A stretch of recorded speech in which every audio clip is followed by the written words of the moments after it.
Good morning.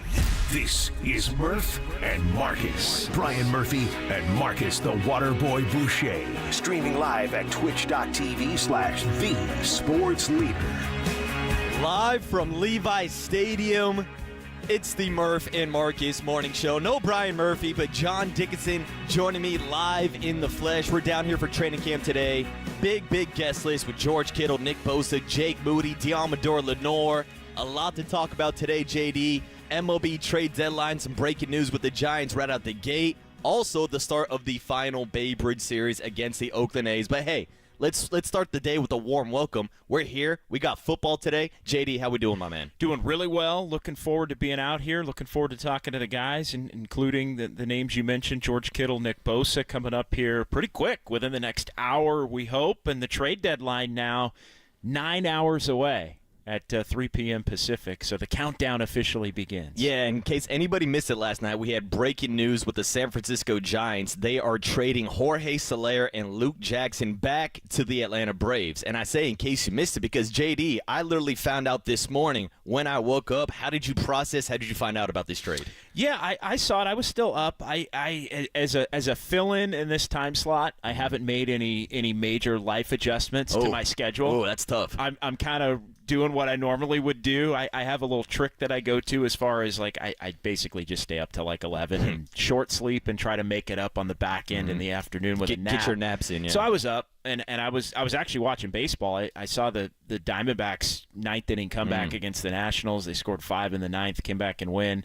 But yeah, right in the midst of all of that, you see the Soler trade pop up, and my first thought was, wow. Like, Farhan was able to get off of that contract and Atlanta take him back, and the Giants are not going to be on the hook for the next couple of years. But essentially, when you make a deal like that, you're not getting much back in return. The other thought was, well, are the Giants, is this signaling a sell? But it sounds like a lot of the reporting coming off of the trade, it sounds like the Giants are not necessarily going to sell. They're saving a little bit of money and maybe might look to add, but aren't looking to really trade their pitching. So it's interesting when you look at just Farhan always surprises you. Yeah, I got to say I was surprised waking up this morning, especially seeing the trade details. So it's Jorge Soler and Luke Jackson combined going to the Braves for a left-handed pitcher, Tyler Matzek, who currently has a 9.9 ERA and is on the injured list, and also Sabin Ceballos, the 17/18th top overall prospect in the Brave system, third baseman, former third-round draft pick, a guy that's a couple years away. But, JD, I think you hit the nail on the head. This, to me, signifies it's a salary dump. The Giants are going to save about $30 million. They're getting rid of that Jorge Soler contract after Farhan signed it this offseason, and that's kind of the first sign that maybe this offseason was a failure because now we're trading away Jorge Soler after he just heated up the last couple of weeks. Yeah, and again, I mean, I would have thought that was a sunk cost in Soler, not only for the remainder of this year, but for the next couple of years. So it's, on the one hand, I mean, we all evaluate Farhan Zaidi, seemingly daily here, and there are things that he has not been able to hit on and things that he has not done well, but seemingly the one thing that he does well, it's so fascinating because he isn't, like, there are areas of his skill set where he's pretty good, and getting off of a bad contract that he signed with a player that he envisioned to be a key cog of a winning team has kind of been one of the things he's oddly good at doing. I mean, look at this season. Robbie Ray, I know he's only pitched one time in a San Francisco Giants uniform. He looked great in that outing, but that's a guy you were able to get for flipping the Mitch Haniger contract. That was probably an overpay a couple off seasons ago. Yeah, so I just found it to be really surprising that because that was a name that I just did not think was going to move. It's a deal involving 2021 World Series heroes, basically. Jorge Soler going back to Atlanta. Luke Jackson and Tyler Matzek were huge part. I mean, they were big parts of the bullpen for the Braves in that playoff run. Matzek's coming off a Tommy John surgery, so basically he's just included in the deal for the Braves to assume the salary for Luke Jackson. So don't expect much from him. Maybe September he could be back, but it's fascinating because it's a cost saving move for the Giants, but it doesn't indicate a hard sell if you believe some of the reporting coming off of the trade, which is that the Giants don't, at least right now, intend to trade Blake Snell or any of their pitching and may look to add outfield help, a defensive-minded center field that could kick Elliot Ramos to one of the corner spots. There's been some difficulty with defense and communications, I think, in center field, really. I mean, Ramos and Matos both kind of up and down in center field during their time there. So it doesn't signify a hard sell, and I think it really in some ways signifies Farhan Zaidi's desire to have his cake and eat it too. Yes, or JD, some would say that maybe this is a move to somewhat break even, which I know was a popular phrase that we used this offseason after Greg Johnson's comment. And to me, I don't even know if this is a Farhan move or a front office move. When you are looking at all the money they spent this offseason, when they're at that luxury tax paying over $200 million, this might have been a message from the front office to Farhan that said, hey, you spent way too much money this offseason. Now you've got to kind of shed some of that, and that's why we're seeing this salary dump trade days, hours before the trade deadline. Yeah, I would say this, though, if you were told this time yesterday that you could get off of Jorge Soler's contract and get somebody to pay it, I think you would almost do it under any circumstances. Oh, I'm going straight too fast, too furious. I'm hitting the ejecto-cito because I'm getting out of that contract as fast as I can, which the Giants did yesterday. Yeah, basically. So I think you're right. It is a financial savings and trying to maybe duck under a tax here or just save money out of pocket for ownership.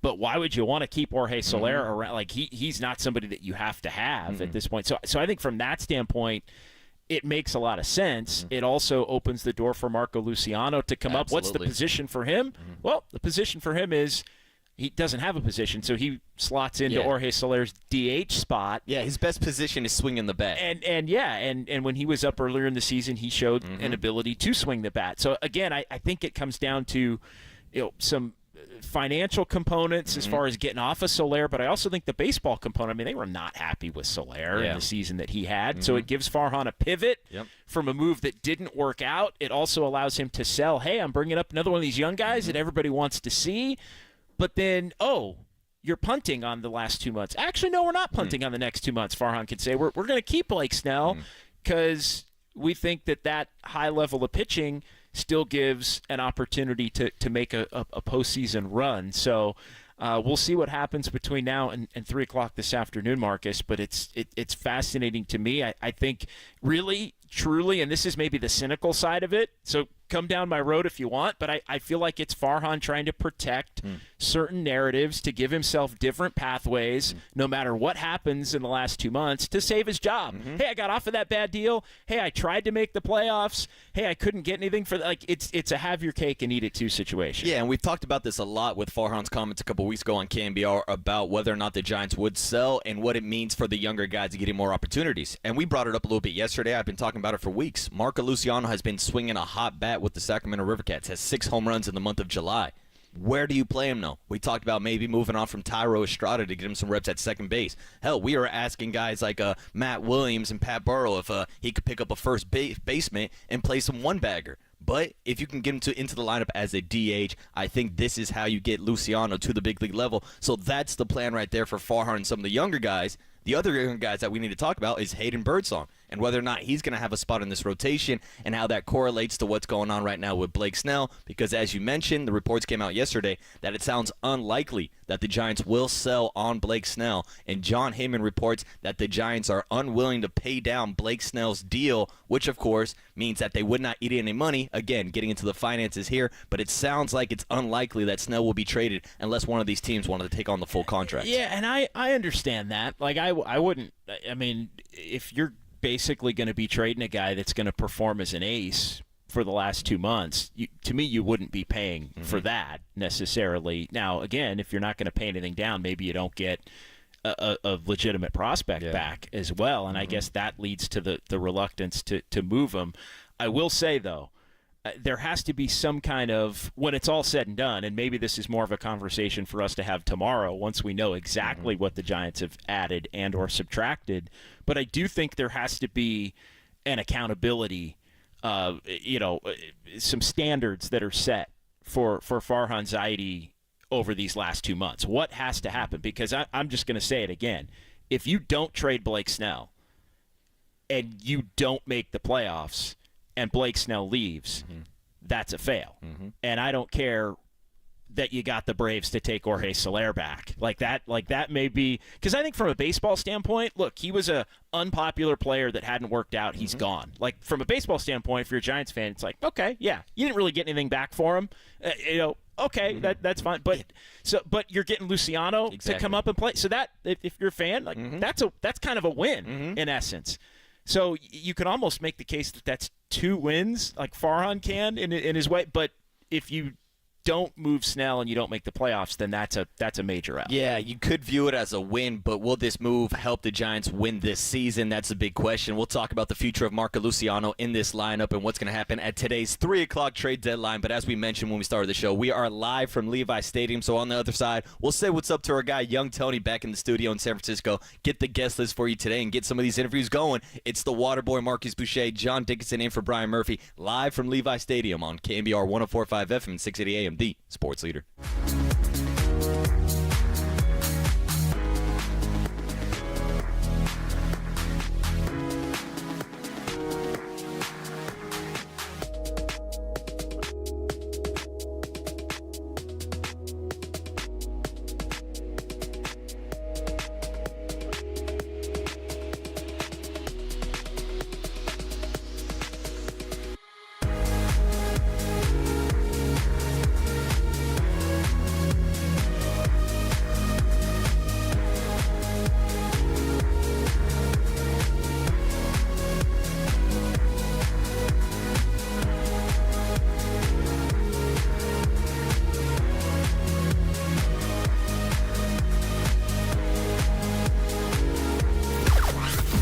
From the O'Donnell Financial Group Sports Desk. Learn more at odfigroup.com. O'Donnell Financial Group, because planning is a process, not a product.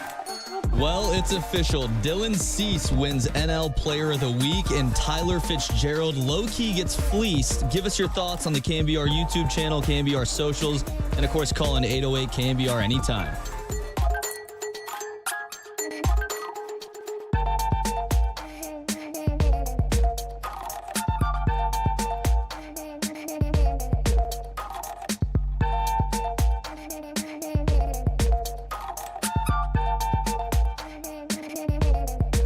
All right, we have our good friend Steve Moskowitz on the line. Steve, tell us about unfiled tax returns. This is a situation that affects so many people, and the number one reason people don't file returns is plain old simple. They didn't have the money to pay it, so they made a mistake. They didn't file the first year. Then the second year comes around, they still don't have the money, and it's how can they file year 2 when they didn't file year 1? Then it becomes a lifestyle. A criminal lifestyle, a bad lifestyle, causes all kinds of problems.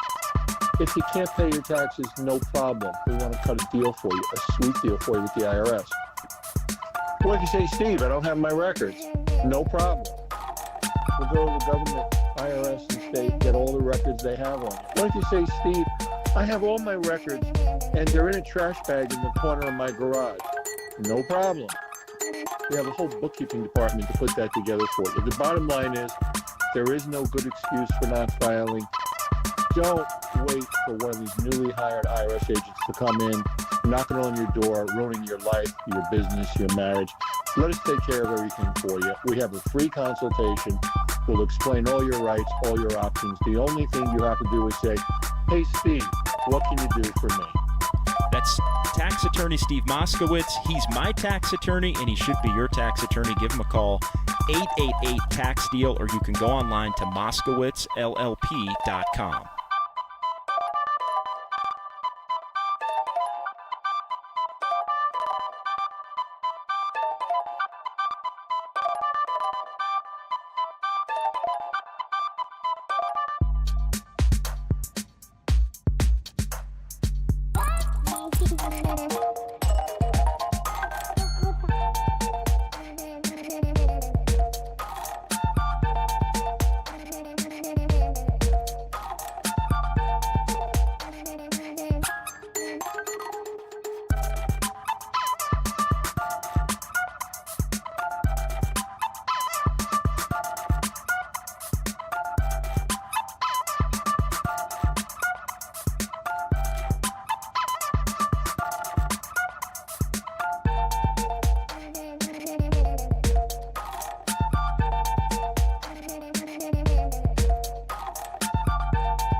Hollander Business and Technology Report.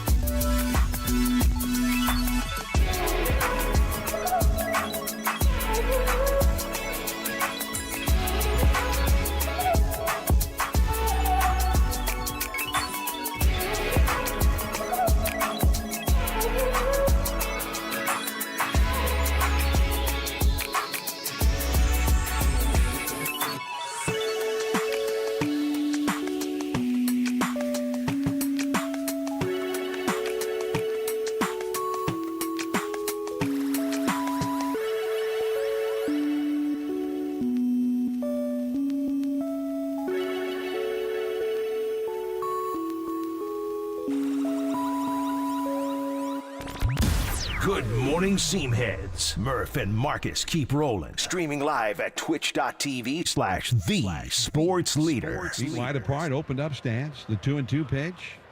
Swing. There's a high drive into left center field. Way back there. Adios, pelota.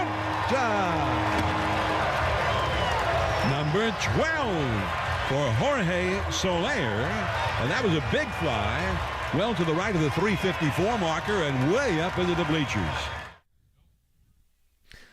There it is. Bye, Jorge Soler. Young Tony on the board with a nice little creative rejoin right there. And, of course, it's Marcus Boucher and John Dickinson live from Levi Stadium for 49er training camp. But it is also MLB trade deadline day. And in case you're waking up confused this morning about why we're hitting a little Jorge Soler highlight with some in-sync bye, it's because last night Farhan Zaidi made the first move for the Giants at the trade deadline, shipping out Jorge Soler and also Luke Jackson, praise Dale and raise hell, shipping them out for a couple players that probably won't have a big impact on the Giants roster this year. Tyler Matzek, a pitcher recovering from Tommy John surgery, and a former third-round draft pick, Sabin Ceballos, which means it's trade deadline season. It's Farhan Zaidi season. We've been talking all week long about whether or not a guy like Blake Snell will be traded. Reports came out last night from Buster Only that the Giants are unlikely to trade Blake Snell. So, JD, what is it going to take for Farhan Zaidi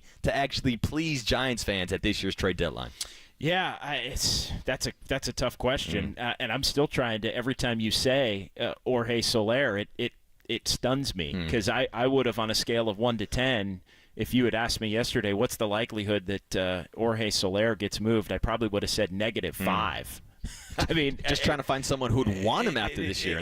But he is a Braves World Series hero, winning the World Series MVP in 2021. So the Braves comfortable in taking him back, and a team that has, I think, enough good players to carry Jorge Soler and not have to expect him to be a major carrier of the load. Yeah, Jorge Soler does not need to be the guy in Atlanta. When he got brought here this offseason, we were talking about, hey, maybe Jorge Soler is going to be the first guy to hit 30 home runs since Barry Bonds. Well, he hit 12 this year in San Francisco. The rejoin you just heard was the last one he hit on Friday night. And as recently as the last 5-6 games, he has been swinging a hotter bat. But I'm with you. I didn't think there was going to be any trade value. And if we're being realistic, it's not like there was a whole lot of trade value. It's just kind of getting rid of that money and forcing the Atlanta Braves to take on not only his contract, but also the contract of Luke Jackson. Yeah, and to go back to your question about what will make Giants fans happy, I think there's a decent chunk of Giants fans that if they traded Blake Snell today, they would not be happy because it would be an admission again that part of the team that was put together here to begin the season had failed. And let's be honest, Giants fans like brand name good players. And for them to trade Blake Snell right as he starts to be a good player after he had not been a good player through the first half of the season and an injured player through the first half of the season, I think that in its own right would be frustrating. But equally as frustrating is this sense that maybe the Giants are going to hang on to him, not be a playoff team, essentially reap none of the benefit of having him on the roster for the entire season if they aren't a postseason team, and then having him walk away and sign elsewhere because he pitches well enough to be able to opt out of his contract for 2025. So I'm stymied, Marcus, when you say what. I think Conforto going maybe because there's just so many different levels to it. I think fans want to see players that have either underperformed or they don't like go.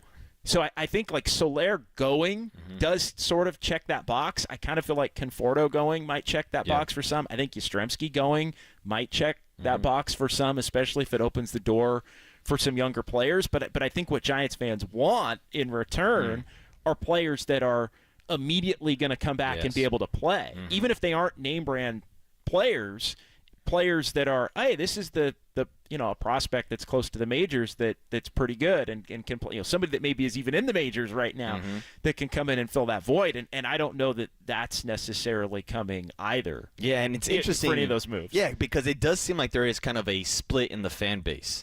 The 50% that wants them to sell at the trade deadline and get rid of Blake Snell. But we also had people calling in yesterday saying, no, keep Blake Snell. Try to sign him to a long-term deal once he's finally done with this 1 year with the opt-in for the Giants next season, which is a whole nother road you're going to have to go down with Blake Snell. Again, we've been down this road with Carlos Rodon. But I think there's also fans that want the Giants to buy, whether it's going out and trying to get a bat like a Vladimir Guerrero Jr. or a Pete Alonso or a Bo Bichette. I mean, those are the big names that are thrown out there on the trade block. Who knows if those guys are actually going to be moved, but it just like the fan base, it kind of seems like this front office is split, not knowing each and every year whether they want to buy, whether they want to sell, or just kind of stand pat at the trade deadline. Well, you don't get to trade a guy that you want gone and then actually bring in a name that you like. Yeah. Like you can't do both of those things. You can't. I think Walter was he was like, oh, Cody Bellinger, Vlad. Like no, those are way too good names. Vlad Jr. Those are way too good names. Yeah, and we know that Farhan's reluctant to give up some of his top prospects anyways. Like the whole reason he got the 2-year contract extension is because of his farm system, so I don't think he's going to bail out those guys to get a rental piece. I mean, even Kevin Kiermaier, who Susan Slusser had mentioned in her writing from the Blue Jays, at 34, older player, defensive, like even he is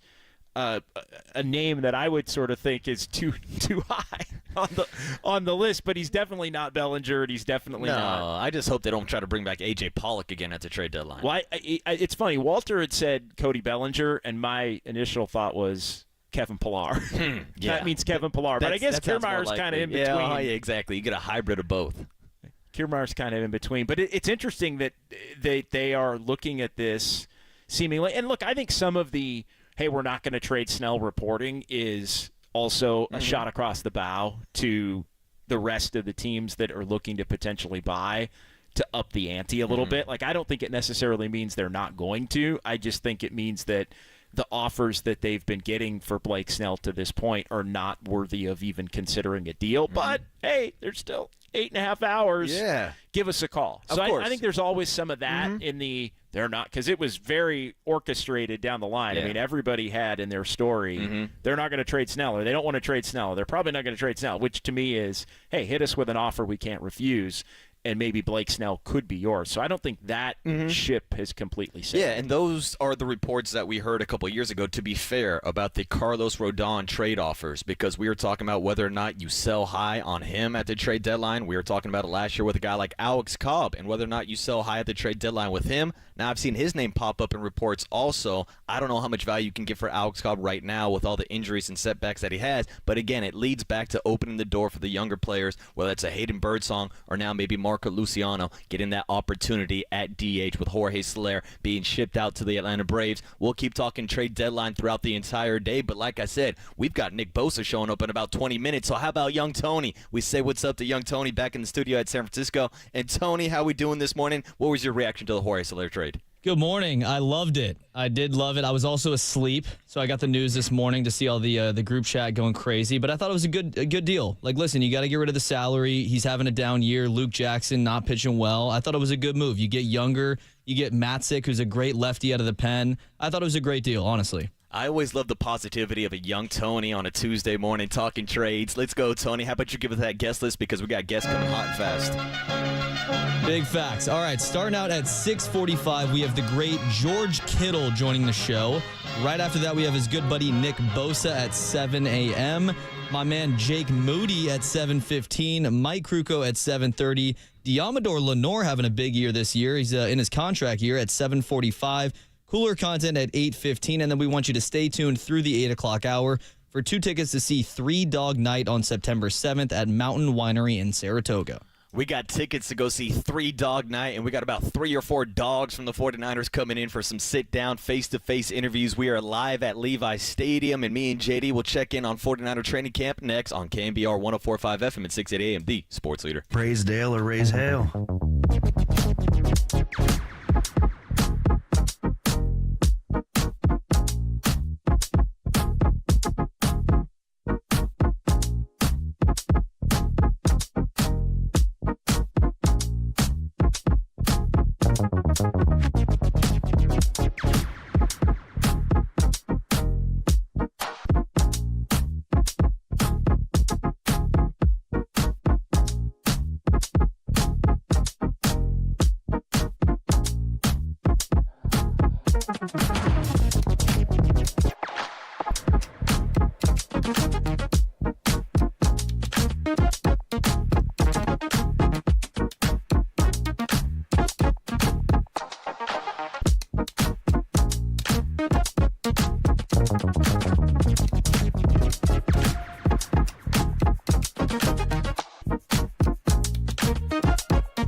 Keep your morning moving. Streaming live at twitch.tv/thesportsleader. Shotgun snap.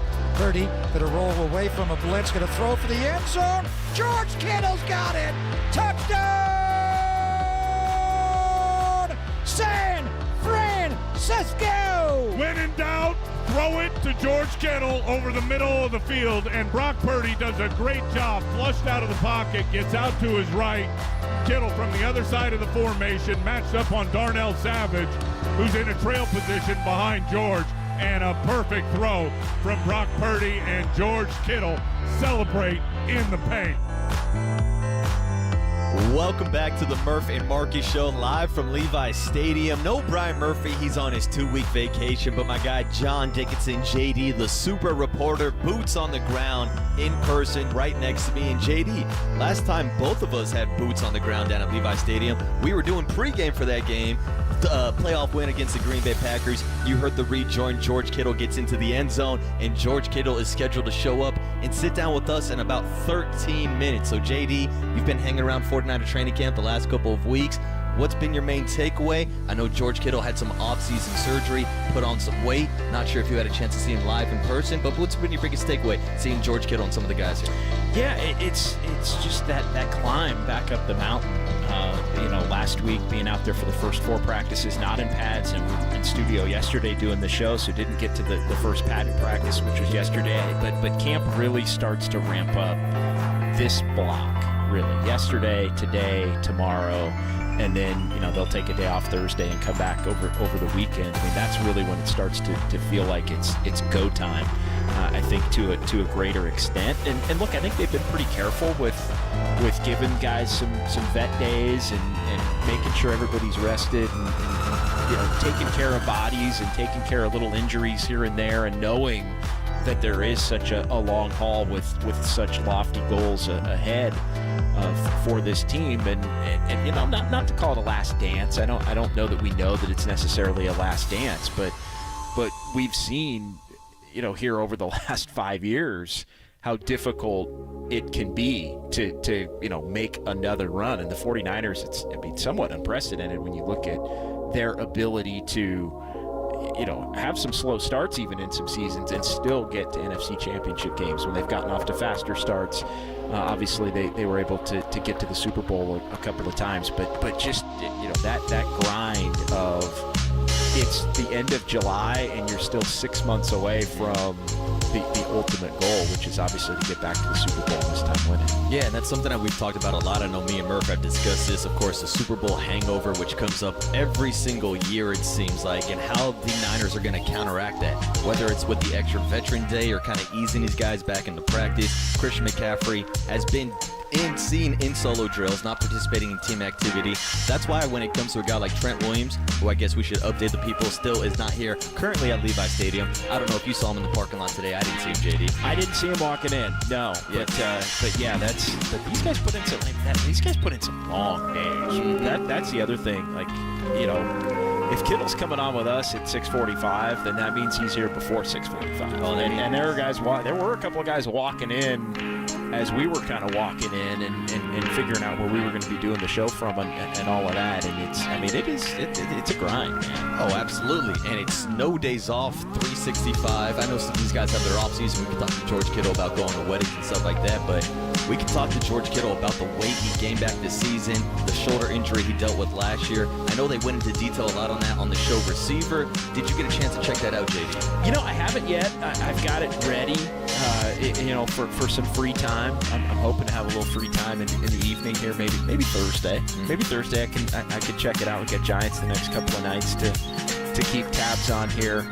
But no, that's one of those that I always say I'm going to watch all that, and then I end up just caught up in all the games, and sometimes it ends up being like a binge on a Saturday afternoon on a weekend away. Yeah, you end up watching the Arizona Diamondbacks at a walk-off last night, come back from a 4-run. I did. I was watching their 5-run ninth inning. It was crazy. And now the Giants are 4 games back in the wild card. But we're sticking to 49ers here live at training camp. Of course, the updates, Trent Williams is holding out. Brandon Ayuk holding in. Brandon Ayuk was seen on the practice field yesterday hanging out with Dante Whitner and Frank Gore, chopping it up.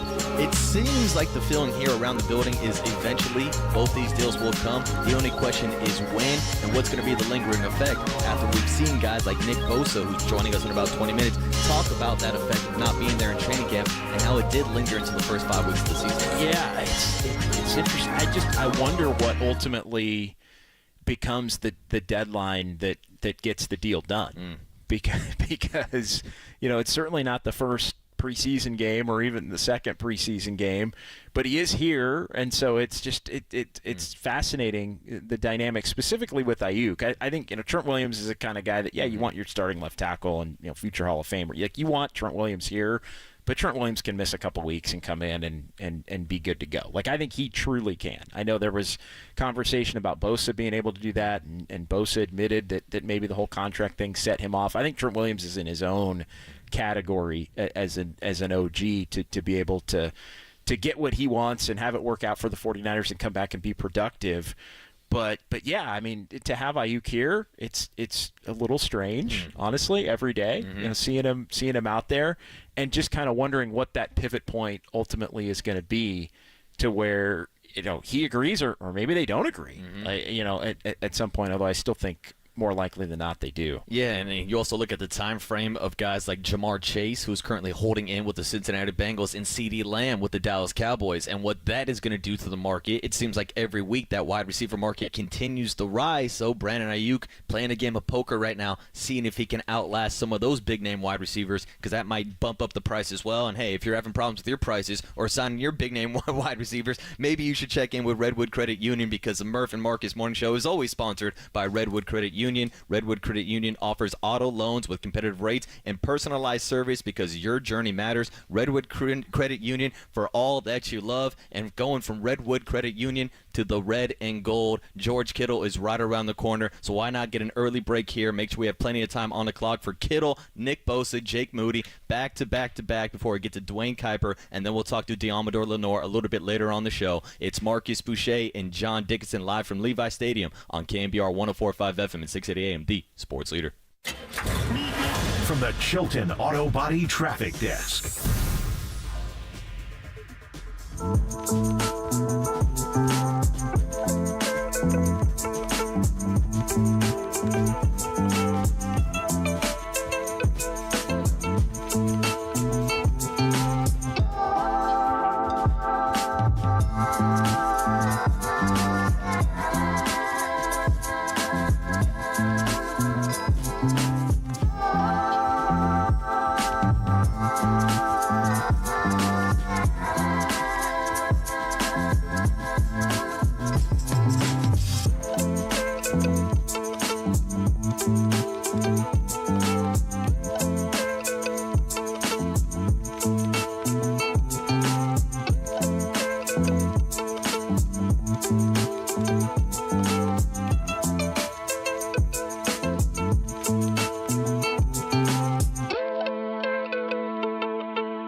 For KNBR's Opening Bell Report, sponsored by Protect Your Assets with David Hollander. Concerned inflation will ruin your dream retirement? Learn more. Listen to David's show every Saturday morning or call 1-866-PROTECT.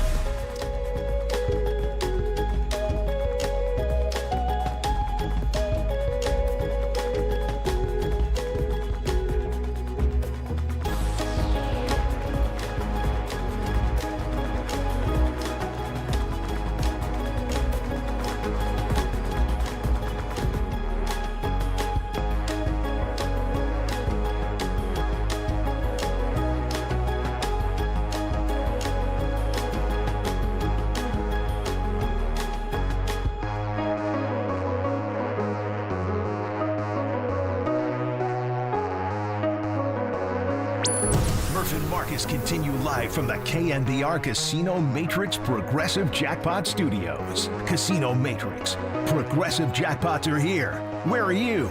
Just drop in. Please play responsibly. 1-800-GAMBLER. Kittle, Jennings, Debo from in to out. Ayuk is right. Purdy back. Time. Steps around from DeMarcus Lawrence. Throws for the end zone. Caught by George Kittle. Here's an end around and a flea flicker. Back to Brock Purdy. Takes a shot down the sideline to George Kittle. Kittle all the way to the end zone. Play action. Purdy gonna roll left. Throw for the end zone. Caught by George Kittle. He has the hat trick tonight, a career high. 3 touchdown catches for George. Touchdown, San Francisco. All right, we're back live from Levi Stadium. It is the Murph and Marcus Morning Show. John Dixon filling in for Brian Murphy, and joining us in just a few seconds is George Kittle, the People's tight end, the man that scored 3 touchdowns last year against the Dallas Cowboys, and then flashed off a little F Dallas t-shirt. Maybe we'll ask George about that shirt, but plenty of questions to ask George about this year's team going into the season, what it's like going through some of these contract negotiations that we see Brandon Ayuk and Trent Williams going through right now, what it's like to be a star on the new show Netflix Receiver, and just sitting down having a good time with George Kittle. I've had the honor of interviewing before. We were talking WrestleMania and some fun stuff, so it should be a fun sit down with George Kittle in a few minutes. Always fun to talk with George. Always like to keep it a little bit light here, and still I think in the early enough part of training camp where we have the ability to do that. So yeah, looking forward to it coming up. Yeah, in case anybody missed a guest list earlier this morning, George Kittle scheduled for 6:45, Nick Bosa 7 a.m. this morning, Jake Moody, the kicker, at 7:15, and Deommodore Lenor at 7:45. So we'll get a little split, little offense, little defense, little special teams, talk some new special team rules in the kickoff with Jake Moody. But right around the corner, like we said, is George Kittle and the San Francisco 49ers. And George Kittle is returning to an offense that essentially returned everybody this offseason. Of course, we talked about Brandon Ayuk and his hold in, currently not practicing, but we expect that contract to eventually get done with that 49er front office. So we're talking about an offense that is returning with a full force, and now returning with Brock Purdy having his first healthy offseason as the starter with the 49ers. Yeah, and a little bit of a bulked up Brock Purdy as well, and Kyle Shanahan calling the plays and dialing everything up. I mean, I think this offense has the potential to be even better, assuming obviously Ayuk is back and a part of it. Here, I mean, you've got Deebo Samuel seemingly, with the new number. Look at, right. There's just playmakers everywhere. And, the 49ers, are they going to have to lean more maybe on their offense this year? We'll see. Revamped defensive line. I think they got a lot of depth at the defensive back at the corner spot. I want to talk to Lenore about that. I think this is the deepest that their corner room has been. Like, they've got a lot of guys that they can pick from. I think, the best guys, obviously Lenore's going to be a part of that with Mooney Ward, and Yadam has performed pretty well the first week of training camp. So I think it's a deeper, and maybe surprisingly to the fans, deeper group of corners, specifically in the secondary. How do they overcome the loss of Dre Greenlaw? It'll, for the time that he's going to be out, is Greenlaw able at some point toward the end of the season to come back? I mean, fascinating defensively, but to relate it back to the offense, I think another year and a full offseason of Purdy to learn the system, to be comfortable, to get stronger, to have all the weapons that you mentioned coming back.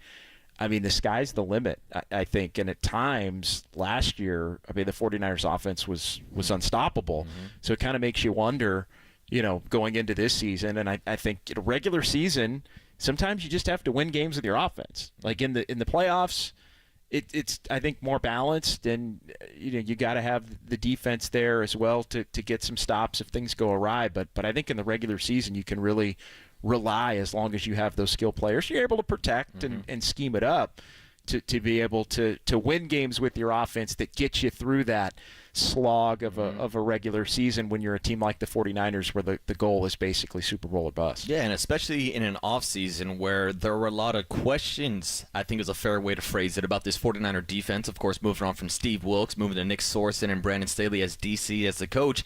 the 49ers still decided to go with an offensive weapon in the first round of the draft. And that, of course, being Ricky Pearsall, who got taken off the NFL or the non-football injured list yesterday. He was seen out at team practice yesterday, did not involve himself in the actual team activity, but he was on the side running routes, catching a couple punts. That's another weapon that this offense is now adding, as if they didn't have enough yak bros going over the middle. Now you're also going to have Ricky Pearsall maybe playing out of that slot and giving George Kittle some extra help over the top. Yeah, it's a great call. And I mean, I hadn't even mentioned him, just mainly because I hadn't seen him, and he'd been working out on the side last week when I was here, and back at practice, so everything on schedule in terms of the injury.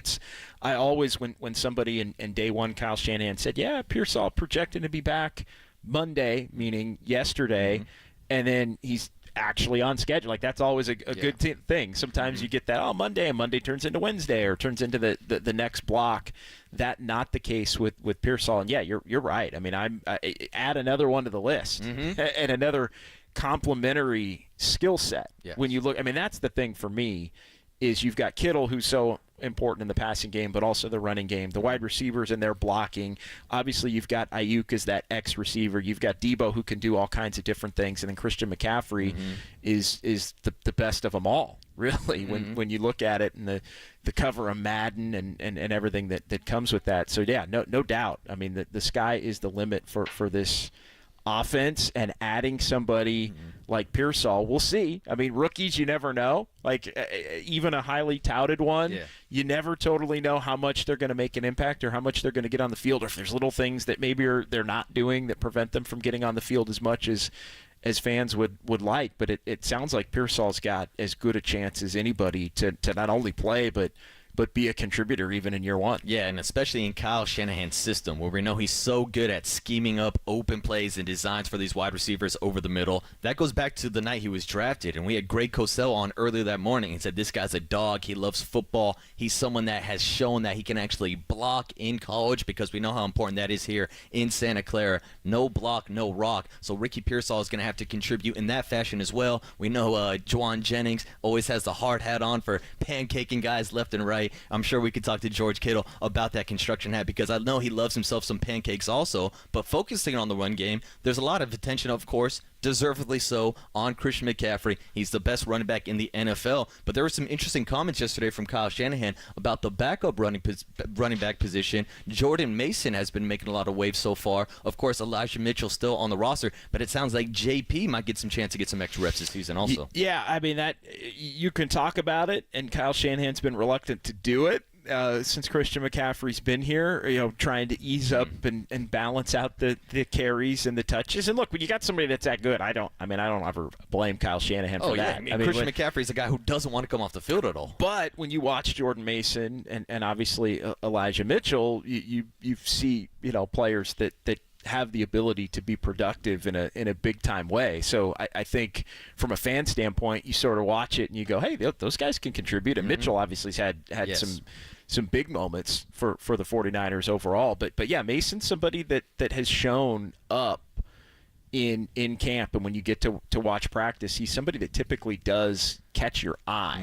And so I think his ability to be one of those complementary players at the running back spot, I think, could be huge. Yeah, and it's something I've read reports on this offseason, him working on his hands and becoming more of a receiving back out of the backfield. One of my favorite comments I actually saw was from Christian McCaffrey when he was asked about Jordan Mason and how they used to call him the closer, like Mariano Rivera. Well, this offseason he said, he can go all 9 innings now. He's that kind of running back where he can put in as a starter, as an opener, as a bulk guy. I mean, we keep talking about this. Maybe Farhan Zaidi is going to call up about Jordan Mason at the trade deadline and maybe add him to the roster. But I think as many pieces you can get to this offense, and if you can take some of that workload off Christian McCaffrey, the question is, does Christian McCaffrey want to give up some of that workload? Because this is a guy that really is just a football grinder and wants to be on the field every single play. Yeah, it really comes down to balance, I think, this year for the 49ers, and just balancing the talent that they have offensively, keeping everybody. You're always going to have injuries, so there are going to be guys that are going to miss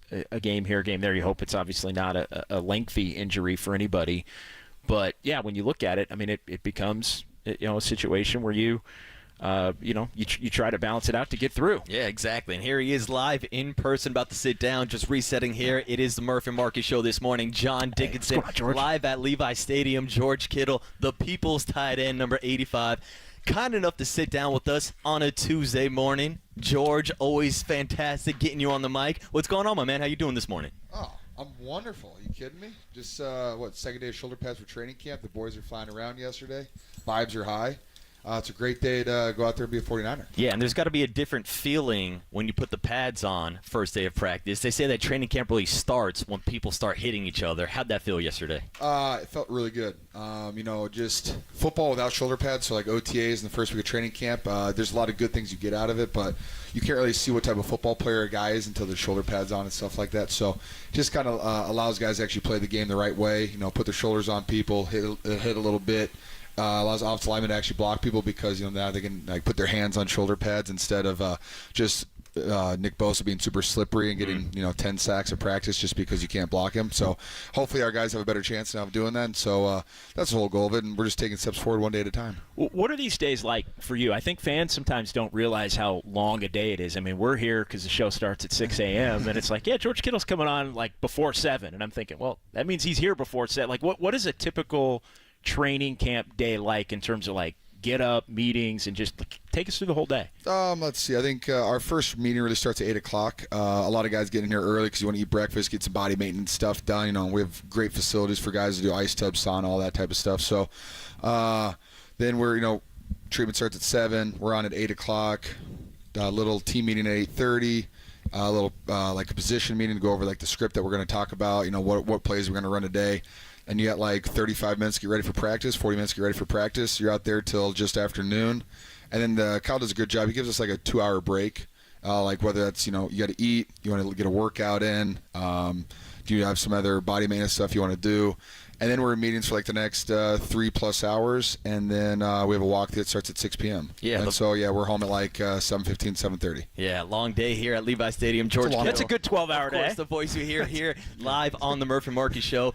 George, big offseason for you. Of course, you were the star of the Netflix show Receiver. My question is, are you going to be the star of next season when they change it to Blocker? Once we get some love for the guys actually in the trenches, you and the big boys in the middle. I would absolutely love that. We had a good idea of, should do an off-the-line show and just have one from each position. So you have a left tackle that follows. You got Trent Williams, you got a left guard, you got a center, right guard. I think this would be really fun for guys to see it. Now, I know people want to see, the ball getting caught and running around and touchdowns and stuff like that. But when you see a nice B block between a center and a guard, a guard and a tackle, that's absolutely incredible. Yeah, and it's one of my favorite things to watch when you're putting people on your back. And I know how much you love blocking, you love the run game. I got to ask, what's the better feeling, catching a touchdown pass or getting a pancake block? Oh, geez, man. I'll say this. I thoroughly enjoy pancaking somebody. There's not a lot of things that make you feel like that. But, scoring a touchdown in primetime also feels fantastic. I will say that. But anytime you can establish dominance in the run game is a very fulfilling one. How would Trent Williams do with a show like that? Just in terms of he's kind of an underrated personality. He'd do phenomenal. He'd be fantastic. I mean, you see the Trent Williams that comes out pregame with Debo, with the bump box, music's playing. He's got all the energy. He's got a lot of swag. But he's a great person too, which is really fun. And he's a very interesting person. He likes to talk about absolutely anything. And then when you get an iPad in his hands, he'll just talk football with you for an entire flight. It's very entertaining, and Trent would dominate a show. Yeah, just like you guys dominate the left side of that line. What's it like lining up next to him and just knowing that the guy in front of you damn near has no chance? I've played alongside a lot of really good tackles. I've been very fortunate. Joe Staley, McGlinchey, McKivitz, has really come around, and I think he's going to have a fantastic year this year. Just the longer you play with somebody, the better you get playing next to him. But really with Trent he's just the most athletic person I've ever seen on a football field, and I just basically have to help him out by not getting in the way. And then he'll just do the block. And it makes my job really, really easy, and it's really fun to play alongside someone that much. And the communication, he's very smart. He'll talk about, the rotations, stuff like that. We're very good at communicating, about pressures and stuff like that. So just being able to run alongside of him and get out of the way of the train coming down the tracks is really fun.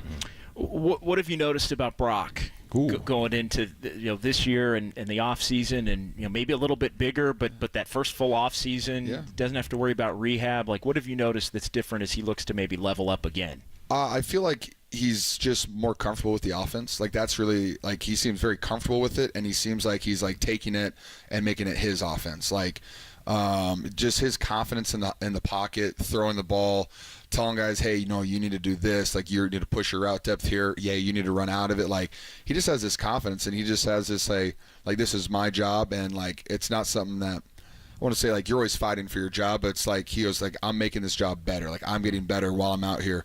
I think he said it too. Like, he was like, I want to be great every single day, and you can see that mindset on him. Like, he is dialed in and just locked in every single rep, and I just appreciate someone like that because he's just getting better. Is it different not having maybe a little quarterback weirdness this year? There's been some I don't know. Is this my first year without quarterback drama? Maybe. It might be. It might be. Yeah. I'm sorry, guys, that we're not entertaining for you guys. No, Jeez Louise.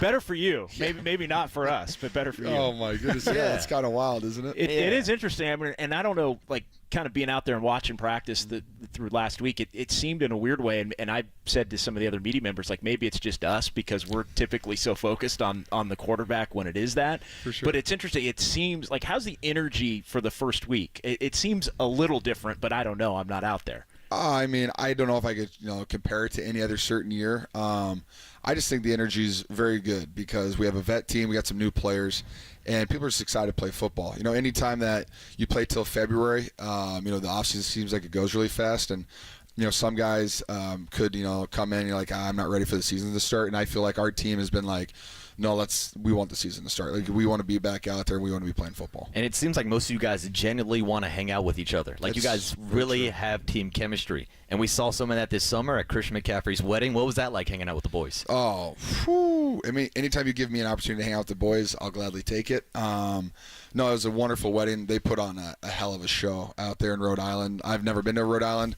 I didn't know anybody from Rhode Island, and so now I know a couple people from Rhode Island, so I'm happy about that. But it was just a spectacle. It really was. They did such a good job, and they invited a really fun group of people too. You had a lot of the Carolina Panthers players there too. Anytime I can hang out with Greg Olsen, that was really fun. Cause it was a week after tight end U, so I just saw him, so I got to see him again. So yeah, no, it was a wonderful event put on by those guys. Yeah, and I actually wanted to ask you about tight end U. How'd that go this summer? Oh, it was wonderful. We had 75 guys show up to tight end U. We were able to throw a concert this year, which was pretty fun. We had John Party, Chase Rice, Jelly Roll headline for us, which very, very happy and thankful for them to do that for us. And then besides that, we raised close to $1 million for charity too, which is pretty cool. Congrats. Yeah. There are some new names in the tight end room. Yes, there are. Besides yourself, who stands? Give everybody kind of a little scouting report for the new guys that are going to be, a couple of them at least, a part of this team. Yeah, no, this is the newest tight end room I've been a part of. I think so. Let's see. Right now we got, from last year we have Braden Willis from Oklahoma. He's going into his second year. He's taking some really good strides for us. And he was our number 3 tight end towards the end of last year. You guys saw him play a little bit here and there.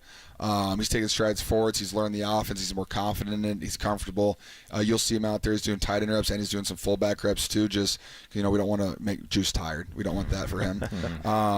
But, Braden's doing a really good job. He's understanding the offense. And like I said, he came back with a good intent. Like, hey, I'm not a rookie anymore. Like, I'm here to earn a good spot.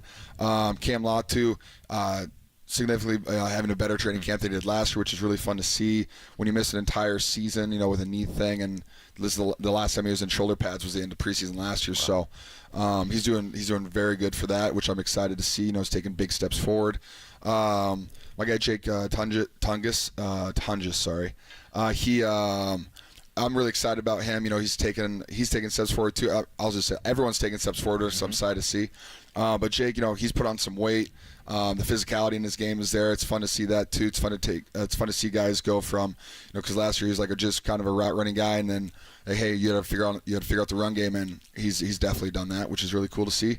Then we got my young guy Mason Pline, which was fun. He trained with me the whole off season, so I'm a little biased towards him. Mm-hmm. He's a solid kid. But definitely he's a football player. It's fun to see he's got a great mindset. He's got some grit to him, so excited about that. And then my 2 vets between Eric Saubert and Logan Thomas. it's fun to have vets in the room. Me and Eric were actually drafted in the same draft class. We're at the Combine together, so I've known him for a long time. He's a Drake Bulldog. My mom was a Drake Bulldog, so he's one of my mom's favorites. Shout out, Mom. But he's doing a good job. He's been in our offense. He played for the Falcons a little bit, and then he also he was with the Dolphins for a little bit too, so he knows our offense, so he's picked that up very quickly. And then Logan Thomas, when you have a 6'7" guy with a big body who's done a lot, he played for a lot of teams, a lot of offensive coordinators, he picks up our offense fast, and he's doing a good job out there. So I'm really excited about the competition. There is a lot of competition. And I think the tight end battle is going to be really fun to watch this whole training camp. It seems like competition's a big theme with this team, whether we're talking about training camp, the first-team offense going against the first-team defense. We talked to Fred Warner last season here about the back and forth, that trash talking. How much does that competitive nature kind of drive this team? I think everyone's incredibly competitive because we want to win.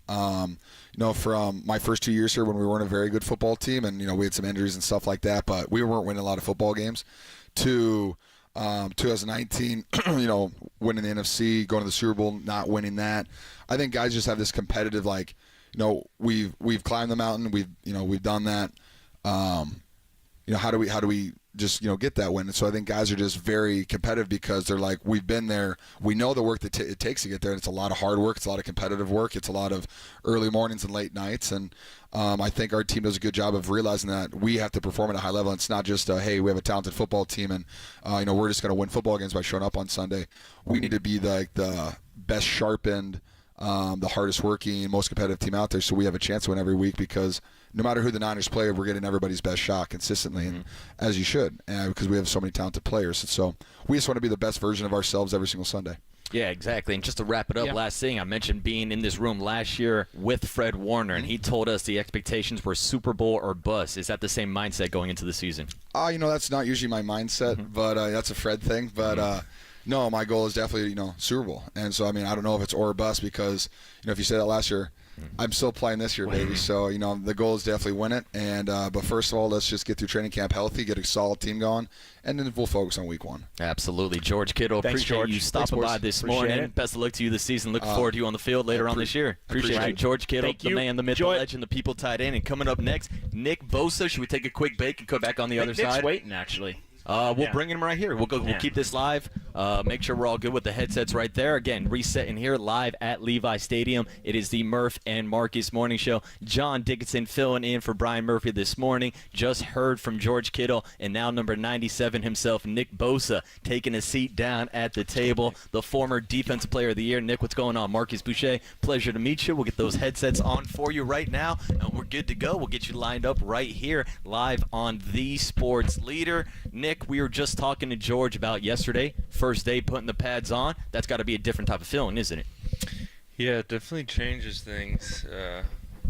In football, you could be a good player in shorts and T-shirts, and then you see who the real players are when you put pads on. So it changes things a little bit, and you get to see who's really ready to hit. Yeah, it's something that we talk about every year with the Combine. We joke about it being the underwear Olympics and how guys are showing off their athleticism. But talk to us about the athleticism that actually translates to the game. You're one of the best in-shape players in the entire NFL. What's your offseason workout program look like, and what do you try to do to improve over the offseason?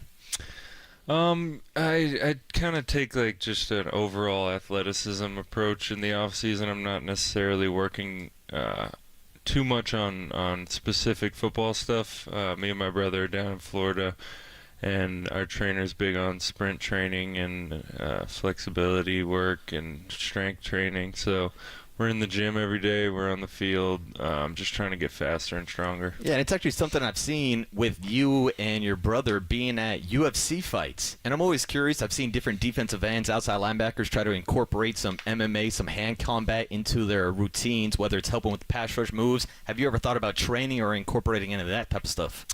I haven't thought about it. I'm just a big UFC fan, so being able to, and our agency owns the UFC, WME, so we get good seats. Me and my buddies go and sit front row and see those shows, which are unbelievable. That's awesome. Do you have a favorite UFC fighter? I like a lot of guys, but really like Pereira right now. Okay. He's fun to watch. Yeah, Alex Pereira. Yeah. Nick, how nice is it to have the contract stuff done and just be able to focus on football this season and throughout the off season and just work on your game, work on your body, and come back ready to dominate? It's a huge relief.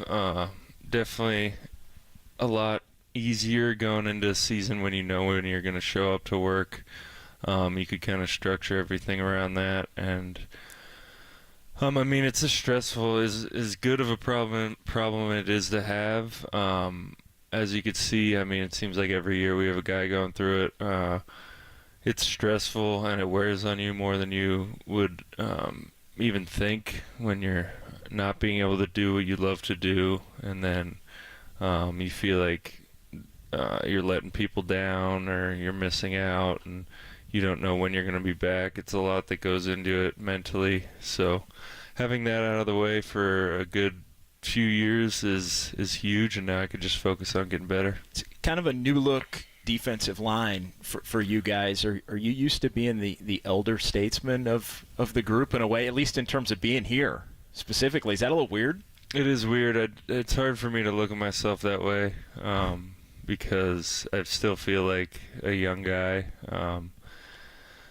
But I'm the oldest guy, or not the oldest, but the longest tenured in the D-line room with Kevin Givens. So it's cool. It's an honor to be a part of a team like this for so long, but it's definitely different. Yeah, now you've got your first chance to see these guys at the first padded practice yesterday. What are your thoughts on Leonard Floyd and a guy like Eutor Gross-Matos? I'm super excited about those guys. I think they're picking up the scheme really well. Obviously, Floyd's proven himself in the league over many years, so he's just continuing to get better, especially when you implement him into this scheme. I think guys like him who are super athletic and long, when they come play in a scheme like this, it brings the best out of them. And then same with Eutor. He's huge, way bigger than I expected. He could set an edge, and he's gonna help us a lot. How much of being better against the run was a part of the focus in the off season and looking toward this season? I think it's always big. I think for us as a D-line, whenever you could stop the run is when you're going to get those ops to rush the passer, and just coming together as a whole defense and being able to stop the run better this year, it's always number one. What's different just in terms of, from a fan perspective? They don't always they notice things are different maybe in terms of scheme, but they don't totally know exactly what should maybe a fan look for this year that's different from the way you guys operated last year, if anything? I don't want to give anything away, but generally. Yeah, I mean, I think we're just going to be more tied together all around. I think last year, when one unit was doing their job on a play, the other unit kind of gave that offense the outlet. So I think it's going to be suffocating. Yeah, last one before I let you go, Nick. I wanted to ask about your relationship with Brock Purdy. Last year we saw some pretty cool mic'd-up moments in the locker room, you guys having some private discussions. Just talk to us about that relationship and how it's built over the last couple of years. It's been good. Obviously started off with him just being another third-string QB that you get to know a little bit, but you don't really expect to be around that long.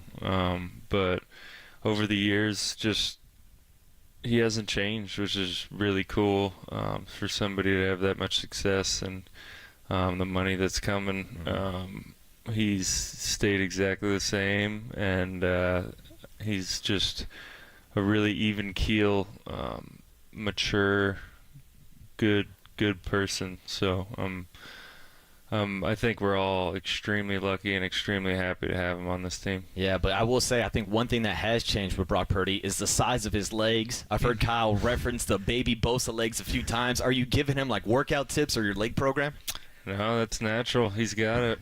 He's got the sauce. He's got the baby got it or Bosa you legs. don't. Is that exactly. There it is. Nick, fun stuff, man. Appreciate you sitting down. Best of luck to you this season. We look forward to covering you, man. Thank you, guys. Appreciate it. There he Thanks, is, Nick Bosa, number 97, sitting down. We'll take a quick commercial break. Rejoin on the other side with Jake Moody, kicker from the San Francisco 49ers. It's the Murph and Marcus Show live with John Dixon on KNBR 104.5 FM, 680 AM, the sports leader.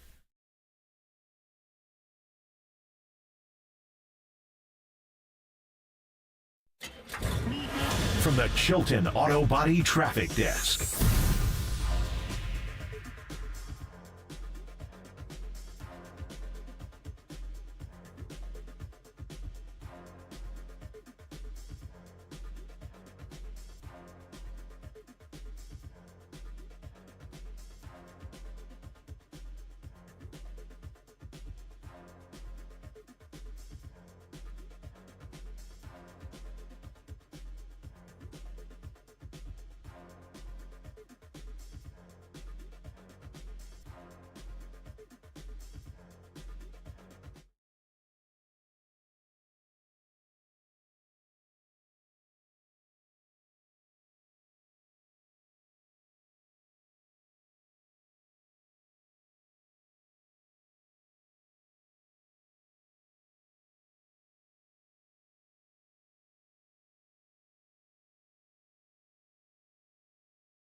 Now, time for the Protect Your Assets with David Hollander Business and Technology Report.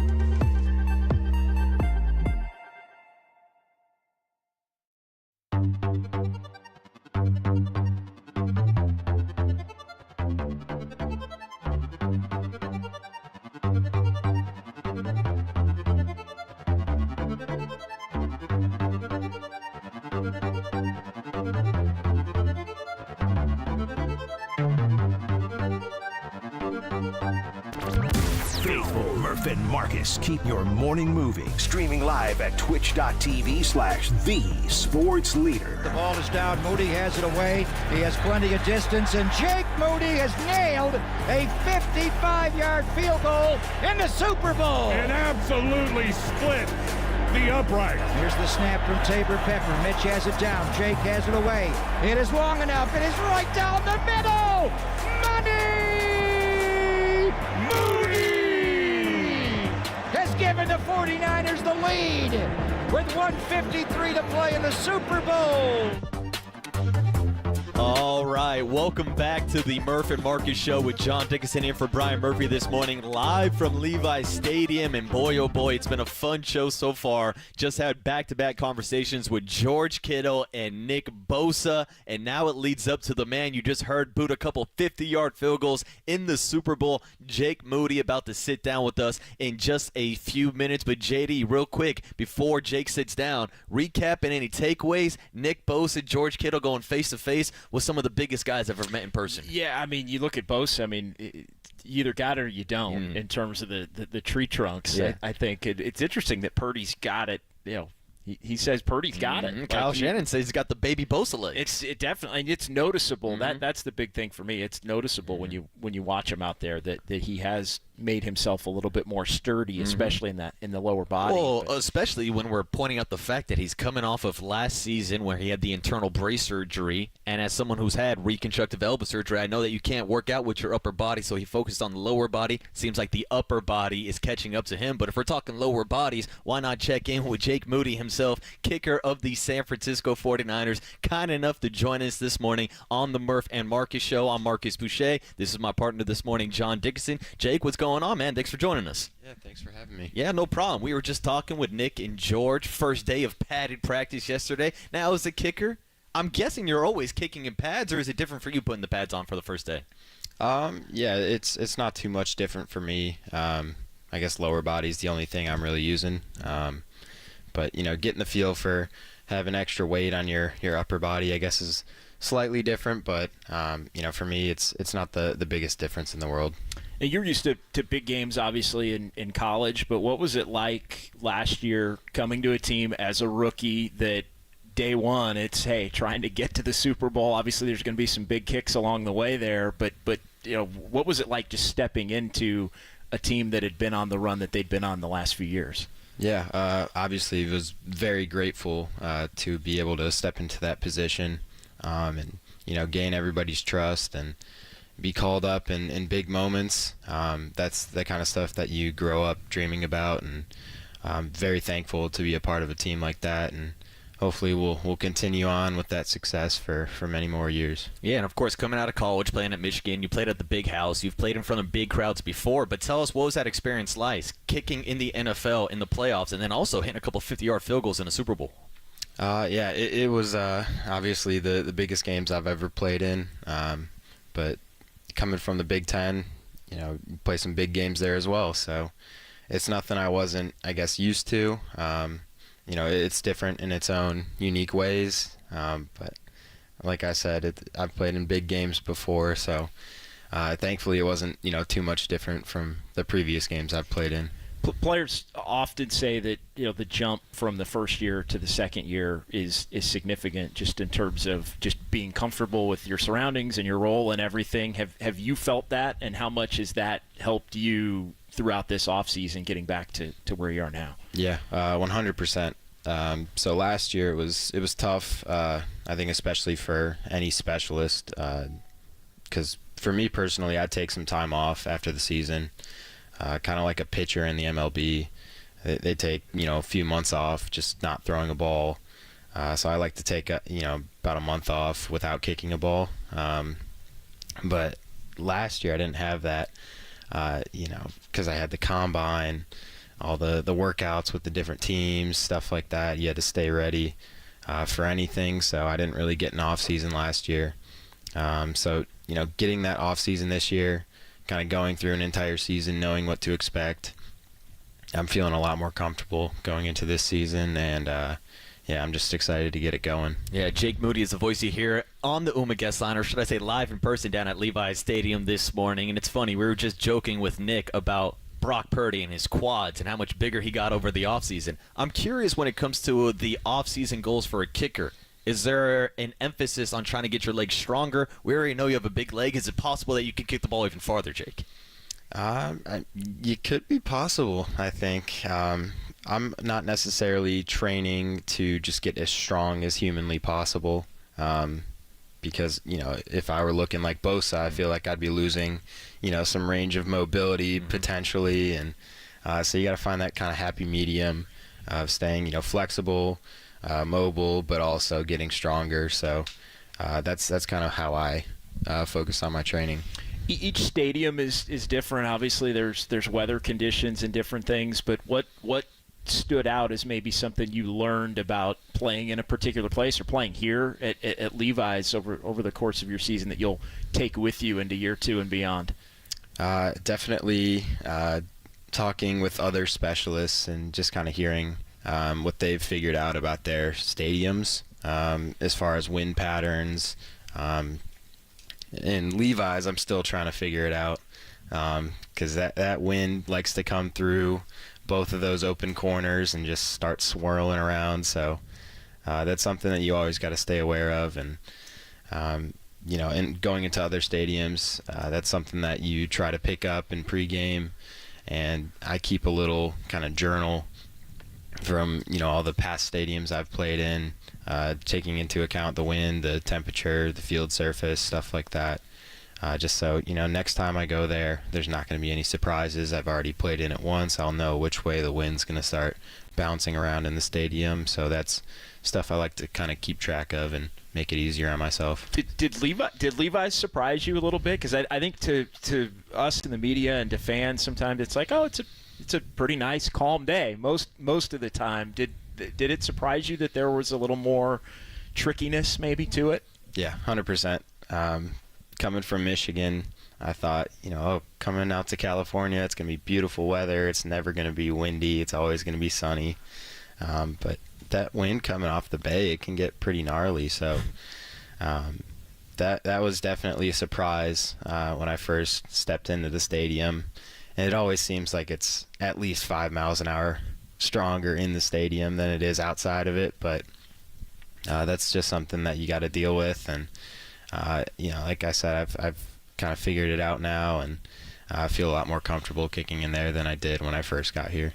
You mentioned having conversations with other specialists. I've got to ask you about your relationship with Tabor Pepper. He's got a big personality. He does a weekly hit on our sister station, 107.7 The Bone, every single weekend. What's it like being in the locker room and hanging out with him every day at practice? He's awesome. He kind of took over as like the mentor position for me last year. And, he did a great job just making sure that I was, becoming a good professional athlete and making sure I have a good routine, staying on top of everything.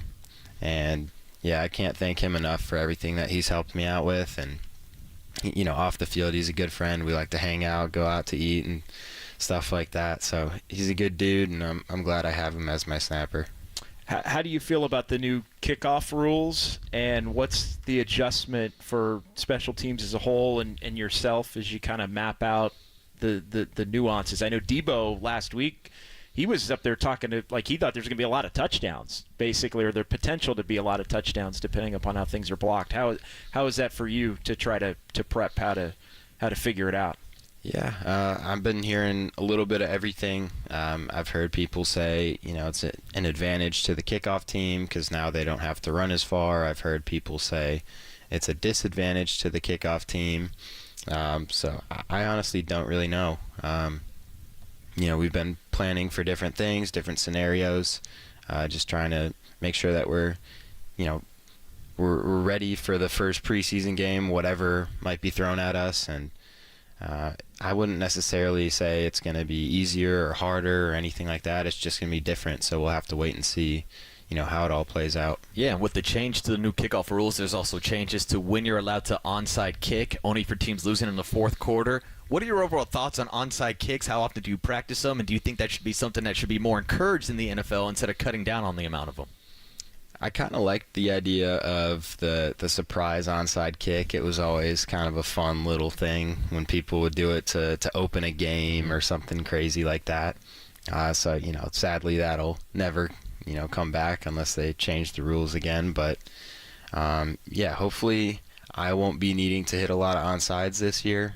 Mm-hmm. So it's not something that I practice regularly, but it is something that you got to make sure you know how to do it. So, every once in a while I'll hit a couple onsides, make sure I still got it, and then hopefully not kick any of them in a game at all. You ever sit back as you're kind of watching, the offense in particular and go, hey, I'm no field goals for me, man. It's just PATs. Yeah. That happens a lot with this team.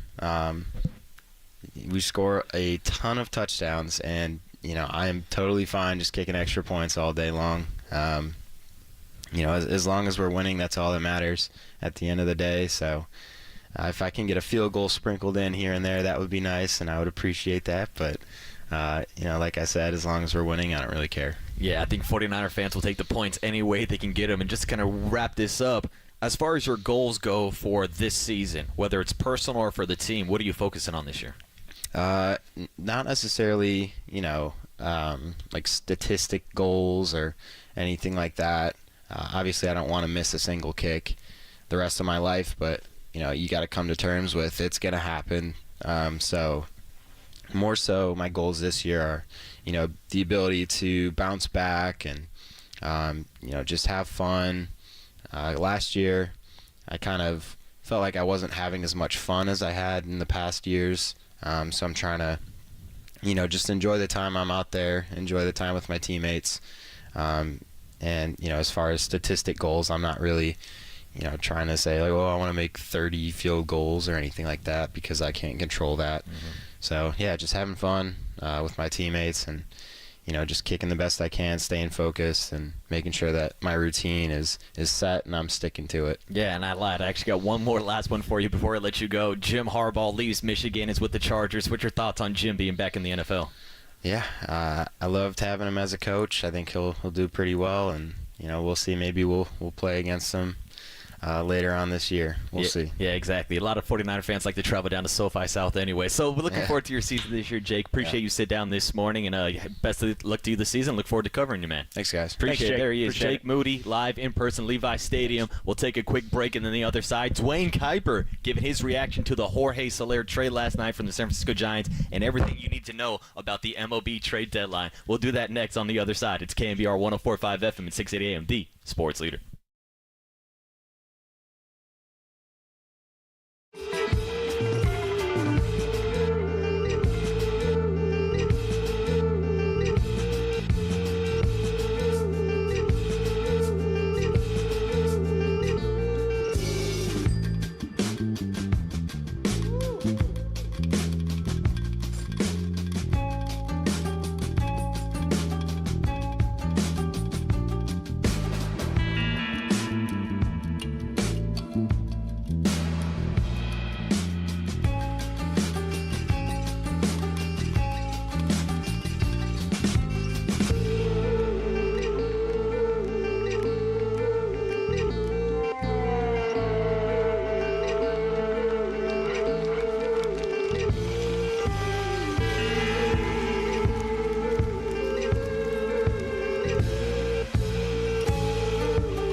No question, we've got the best in the booth. That's why we all mimic his call.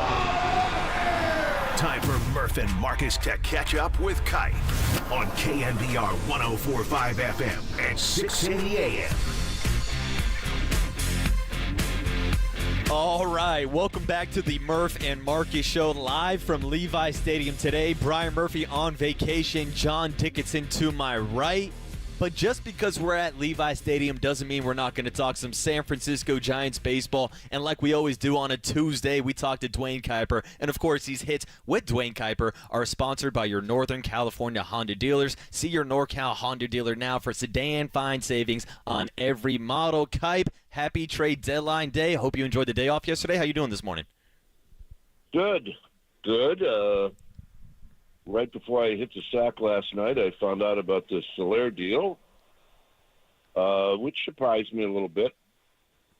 And I don't know if there's anything else going to happen. I mean, I was kind of thinking that we might lose a starting pitcher, but I don't know. The vibe I'm getting now doesn't sound like that's going to happen. Yeah, and those are some of the reports we're seeing across the national landscape right now. But I wanted to circle back to that Jorge Soler news. I was like you last night getting ready for bed, and I see that both Jorge Soler and Luke Jackson are being shipped off to the Atlanta Braves. What are your thoughts on that overall trade? Well, I mean, look, I know they save some money. That's fine. I don't think money, is always the main issue. I think with Soler, this is going to create more opportunities for Bob Melvin to play around with the lineup a little bit. Maybe get a little bit more athletic in the outfield and then use whoever you're not playing in the outfield as a DH. Because I don't think Soler played one inning on the field. If he did, it was maybe the last game of spring training. So if you're going to do that, then you kind of pigeonhole everybody that you might want to DH into not being able to do that. So I think that's one of the reasons. And maybe, one of those guys is Marco Luciano, where you still try to win. You're 3.5 or 4 back from the last wild card spot. You play those teams in front of you. You try to win, and then you try to see what else you got in the minor leagues. It's tough to do, but you can do it. Kipe, what goes through the clubhouse from a player standpoint when a player who's brought in on a decent contract, a veteran that's done some stuff in the major leagues, when he goes in this type of scenario, and it is a surprise to your point earlier. Well, I mean, look, you have to kind of look at the history of how long was Soler there. This is not a Brandon Crawford situation where he was there for 13 years and developed all of these relationships. Soler was well liked, and even though he was quiet and didn't speak a lot of English, he had a really wonderful personality and a great big smile. So yeah, I think you probably lose a little bit when those guys walk out the door. Luke Jackson was extremely well liked in that clubhouse. But everybody in there realizes that it's a business, and at some point in their life, it could very well happen to them, and it probably will happen to them. So, I mean, you look at it, maybe you feel bad for a couple of days, but then you realize that you got to go out on the field and you got to perform. Otherwise, you could be one of those guys. So I think, like I said, a lot of it has to do with your time of service with that club and the amount of time you had to develop some relationships. But like I said, both those guys are really, really well liked. Kipe, we talked after the All-Star game about how important these 11 games were leading up to the trade deadline.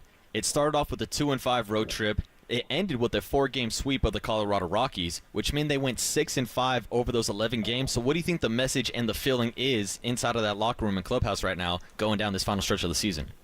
Yeah, the 4-game winning streak helped everybody forget the 2-5 road trip. And now, you as a team have been waiting all year for one giant hot streak. And when is it going to happen? And if it happens, is it going to salvage the season for you? And that's what they have to hope for. I read about the schedule, and a lot of teams under 500 the Giants are playing. You can't look at it that way. We've seen it already this year where Toronto comes in, takes 2 out of 3. Washington comes in and takes 2 out of 3.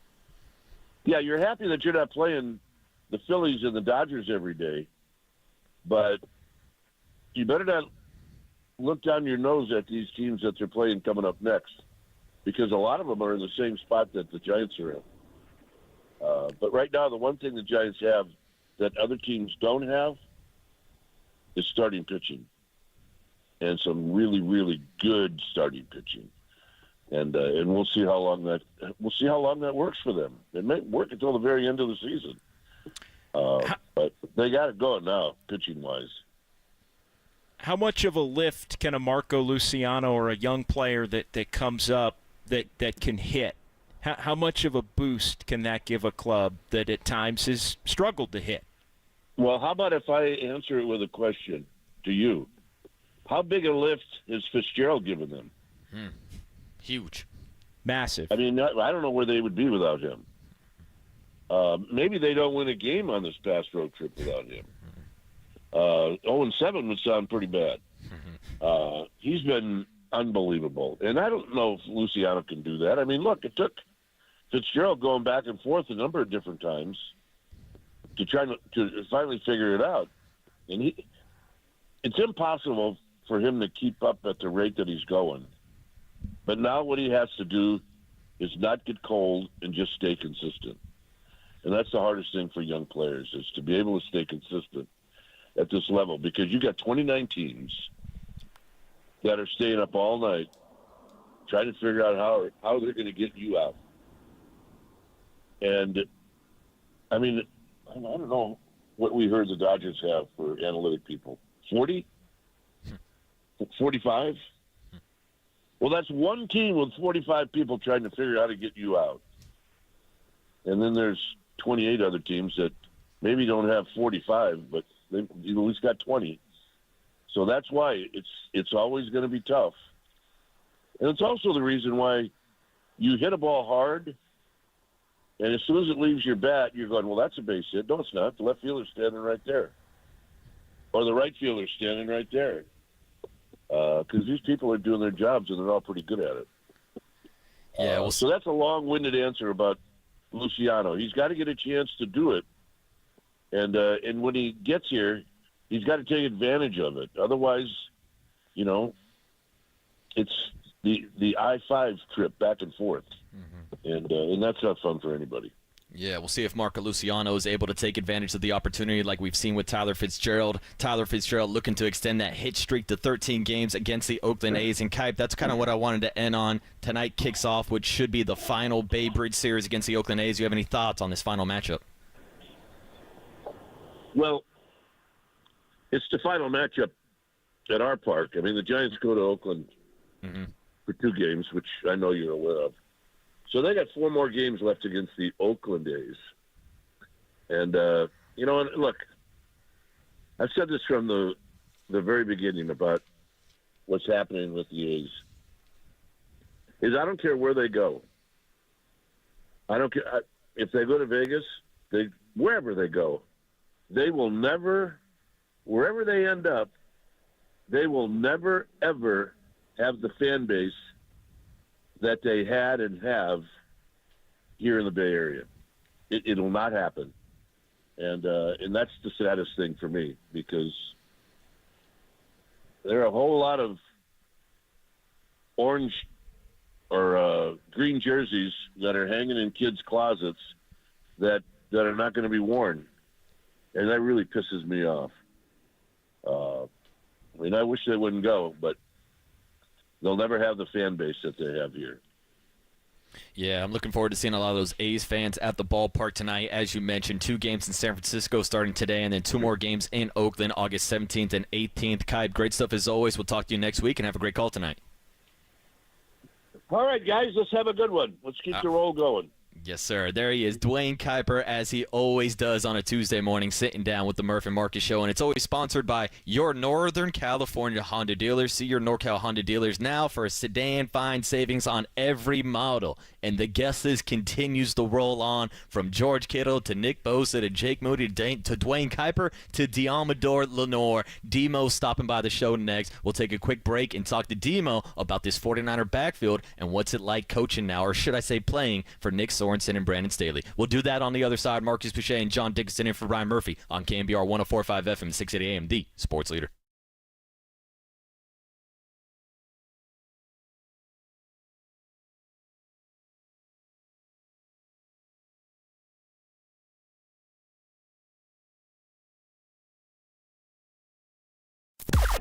Now, from the O'Donnell Financial Group Sports Desk. Learn more at ODFIGroup.com. O'Donnell Financial Group, because planning is a process, not a product. Well, it's official. Dylan Cease wins NL Player of the Week, and Tyler Fitzgerald low-key gets fleeced. Give us your thoughts on the KNBR YouTube channel, KNBR socials, and of course, call in 808 KNBR anytime.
Hey, what's up, everybody?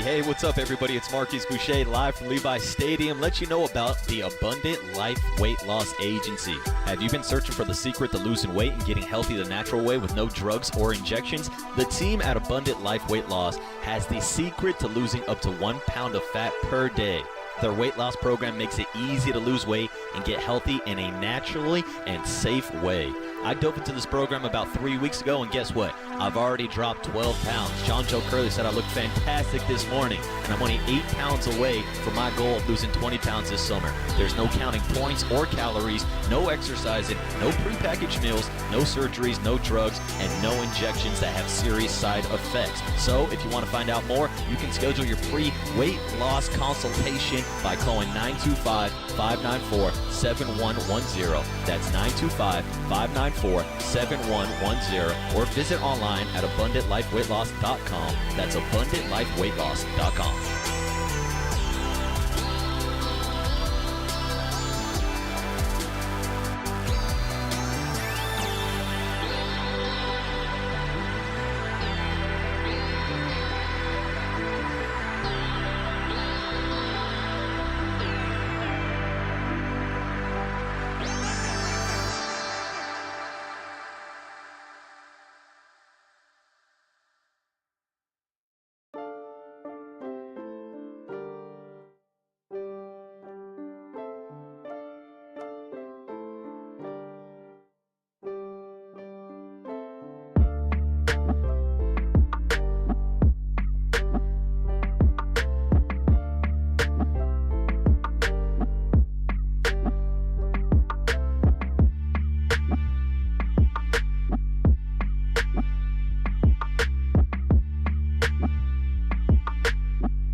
faithful Murph and Marcus keep your morning moving. Streaming live at twitch.tv/thesportsleader. It's intercepted by Deommodore Lenor.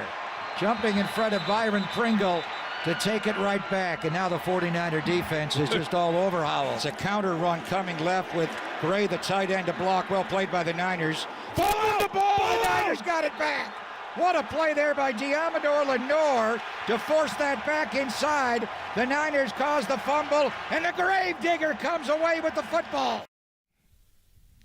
Back live at Levi Stadium, it is the Murph and Marcus show live with Deommodore Lenor sitting down in the building. John Dickinson in today for Brian Murphy. And I got to say, if you're watching right now on YouTube, you would have seen the smile on Demo's face to hear those highlights over the top of some Kendrick Lamar. Demo, I know you're an LA guy. Should we start with the Drake versus Kendrick beef? Yeah, we can. I mean, we obviously know Kendrick won. One of the greatest, to come out of LA. Really making the city look good, and about to win a Grammy off of this song. Yeah, right. And we know Kendrick represents for Compton, represents for all of LA. What does it mean to you to be able to represent your city up here in Northern California? It's a blessing, because I got a lot of people that look up to me, a lot of brothers and sisters, a lot of family around LA. So just being able to play and live my dream, I know that they happy for me. Well, what's the first week of camp been like? Obviously, you guys get to the Super Bowl. The grind starts again in pads yesterday for the first time. But what's this week feel like for you, maybe compared to some other camps? Just us day one clicking as a unit on both sides. We offense made great plays and defense was making great plays. I feel like this is the fastest camp that we had so far with just coming out, hitting the ground and running. Yeah, and you want to talk about hitting the ground running. Yesterday, first day of padded practice, I saw you had an interception off Brock Purdy. Oh yeah, it was a great read by me. It actually wasn't a bad read by him. The guy was actually open. I just fell off a route and made a hell of a play. Mm-hmm. And we talk about it all the time, the training camp battles that you guys have. You've of course seen Brock Purdy since he walked in as a third-string quarterback, the last pick of the draft. So what have you seen the development of Brock Purdy going back to his first training camp? Just poise, poise and confidence. Him being able to stand in the pocket and just read it, with all these guys coming off the edge, just showing the type of defense that we have, so him being able to sit in there and just make reads and, with Bosa in his face, he's a hell of a player. Mooney Ward last week spoke to your just ability to play, inside, outside, have the future to be an all-pro type player. And what does that mean to hear it from an all-pro type player? It mean a lot. That's someone we kind of he's a standard in our room. So a lot of people in the room, we all look up to him. So just hearing that, and just hearing the belief he have in me, it's second to none. The corner specifically, the secondary, but is this the deepest? I'm looking out watching practice last week, and I'm like, this is the deepest set of corners specifically that you guys have had like in your time here. Do you feel that? I mean, it seems like there is talent everywhere. Yeah, young guys, old guys. I feel like just with me coming in my rookie year, this is the most talent we had as a whole in the secondary, I believe. With just all the guys we have and people being able to do multiple things, play two positions, it's crazy. It's going to be tough decisions, between all these guys, because everybody's in the room is talented. Mm-hmm. And we talk about your talent and your versatility. Last season we saw you move a lot outside into the nickel. Do you have a preference of where you line up on the field, and what's the biggest difference between playing the two different positions? I feel playing both positions, I love to do it, just to show the versatility, but it was actually what the team needed at the time. So, I had to do what was best for the team. Do you feel like things are settling in a little bit with Yadam coming in, and obviously Mooney's going to be playing on the outside? Do you feel like you're settling in more on the inside, or do you still feel like there's going to be opportunities to play outside? It's still early, but I believe it's opportunities for both either way. But a lot of guys coming in, just being able to play, takes a lot off my plate, and we all be able to make plays, be comfortable, and play with confidence. You guys made a change this offseason with your defensive coordinator, promoted Nick Sorensen, a guy that's been in-house here with the team. What's your relationship like with Nick Sorensen? Last year, he was kind of the Nichols coach, so we already had that bond or relationship. He taught me a lot last year, just reading gaps and just playing with my pad level. So I'm fired up to have Nick back there calling the plays for us, and I know he's going to do a great job. No, Brandon Staley also came over this offseason. I saw some clips of you getting in some work with him. What's that been like so far? He's a genius. It's like having Kyle on defense. Just the knowledge that he brings to the room and how much guys respect him, respect his word, when he speaks. It's a blessing for him to be here with us.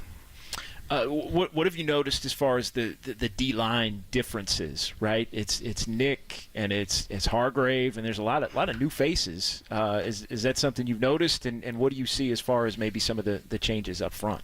Oh, like back to my rookie year, I feel like my rookie year I ain't seen, like, our D-line that year was crazy. We had 1s, 2s, 3s, they all were, good. And I feel the same here, like, at this camp. I was just thinking that the other day, like, we got talent. Like, I didn't know what to expect, with missing Armstead and just missing key pieces that we had last year. But all the guys that came in is ready to go. And talk about how that helps you out on the field, having a defensive line like that. I know we talk a lot about the internal clock. Is there like 3-4 seconds in your head and you're thinking, hey, Bosa and the boys are about to get home? Oh, yeah. It's really like 2 seconds because, they coming. I know I can always count on them, when they out there and it's a hard down, or if it's going to be a hard down, I can always count on them, and I got my D-line back, Everybody has goals from one season to the next. What are some of your goals coming into this is a big year for you. This is a big year. Yeah, my only goal really is to get back to the Last Dance and win it this time. Personal goals, All Pro and Pro Bowl, but I'm more focused on the Super Bowl, because I feel like that game that meant a lot to me. So losing that one, that one hurt. But I still got that salty taste in my mouth. Were there any positives or maybe experience from playing in the Super Bowl that you think could help you in your career moving forward? I feel I treated it like as another game, but I just feel like we ain't win it, so I ain't really get the real experience that I wanted, or I feel like I was just hoping for a different experience. Is there easier to get motivated when it's July and you're just starting out with the bad taste that you mentioned, or is it like, damn, we got 6 months to even get back to that spot? And a lot of winning. Yeah, it's easy, like, coming back in the building, being at meetings, it's about to start. So, you get a little bit of anxious, but it's easy because we in July now, so I know it's like football is starting right around the corner. Like, so I'm just ready for that, and I'm ready to attack it. Yeah, and you know what? It starts to get real once those pads come on. We mentioned yesterday at practice, we had a conversation last year with Fred Warner about the trash talk back and forth between the offense and the defense. Talk about that competitive spirit and how that drives everybody to be better.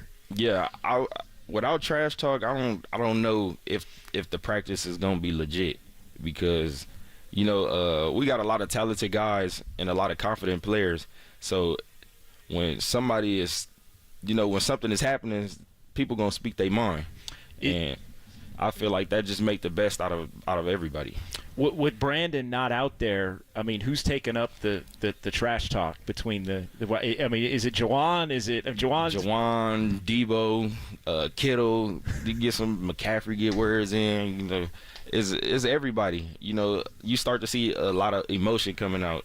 Because we've been doing it for a minute. Everybody is like, everybody is just really anxious to start the season. So you got a lot of emotions running out there.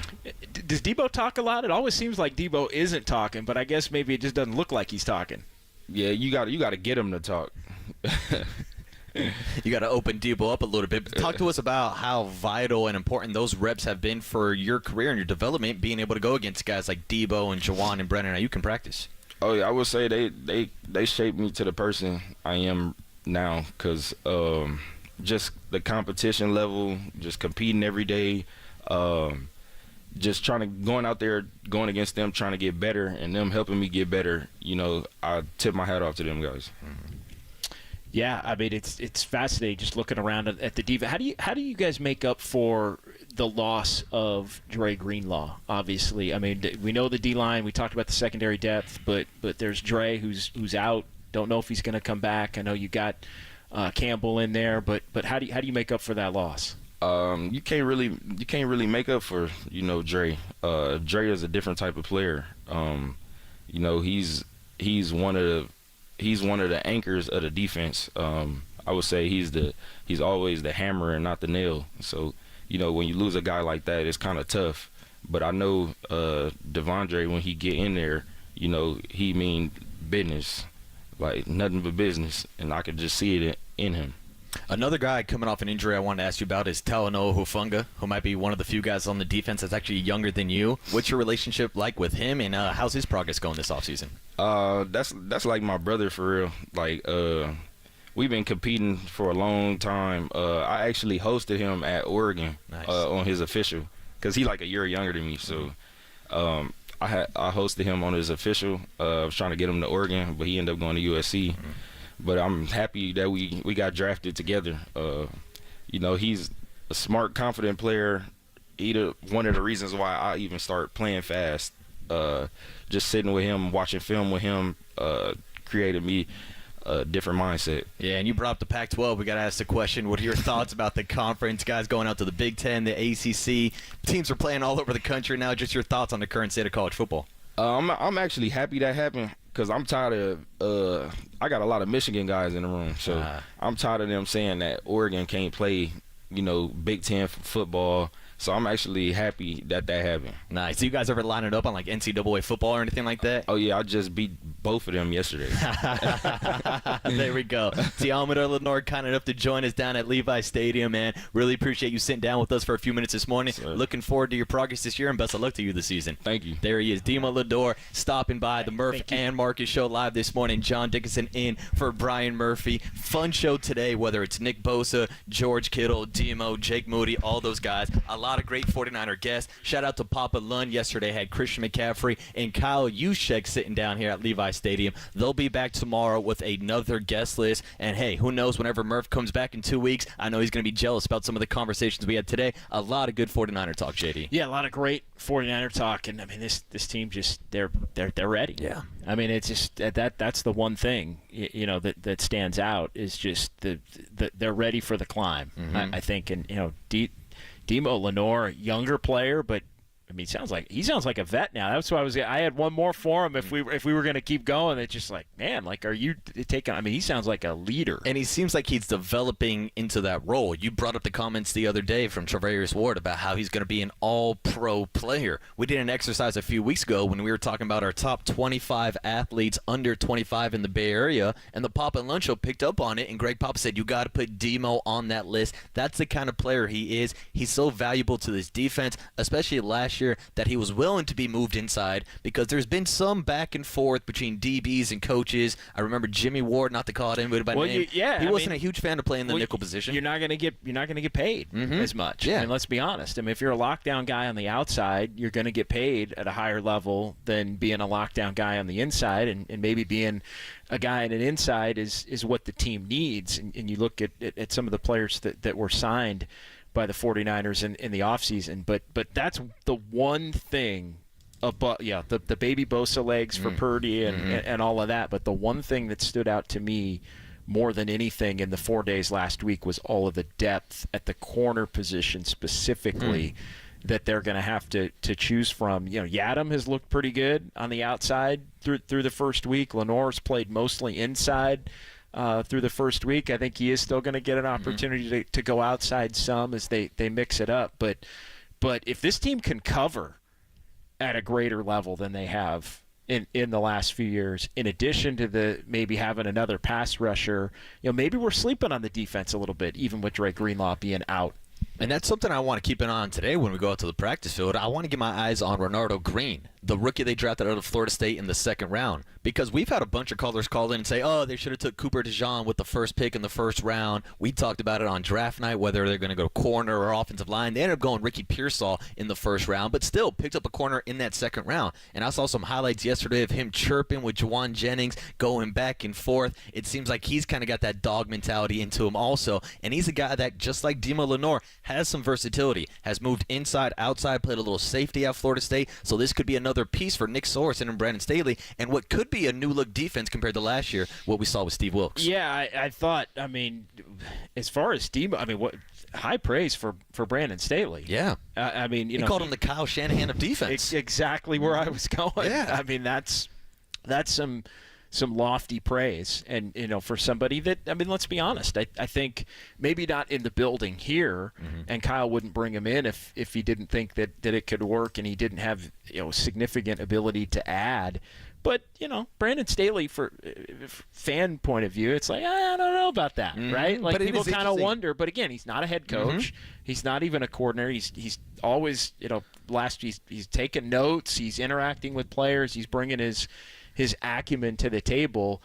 But to hear somebody who's been a part of this defense the last few years, like Deommodore Lenor, speak to what Staley has brought to the table, I think that carries some weight. Yeah, and I think it gives you a different mix, a different personality than Nick Sorensen, a guy that he's obviously comfortable with, him being the nickel coach last year. So I think as you get more football minds in the building, it can only be viewed as a positive. And going back to when Brandon Staley, before he got hired by the LA Chargers, I remember people throwing out the comps. Oh, he's the Kyle Shanahan of defense. So if you can get two great offensive and defensive minds in the building, I don't see how there could be a negative there. Again, to your point, he's not the head coach. He's not the one going to be in charge of these fourth quarter decisions. And yeah, maybe the role is a perfect fit at this point. It's Sorensen is the DC, he's the guy, but Staley is able to have influence and pick up on little things here or there, or help potentially build some of the game plans that are more opponent specific on a week in, week out basis. So that could wind up being in many ways the perfect blend. Let me ask you a question. Is there any concern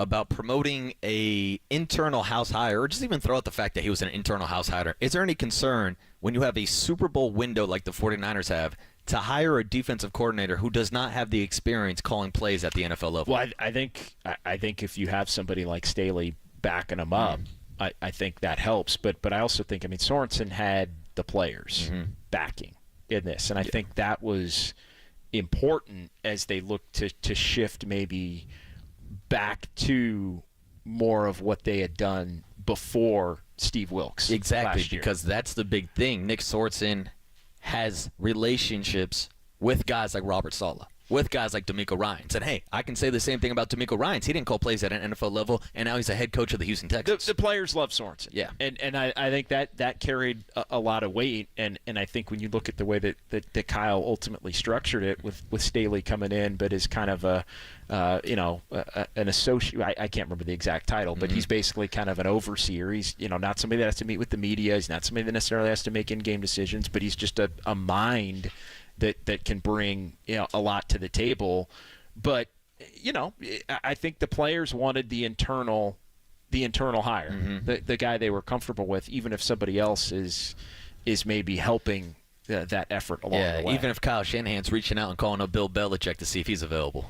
Well, that's a no-brainer, right? Yeah, that was you got to do that. Source, You got to do that. You got to check. Why not? You got to do that. The greatest of all time. Yeah, shoot your shot, Kyle. Of course, they ended up with Nick Sorensen and Brandon Staley this year as their defensive coordinator / defense assistant coach. A lot of defense we could talk about. A lot of 49er football. We can keep that conversation going. Get back to the MLB trade deadline. The breaking news that the San Francisco Giants shipped out not just Jorge Soler, but also Luke Jackson last night to the Atlanta Braves in a move that seems like a salary dump. We'll get some Giants baseball coming up in a few minutes, but on the other side, we got to check in with the cooler of content, the best sound from around the sports world, checking in on Snoop Dogg, giving some Olympic highlights, some good stuff on the other side. It's John Dickinson and Marcus Boucher live at Levi Stadium on KNBR 104.5 FM, 680 AM, the sports leader. He's a genius. It's like having Kyle on defense.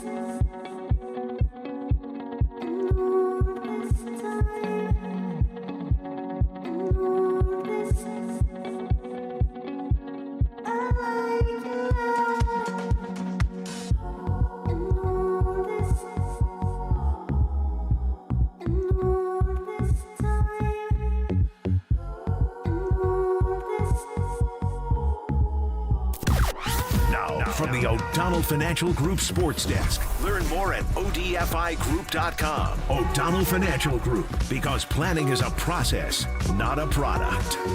It has been a jam-packed show so far. We've heard from George Kittle, Nick Bosa, Jake Moody, and Deommodore Lenor so far. And if you want to hear more 49ers interviews, Christian McCaffrey and Kyle Juszczyk joined Papa and Lund yesterday to discuss turning the page from last season and Brock Purdy's demeanor as the leader of the 49ers offense. You can hear the full interview on the KNBR app, KNBR.com, and on the KNBR YouTube channel.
Protect your assets with David Hollander Business and Technology Report.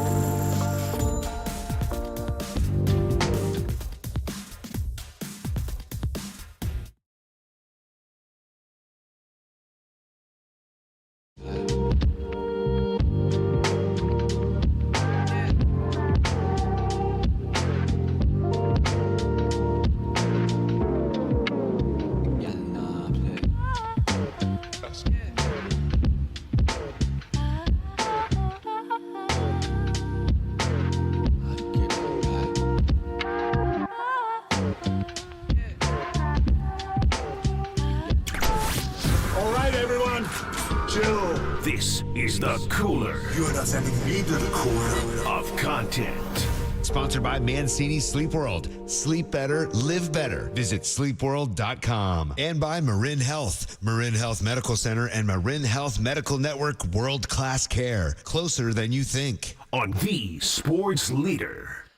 Welcome back to the Sports Leader, the Murph and Marcus Show, live from Levi Stadium. Unfortunately, no Brian Murphy, but having a blast this morning with my guy John Dickinson and all the 49er guests that we've had this morning, whether it's Nick Bosa, George Kittle, Deommodore Lenor, Jake Moody. The parade and the hits don't stop. Tomorrow, Papa and Lund are back at Levi Stadium. They'll have Brock Purdy between 10 a.m. to 2 p.m. on the Papa and Lund Show. Shout out to my guy Walter E. Cabosetta, producer from the Midday Show, in the building today. John Joe Curley, my guy Young Tony back at home in San Francisco, and even a young Austin Scott, the digital team. All of KNBR are here covering 49ers training camp. That's why it's the number one resource for all of your 49ers news and info, but it's also your number one resource for the cooler of content, because JD, we got some fun sports sound we want to get to from around the world. And no, the cooler of content is not just restricted to the good old US of A. We're going international. We're going out to Paris,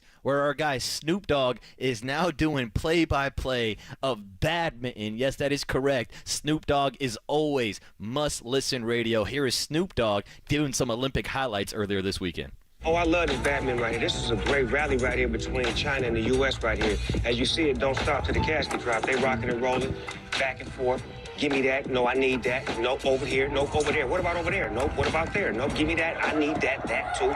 Nope, sit down somewhere. Get out. Wait a minute. Hold it. Way up in the sky. Now down. Back up. Over there. Now over here. Get out the way. Move. I told you we need that. That was a good point.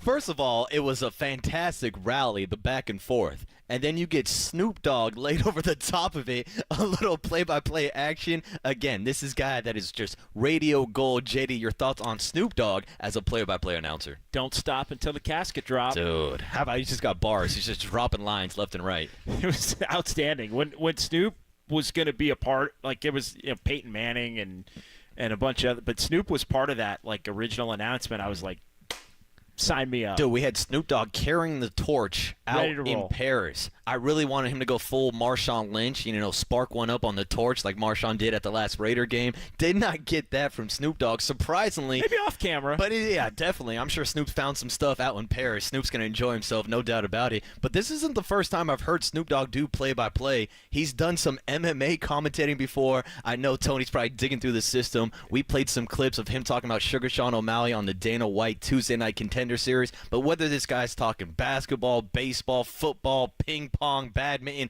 this guy is must listen 24/7. That's why he's one of the best maybe figures in America right now. Yeah, huge sports fan, and it's just an icon. Yeah, just an icon of pop culture. And it was cool. I was watching the some of the Olympic events last night. I was watching the finals for skateboarding, and it was cool. He was in the crowd cheering on Nyjah Houston, who unfortunately got the bronze medal last night. I say that like it's a bad thing. I know he's been striving for gold. Shout out to Jagger also taking the silver, back-to-back medals last night for Japan in skateboarding. But overall, it's cool just to see Snoop Dogg hanging out as a fan. Now, if you got to pick one Olympic event to go to, JD, what do you think would be your first option?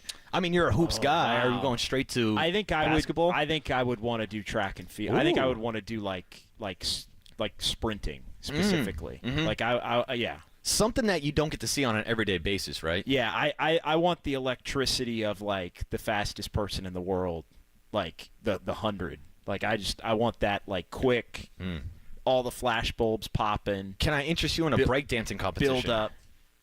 Like you want to like. Yeah, we can go one-on-one if you want. We're going to battle? No, there's actually breakdancing now at the Paris Olympics. I didn't know that. I thought you were, like, challenging. No, I mean, we can pull out the cardboard if you want. We go straight in front of George Kittle and Demo and all those guys. It's actually something I wanted to bring up with George Kittle. I was listening to him on the Bussin' with the Boys podcast, and he was talking about how he actually competes in a competitive curling league in the offseason out in Nashville. We should have asked George Kittle about his Olympic aspirations. No doubt.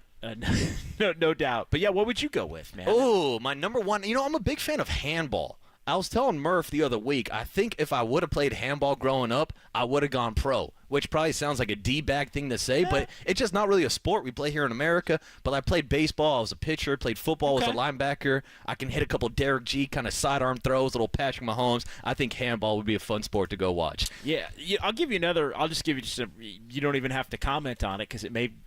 I like watching water polo. Dude, water polo is intense. Water polo is super intense. I give those guys credit. What goes on beneath the water is absolutely. It's like a fist fight beneath the water. They're straight up wrestling. Shout out to Declan, Murph's kid, playing some water polo. And it looks like our guy Young Tony actually found Snoop Dogg doing play-by-play for that UFC fight I was talking about. Why not? More Snoop the better. Young Tony hit us with that Snoop from that Dana White Tuesday Night Contender Series. 3-piece dinner with biscuits. Oh, O'Malley! O'Malley! O'Malley! Oh, yeah. O'Malley!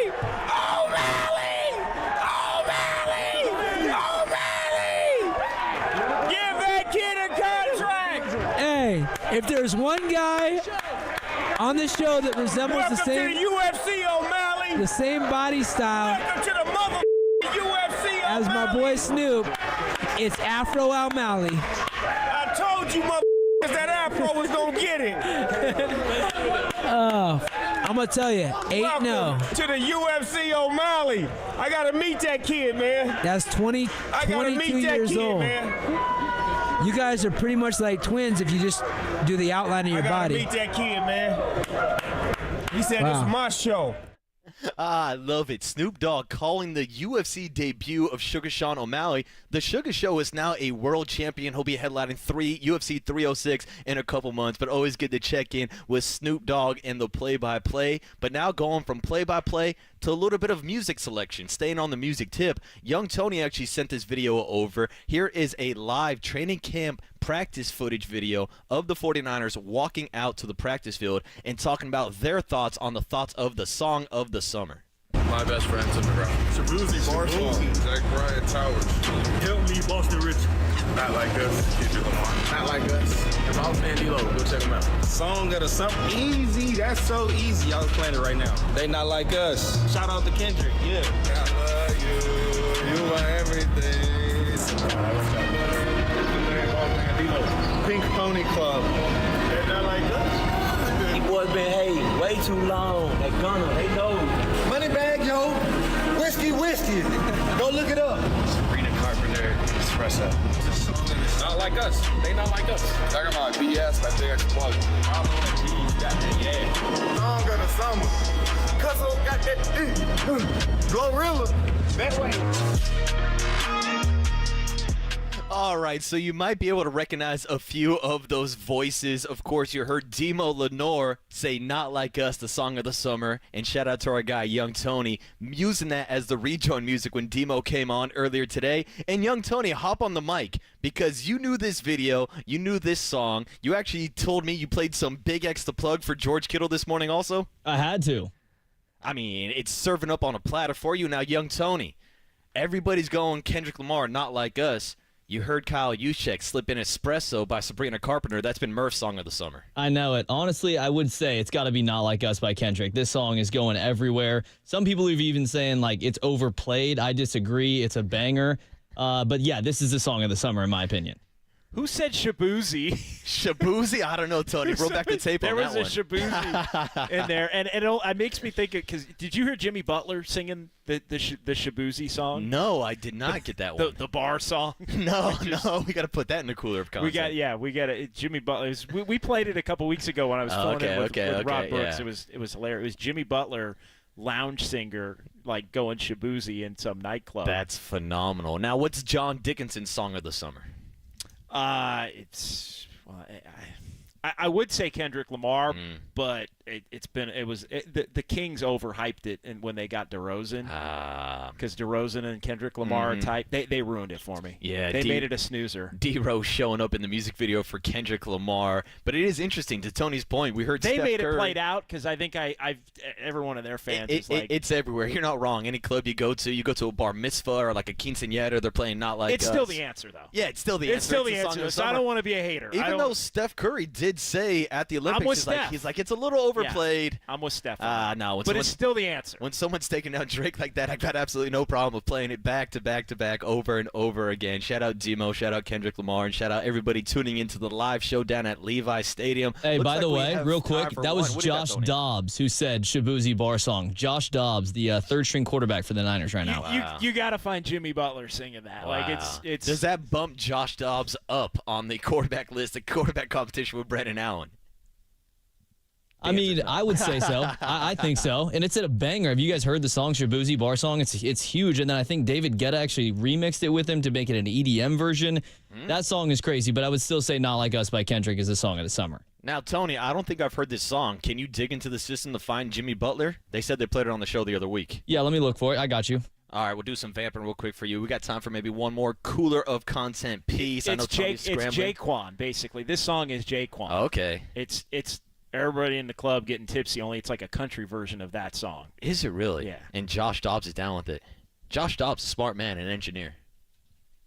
Yeah. We'll keep it moving. John Joe's out here showing me little Post-it notes. That's astronaut. John Joe Curley's across the room, and he's trying to show me these Post-it notes. I can't read what the hell it says on that Post-it note. John Joe Curley. Maybe he wants me to break. Maybe we'll get the Shabuzi song on the other side. That's it for your cooler of content. We're live at Levi Stadium. We'll react to some of that sound we heard earlier from Nick Bosa, George Kittle, Deommodore Lenor, and all the 49er interviews we had earlier today. Also, Kyle Shanahan spoke about some open competitions on the roster. We'll hear from Kyle Shanahan on the other side before we get back into the Major League Baseball trade deadline at 8:50, and then maybe a special surprise at 9:15. It's John Dickinson and Marcus Boucher live from Levi Stadium on KNBR 104.5 FM and 680 AM, the sports leader. My best friend's in the ground. Shabuzi bar song.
KNBR. This is Murph and Marcus on KNBR 104.5 and 680. The sports leader.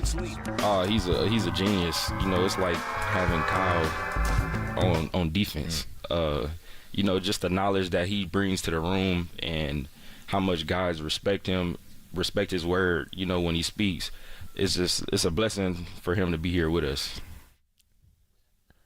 All right, we're back live at Levi Stadium. Marcus Boucher, John Dickinson on the Murph and Marcus show. Brian Murphy on vacation, but me and JD are here live in person where we just had the opportunity to sit down with Deommodore Lenor. Definitely want to react to some of those cuts that he said about Brandon Staley and Nick Sorensen. But first, JD, you got some business for us. Yeah, we're sponsored by Marin Health. Top physicians, surgeons, and clinicians right here in the North Bay. Marin Health puts you closer to your best health, world-class care, closer than you think. Morning show here on KNBR, sponsored by Marin Health. Way to put a bow on that sponsorship, and way to put a bow on that last segment. Young Tony, hop on the mic. Was that right there Shabuzi? That was Shabuzi, a bar song. That's the original that he came out with, and then David Guetta remixed it. If you want to hear that, I got that queued up as well. Yeah, why the hell not, Tony? I got to say, now that I hear the song, I think I have heard it this summer, so I say it does qualify for one of the songs of the summer. All right. Yeah, I mean, it's a banger.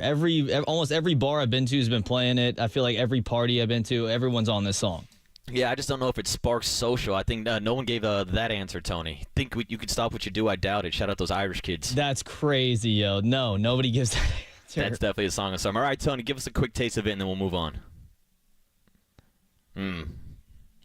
Okay. Now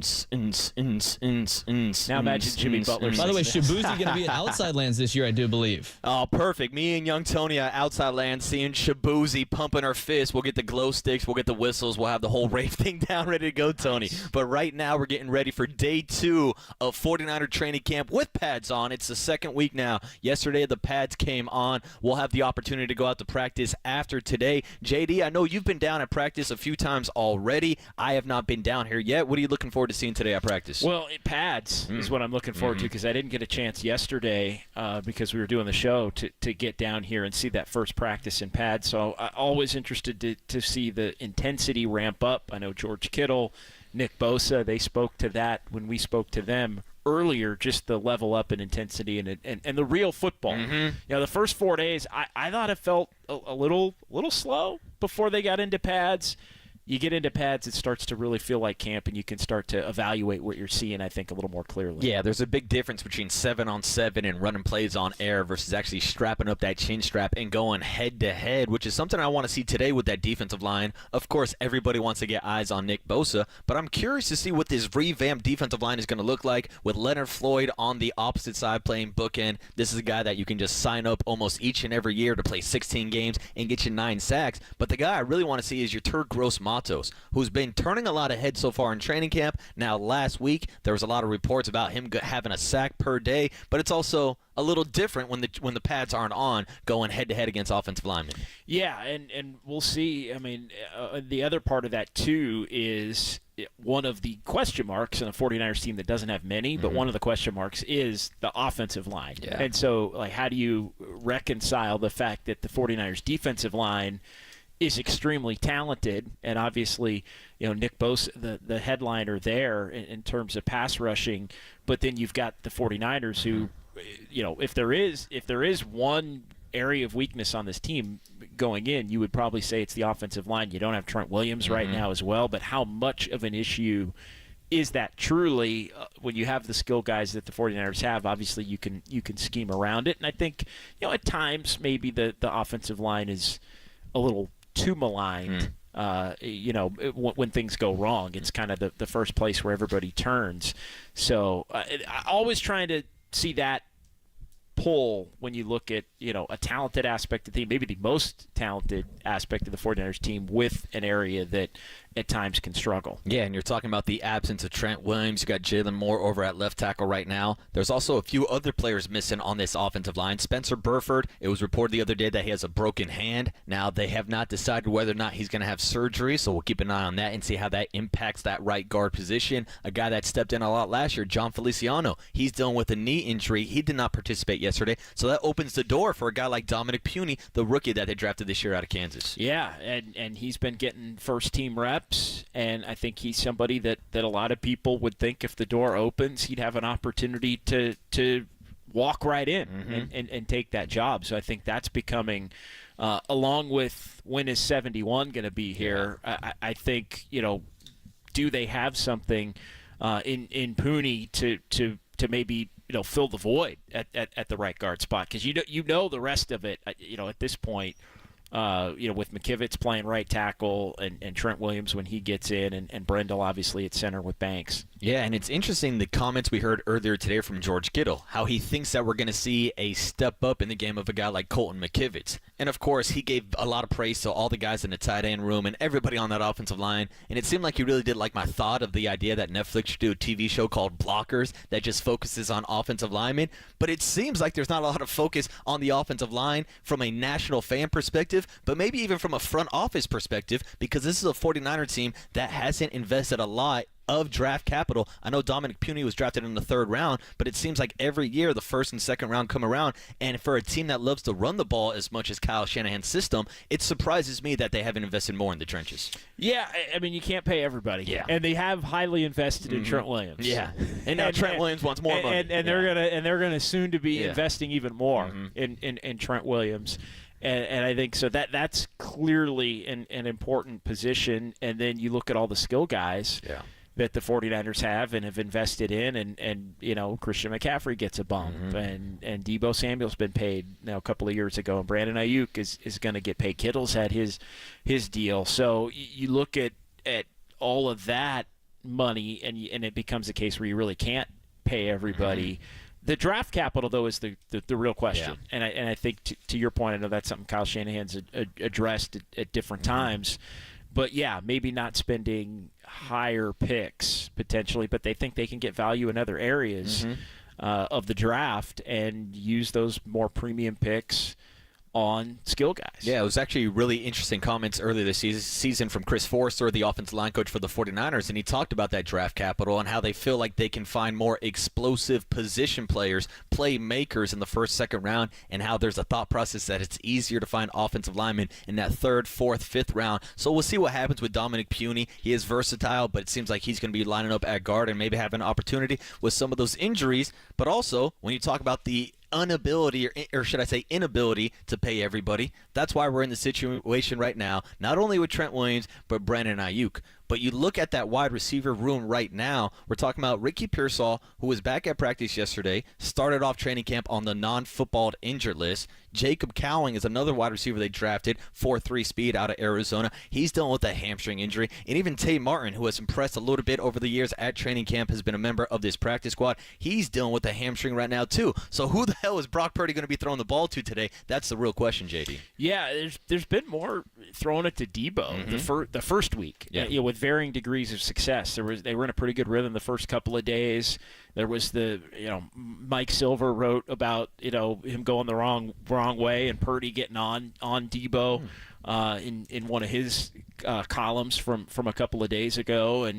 But yeah, Pearsall's the guy for me that I'm interested to see also as you start to look at projecting ahead and getting out in the field and seeing him in pads. And also seeing what his path to playing time is. Now, yesterday he did work off in some solo individual drills, went out with the special team unit and worked on some punt returns. But you're talking about an offense, if Brandon Ayuk decides to sign with the 49ers, I think we all expect him to play this year. A little bit of uncertainty about his actual future. But you look at their 3 wide receiver sets right now. It's Brandon Ayuk, it's Deebo Samuel, and it's Juwan Jennings. So how are they going to be able to fit Ricky Pearsall in the mix? Does he start taking some snaps away from Juwan Jennings? But we know how valuable Juwan is as a blocker in this system. Yeah, Jennings is just and a third down pass catcher. Third and Juwan as well. I mean, he's somebody that comes up with a lot of money catches, and hell, he was maybe in line to be the MVP of the Super Bowl had the 49ers won the game going back to February. But yeah, I think being able to play as a true receiver in for Kyle Shanahan immediately as a rookie, that's been something we talk about it a lot with the Warriors and who has the ability to penetrate that barrier in terms of being trusted. Can Pearsall become somebody who's trusted in year one? Deebo Samuel was. Now, Deebo Samuel was not a true wide receiver. Brandon Ayuk, the COVID year, varying degrees of trust and ability to get on the field and perform. But could Pearsall be somebody that is able to get out there now healthy and be a part of the mix? Because to your point, you start looking at between McCaffrey and Kittle and Debo and Ayuk, if Ayuk comes back, and Jennings and Pearsall and Juszczyk. It's weapons everywhere. We could talk about... It's more weapons than the 49ers have ever had at any point during Kyle Shanahan's tenure. And it's a great problem to have. It's almost like having too many pitchers, which leads to our discussion about the trade deadline coming up later on in our next segment, what's going to happen with Blake Snell and the San Francisco Giants. But we also want to tell you we have a ticket giveaway today to go see Three Dog Night at the Mountain Winery in Saratoga. We'll tease that for a little bit later, but we just teased the Giants, Shady. So let's take a quick break from the 49ers. We are live at Levi's. We'll get back into some 49er conversation around 9:15 and 9:30. But on the other side, we got to do our big hit, talking about the MLB trade deadline. Farhan making a move last night, shipping out Jorge Soler and also Luke Jackson back to the Atlanta Braves. We'll get your reaction next on the other side. Marcus Boucher and John Dickinson live from Levi's Stadium on KNBR 104.5 FM and 680 AM, the sports leader.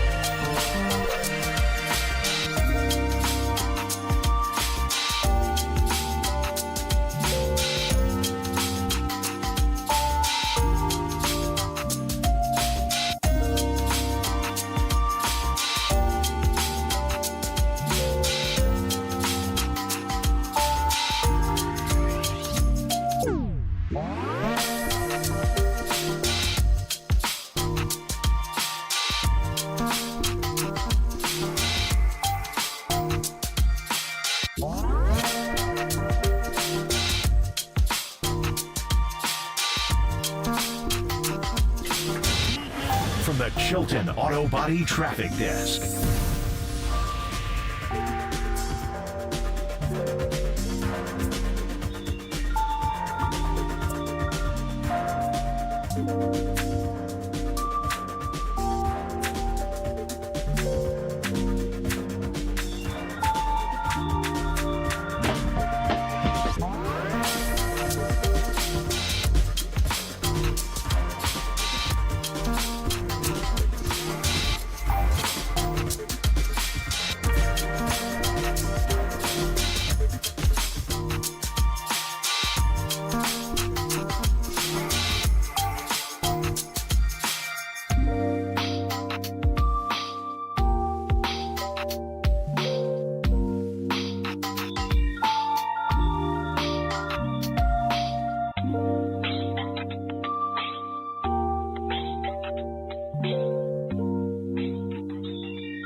the big hit. Sponsored by Benjamin Moore Paints. Experience the Benjamin Moore retail difference at their independently owned authorized retailers today or at benjaminmoore.com. On KNBR 104.5 FM and 680 AM, the sports leader. I mean, look, I know they save some money. That's fine. I don't think money is always the main issue. I think with Soler, this is going to create more opportunities for Bob Melvin to play around with the lineup. Maybe get a little bit more athletic in the outfield and then use whoever you're not playing in the outfield as a DH. And maybe, one of those guys is Marco Luciano, where you still try to win. You're 3.5 or 4 back in the last wild card spot. You play those teams in front of you. You try to win, and then you try to see what else you got in the minor leagues. It's tough to do, but you can do it. That, of course, was the voice of Dwayne Kuiper earlier this morning, talking about the Giants' latest trade, shipping out Jorge Soler, also sending out Luke Jackson in return for Tyler Matzek and Sabin Ceballos.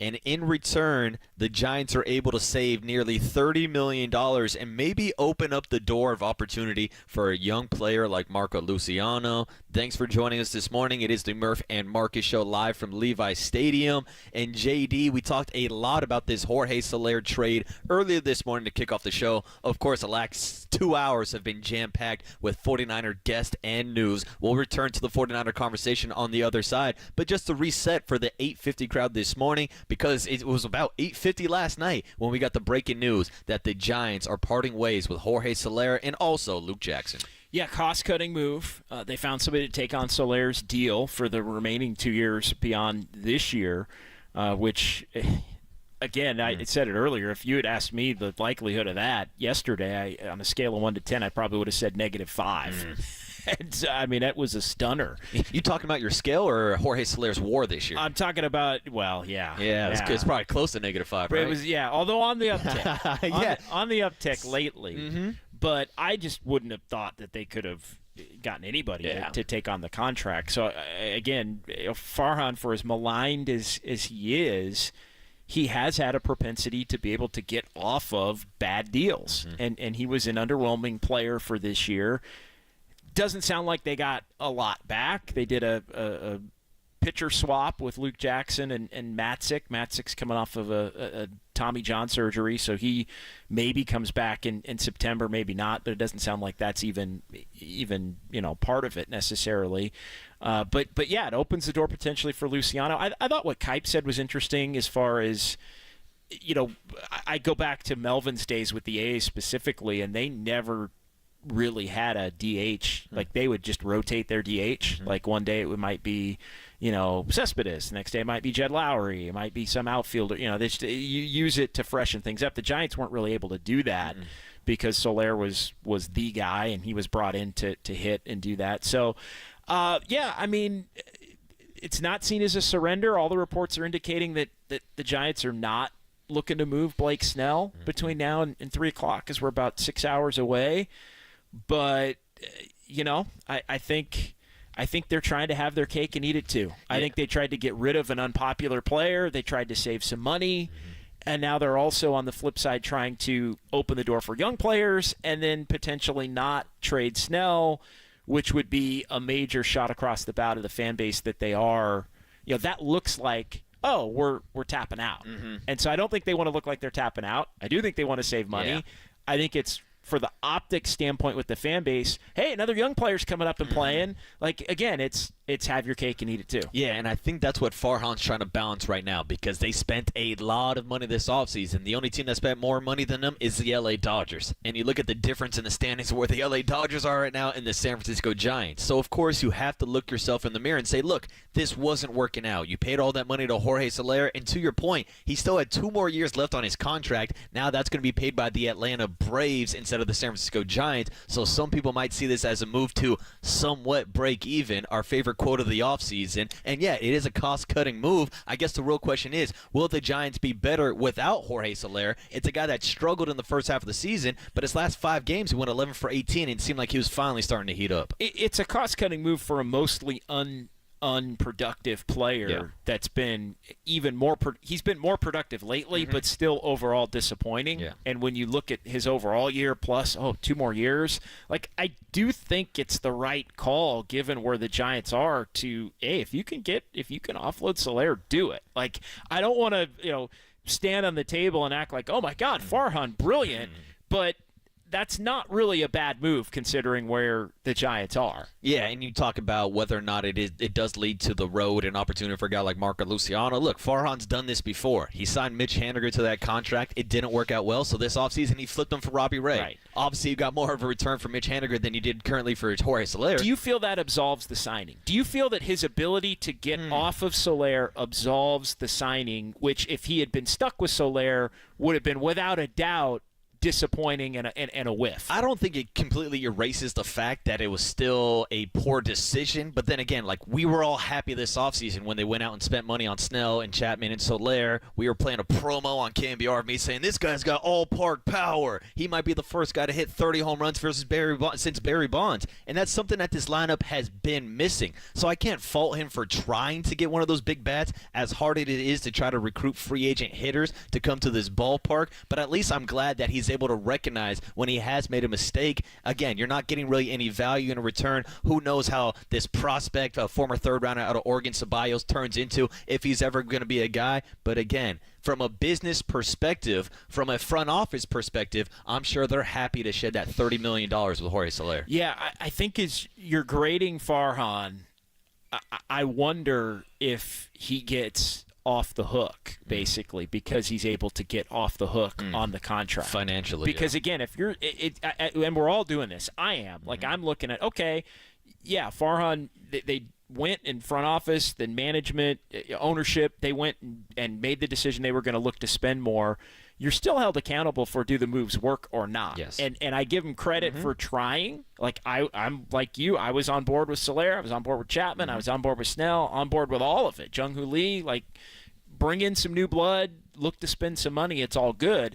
That being said, if it doesn't work, you have to be held accountable for that. So I think a big part of the trade last night, and we'll see what happens today, is Farhan giving himself different avenues to continue to keep his job for 2025. And I wonder if Farhan views it as, well, this would have been a real significant negative mark, the Soler signing, had the Giants been stuck with him for 2 more years, and by offloading it, it takes a big red X on the report card, and it basically just erases it to where it's an NA or it's a dash line, incomplete. Incomplete. Like, oh, didn't happen. Yeah, exactly. Didn't work out, but didn't happen. And oh, by the way, might not end up hurting us because we still have this outside shot at making the playoffs. And Luciano, Giants fans are always in a froth over these young players and the perception that these young players are going to come up and save them. So I'll dangle Luciano, who hit a little bit earlier in the year, and bring him up. So I don't like speaking. I don't think it's as like directly manipulative, but I think he's just trying to see how many different avenues he can keep in his back pocket to sell, almost regardless of whether they make the post. Hey, if they don't make the post, but I got Luciano at bats, and Fitzgerald's a player, and Ramos, and so I don't know. I feel like he's shaping narratives for himself. He's shedding salary, but still giving his team a competitive chance. Whether or not Marco Luciano succeeds as the DH, if that is the plan for the San Francisco Giants. I've been talking about Marco Luciano for a couple weeks now. Hell, since before the season even started, I've always been a big Marco guy, but he's swinging a hot bat right now. 6 home runs in the month of July with the Sacramento Rivercats. So we'll see if he's able to take advantage of the opportunity, just like we saw with Nick Ahmed. Tyler Fitzgerald, once Nick Ahmed finally got out of town. Yeah, shout out to Nick Ahmed hitting that home run with the Dodgers against the Giants the other night. Giants play Atlanta here coming up. Okay, so you'll have a chance for a little bit of revenge from Luke Jackson. I'm sure he'll come out and strike out the side. No, probably not after the season he's been having. But it all gets back to those comments a couple weeks ago from Farhan Zaidi about freeing up time for the young players. Again, look at Tyler Fitzgerald and the stretch he's on right now, the 12-game hitting streak, the 8 home runs in the 10 games. You don't get that with Tyler Fitzgerald unless you decide to cut ties with Nick Ahmed. We could talk about Elliot Ramos being an all-star. The reason Elliot Ramos got an opportunity this season was because of the Austin Slater injury and the Jung-Hoo Lee injury. We've seen the up and down with guys like Luis Matos. He hasn't taken advantage like guys like Elliot Ramos and Tyler Fitzgerald. But when we talk so much about Farhan's farm system and the prospects and the promise for the future, at some point those guys got to show up on the field. Now, some have. Kyle Harrison, Patrick Bailey, Ryan Walker. These are guys that are currently contributing too. But I think when Farhan's thinking about his future, he wants to get his guys to that level. And whether or not you view Marco Luciano and Elliot Ramos as his guys, even though they were drafted by Bobby Evans, at this point they're a part of the franchise and they're a part of the future. They are. And look, I think you have to be fair about it, and I have to be fair about it too. I mean, if by the end of the year it looks like Elliot Ramos is a dude that's, hey, plug him in left field next year as the starter. If Fitzgerald's a starter at shortstop, next year, if Luciano's somebody that can start at DH predominantly, like if maybe play a little second base, who knows? Yeah, you get credit for that. I mean, that's I've been somebody that has been pretty hard on Farhan, although I was somebody that said, hey, I would have given him another year. I would have given him this year, even when they moved on from Kapler, and I did say that. But I do think you have to be fair about, if certain things don't work out, there's an accountability there. But if certain things do work out, there also has to be an accountability there. It's not a finished product today. The last 2 months, whether they make the postseason or not, do matter in my mind in terms of the overall valuation. Whether it's young players look like keepers, even if they come up short, versus, if they actually are able to, with the pitching, and let's assume they keep Snell, make a run and get in. Like, if they get in, he's going to be here. Yeah.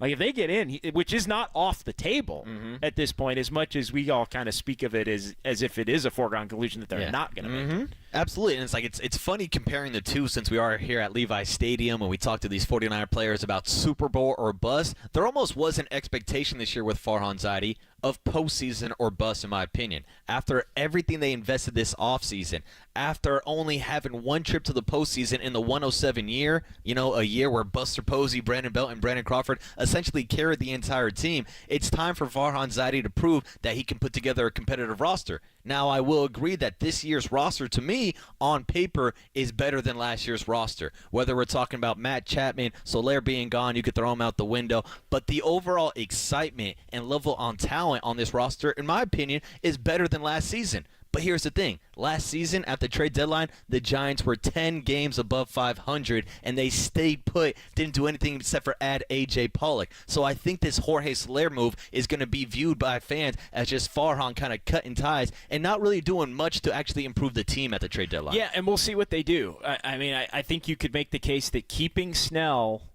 is – I think Snell is that's the pivot point for me. I still think they should look to trade Snell, because it's more likely than not that they're going to miss the playoffs, right? I would agree. Even if they are better between now and the end of the year than they have been in the first 2/3 of the season. We're basically right at 1/3 to go beginning tonight. If they can be better than they've been and still not make it. And so I feel like that's almost their destiny, to be better than they've been but still come up a little bit short. I think you can move Snell and still be better than you've been over the first 2/3 of the season and come up short. If that makes sense. Like, I don't I think keeping Snell might be your only shot to actually make it. But I feel like you're probably going to wind up in the same spot whether you keep him or not. That's an interesting take, because we've seen the success of a guy like Hayden Birdsong. Now, anytime you... And Cobb's coming back. Yeah, so you have Cobb. 5 starters if you count Birdsong. So that's the thing. And maybe they don't want to put that on Birdsong. That rotation is crowded. Yeah, he's still a 22-year-old kid. And obviously, if Blake Snell continues to pitch like the way he's pitching right now, if you move on from him, anybody that you put in the rotation would be a downgrade, as good as Hayden Birdsong is currently pitching right now. That's true. And again, I come back to it's the risk reward. It's the because to me, and maybe Farhan disagrees, and maybe ownership disagrees, and hell, maybe the fan base disagrees. But to me, if you keep Blake Snell, you don't make the playoffs, and Blake Snell leaves. We're talking about red X's on the report. That's a massive. That might be 2 red X's on the report card, because you would have gotten none of the benefit and all of the negative. Yeah, and this would have been the second time it's happened, or maybe even the third time it's happened under the Farhan Zaidi regime, whether we're talking about Carlos Rodon not opting back in, whether it's letting Kevin Gausman go to the Toronto Blue Jays. We've seen them not commit to these superstars past their own contracts. Now, again, it's going to be a personal decision for Blake Snell if he wants to opt in, but you would think if he continues to put up these kind of numbers, there's a big possibility that he could opt out of his contract. If he does opt back in, then things went terribly wrong for the Giants, and if things go terribly wrong for Blake Snell and the Giants, they're probably not making the postseason. That's the biggest problem. And real quick, I do want to remind people, you are listening to KNBR AM and FM in San Francisco, the sports leader, a Cumulus media station. But that's the news we got this morning with Jorge Soler. I would say most Giants fans were surprised to see Soler on the move and not Blake Snell. Well, we should keep you updated on reports. John Heyman reported last night that the Giants are suggesting for now that they are unwilling to pay down Blake Snell's deal, which includes $30 million on that 2025 player option. So it sounds like unless the Giants want to take on some of that money, other teams aren't going to be as interested on Blake Snell. But as we saw with the Jorge Soler move, they're trying to slash money. And teams want that basically in case Snell goes to them and is bad. Yeah. So if Snell goes, like a team acquiring Snell is basically saying to the Giants, hey, if we get Snell and Snell is bad enough over the last 2 months to where he opts in for us, you have to pay some of that for Yeah, it. and then what's the value for the Giants? I understand the Giants not wanting to do that. Yeah. That would be a non-starter for me as well. It's like, look, you want this dude.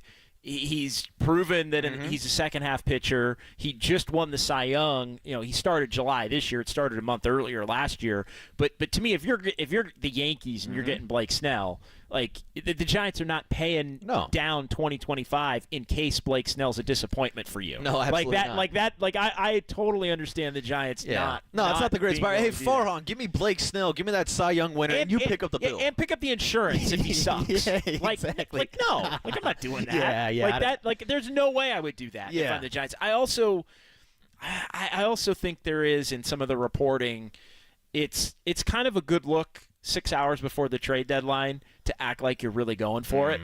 But it's also, I think, putting the radar out. And it felt like everybody, the Nationals, the locals, in terms of the writers, all kind of got the same message. Yeah, and it seems like call me. Best offers. Yeah, we'll see what's Give available. me the real best offer, see what's Yankees. on the table. Again, it goes back to Carlos Rodon and the Giants not being satisfied with the trade offers they got during his season, which is also a factor. I mean, again, you're not just going to take the lowest deal just to not to sell Blake Snell. But I guess when we're talking about what the message is, if they end up not trading Blake Snell, to me that message is you're making a run for it, which leads to questions more about your offense than your actual pitching staff, because the pitching's been great. It's been the offense. And so you can't really complain about getting rid of Jorge Soler when he wasn't doing much with that offense anyways. It leads to the question, do they need to go out and maybe buy a bat now? Well, and I agree with you on if they keep Snell, there should be an added target of you better make it. Yeah. Like, you need to make it. Like, and you're held accountable for not making it if you don't make it. Like that, there is a level that, because I go back to the offseason, and then I'll get into what the reports have been about what they may look to add, because it doesn't jive with what you just said. But I go back to it was fair in the offseason to say this is, with all the money that they spent, that the playoffs were an acceptable goal. Like I looked at their team and thought they should be able to win 85 games. I said that in after the Chapman, after the Snell, I said they should be able to win 85, 86 games. My guy Brian Murphy was calling for a 90-win season. Yeah, well, that's a little cool. He's drinking the orange Kool-Aid. Shout out Murphy. But that's okay. Where's he? But you can, and I think their goal was, maybe it works out that way on the high end, but the goal was, this should be good enough to get, because what was it? It was, can they get 5 more wins? You hear that a lot. This is what I hate when bad teams do this. Bad teams do this all the time. Bad teams take a mediocre year and they go, oh, we were only 4 games worse than the Diamondbacks. Yeah. Like all these guys we signed, that's going to get us 4 more wins. It doesn't work that way. It doesn't work that way. Yeah, the math ain't math. And I thought, and we have a better manager. Yeah, that's what I'm saying. We have a better, which they do have a better manager. I was like, Bob Melvin's in the building. That's going to be worth some wins. So it's like, but it doesn't. It just doesn't always work that way. Yeah, it's not exactly baseball math. To your point on, well, if you're going to keep Snell, then that means you're going in and you took away a bat that had become better, even though overall disappointing. Do they need to go get a bat? All the reports last night and through the early part of this morning Giants are interested in outfield defense. Outfield defense. Center field defense. I thought that's why Yaz was on the team for outfield defense. Kevin Kiermaier. Oh, great. Kevin Kiermaier. They want defense that will allow Ramos to not play center field, because he's actually been he was serviceable initially. Yeah. He's not been good in center field as time has gone on. Well, then I would raise the question: why not give Luis Matos the opportunity to play center field? And I know he's been struggling with the bat at the major league level. We're talking about a guy that showed up, won NL Player of the Week, and was robbing home runs at center field. I'm at the point where I don't care about Luis Matos' numbers in Sacramento. I've seen him hit at the AAA level. We got to see if he's going to sink or swim at the major league level. But that is the move of a team that's not going in to make the playoffs. Mm-hmm. That's the move of a team that's selling and looking at their young player. I think they've made the determination, and I think you even look at, they moved Soler, and it's not like they moved Soler for Matos to play. Mm-hmm. They moved Soler for Luciano to play. Yes. Or they've moved Soler to where maybe they go get a defensive center fielder, and maybe Ramos is a corner and or DH with Conforto maybe being a DH if he's still around. That's the question too. Like that kind of thing. So they're going to, and we'll see. But I found it interesting that they moved a right-handed bat, and then Matos was not the guy that came. Like I think moving Matos down for Derek Hill is another indicator. Like I could be wrong. Mm-hmm. Maybe it changes. I think they've made their evaluation on Matos. Yeah, at 22 years old, though? That he's not going to be a guy that you're going to throw into a pennant race if you believe you're still in a pennant race. That is true, but just in my personal opinion, I'd rather see Luis Matos and Kiermaier out there in center field than A.J. Pollock at the trade deadline. But again, I riff on it all the time. The Giants were 10 games above 500 last year at the trade deadline. You would think they would have bought and gone all in there, but no, your big move was A.J. Pollock. Next thing you know, he's hitting in the cleanup spot down in Anaheim right in front of Shohei Ohtani, and it was all a mess. So we'll see what Farhan Zaidi decides to do today at that 3 p.m. trade deadline. But hey, 3's the lucky number. 3's the magic number today, because now you have a chance to go see Three Dog Night at the Mountain Winery in Saratoga. Tickets are on sale now at AXS.com. Right now, we'll take one winner. Be caller number 10. Call up our guy Greg Silver in the San Francisco studios at 415-896-KNBR and win 2 tickets to Three Dog Night at Mountain Winery on September 7, 2024. These prizes are furnished by AEG/Golden Voice. The retail value for these tickets are $120, and we're giving them away for free. The winner will receive 2 tickets to the show. We're giving out 5 this week, so stay tuned all week long for your chance to win 3 Dog Night tickets. And on the other side, we got a dog stopping by the program. George Kittle from earlier this morning. We're going to replay it for the 9 a.m. crowd. George Kittle sits down with myself and John Dickinson live from Levi's. It's KNBR 104.5 FM and 680 AM, the sports leader.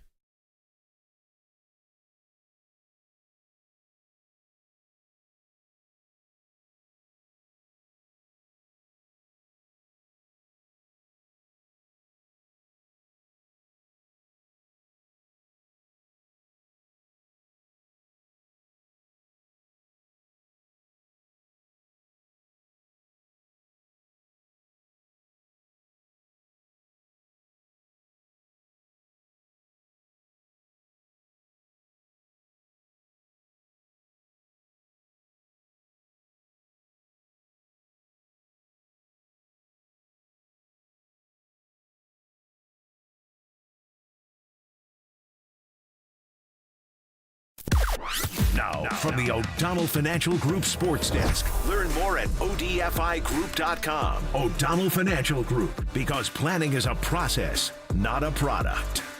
It has been a jam-packed show so far. We've heard from George Kittle, Nick Bosa, Jake Moody, and Deommodore Lenor so far.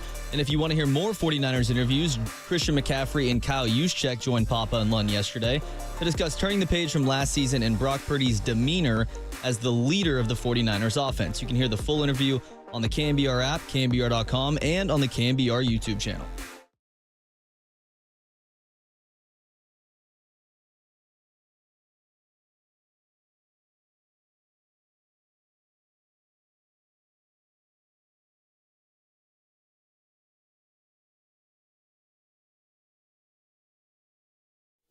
Hey, we have our good friend Steve Moskowitz on the line. Steve, tell us about unfiled tax returns. It's something that affects a lot of people. It cuts through all walks of life. And the number one reason people don't file is just plain old simple, didn't have the money to pay. No problem. We want to make a sweet deal for you with the IRS. Other people say, well, they can't file because they don't have their records. No problem. We'll get all the records the IRS has on you. Other people say, Steve, I have all my records, and I keep them in a big trash bag in the corner of my garage, and that bookkeeping thing just really isn't for me. No problem. We have a whole bookkeeping department to do that for you. The bottom line is there's no good excuse. Don't stick your head in the sand and wait for some of these newly hired IRS agents to knock on your door, ruin your life, your business, your marriage. It's kind of like a chest pain. You don't wait till it kills you. The bottom line is you have so many rights, so many options. We'll explain everything to you in our free attorney-client privilege consultation. The only thing you have to do is pick up the phone and say, hey, Steve, what can you do for me? That was tax attorney Steve Moskowitz. He's my tax attorney. He should be your tax attorney. Give him a call, 888-TAX-DEAL, or you can go online to moskowitzllp.com.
Now, time for the Protect Your Assets with David Hollander Business and Technology Report.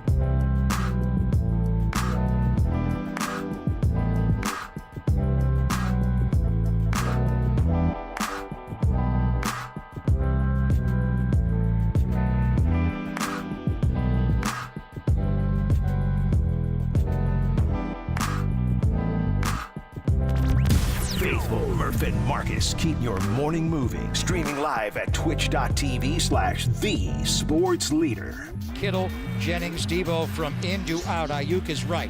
Purdy back. Time. Steps around from DeMarcus Lawrence. Throws for the end zone. Caught by George Kittle. Here's an end around and a flea flicker. Back to Brock Purdy. Takes a shot down the sideline to George Kittle. Kittle all the way to the end zone. Play action. Purdy going to roll left. Throw for the end zone. Caught by George Kittle. He has the hat trick tonight, a career high. 3 touchdown catches for George. Touchdown, San Francisco.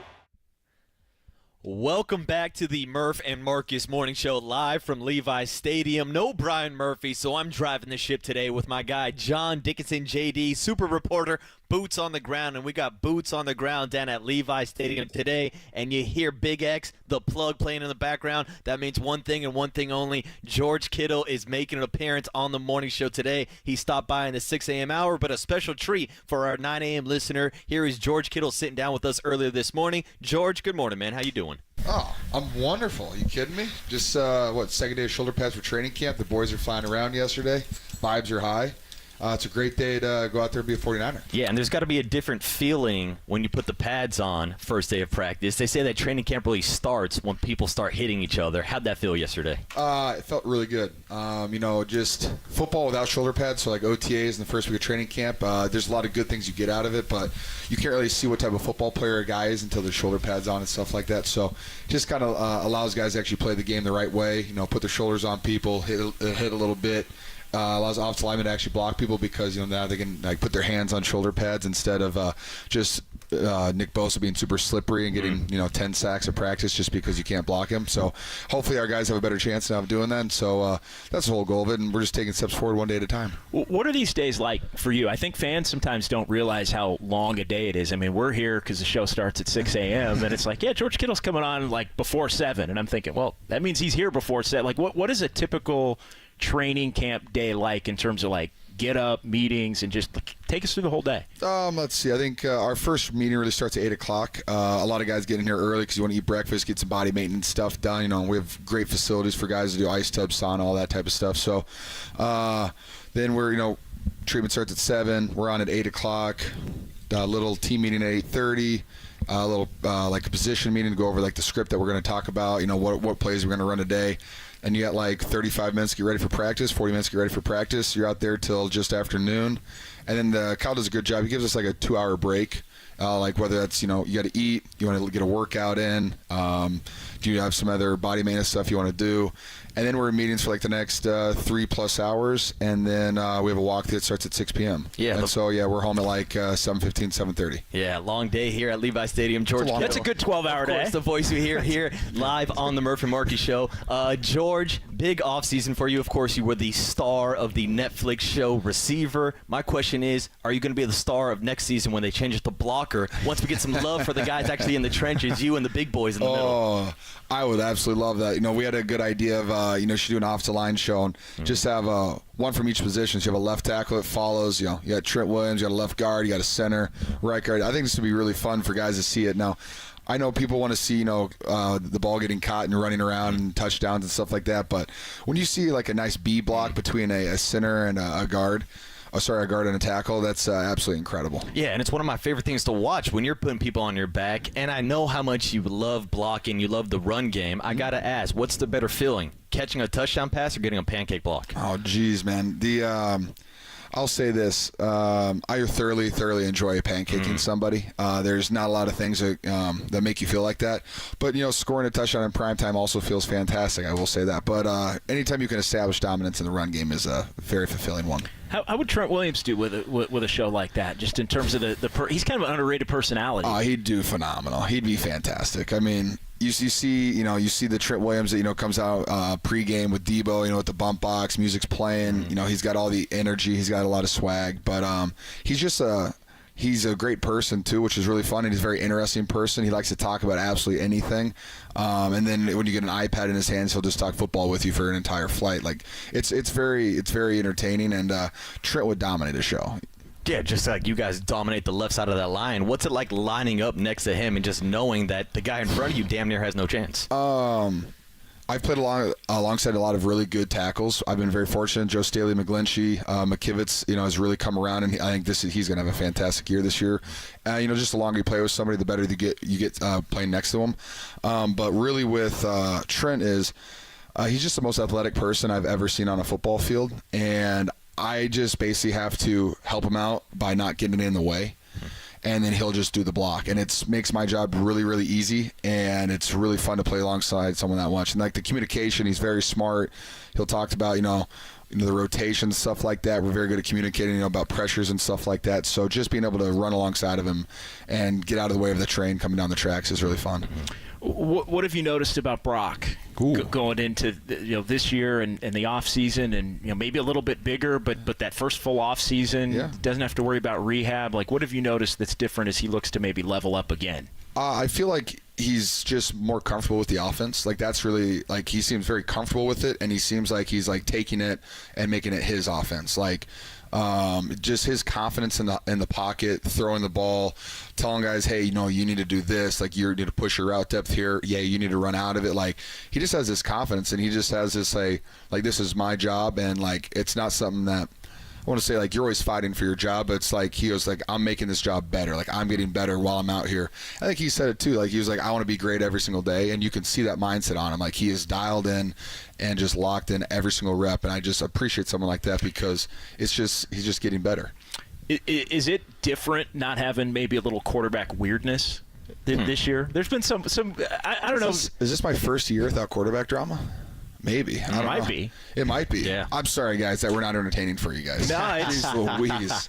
Better for you. Maybe not for us, but better for you. Oh, my goodness. Yeah, it's kind of wild, isn't it? It is interesting. I mean, and I don't know, like, kind of being out there and watching practice through last week, it seemed in a weird way, and I said to some of the other media members, like, maybe it's just us because we're typically so focused on the quarterback when it is that. For sure. But it's interesting. It seems like, how's the energy for the first week? It seems a little different, but I don't know. I'm not out there. I mean, I don't know if I could, compare it to any other certain year. I just think the energy is very good because we have a vet team, we got some new players, and people are just excited to play football. Anytime that you play till February, the offseason seems like it goes really fast, and some guys could come in and you're like, I'm not ready for the season to start, and I feel like our team has been like, no, we want the season to start. Like, we want to be back out there and we want to be playing football. And it seems like most of you guys genuinely want to hang out with each other. Like, you guys really have team chemistry. And we saw some of that this summer at Christian McCaffrey's wedding. What was that like, hanging out with the boys? Oh, whew. I mean, anytime you give me an opportunity to hang out with the boys, I'll gladly take it. No, it was a wonderful wedding. They put on a hell of a show out there in Rhode Island. I've never been to Rhode Island. I didn't know anybody from Rhode Island, and so now I know a couple people from Rhode Island, so I'm happy about that. But it was just it was a spectacle. It really was. They did such a good job, and they invited a really fun group of people too. You had a lot of the Carolina Panthers players there too. Anytime I can hang out with Greg Olsen, that was really fun. Cause it was a week after Tight End U, so I just saw him, so I got to see him again. It was a wonderful event put on by those guys. Yeah, and I actually wanted to ask you about Tight End U. How'd that go this summer? Oh, it was wonderful. We had 75 guys show up to Tight End U. We were able to throw a concert this year, which was pretty fun. We had John Party, Chase Rice, Jelly Roll headline for us, which very, very happy and thankful for them to do that for us. And then besides that, I think we raised close to $1 million for charity too, which is pretty cool. Congrats. Yeah. There are some new names in the tight end room. Yes, there are. Besides yourself, who stands? Give everybody kind of a little scouting report for the new guys that are going to be a couple of them at least a part of this team. Yeah, no, this is the newest tight end room I've been a part of. I think so. Let's see. Right now we got, from last year we have Braden Willis from Oklahoma. He's going into his second year. He's taking some really good strides for us. He was our number 3 tight end towards the end of last year. You guys saw him play a little bit here and there. He's taking strides forwards. He's learned the offense. He's more confident in it. He's comfortable. You'll see him out there. He's doing tight end reps, and he's doing some fullback reps too. Just, we don't want to make Juice tired. We don't want that for him. But Braden's doing a really good job. He's understanding the offense, and like I said, he came back with a good intent. Like, hey, I'm not a rookie anymore. Like, I'm here to earn a good spot. Cam Latu, significantly having a better training camp they did last year, which is really fun to see. When you miss an entire season, with a knee thing, and this is the last time he was in shoulder pads was the end of preseason last year. Wow. So he's doing very good for that, which I'm excited to see. He's taking big steps forward. My guy Jake Tungus, I'm really excited about him. He's taking steps forward too. I'll just say everyone's taking steps forward, so I'm excited to see. But Jake, he's put on some weight. The physicality in his game is there. It's fun to see that too. It's fun to see guys go from, because last year he was just kind of a route running guy, and then hey, you had to figure out the run game, and he's definitely done that, which is really cool to see. Then we got my young guy Mason Pline, which was fun. He trained with me the whole off season, so I'm a little biased towards him. Mm-hmm. He's a solid kid. But definitely he's a football player. It's fun to see he's got a great mindset. He's got some grit to him, so excited about that. And then my two vets between Eric Saubert and Logan Thomas. It's fun to have vets in the room. Me and Eric were actually drafted in the same draft class. We're at the Combine together, so I've known him for a long time. He's a Drake Bulldog. My mom was a Drake Bulldog, so he's one of my mom's favorites. Shout out, Mom. But he's doing a good job. He's been in our offense. He played for the Falcons a little bit, and then he also he was with the Dolphins for a little bit too, so he knows our offense, so he's picked that up very quickly. And then Logan Thomas, when you have a 6'7" guy with a big body who's done a lot, he played for a lot of teams, a lot of offensive coordinators, he picks up our offense fast, and he's doing a good job out there. So I'm really excited about the competition. Mm-hmm. There is a lot of competition. And I think the tight end battle is going to be really fun to watch this whole training camp. It seems like competition's a big theme with this team, whether we're talking about training camp, the first-team offense going against the first-team defense. We talked to Fred Warner last season here about the back and forth, that trash talking. How much does that competitive nature kind of drive this team? I think everyone's incredibly competitive because we want to win. From my first 2 years here when we weren't a very good football team and, we had some injuries and stuff like that, but we weren't winning a lot of football games, to 2019, winning the NFC, going to the Super Bowl, not winning that. I think guys just have this competitive, we've climbed the mountain, we've done that. How do we just get that win? And so I think guys are just very competitive because they're like, we've been there, we know the work that it takes to get there, and it's a lot of hard work, it's a lot of competitive work, it's a lot of early mornings and late nights, and I think our team does a good job of realizing that we have to perform at a high level. It's not just hey, we have a talented football team and we're just going to win football games by showing up on Sunday. We need to be the best sharpened, the hardest working, most competitive team out there, so we have a chance to win every week, because no matter who the Niners play, we're getting everybody's best shot consistently, and as you should, because we have so many talented players. And so we just want to be the best version of ourselves every single Sunday. Yeah, exactly. And just to wrap it up, last thing, I mentioned being in this room last year with Fred Warner, and he told us the expectations were Super Bowl or bust. Is that the same mindset going into the season? That's not usually my mindset, but that's a Fred thing. But no, my goal is definitely, Super Bowl. And so, I don't know if it's or bust, because, if you said that last year, I'm still playing this year, baby. So, the goal is definitely win it. And but first of all, let's just get through training camp healthy, get a solid team going, and then we'll focus on week one. There it is. George Kittle earlier this morning stopping by the Murph and Marcus show. Me and JD live here at Levi Stadium. On the other side, we'll give our final thoughts on 49er training camp, but also our final thoughts on the MLB trade deadline, what's going on with Farhan Zaidi, why they sold last night on Jorge Soler, and the latest updates on the Blake Snell trade market. More baseball on the other side, more football, and more Murph and Marcus with John Dickinson in for Brian Murphy on KNBR 104.5 FM and 680 AM, the sports leader. Praise Dale or raise hail.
Giants gamers. Murph and Marcus keep your morning moving on the sports leader and streaming live on KNBR.com and the KNBR app. Blake Snell's name has been very popular on the trade market just in the last several days.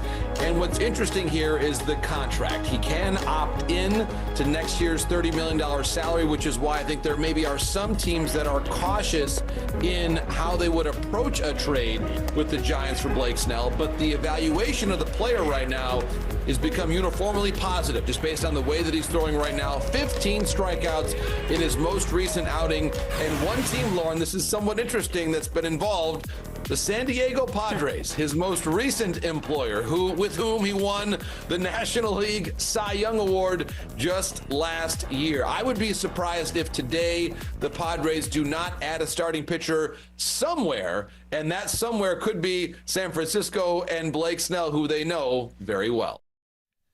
MLB Network's John Morosi providing the latest updates on Blake Snell's trade market when we've been talking weeks and weeks about whether or not Blake Snell will stay with the San Francisco Giants, whether or not he opts in or opts out of the contract, or if Farhan Zaidi will be a seller at today's MLB trade deadline. You are listening to KNBR FM and AM in San Francisco, the sports leader, Cumulus Media Station, and it is the Murph and Marcus Show live from Levi Stadium with John Dickinson filling in for Brian Murphy this morning. And today we talked a lot of 49er football since we are here at Levi's, but we've also talked a lot about the trade deadline, the Jorge Soler trade last night that included him and Luke Jackson returning to the team that they won a World Series with in return for Tyler Matzek, a guy who's on the shelf right now from Tommy John surgery, and Sabin Caballos, who was the 17th/18th top-rated prospect in the Braves organization, depending on which prospect list you're looking at, but it's really being viewed as a salary dumping move at the trade deadline. And you just heard John Morosi talk about the salary of Blake Snell and whether or not he's going to be moved at today's trade deadline. JD, a lot to break down with Farhan Zaidi's decisions that he needs to make in about 5 hours and 24 minutes. I would be stunned if the Giants traded Blake Snell to the Padres. That being said,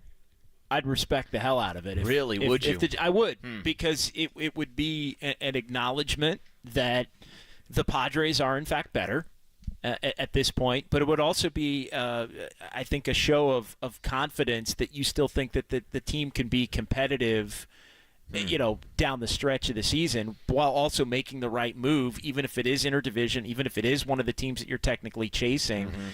I'd respect it, because it would mean you're hell-bent on not getting nothing for Snell, while also acknowledging that that it's a long shot that you're going to make it, but you're truly opening the door for younger players at that point. Like it's not a you sold and you quit type of a move. I wouldn't view it that way. I would view it as, hey, you're getting something for Snell, even trading him in division, even trading him to a team that you're competing with, but you're opening the door for Hayden Birdsong with Alex Cobb coming back. Obviously, those two would go back into the rotation.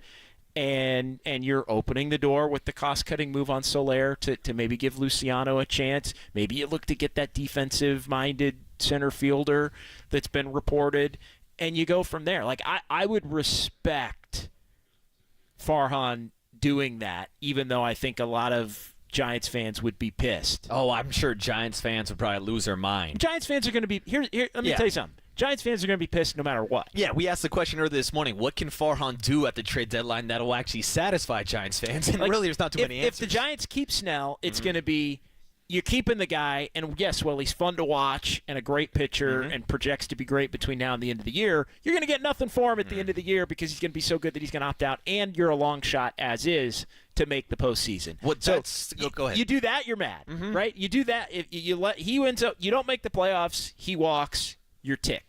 If you're a Giants fan, if he is traded, you're ticked because the perception is that you tapped out. Yeah. So either way, that's the key. It's the perception of Farhan Zaidi, and I think he has his own perception of how he's received. I think that shows security, to be honest, on Farhan's part, to make the right move.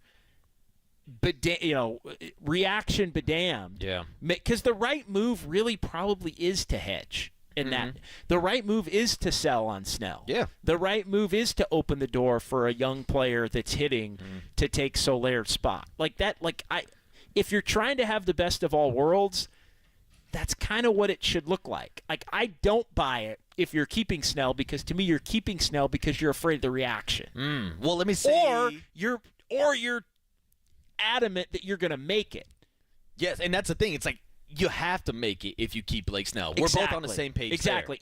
And if you're doing it because you're adamant you're going to make it and you don't make it, then you're held accountable for that. But how much is that the pressure of Farhan Zaidi needing to make the postseason? Now, again, we're not in those front office meetings with the Johnson family and all that. Who knows how secure Farhan really is? But I can tell you, the fans, they have a Farhan fatigue. And in year 6, it's time to show some success outside of the outlier season of winning 107 games. So from my perspective, this entire time, I agree. I think when you're thinking about the future of the franchise, 3, 4, 5 years down the road, you should sell on Snell right now so that he doesn't walk away in the offseason for nothing, just like Carlos Rodon did. But if we're talking about the next 2 years with Farhan Zaidi, I think it's important for him, for the optics, for the perspective, to make the postseason. And their best chance of making the postseason is to keep this starting staff together right now and to keep Blake Snell on the roster. Well, and it depends on how realistic you think that is. Yeah. If you keep him, to me, and this is how I'm going to judge it, if the Giants keep Blake Snell past the 3 o'clock trade deadline, then they need to make the postseason. Otherwise, that's a big red X on Farhan's report card. And I feel like that's another red X on Farhan's report card down the path of, okay, this season was a disappointment. If he leaves, again, I just can't say it enough. If you keep Snell and you don't make it, and he leaves, and you get nothing for him, and you basically got nothing for having him because you didn't make the playoffs, and now he's gone. Like, how do you recover from that? Yeah, how do you explain that to the fan base? How do you explain that to the ownership group when you spent so much money this offseason, invested so much in these guys? That's why a couple hours ago they decided to cut ties with Jorge Soler. I want to see security in just the direction, basically. I want to see, like, it's inconsistent to say, and look, I get it. Soler has been a less productive, well, actually, Soler and Snell, to be honest, are having kind of similar seasons. In reality. We're talking about Blake Snell getting hot. Jorge Soler was just heating I mean, up. Blake Snell's had 4 good starts. 4. Yeah. No, 4. It's August in a day and a half. And you can count them on one hand the time he's had pitched 4 more than good 4 starts, innings. not 20. He's had 4 good starts. So, like, he's been a disappointment as well. So, to me, you got off of one disappointing player. Why don't you get who would be harder to move? Why wouldn't you get off of the other disappointing player who may be good enough to where you lose him anyway? Like, to me, it doesn't add up. The world doesn't add up where you move off of Soler and then we're going to keep Snell. Like, that doesn't make sense to me. Yeah, I think the only explanation for that would be look, this is an offense that's been struggling all season year, even with Jorge Soler. We're talking about a pitching staff that's performing at their best all season long. So maybe they don't view Jorge Soler as that much of a positive, and they can make up some of that ground. Well, you need to get off the money. Like Marco Luciano. Look, he was unproductive enough to where, like, again, even as he became more productive, you 2 more years. Yeah. Like, and you're not keeping him in the leadoff spot for 2 more years either. I get, hey, take advantage of any shot you can to get off a Soler's deal. Like, that to me makes sense. Yeah, but you can't do the same with Blake Snell. You can't be looking for a salary dump of Blake Snell at this point of the season. If you trade him, you need to get a return. But that's just it. You get a return. Yeah. You get a return knowing that you still have enough in the rotation to where you're a long shot either way. That's my thing. You're a long shot if you keep Snell to make the postseason. You're a long shot if you don't keep Snell to make the postseason. So I feel like either way, it's very similar. It's very similar. Like, you're most likely the Giants are not making the postseason. Most likely. Not impossible. Most likely they're not making it. So to me, you move Snell because he's going to be good enough to where he's gone regardless. So at that point, I respect it more if you just admit, hey, I'm going to take what I can get for him. We're not going to be that much worse, and you try to fight through the rest of the season, and you let the chips fall where they may. Final prediction: tomorrow morning, we're doing the show. Is Blake Snell a member of the San Francisco Giants? I think he is. Yeah, I think he is. I'm on the same page as you. I don't think Farhan's going to pull the trigger. I think he's too invested in this potential wild card run, even though they are 4 games out. And a couple weeks ago when they were 4 games out, they were talking about being sellers. I don't think they move on from Blake Snell. Again, for the betterment of the franchise, 3, 4, 5 years down the road, it's the right move. But for Farhan Zaidi right now, he needs to make the playoffs. So I don't know if they're going to sell that big name. I hope that's what it is. Yeah. I hope that's what it is. If they keep Blake Snell, I hope it's because Farhan thinks he has to make the playoffs. I would assume so too, but then I would hope that. Does that stop him from selling anybody else, like a Michael Conforto or maybe one of the Rogers twins out of the bullpen, a Mike Yastrzemski, maybe a Tyro Estrada, Wilmer Flores? Should they move on from any of these vet pieces, or should they go out and maybe try to bring in a vet bet? Yeah, I wouldn't add. I don't think. I mean, again, unless it's an ancillary small defensive, because I do think that the center field defense thing is a little bit of a tell, because that to me is a tell that they think that maybe they do think they're closer to making the postseason than people think. Like, hey, shore up that center field defense, and all of a sudden Ramos is better, and now we've opened up the DH spot, and the DH spot can be more consistent and versatile and all of that. So I think it does. I think that's a little bit of a tell toward maybe they do think the starting pitching can be extra dominant if the defense is a little bit better and it becomes more of a zero sum where they don't need quite as much hitting.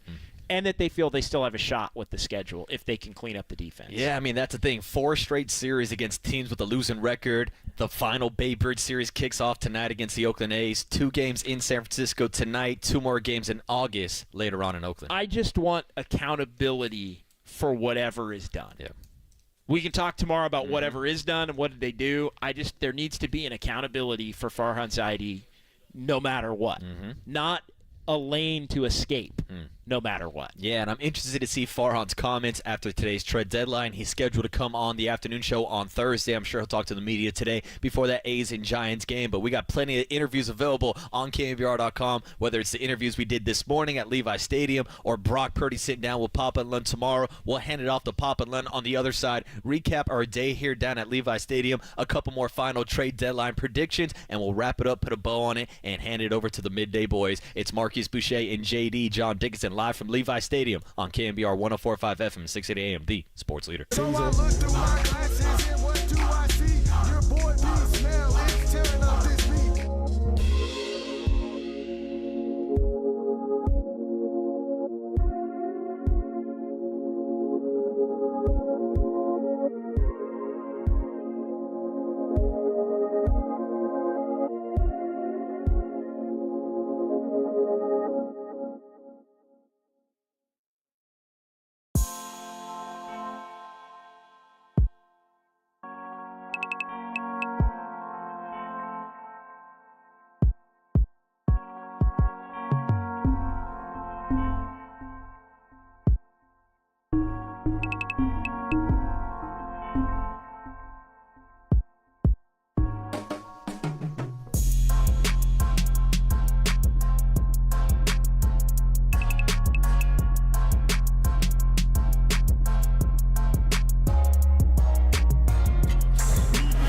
The Chilton Auto Body Traffic Desk.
Murph and Marcus continue live from the KNBR Casino Matrix Progressive Jackpot Studios. Casino Matrix. Progressive jackpots are here. Where are you? Just drop in. Please play responsibly. 1-800-GAMBLER. I played alongside a lot of really good tackles. I've been very fortunate. Joe Staley, McGlinchey, McKivitz, has really come around, and I think he's going to have a fantastic year this year. Just the longer you play with somebody, the better you get playing next to him. But really with Trent he's just the most athletic person I've ever seen on a football field, and I just basically have to help him out by not getting in the way. And then he'll just do the block, and it makes my job really, really easy, and it's really fun to play alongside someone that much. And like the communication, he's very smart. He'll talk about the rotations, stuff like that. We're very good at communicating, about pressures and stuff like that. So just being able to run alongside of him and get out of the way of the train coming down the tracks is really fun. The train that is Trent Williams has still not arrived down at Levi Stadium. It is the Murph and Marcus Show, wrapping it up today live with John Dickinson filling in for Brian Murphy. We've been here all day long at Levi Stadium. Of course, you just heard George Kittle on the rejoin talking about his good buddy Trent Williams, who we have not yet seen at the facility. Me and JD are about to go out to the practice field, maybe get our eyes on Brandon Ayuk, who was seen chatting on the sideline yesterday with Frank Gore and Dante Whitner. Probably should get Dante Whitner or Frank Gore back on the program to talk about his discussions with Brandon Ayuk, but a lot of good conversations and discussions today with George Kittle, Nick Bosa, Jake Moody. Deommodore Lenor was a highlight as well, yeah. JD. Fun day down here at Levi Stadium. Yeah, it's been tremendous, and now we're going to get to head out to practice and see him in pads. With the pads on. Let's go. For a couple of hours. But, yeah, just, what a day. Yeah. Papa and Lund yesterday. And yeah, get an opportunity to talk to George bright and early before 7 a.m. And Nick Bosa, always just a spectacle to see just how massive that dude is. And, big year for Deommodore Lenor, big year for him. And Jake Moody seeming much more comfortable. Yeah. Right? I think there's some confidence that comes with making a few big kicks in the Super Bowl. Oh, hitting a couple 50-yard-plus field goals would definitely change that confidence. It was a big storyline last year having a rookie kicker, but a couple other storylines that we're dealing with here down at 49er training camp, whether we're talking Trent Williams, Brandon Ayuk, the new defensive coordinator, Nick Sorensen being paired up with Brandon Staley, and how about Deommodore Lenor giving some love for Brandon Staley, saying he's the Kyle Shanahan of defense. Yeah, that, I think, was the quote of the morning. Yeah.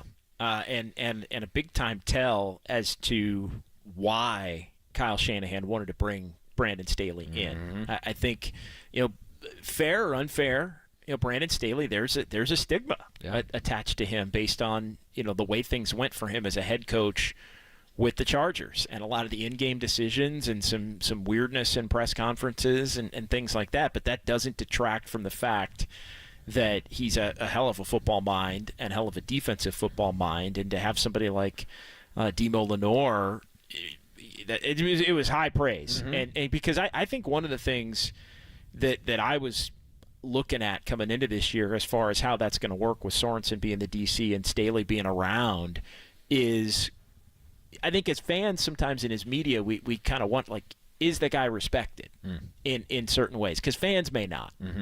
But to have players, but that doesn't matter as long as the players respect him. And so I think that's a box checked in a real positive way. Whether it's Deommodore Lenor or Leonard Floyd, the new bookend opposite of Nick Bosa, he played under Brandon Staley when he was defensive coordinator of the LA Rams. We had the opportunity to talk to him when he first signed with the 49ers, and he had some good words of encouragement for Brandon Staley as well. So we'll report to you tomorrow what training camp looks like, what we see from that Brandon Staley and Nick Sorensen defense. But first, Tony, we got to make sure to put on the doctor's coat here at Levi Stadium and give the people their Giants health update.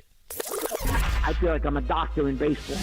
Time now for your Giants Health Report, sponsored by Sutter Health. All right, so the doctor's got some bad news today on Keaton Wynn, who has been dealing with some forearm tightness all season long, which, of course, always leads to an elbow injury, and the Giants announced yesterday that Keaton Winn will undergo season-ending right elbow surgery in LA on July 29th with Dr. Stephen Shin. Bob Melvin spoke on Monday, said it's been frustrating for him. He never really felt great in this whole process. We shut him down for a little bit, got him back throwing again. Obviously, it's now come to the point where he needs to have that surgery. So there's your latest update on Keaton Winn. And of course, that Giants Sutter Health update is sponsored from the 1,800 primary care doctors and 30 urgent care centers to over 1 million video visits. Sutter is dedicated to make patients' lives easier. Learn more at sutterhealth.org. So I guess we can scratch off Keaton Winn as an option to rejoin that rotation. Alex Cobb sounds like he's being pushed back to this weekend when he was originally scheduled to maybe pitch in one of these games against the A's today. And then we got to figure out what they're going to do with Hayden Birdsong and what they do with Blake Snell at the trade deadline today. Yeah, I mean, if Snell's around, it's Robbie Ray and it's Logan Webb and it's Kyle Harrison and it's Blake Snell and it's Alex Cobb, and that's 5. So if Snell's around and Cobb's coming back, and you're keeping, obviously, Ray, Webb, and Harrison, then what does that mean for Hayden Birdsong? There isn't a rotation spot for him. I know Bob Melvin reluctant to roll with the 6-man rotation, so I think it is going to be interesting to see how they shake that out if Snell is, in fact, on the roster and if Cobb is, in fact, healthy. Yeah, and if Cobb's on the roster, I even saw him throwing in a couple reports about maybe he could be on the trading block, probably a year too late, probably should have sold when he was coming off an all-star season at age 36, but we'll see if Alex Cobb makes his return, and we'll see if Blake Snell is still on the roster tomorrow morning. JD, it's been a great time with you here at Levi Stadium. What did young Tony learn today? Young Tony, step on the mic. Did you learn anything today at all? I learned it was a tough show. It was a big show, a lot of interviews. It was a great team effort, though. Shout out Greg Silver as well. Yeah, and shout out to Waterboy learning about Shabuzi. Shout out to Greg Silver, young Tony back in the studio, John Joe Curley, Austin Scott from the digital team. Even Walter Cabosetta came down here this morning, woke his ass up early also, but now he's got to go produce the Papa and Lund show, and when it's time to turn it over to Papa and Lund, it's time for a speedy oil change. When it's time for a change, think Speedy Auto Change and Auto Service, your trusted oil change, tune-up, and brake experts, Papa and Lund. Adios. Don't stop till the casket drop. They rocking and rolling. Give me that. I need that too. Now down. Back up. Over there. Now over here. Get out the way. Move. I told you we need that. That was a good point. 3-piece dinner with biscuits. That's the end of the game.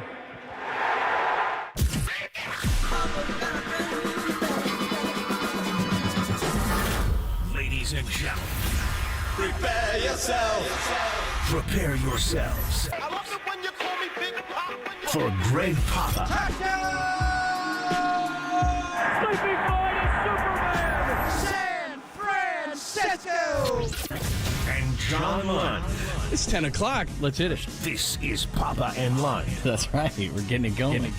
on KNBR 104.5 and 680. 680. The sports leader. Sports leader. High fly ball to left and goodbye. Soler with a monster blast into left, and the Braves lead 3-0 here in the third. I mean, look, I know they save some money. That's fine. I don't think money is always the main issue. I think with Soler, this is going to create more opportunities for Bob Melvin to play around with the lineup a little bit. Maybe get a little bit more athletic in the outfield and then use whoever you're not playing in the outfield as a DH. Because I don't think Soler played one inning on the field. If he did, it was maybe the last game of spring training. So if you're going to do that, then you kind of pigeonhole everybody that you might want to DH into not being able to do that. So I think that's one of the reasons. And maybe, one of those guys is a Marco Luciano, where you still try to win. You're 3.5 or 4 back from the last wild card spot. You play those teams in front of you. You try to win, and then you try to see what else you got in the minor leagues. It's tough to do, but you can do it. The Giants made a trade. Welcome to Deadline Day. We got a ton to talk about with the 49ers as well. Pop and Lund on a Tuesday edition of the show. We're taking a quick break from 49ers camp, which we did yesterday and had a great time, which we will talk about. And yes, Christian McCaffrey is a 99. Thank you very much, and it is important to them. But it is Deadline Day, so we're back in the studio. Extra Bags is going to join us at about 10:30. We're going to talk to others, so make sure that you I think Bags is 10:50. I got to reset my notes here. Brian Kenny's coming on. Just saw him on Kenny's MLB 9. Jake Peavy's on a trade deadline show. He's got a concert coming up. We'll talk to Jake. So busy ton of show. stuff going on. The trade for Jorge Soler is a financial move, and the best. And Farhan did what he does best, which is undo the mistakes that he makes. He doesn't like long term. Women would not like Farhan because he has long term phobia. But he signs Soler. He trades Soler. I have no issue with it in and of itself. He doesn't get credit for it because the signing didn't work out, but he did save the organization $30 million. So whoever they get back, I think, is pretty irrelevant. They traded Jorge Soler to save money. So they did. So what do we do with these now? We got Soler power all over the Bay, and we didn't see much of it. So, yeah, they gave him a 3-year deal for $42 million, and that was after they gave Jung-Hoo Lee the big money. But as before, they got Matt Chapman and Blake Snell and a few others. Tom Murphy was earlier. Where's he, by the way? On IL still. Anyway, so I went to spring training right after the 49ers lost the Super Bowl. I had to get out of town and went down to Arizona. And I saw Jorge Soler right away. He's hard to miss. He's huge. He looks like he could play for the Niners. And he has the Barry Bonds big dangling ear. And I remember seeing him in the cage. And you could tell a lot about a player by how they warm up in all sports, certainly in basketball and football, and how guys take BP in baseball. And I was amazed watching Jorge Soler. I thought he would just, be like Hunter Pence, just try to hit the ball as far as he can in batting practice, John, but he didn't do that at all. He was going to right field. He was staying inside the ball. He didn't hit any home runs. What was the first home run he hit in the spring? Did he get a single home run in the spring? I remember you and I talking about it. He was single. But he was barreling the ball, so I thought, this is impressive. This is a guy that's got 48 homer year. Last year, 36 in Miami. Kansas City and Miami, tough parks to leave. And then he gets here into actual games, and he's not that guy at all. First of all, when they got him, Bob Melvin said he's going to be my cleanup hitter. And then late in spring training, they started hitting him 2 right after Jung-Hoo Lee. And he thought, what's going on there? Well, 2-hitter, Mike Trout used to hit 2 years ago. Tony would hit Dave Henderson 2. You want power there. Aaron Judge hits up. He gets fastballs from Jung-Hoo. Okay. But he just, wherever he was in the lineup, the guy that I saw in BP with that approach the other way, nowhere. Just, he's a big, strong guy, and he's just muscle-bound. And he just had no elasticity in his swing, no adaptability. The pitch away that I saw him shoot the other way in VP, he tried to pull that pitch over and over and over and over again, and it just did not work. Sometimes I wonder if he got too muscle-bound. Ruben Sierra had that problem years ago where he got so strong in the upper body he couldn't swing the bat. But then he got hot. And Jorge Soler, despite still trying to pull everything and seldom going the other way, he's hitting bombs. The home run he hit in Denver, a 478-footer. He got hot. He had a streak just this past week where he reached base 10 consecutive plate appearances. Barry Bonds never did that. He had to go back to the early part of the 20th century for a New York Giant to do that.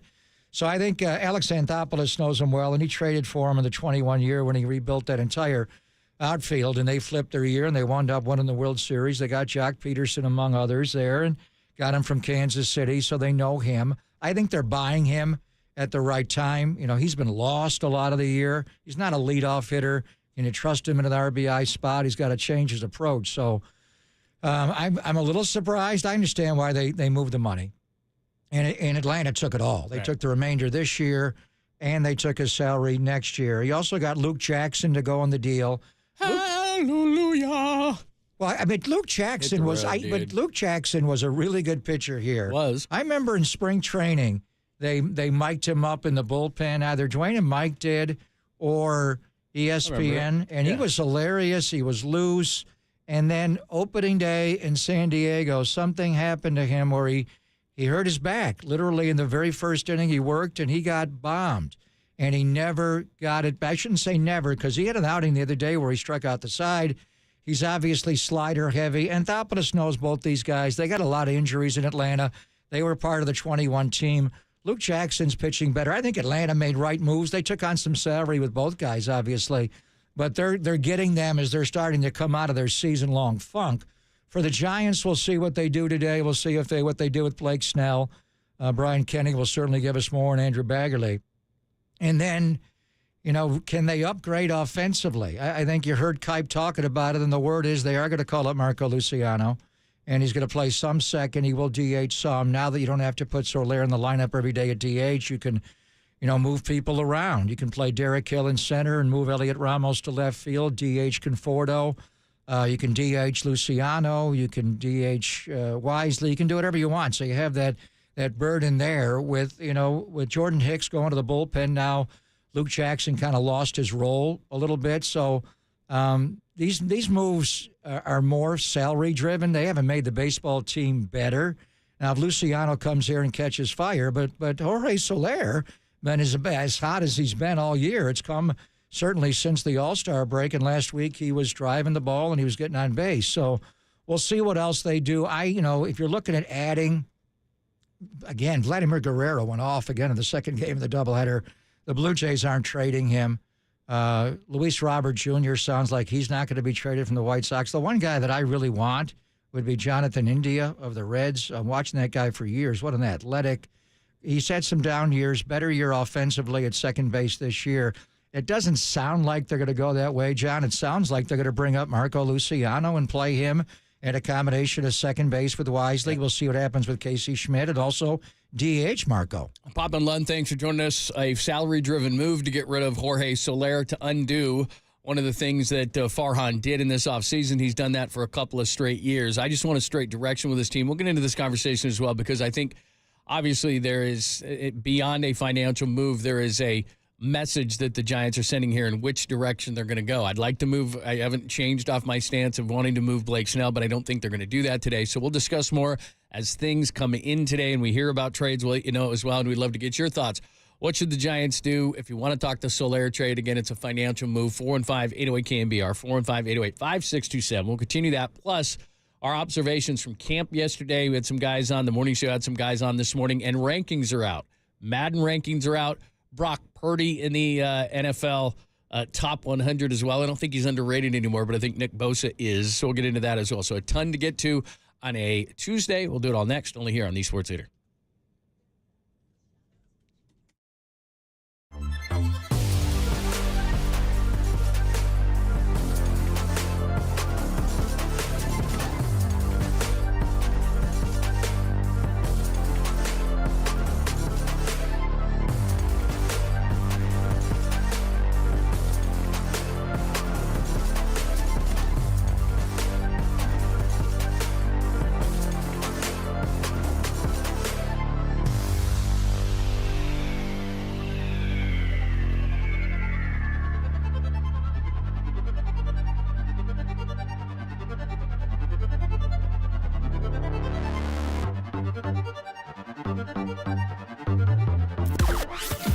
From the O'Donnell Financial Group Sports Desk. Learn more at odfigroup.com. O'Donnell Financial Group, because planning is a process, not a product. Niners All-Pro tight end George Kittle joined the morning show this morning from 49ers HQ in training camp to discuss Brock Purdy's confidence in his first full healthy offseason. Check out that podcast and more. KNBR app, YouTube, KNBR socials.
Play KNBR at your pad on your Apple HomePod. The Papa and Lund Show now continues on KNBR 104.5 and 680, the sports leader.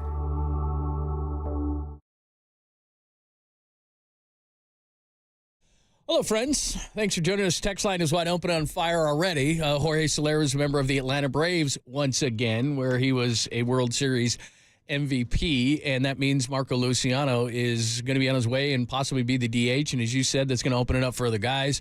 The idea of Soler being the only DH on a team full of DHs always had holes in it. Then he struggled, and we'll talk to Extra Bags at about 10:50 about it, especially with not only runners in scoring position, just anybody on base. Jorge Soler was not very good. He was miscast as a leadoff hitter. So anyway, he's on to Atlanta. They saved $30 million. Congratulations, Farhan. And let's take a quick break from the vitriol of Farhan that is on the text line right now. Just one thing, I was thinking about this during the break. Do people realize or care that this is the last time the Oakland A's will come into Oracle Park? The Oakland A's. Now, whatever they were going to be called in Sacramento, I guess just the Athletics, and if they make it to Vegas, which I certainly, and I think everybody has their doubts about because of John Fisher and the joke that he is, but this is the last time the Oakland A's are coming into Oracle Park. You don't have to tell me. Believe me. I know you know that, but it's not being talked about at all. No, it's the day of the deadline, and honestly, I don't want to go there. I think it's the last time for a number of years. They have already signed at least to play it in Sacramento and West Sac, so they're not going to be the Oakland A's for a few years. I think it's possible that they do go back to Oakland if Vegas falls apart, although I have not heard. I would venture to guess Vivek Ranadive has a clause in the deal that if they don't go to Vegas, he may have an option to buy the team. I don't know. But this is something we'll probably get into more tomorrow when the trading deadline is come and gone. I mean, Farhan broke into baseball with Billy Beane and David Forrest. And so a lot of what he does, I think, is, I don't think Farhan was there when Billy traded Rich Harden.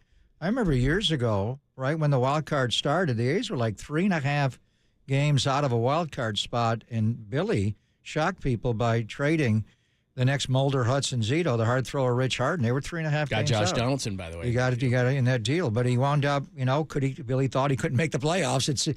It's just so hard if you're competitive. And Billy played, at a high level and could have been a quarterback at Stanford and was a high pick. Anyway, just to cancel the year. So, but Farhan, was raised there, so he's got affinity not only for the Dodgers more recently, but obviously for the A's. So, I've thought a lot about it. Andy Dolich is having a big event the last Thursday of the last home game, not just Thursday, the last home game of the year. Andy has put together a big box, and Andy hired me to do the A's after they won the World Series in '89, and I was there 13 years. Thursday's a busy day for me in Santa Clara, so I normally can't get away on a Thursday. I'm trying to figure out what to do, and I'll address that in the month of September. Sure. But I get emotional. I cry over things like this. The Giants are going to play the A's in Oakland, but that's different. And I remember doing those games when the league started in '97, and the energy. I remember that Labor Day series. Ben Grieve had a big series, I believe, against Danny Darwin. When the A's we drew well then, but when the Giants came across the Bay, even more than the Yankees or Red Sox. And then the Dodgers in interleague play. But when the Giants came across, the place was on fire. And it really was the Battle of the Bay, and going back to '89, the World Series. So today's probably not the day for it because we're locked in on the deadline and what Farhan's going to do and what David Forrest is going to do. The A's and the Twins are the only team in baseball that's not made a trade the last week. Will David sell off some pieces before they go to Sacramento? This is probably something you may we'll be at Levi's tomorrow talking Niners, or I'll be distracted. But I may need to cry on your shoulder maybe Thursday after the series is over, because I'm not going to say it's the final, but I have thought long about the fact that the A's are coming across the bridge for the very last time to play the Giants. Well, and the only reason I bring it up, first of all, I just thought of it, and it's getting buried in trade deadline day, and I get it, and we'll get back to it in just a second. But the other thing about it is going to that game, and they're going to be there. They were there for a preseason game, but going to that game on New Year's Day a couple of years ago, and the Niners and the Raiders in Vegas, to me, you can obviously disagree. It just wasn't the same. It wasn't the Raiders versus the Niners in the Bay Area. Vegas has changed the Raiders, and so it didn't feel like that. They were in the same uniforms, all that kind of stuff. It should kind of, because it's so new in Vegas, it should still feel the same, but it's not. It's a bunch of people in, not the black hole, but the other hole, which is now a nightclub, and all these people getting out of limousines and all this weird stuff. And the Raiders have been Vegasized. I mean, they just have. So so when and if, and it's a big if, that the A's go to Vegas, I just know this. For the time being, they're not going to be in Oakland. And I thought to myself this morning, wow, like this is the last time as the Oakland A's. And maybe, you know what, maybe Oakland can pull off a miracle. I don't think so. But the reality is they're not going to be in Oakland next year, and I don't know if they're ever going to be in Oakland again. So I'm not going weird, there. Man. I mean, if Vegas doesn't happen, that's a long way away. It's possible they go back. That's why it was so disconcerting that beyond that, it was just devastating that they couldn't get a lease for the short term to ride out the Northern California years to stay in Oakland, because now you've opened it up for them to go somewhere else. You've created, obviously,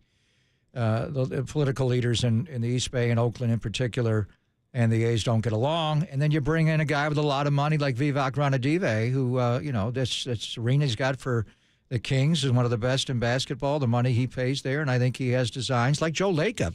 Like you could get into a bidding war to get with Joe Lacob involved. But, yeah, I mean, I thought about that long before today, and I'll think about it probably more tomorrow. Because I remember the first time just going over to Candlestick, but really coming here.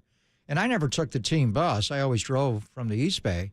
But Mickey Morabito was still with the A's after all these years. Their traveling secretary. The guys would get on the bus and come over the bridge. And when things changed, when they built the ballpark in China Basin at 3rd and King, there was more of a competitive rivalry between the two teams when the Giants were at Candlestick. When they got that new yard, it just changed. And the Raiders coming back, in 95 and the reconstruction and losing the vistas to Oakland, the ice plants, that ballpark was beautiful. So it changed. So there's no doubt. We're not going to probably lock in on it tonight, but when we take a shot, I'm going to be on TV tonight doing Giants pre and post. So when we take a shot of the bridge. That's why you're looking so fresh today. I'm not wearing this shirt today. No, I know, TV, but the hair looks good. I got a long day. I cleaned up for you a little bit. I got to go right to TV. But anyway, what you've been thinking about, I've been thinking about since they announced and looked at the schedule. They are going to be playing in Oakland on the 17th and 18th. And the Raiders, the 49ers are going to be playing the Saints in a preseason game, so we'll be a little distracted that weekend. But, the Battle of the Bay Bridge series, we loved it in 89. They still have that trophy, Brody, or what? Loma Prieta, the bridge. It's the Brody Brazil. The Brody bridge. Brazilian. So what are we going to do next year? Change it from the Bay Bridge to the Carquinez Bridge? It's going to be one heavy and that. You ever pick up the bridge? No, but it looks heavy. Is that thing heavy? I don't think Nick Bosa could press that trophy. That's like 10 Stanley Cups for Brady. So anyway, no, I've thought about it. All right. Now's probably not the night to get into it. I was driving and thinking about it. Tomorrow, I've been thinking about it all the time. Tomorrow. As I was crossing the bridge. When you think about it more is next year when they go play in Sacramento. Oh, when it's 114? I think they're playing there on the 4th of July. I know. The Giants are playing in Sacramento on the 4th of July. It's literally a sizzling hot one today in Sacramento. I think that'll be a night game. Probably, with a fireworks show after. Maybe a dusk game, something like that. Hey, everybody, lawn seats still available, and it is red hot at 114 in Sacramento. A's and Giants. Somehow the Giants didn't show up. Man, that's going to be... All right, let's get into it. I want to ask you, it's not a strange question, but I want to ask you a question about Farhan's responsibilities. They have traded Jorge Soler in Happy Days. They've saved some money, but what direction are the Giants going in? We'll do that coming up next. And then our good friend Andrew Baggarly with the latest on what's happening at the deadline for the Giants at 10:50 only here on the Sports Leader.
Listen to the sports leader anywhere, anytime. Download the all-new KNBR app. We are your proud home of Giants baseball. KNBR 104.5 FM and 680 AM. You have to have an identity. They're okay.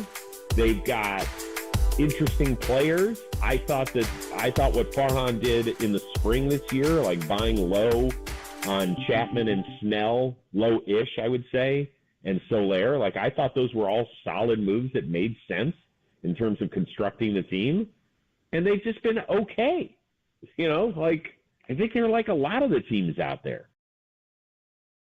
That's our friend Chris Rose. He does the Rose Rotation, which Logan Webb is on every couple of weeks. It is trade deadline day. We'll let you know if anything magical happens with the Giants. They traded Jorge Soler for financial reasons to Atlanta. They saved themselves the last 2 years of that contract, so Farhan undoes one of the deals he did in this offseason. So I start looking at this team, assuming that Luciano's going to come up and mainly DH because he doesn't have a position, and then that opens it up, too, for other guys to DH, and it always seemed like a bad idea that with a team full of DHs that you would have just one DH. So that's one of the reasons to open things up as well. But I start looking at this team. Bailey's catching in his second year. You got Wade. You got Wisely and Estrada at second. You got Fitzgerald, who started the year in sack. You got Chapman, who could opt out. You got Ramos, who started in sack. You need a center fielder, but Lee's going to come back in essentially another rookie year. And now Luciano's going to DH. Pitching-wise, Harrison and Birdsong. Harrison, his first full year. Birdsong, you got some young arms in the pen. If I didn't know anything about the Giants and I just looked at how young and old this team is, there's not a lot of guys in their prime, but it looks to me that essentially what they're doing is they're taking inventory of their team and they're playing all these young players. So all the fans who are always screaming and yelling and saying, we want to see the young guys. Let's see what they can do. Well, you got your wish because that's what the Giants are at this point. So my question to you is, and Chris Rose just said an identity, what are they trying to accomplish? Because I want to trade Blake Snell, and it would certainly seem to me with all these young faces up here that although Farhan doesn't want to use the rebuild word, that's exactly what they're doing on the fly. Well, I think what he's looking at is he's finally got his frontline starting pitching, and he got Blake Snell dominating like Blake Snell, and I think there's another level when he gets his changeup going and uses the curveball more as a chase pitch, but obviously 15 punches in 6 innings is historically good. And you got Robbie Ray, and you got the young guys, Birdsong's pitching. Kyle Harrison's never pitched better. You got to get Logan Webb going. Now you can move Jordan Hicks to the bullpen.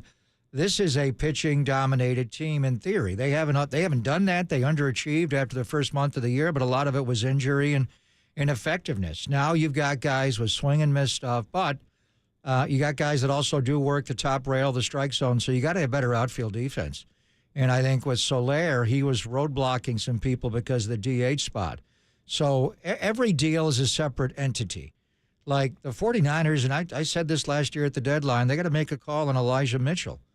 Is it better your team to trade Elijah Mitchell away? No. You may need him. If McCaffrey gets hurt and J.P. Mason get hurt, what do you do?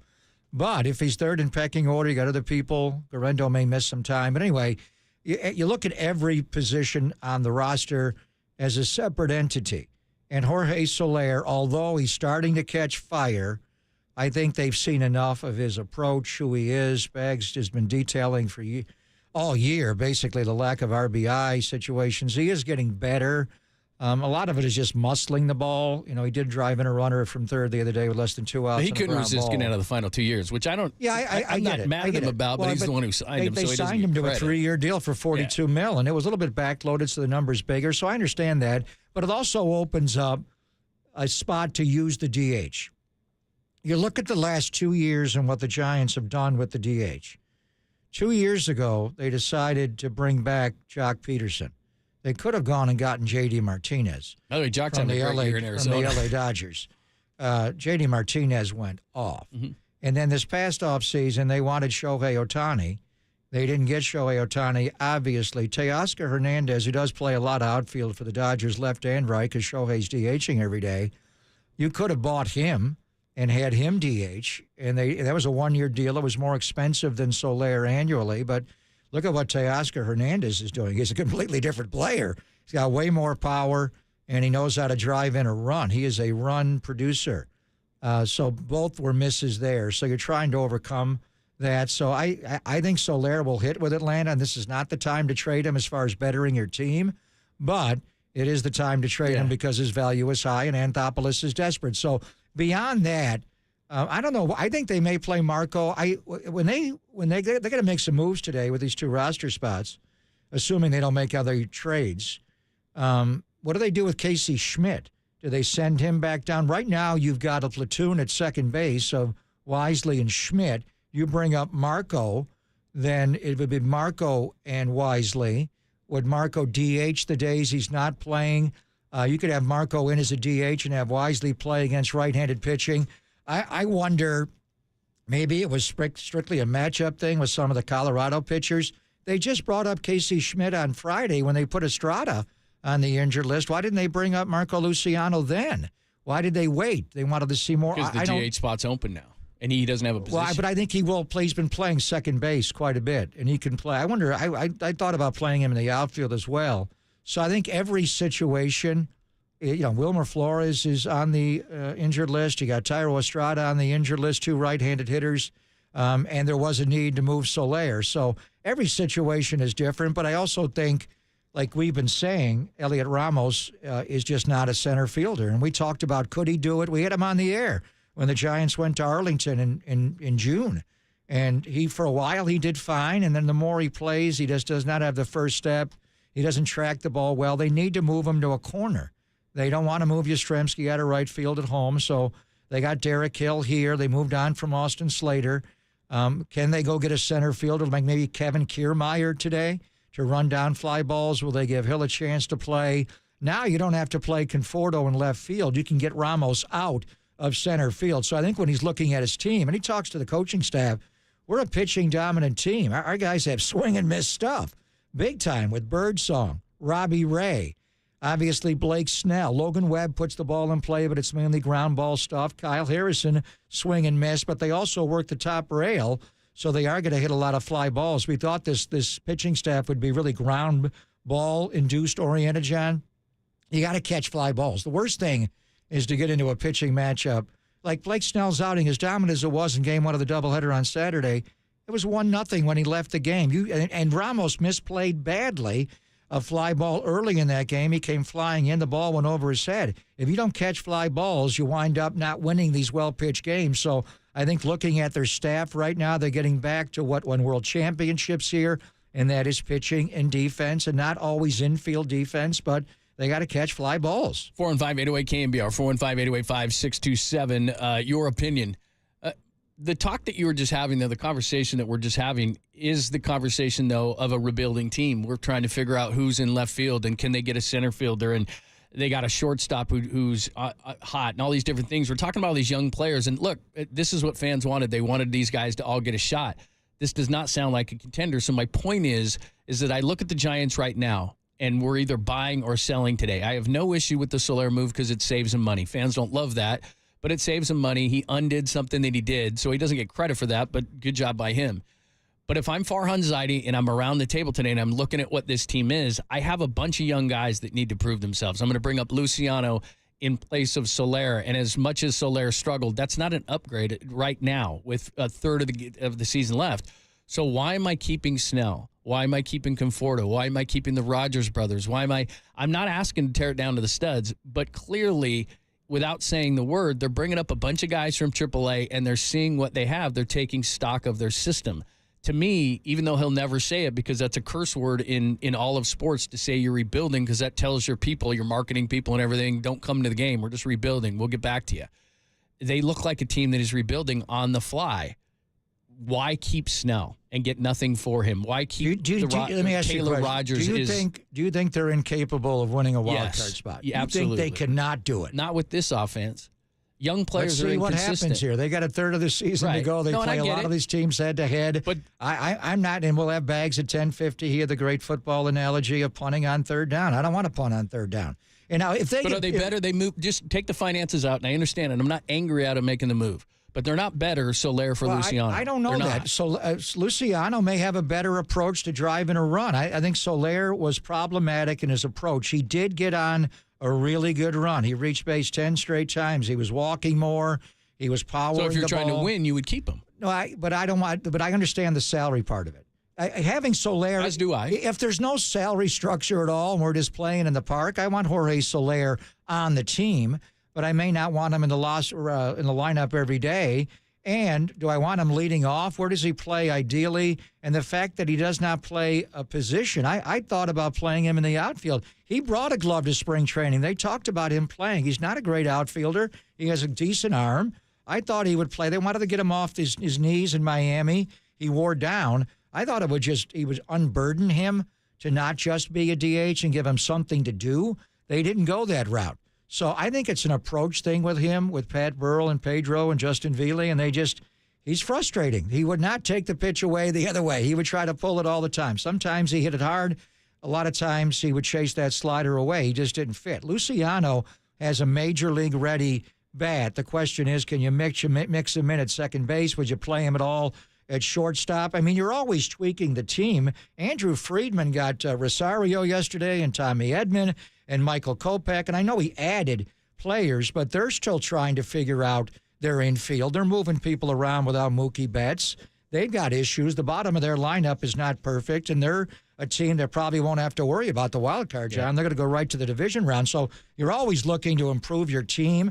But in this situation, it was moving Soler's salary for the rest of this year and next year, which allows you to add more players in the offseason next year, which you're going to feel like you're going to do. Ultimately, they wanted to give Soler the DH spot, and he took every single DH at bat. How many guys have DH besides him where you have older players need to get? I don't know, Wilmer's going to be long-term or Conforto. I mean, do they move Conforto?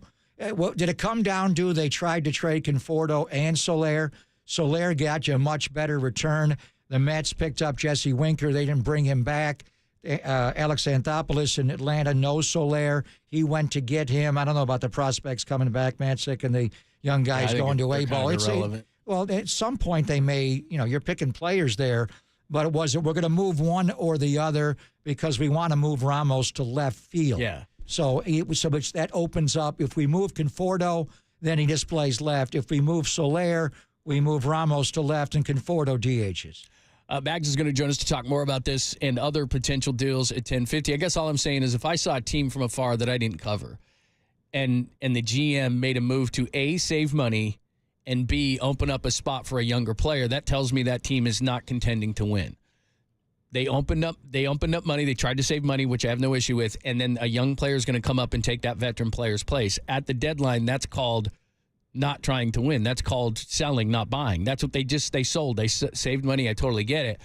All I'm saying is that if you're going to do one, then you have to do everything. And part of my issue is I feel like with Farhan, we're on a hamster wheel. Buy Stripling, sell Stripling. Buy Haniger, sell Haniger. Buy Soler, sell Soler. He's undoing all these mistakes all the time, and now they're making a decision, which I have no issue with, of bringing up a bunch of young players. I wouldn't be surprised at all if Conforto was traded today. Teams need left-handed bats, and all of a sudden that opens up left for Matos now. So now everybody in Sacramento, for the most part, is here. So without saying it, doesn't that tell you that the team is taking – and I get it. You're exactly right. Everybody's evaluating all the time. But, hell, most of Sacramento's players who could be a major leaguer are here. Is that telling you they're going for it? Well, If they trade Blake Snell, which you're on board for, that does not better the baseball team. You're not going to add anybody from the outside as good as Blake Snell. By trading Jorge Soler, you're trading a lot of salary the remainder of this year and the 2 years he has left. He has a fully guaranteed 3-year, $42 million deal. He didn't fit. They want Luciano in the big leagues now. So can Luciano produce what Soler has been producing? I don't know. He's a young player. They're both right-handed hitters, obviously. Do you want Marco to strictly DH? I think he'll play certainly some second base, maybe against left-handed pitching he plays and Wisely's not there. Let's just watch and see. I mean, Marco can hit. He could drive the ball the other way. One thing about Marco Luciano, you throw him a slider away, he will hit it to right field and right center. Unlike Jorge Soler, who's going to try to yank that ball. I think maybe it was he just frustrated the coaching staff. I don't know how they were working with him, but they tried a lot to get him to take that approach, and he just never embraced it. After a while, they may have gotten frustrated with him. So I think the Soler transaction in itself, John, is separate. High-placed player who's just under. We thought for sure he would break the streak of Barry Bonds and hit 30 home runs. He's not hitting 30 here. We know that. What are they, at 12? Are the Giants going to have a 20 home run guy? Who leads the team in homers? Chapman with 15 and Ramos with 14? I mean, they're not going to have 30. How many guys are they going to have? 20. So, and Marco Luciano will hit the ball the other way. The question is, do you really want a guy so young who's still developing defensively to make him a DH at this point in his career? I think what they're doing is they're just evaluating.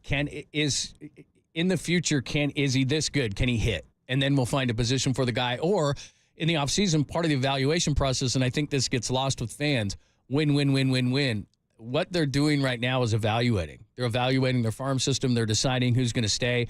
I was listening the other day to a GM talk. I can't remember who it was. It was on MLB Network Radio. I think it might have been even with Franny. And he was talking about, he would tell his scouts, they would go and they would canvass all the area, and they wanted to hear back from scouts who was a Giant. I can't remember the team, but the mentality of a Giant, everything we want in a Giant. And they would separate those players and they say, okay, those are the guys we don't want to move. These are the guys that we will move. And I think everybody thinks it's about winning, but at this point of the season for the Giants, I do think it's about who can play and who can. In the offseason, who we're going to move, who we're going to keep. What do those things look like? Because at this point of the season, can Fitzgerald play short, or do we need to get another one? Is Montos for real? That's what I think they're doing, though. We've had Luciano on this team forever. We gave Ramos this shot. Let's give Luciano the extended look, and if he can play and he can hit, then we have an evaluation to make. If we don't think he can even play, maybe we move him in the offseason. I think that's the phase that they're in. I don't think they're in win the wild card phase, because I look at all these young guys, and what do young guys do? They're inconsistent. Like, I love what Tyler Fitzgerald is doing right now, but to realistically think this is going to be what he is long term, I guess they just need to find out. Just look at 21 and what the Atlanta Braves did, what their record was right around the deadline, and Anthopoulos got a whole new outfield. Look at the Philadelphia Phillies in 2022. They started really slowly. Look at the Arizona Diamondbacks last year. Even after the deadline, they went off. They lose 7, 9 in a row. Then they beat the Giants in that series in September, and Cap got fired. The Giants weren't prepared. They won 84 games. So I understand the math of it all, but you are playing a lot of these teams head to head. And I think with the pitching they have now, I'm not saying the Giants cannot make the playoffs. I think that would be tough for Farhan to walk in the clubhouse and wave the white flag on the team. By trading Jorge Soler, John, he's not saying that. He's saying, to your point, Jorge Soler is not a Giant. And when they brought him in and the amount that he strikes out, the one area in Baseball Reference where he's on pace to a previous career is the strikeouts. He struck out 97 times this year. He's had years where it was close to 200. The amount that Matt Chapman strikes out. They don't devalue strikeouts as much as they used to, but it just got away from a little bit of the approach you thought they were trying to build organizationally. So the question now is, will Soler strictly, or Luciano, will he DH most of the time? Or will you be comfortable playing him at second base? Wisely's starting to show some holes there. Yeah, so I think against left-handed pitching, Marco could easily play second base. Against right-handed pitching, does Wisely play second and Marco DHs and Conforto plays left? Yeah, this is where I think they are. I think they're in an evaluation mode, because I don't know if Wisely can play. It was great. Everybody was talking about his new hitting approach, and now he's ice cold. It takes a while to know about these guys. And I think that's what they've done. And people scream and yell, and we got to play the young guys. Well, that's what they're doing. Matt Williams got sent down. He came up as a shortstop, couldn't hit a slider. They sent him back down, moved him to third base, and look at him. He went off. So I think the big question is, and we'll talk to Bags about it, the Soler deal was a separate entity. Are they gonna do something big here between now and 3 o'clock our time with Blake Snell? That's the big question. Let's ask Bags about it coming up next. Give us your thoughts. What should the Giants do? What do you think the Giants are going to do? 415-808-KNBR. Golden State Lumber and Building Materials text line and call-in line conveniently for you is one and the same, so you decide. Hit us up right after we talk to Andrew Baggarly about what he's hearing. We'll do that next on the Sports Leader.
From the diamond to the dugout to the clubhouse to the front office, The Athletic's Andrew Baggarly brings his Giants coverage to KNBR. It's Papa, Lund, and Extra Bags on the Sports Leader. Trade deadline day. This happens in every sport. Talk about all the things that are going to happen. Nothing does. Now it's early. We got it till 3 o'clock, so we got about 4 hours. So it is getting down to it. Let's talk to Andrew Baggarly about the latest. Jorge Soler, mainly a financial move, goes to the Braves. Looks like that's going to be opened up for Marco Luciano, or is it? And other things that could be brewing. Our good friend Andrew Baggarly from The Athletic. Make sure you're reading him and, of course, following him at Extra Bags. He joins us courtesy of the UMA guest line. Hi, how are you? Hey, doing well. You know, kind of got that mode I'm in where I'm always looking at 3 screens at once. I just saw right? Rogers got traded, but it's Trevor Rogers. Yes. Yeah. Do I cover that guy? No, he's not one of the Twins. Okay. You beat me to that because I was thinking the exact same thing. It's like, one of the Rogers got traded, but it was to one Baltimore. Of the He went to Baltimore.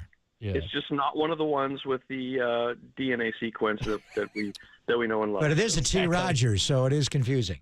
He went to Baltimore from Miami, Florida, selling everything. So it would by him going to Baltimore, and that's a team that we've heard with Blake Snell. Before we give you our opinion and break down contracts, what are you hearing as we approach 4 hours and 4 minutes and 30 seconds away from the deadline, Bags, about the possible selling of Snell? Well, it's going to take a lot. I think that they have to be duty-bound to listen. They want to give this team a chance. It is starting to resemble the team that they, really thought they were going to have in the second half. And you don't get fooled by 4 games against the Rockies. The Rockies have been just miserable in San Francisco and pretty much everywhere else on the road for a while. But, you also look at it, and they're 3.5 out of 1 wild card spot and really 5 out of the top wild card spot. So, it's kind of 3 spots that are still in play and not just 1. And they got to, leap over a bunch of teams to get there. And they got to play, rattle off the kind of winning streak they really haven't had all year to establish themselves. But they do have the pitching now that they didn't have at any other point in this season. So, to what extent do you give this team a chance? How much is that worth to you? I think that's worth quite a bit. And, it's going to have to be compelling for them to trade Blake Snell. You're not going to get anything for him. As long as he's healthy, he's going to opt out at the end of this season. You don't want to be in a position where you don't make the playoffs and then you lose the guy. You've invested probably close to, 30-something million in him and lose a draft for him and you don't get anything for him. You don't like that to be the ledger at the end of that transaction. But, you also there is some value in going for it this year and giving this team a shot to see this through. And it's going to take something very compelling for them to decide to sell and to trade Blake Snell. And I think they've telegraphed that to the teams. For example, Yusei Kikuchi goes to Houston. And the whole industry is pretty sort of agog over everything that the Astros gave up in that deal. And from what I understand, that wouldn't come close to getting Blake Snell. They're going to need a lot more than that. It's going to have to be literally one of those Godfather offers that they can't refuse. And I think that there's some doubt. As much as people do weird things and people will, make some desperate decisions at the deadline, you never know. But I don't think they expect that there's going to be something there worth really entertaining, but before the clock strikes here at 3 o'clock. Andrew Baggarly is joining us. We're talking trade deadline, which happens at 3 o'clock local time. And again, Jorge Soler goes to the Braves, and in the process, the Giants save a bunch of money. So help me with the process of the direction that they're going, because most of the players, and a lot out of necessity, are here from Sacramento, and it looks like they're going to bring up Luciano to replace Soler. And I understand the financial side of why they did it, but on the surface, it looks like they're trying out a bunch of players to see if there are long-term solutions for this team, but yet they're going to keep Blake Snell. Isn't that contradictory or not? Well, I mean, it on the surface, yeah, I guess it is a little bit. The first thing I would say is I don't think the Soler move is a financial move. I mean, obviously, it gets them out from paying him $13 million in the next 2 years, but I think that's more about roster flexibility than it is about saving the money. I mean, they're not under a mandate to cut payroll and get under the tax because, like we talked about last week, it's going to be really hard for them to do that. Even trading Snell, they'd only, basically reduce their CBT payroll by about $2 million just because of the way the contract's structured. So I don't think trading Soler was about saving the money. It was about look, this is a guy, we don't want to have a full-time DH. We want to have a flexible roster. We believe, in having a lot of versatility and flexibility with the batting order, but you're willing to have a full-time DH if it's a guy who's going to hit 30 or 40 homers, and that's something that this organization hasn't had since Barry Bonds in 2004. And I think they felt, it took a 3-year deal to sign the guy, and they thought that he would be a run producer in the middle of their lineup. And it turns out he's a guy who's really only been comfortable hitting first. And yeah, he's coming around lately, but they want to see Marco Luciano. I mean, he's got 6 homers at AAA this month. He's also got 18 walks and 18 strikeouts. I mean, the at-bat quality has been really good, and it was really good in the big leagues too earlier this year. So, they sort of feel like, hey, we're going to need that DH spot to have it locked up for this year and 2 more years with a guy who, is sitting on 12 homers. That's not really what they signed up for. And so I think they could justify it when they thought they were getting, one of the league's top home run hitters, and that really hasn't happened. So I think that was a move really designed just so they could, have a more flexible roster. You use Michael Conforto, maybe Wilmer Flores when he gets healthy. They can cycle through that DH spot, helps them maybe improve their defense if they can go out and get a Trent Grisham type, which Joel Sherman suggested his name earlier today, and it really does make a lot of sense. If Grisham is a guy they go out and target from the Yankees, then they can move Ramos to a corner, and then you've got Conforto DHing. So, that allows them to lean into the pitching and defense a little more, which is really what this season was supposed to be about. So I think that's sort of what sort of went into making the Soler trade. And, in terms of what other pieces they might sell off, would they trade a Taylor Rogers? Would they trade, another bullpen piece, knowing they've got, a coming roster crunch? They did just get rid of one reliever with Luke Jackson, who really was a leverage guy. He wasn't a leverage guy. So, there may be another move to be made there, but, I don't think that wasn't the way I wrote it. This wasn't the first spark in what's going to be a fire sale. Right. And the big one, if it's a fire sale, an estate sale, a huge sale, it'd be trading selling Snell. So you joined us on Friday, and we thank you coming back on Tuesday on deadline day, but it is pressing here. And you explained, Blake Snell's contract, and it's complicated. 2 years, $62 million contract. He doesn't get 31 each year. He got a $17 million signing bonus, as you detailed last week, $15 million of that deferred without interest even after the contract expires. So he's making $23,500,000 this year. He has a player option for next year we all know about, and that's what's complicating keeping him and or trading for him. That figure is $38,500,000. That is a lot of money. Now, I understand the way Blake Snell is pitching, the opt-out component is there, but do we think for certain he will opt out? And what will the market demand with the RSNs in this country? And is there a flux of money in baseball? Could the Giants be stepping in right now and not looking to trade Blake Snell, but talking to Scott Boras about extending Blake Snell? Just give me the details, because if he was under contract, locked up for next year, there'd be no talk about trading him, correct? Yeah, I mean, I don't know what site you got those figures off. You're probably looking at something that calculates it more on a cash basis. But in terms of his option, the number that he can either pick up or walk away from, it's $30 million. It's 30. It's not 38.5. No, and his signing bonus this year is 17, which is payable in 26. But the Giants are, that's non-transferable. And then his salary is 15. So he is making half of his contract this year. But his salary is 15. So you trade him now, you prorate it, you've played 2/3 of the season, a team would be taking on $5 million, plus they'd be taking on $30 million next year because that's considered guaranteed money if it's a player option. So essentially the Giants would have already paid the guy like $27 million of this year. So that's why, his CBT number is like 29 and change because of the deferral. So they'd only save like $2 million off their CBT payroll if they were to trade him. Whereas a team that takes him on is going to take a much higher CBT hit because they're taking 30 plus 5, 35 over 1.3 seasons. So that number is going to be a lot bigger if it's a team that has CBT issues. That's going to be a problem for them. It's just what I hate to get too much in the weeds on this stuff. I think as we talked about it last time, but I guess the takeaway is that it's just one more thing that kind of makes a deal less likely than more likely because the potential financial benefits to the Giants are pretty minimal whereas the CBT repercussions to a team like, say, the Padres would be pretty substantial. So it's just one more wrinkle that kind of makes the Giants a little bit less motivated than they might otherwise would be to deal him. That's a good point. Andrew Baggarly joining us on trade deadline day. It's Pop and Lund here on the Sports Leader. I guess the reason, and you just talked about it, so we don't need to get more into the financial side, is I look at the youth of this team. I guess I just don't believe that they're going to win the wild card. Maybe they will.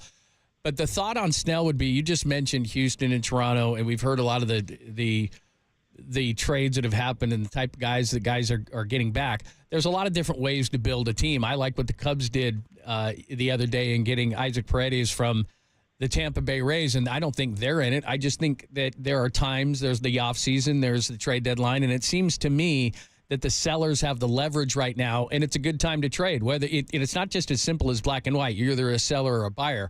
Well, maybe you're just trying to make your team better. And I think that if Blake Snell is going to opt out and walk away for nothing in the offseason, and you have all these young hitters up here who are going to probably be inconsistent at best, that I'm not saying you're a seller, but you certainly have a piece in Blake Snell that you want to get something for.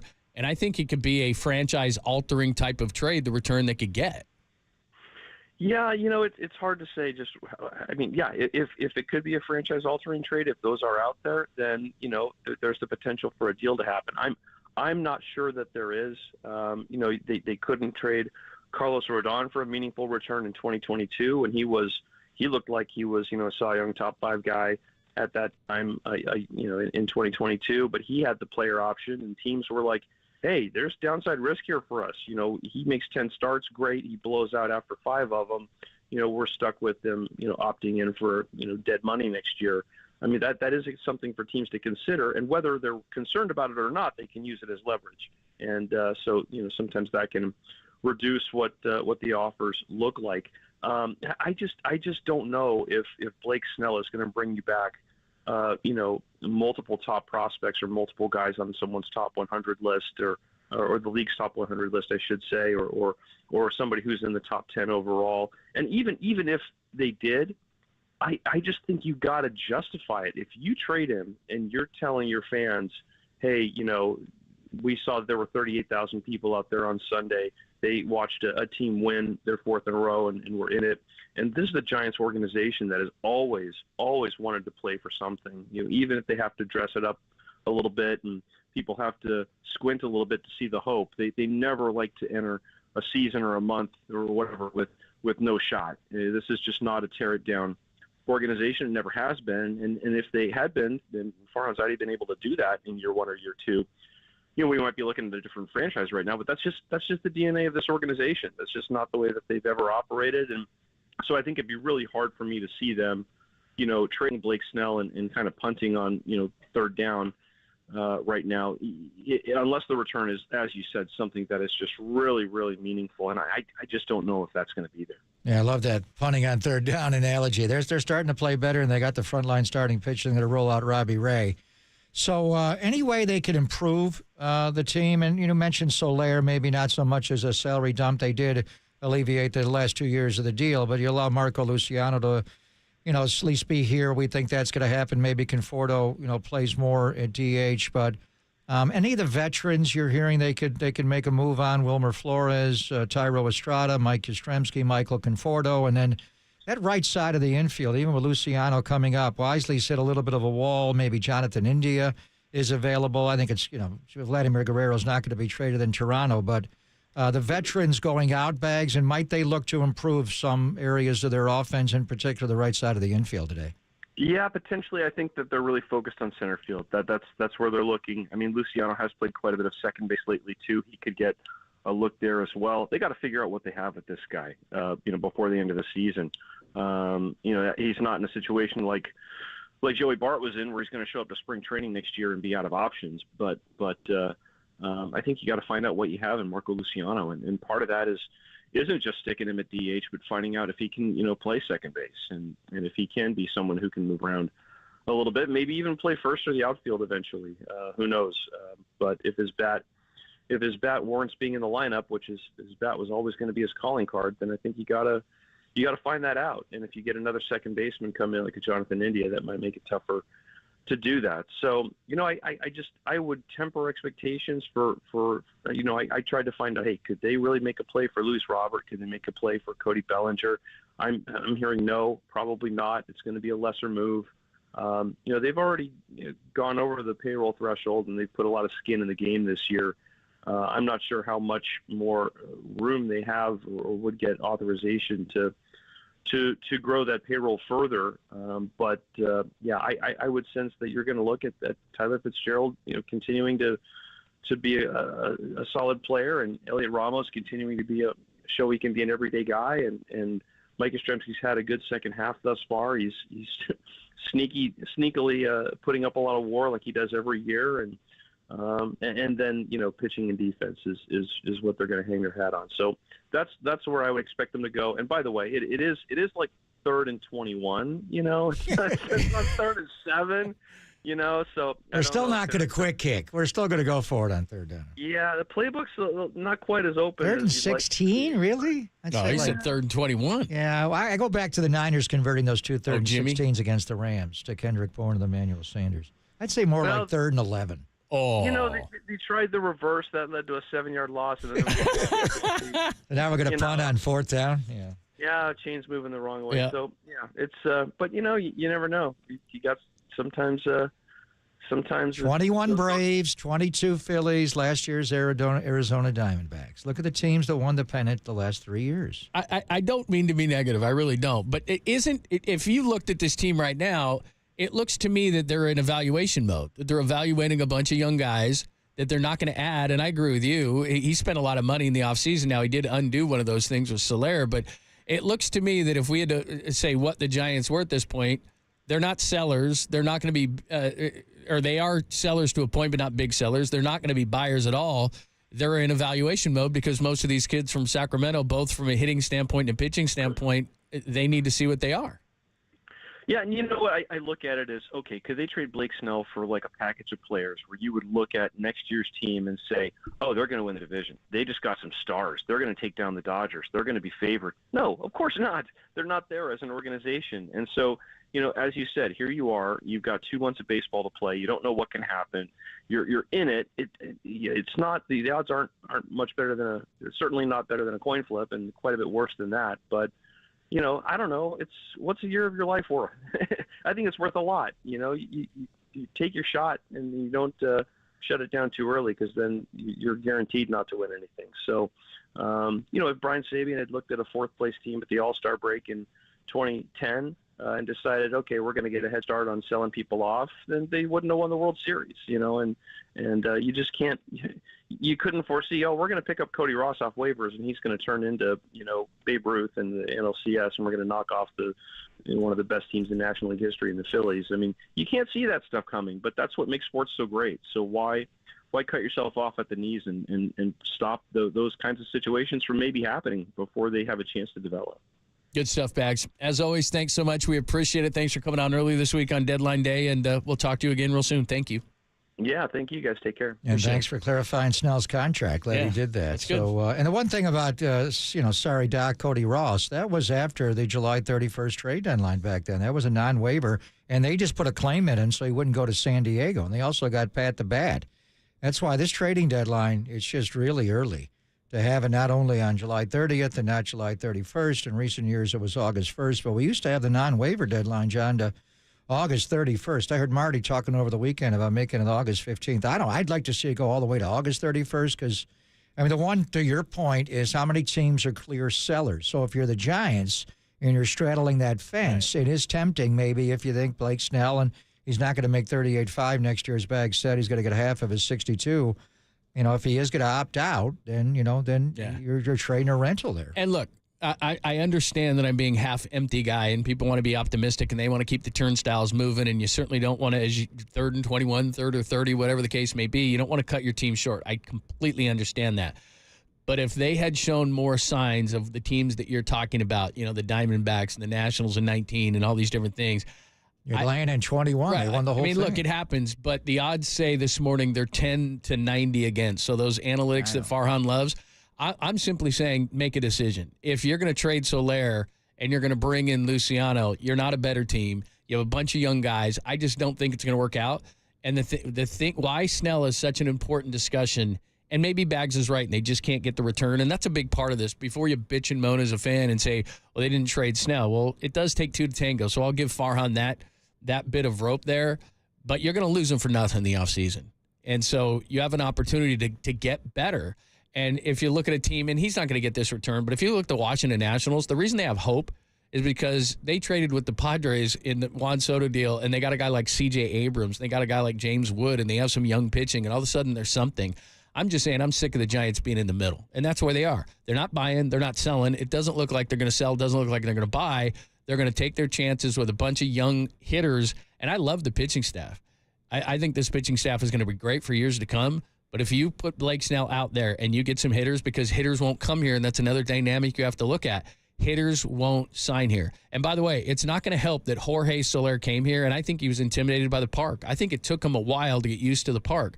Hitters won't come here. What's the way to do it? Off-season, mid-season, and you have leverage. I think it's the time to sell them so that you can get some bats in here. 4 out with 54 to go. It's not third in, what do you say, 16, 21, whatever it was. Re-signed Blake Snell. He likes the manager. He likes the pitching coach. Maybe he'll opt out and get a better deal. Do you think he'll dump Boris? I have no idea. Because Montgomery did. I have no idea. He's still got the Boris Corporation. He works for him, and he likes it here. So he could opt out and get a bigger deal. Maybe they want to sign him to a longer-term deal and not have all these. Part of the problem is you gave all these guys one-year opt-outs.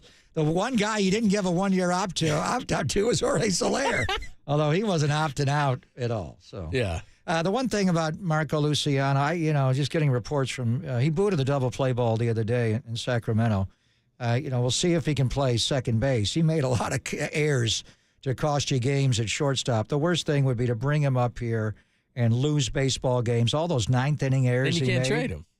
In the offseason. Like if let's say you wanted to make, like we've talked about, I want to win this year. I want to try to figure out a way to get in the playoffs. I'm saying that we talked about Bo Bichette. He's still kind of an unknown. The worst thing that can happen is a guy comes up and shows he stinks because he brings a frying pan out to the baseball team. We know he's not ready off. Defensively, it's short. Is he going to be better? Second base is a challenge. It's totally different.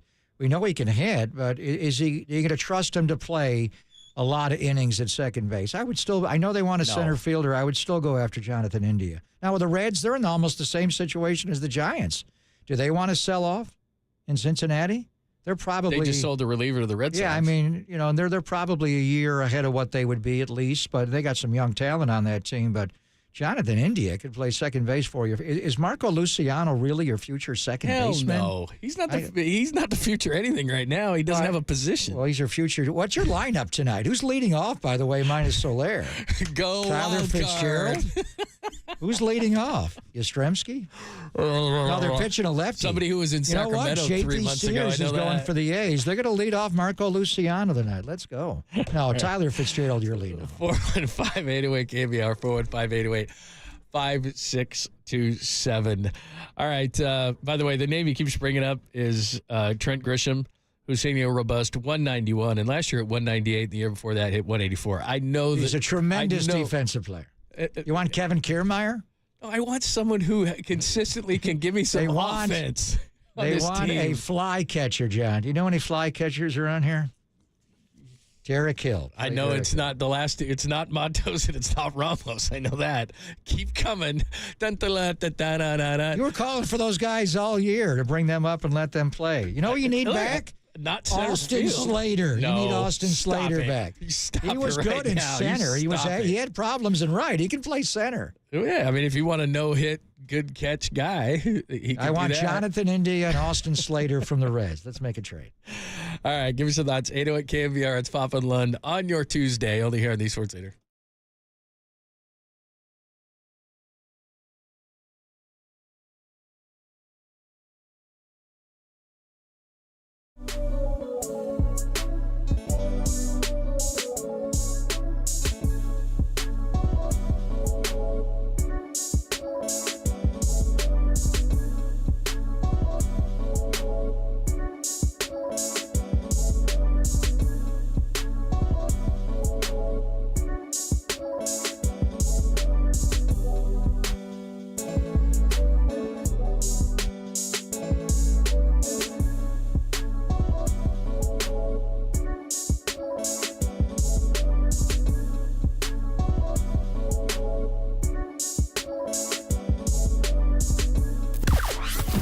from the O'Donnell Financial Group Sports Desk. Learn more at odfigroup.com. O'Donnell Financial Group, because planning is a process, not a product. If you hadn't heard, we've been talking about it all morning. The Giants traded Jorge Soler and Luke Jackson, that is, if you're nasty, to the Braves for a couple of, thank you, Farhan. At least I got one laugh out of that. For a couple of minor leaguers and savings of cash, which we all love. Give us your thoughts on the trade on our socials at KNBR.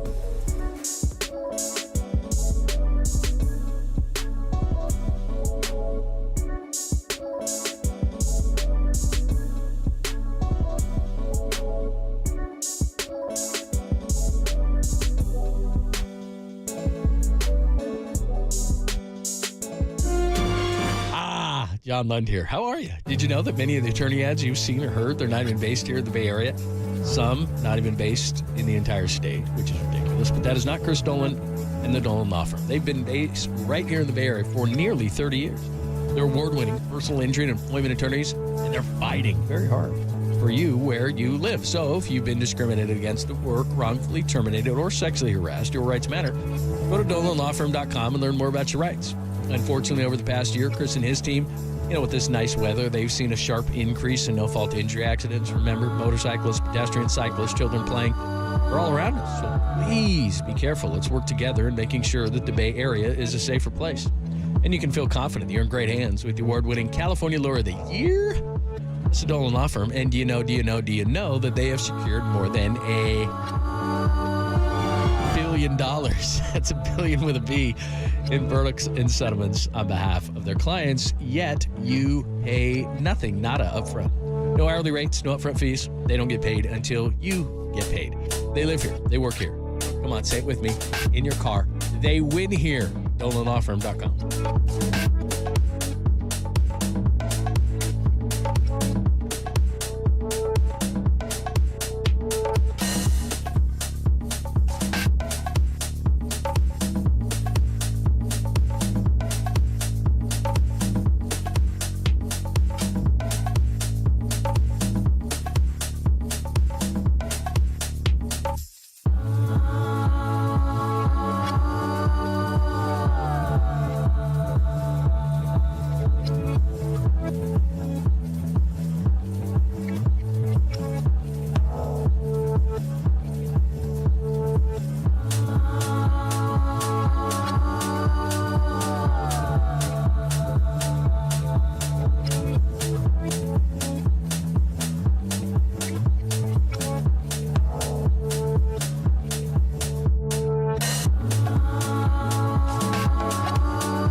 noise and kick it with KNBR on the gram for everything Giants. Follow the sports leader on Instagram at KNBR.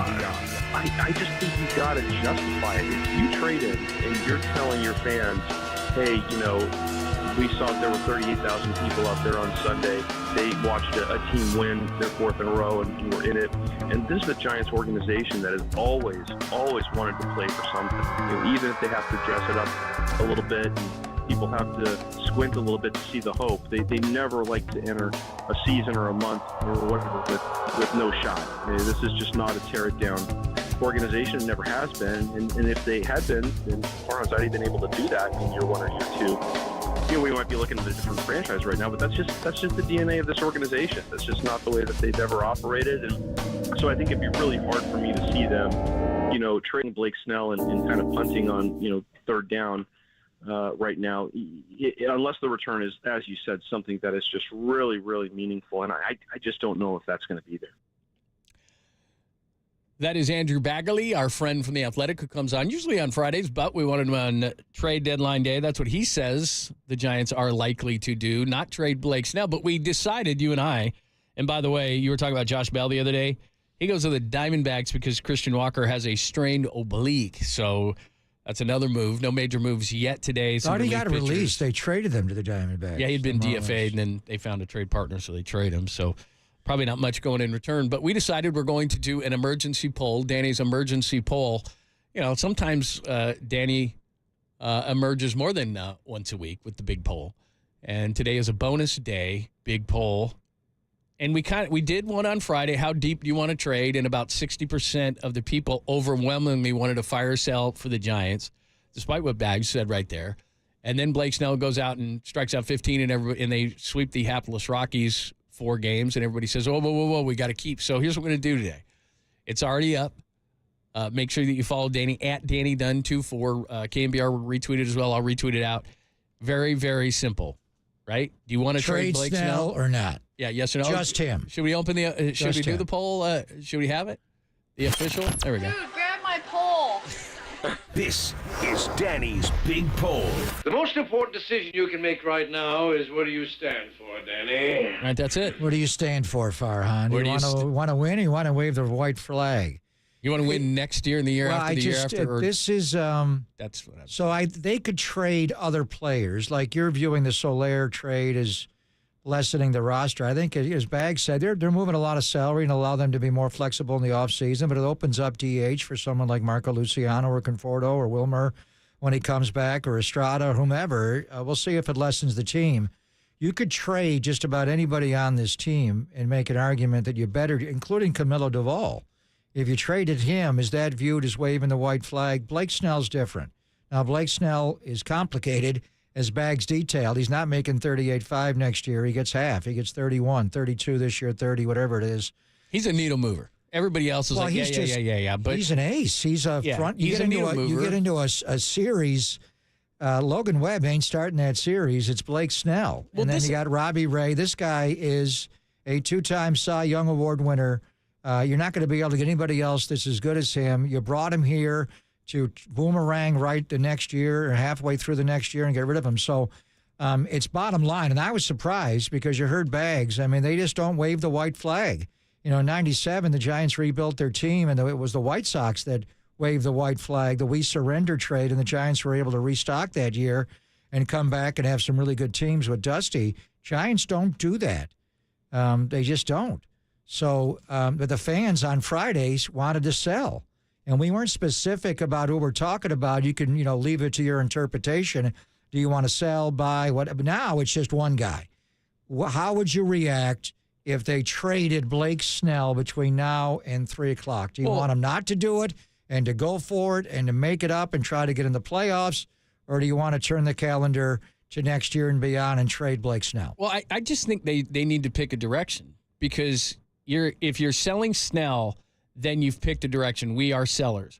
If you buy, then you're going to get better. This team as currently constructed, I don't care how many games they are back. It's about how you're playing and how consistent you're playing. And there's a third of the season left in the season. Without looking at the standings at all, are the Giants a playoff team? Hell no, they're not a playoff team. And they pitched well against the Rockies, and I give them a lot of credit, and this was Farhan's design to get these guys back. But I'm looking at the everyday players that hit and score runs, the position players. Most of these guys are from Sacramento. And again, I'm not blaming the organization. What I'm saying is this is tryout day. They're telling us without telling us. They don't want to use the rebuild word because of what Bags just said. Rebuild does not turn the turnstiles. Rebuild in a city like this means I'm going to go drink one in Napa and not go to the Giants game. That's what that means. So you can't use that word. But we can see without them saying that all these guys are on the field to be evaluated. I don't know what Fitzgerald is. I don't know what Luciano is. I don't know what Matos is. I don't know what Ramos is. No one does. Right, but they're giving these guys the chance that the fans always wanted. Bring in the young guys. Well, you can't do both, Joe Lacob. You can't be young and evaluate and win at the same time. The Warriors taught us that. And the Giants are putting all these young players on the field, but then not making a decision to sell Snell. To me, that's a big contradiction. What are you? Well, but every situation is different. What's the offers for Blake Snell? If they get blown away and they have two different components to this team. The offense is lacking. That is a problem. And I don't know if getting rid of Jorge Soler makes your offense better or not. Sometimes I think runner at third, less than 2 outs. I don't want Soler up. I want anybody else up. But then Soler's going to go to Atlanta and hit. And by the way, the Braves are coming to Oracle Park in a couple of weeks. They're going to be here August 12, 13, 14, and 15 for a day game.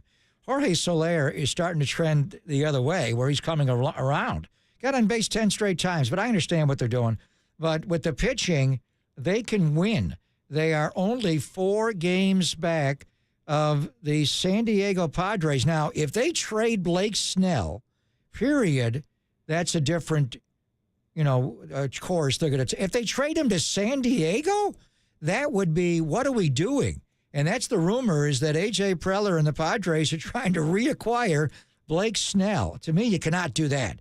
If you trade Blake Snell to the team you're trying to run down and you have 2 series in September, then you're telling your clubhouse you can't win. So I would not go that way. But I just think the Giants can win. I know what they've been to this point of the year, 108 games in. The final 54 will define them, and they finally got their starting rotation in line. What Robbie Ray has done, what Blake Snell has done, what Hayden Birdsong has done. Obviously, Kyle Harrison, you got to get Logan Webb going, moving Hicks to the bullpen. They can pitch their way with a lineup that is not great. I still think they can make a push, and you just don't know. I remember coming in studio with you after the Kansas City Chiefs lost a Monday night game to Philadelphia, and you said definitively the Chiefs cannot win this year. And they didn't have a great offense, but they won with their defense, and they were good enough. Okay. Blake Snell is that guy. You just can't cancel a year with one-third of it. But they're Let's not canceling see what they're offered. We don't know what it's going to be. Can I ask you something? And I agree with you. I don't want to cancel a year with 54 games to go. You saying the Giants can definitively not make the playoffs? Means they will. I'm going to mark that down and store that away. But let's just see. Let's play out the year. Let me ask you one thing. Because I think this is a misnomer. Your team tells you what you are. So, in other words, I don't want to do what they did last year because, hey, here's A.J. Pollock. That told you everything you needed to do, to know. By moving Jorge Soler and bringing up Luciano, I'm not dumb if I'm sitting in that clubhouse. We're not better. You're trying. This is trying guys out for next year. So they've made the A.J. Pollock move by making this move. You've saved money and you're bringing up a young player, which tells me you're in rebuild mode without saying it. If you don't add today, you've already told me that. But my clubhouse has told Farhan. You think by trading Jorge Soler, you're a much lesser team than you were before? If Luciano comes up and hits really well, maybe. And I understand what Bags is saying about open up the DH and all those kind of things. They never should have signed Soler in the first place. So giving Farhan credit for undoing something he unsuccessfully did blows my mind. But anyway, all I'm saying is that I want him to pick a direction. Now, if the only move is Soler moves and Luciano comes up, what does that tell me in the clubhouse? Well, you didn't buy. But if I'm Farhan, I go into the same clubhouse to those guys and say, you should have bought something, and said, you didn't give me a reason to buy. You weren't consistent. The starting rotation's ERA is still what it is. The bullpen's burned out. The guys aren't hitting. I mean, they've told Farhan what they are 2/3 through the season. Now, the argument to move it back a little bit, sure. And I understand where they are in the standings.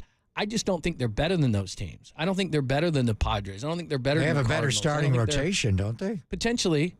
But those guys are dominant. But this I want to see Robbie Ray against the A's tonight. We know what Blake Snell's become.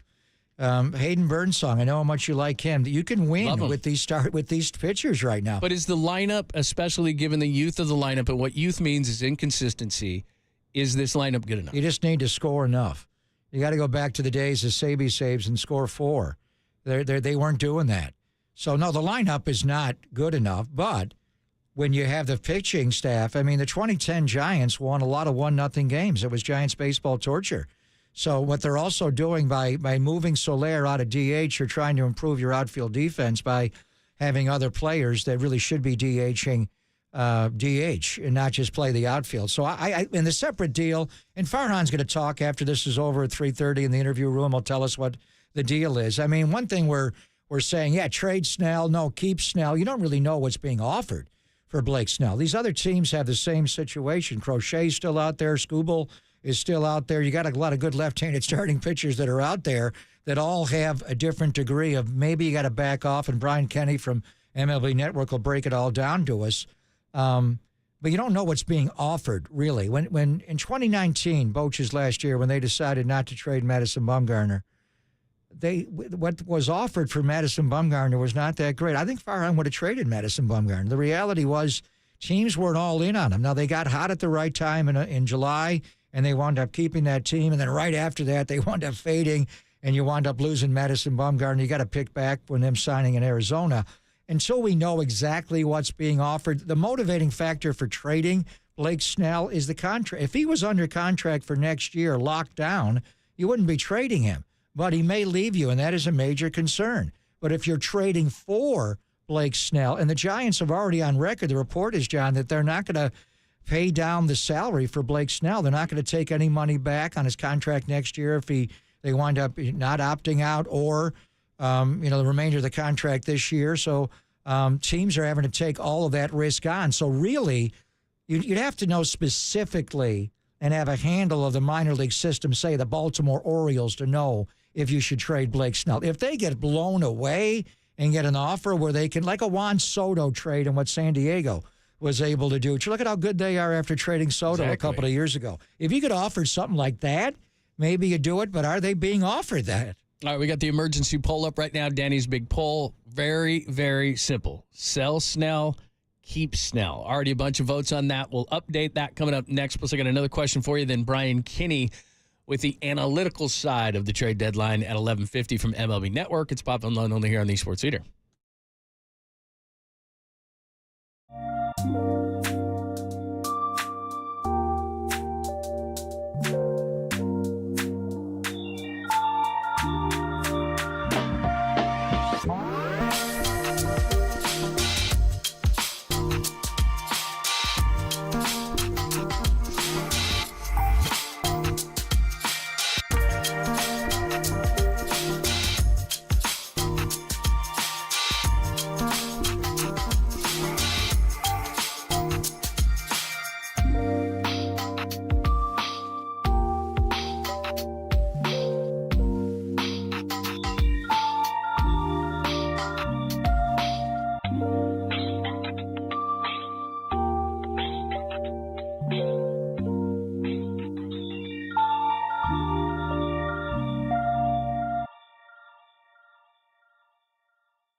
Wherever you are around the globe, stream your proud home of Giants baseball 24/7, 365 on KNBR.com. This is the sports leader.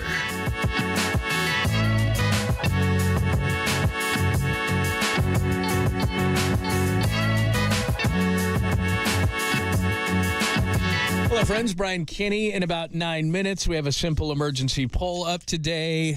On trade deadline day, Jorge Soler goes to the Braves for some minor leaguers, but it saves them a bunch of money and opens up potentially a DH for not only Marco Luciano, but let's be honest, it's a failed experiment because you don't want to have just one DH in Jorge Soler, who took all the DHs with all the DH types on this team. So that was a failed experiment. They get rid of Jorge Soler and save a bunch of money in the process. So that's where we are as far as the Giants. But the poll is very simple, and it was exploding when we went to break. So let me update. Oh, Sell Snell, yes or no? Very simple one. Sell Snell, yes or no. And by the way, Derek Papa has a sell shirt on, but it's the it's A's green. one. It's green. It's from a different time last year. Couldn't you put an L in the middle of that and sell Snell? I mean, couldn't we have a sell Snell kind of a shirt? Do that, but it's in green. It's not orange and black. Oh. And what are the A's going to do? What's David Force going to do? Are you going to trade anybody? You want Brett Rooker, don't you? Heck, call across the bay, man. I don't care. Plus, I don't even care if they made a trade. Miller has a broken finger from punching something, man. Get him. Get Brent It's a Rooker. dislocated pinky on his non-throwing hand. They never get anybody in their trades. Just throw him anything. He doesn't get comebackers anyway. He just strikes everybody out. Exactly. Isn't he like Pat Venditti? Can he throw with both? I mean, whatever. He had both. Man. Yeah, he doesn't. He only has one. Whatever it It'd be is, like man. Jim Abbott. He's the one-hander. Oh, that's right. Jim Abbott. Flip the glove to the other hand. Left-hander, he's the one-hander. Anyway, You're what's your be poll? surprised by this. What's your so poll? It started out, it was about 60-40 to sell. And when we did this on Friday, Danny's big poll, we gave you the options of sell big, sell a little bit, buy big, buy a little bit, essentially, and sell, like fire sale. Yeah, we gave you different, but we've zeroed in on one guy. And then after... Do you want to sell Snell? So this is kind of a change because after his performance Saturday and then after sweeping the Rockies, sell Snell 53, keep Snell 47. Oh, it's tight. 53-47. It's a tight one. Can't even declare a winner yet. No. Wow. So who's that guy that goes, I'd love They're that still guy. saying 53%. John King from CNN. John King is so good. Yeah. The only thing I like in politics is that guy when he goes to the board. That's the guy. Kamala can win. Things have changed. Yes, anyway, so everybody's got a reaction, and fans have their reaction. You have yours. I have mine. Brian Kenny it does MLB Now. I heard him this morning driving in. He does a show for the thinking Yes, that's right. fans. So what do the analytics actually say in a situation like this? First of all, how hard is it you're 4 games back of the wild card? But you've got a bunch of teams you got to climb over. Right now, the last wild card spot is in the property of the San Diego Padres, who did add, a lefty that can throw pretty hard in their bullpen. Arizona traded today as well. So both of your teams in your division are ahead of you. So right now, the Braves and Mets are 1 and 2 in the wild card. Atlanta, Anthopoulos has got to look at his team, John, and I kind of thought they were a lock to make the playoffs, but the way they're playing, Acuna Jr.'s injury, Michael Harris, Spencer Strider, now they lose Ozzie Albies for a while. Matt Olson starting to hit home runs again, the former A, but he had 54 last year. He's nowhere near that. So is Atlanta concerned about, that's why trading Jorge Soler to Atlanta, that's a team, they have 49 losses, the Giants have 55. You play them in a 4-game series coming up at Oracle Park in mid-August. So do you want to get Soler, you know how where his holes are, slider away? So, but what do the analytics show about it? I don't believe the 10%, 18%. It's 10.5. You have to make up 4 games, and you have a third of your schedule to do that. And now you have pitching to get on a run that you were incapable of getting on. You are going to play St. Louis the last 3 games of the year at home. You have 2 series each with San Diego and Arizona. You have the tiebreaker against the Pirates and Mets. You're going to play the Reds this weekend. I mean, is it that remote that you can make the playoffs? And even if you do get in, you're probably going to be a 3rd wild card. You're not going to you're going to have to go a 389 winning percentage. Well, and you're going to have to go play maybe in Milwaukee and deal with them. And it's not like the old days of the wild card when it's one and done. You get 2 shots at it, but you're going to have to go on the road. So analytically, is it that hard to do what the Giants have done? We've cited the 21 Braves, the 22 Phillies. Last year's Diamondbacks got in and wound up winning pennants and winning World Series. And then also the analytics showed you make a trade like this with Blake Snell and you take prospects back, maybe a handful. Is it better to keep a frontline starter like Blake Snell or go out and restock? But as you said, if he was signed for next year, they wouldn't. But you're going to get nothing for him. And what do you so want back? Do you want strictly position players back? You don't want any pitchers at all? And I have pitching. Well, you could trade other pitchers, young pitchers, to get hitters. How do you improve the offense? So we have our own opinion based on it. I don't like to give up on a year where the third of the season you're not that far out, and now you're starting to see your team come together. And Alex Cobb hasn't even pitched yet. And then Robbie Ray's going tonight, how dominant he's been, and obviously Blake and Birdsong, and you got to get Logan Webb going. But anyway, we're looking at it from emotion, and let's not give up the year. Analytically, like a guy like Brian Kenny, who he's kind of like Farhan. Did I say that correctly or not? Analytically, numbers-wise, crunching numbers, the stats. Yeah, Brian Kenny is the Farhan Zaidi of television hosts. Well, he'll break it down and tell us what a guy like Farhan might be thinking. And that's a wonderful tease. But this is the thought, and this is what we'll ask Brian Kenny. What do they do well? What do the numbers say they do well? The numbers don't say they score runs well. They don't hit home runs. They don't have a good starter ERA. They don't have a reliever but they ERA. don't have these pitchers yet. They don't hit with runners in scoring position. And they have a 389 winning percentage. Been. No, I'm just what saying. What are starters going to do now? And half their games of their 54, 27 are on the road, and they have a 389 winning percentage. That's why they have a 10.5% chance to make the playoffs. That's all. Snell, Ray, Harrison. I want those 3 lefties. What about in particular? Birdsong? That's my guy. I like right-handers. You get 3 dominant left-handed starters like that? Who has that? Who's ever had that? Those guys have incredible stuff. All right, let's talk to Brian Kenny about it. He'll tell us about the numbers. And again, the poll is up. Keep or sell Snell. It's Pop and Lund on the Sports Center.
It's Greg Papa here, making the transition from work life to retirement can be jarring and disorienting, but it doesn't have to be. Greg O'Donnell and the team at O'Donnell Financial Group are dedicated to achieving a smooth transition into retirement life, and we can help you prepare to retire at a time that works for you. Sooner than you'd think, you may have an entirely different lifestyle, but it doesn't have to be in one giant leap.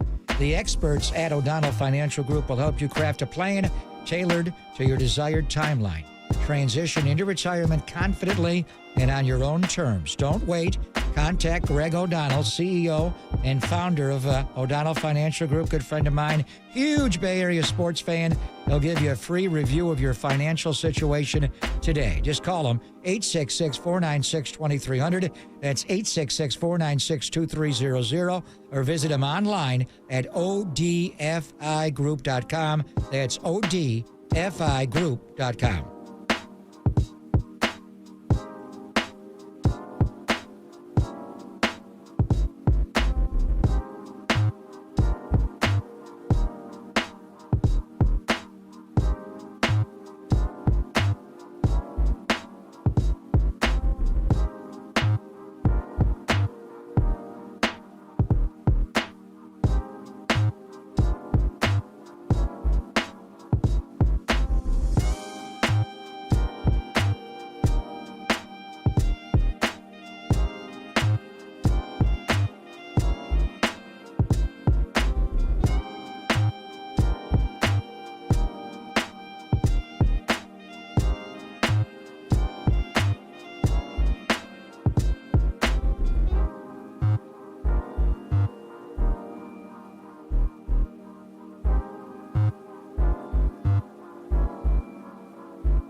Continue live from the KNBR Casino Matrix Progressive Jackpot Studios. Casino Matrix, Progressive Jackpots are here. Where are you? Just drop in. Please play responsibly. 1-800-GAMBLER.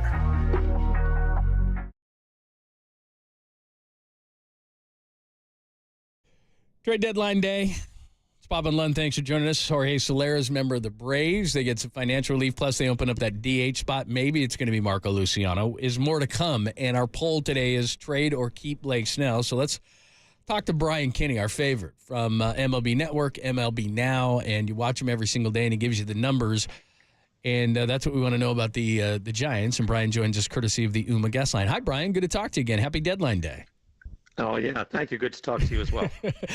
All right. Here's what we're analyzing, because I'm looking at the Giants, and we're talking a lot about Blake Snell and what they could potentially get for him. He's a free agent. He's a Boris guy, so he's not going to sign in the season. So as you look at the Giants, should the Giants be a buyer, seller, both? What should the Giants do?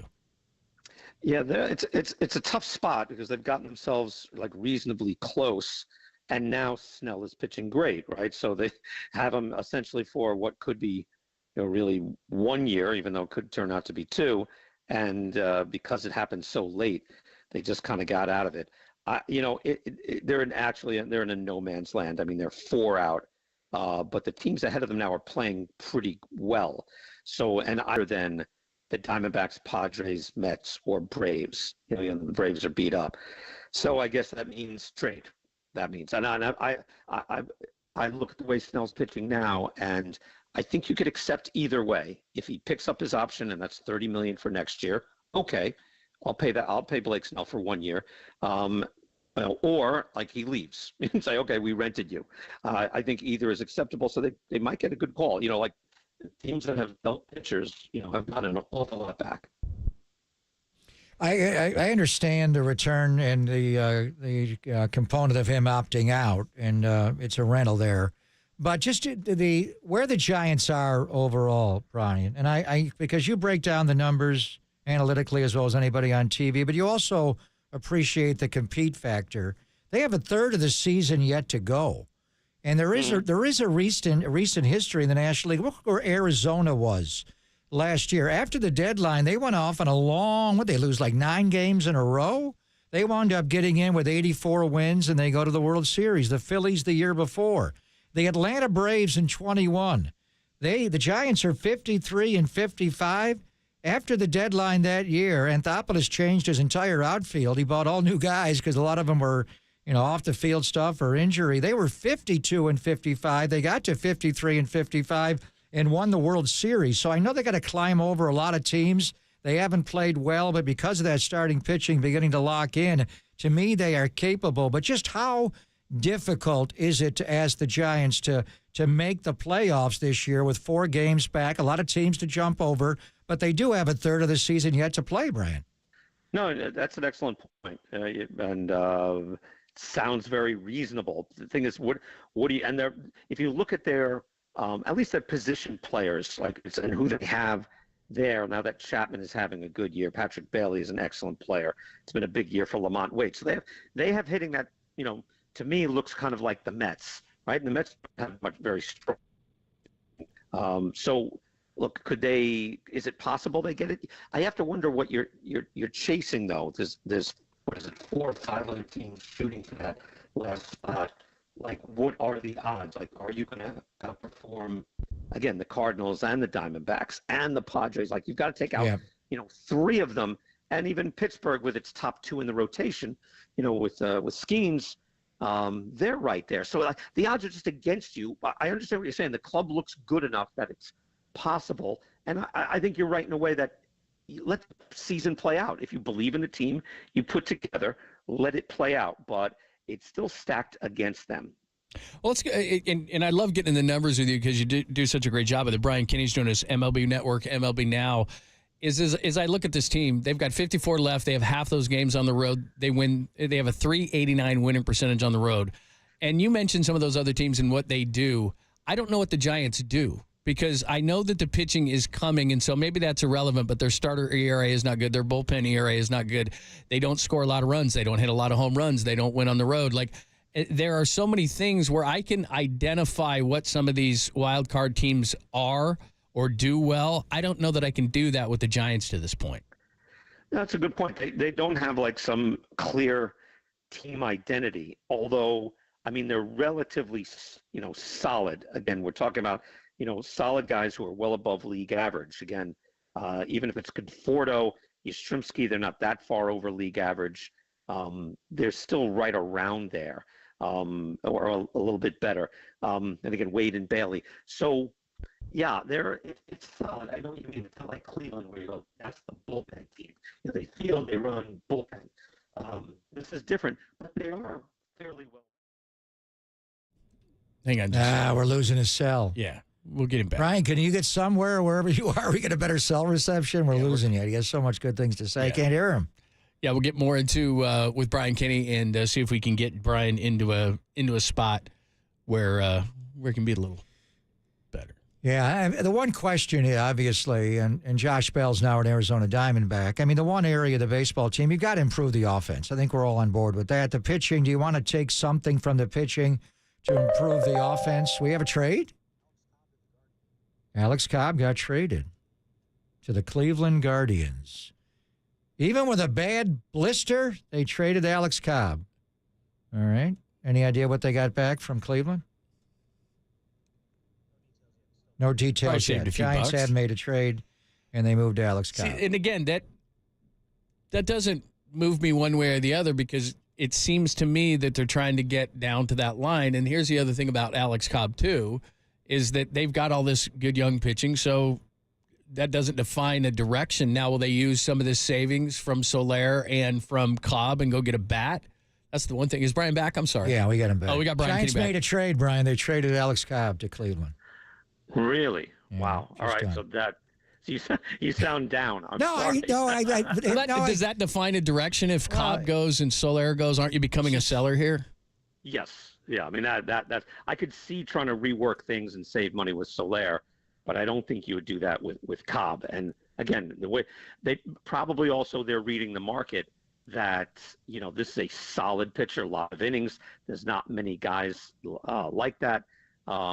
So yeah, unfortunately, it does make sense. We actually thought he was going to pitch tonight against the A's, but and he's had a hell of an offseason with a hip injury, the shoulder, and now a blister. But hopefully he'll pitch well for Stephen Vogt.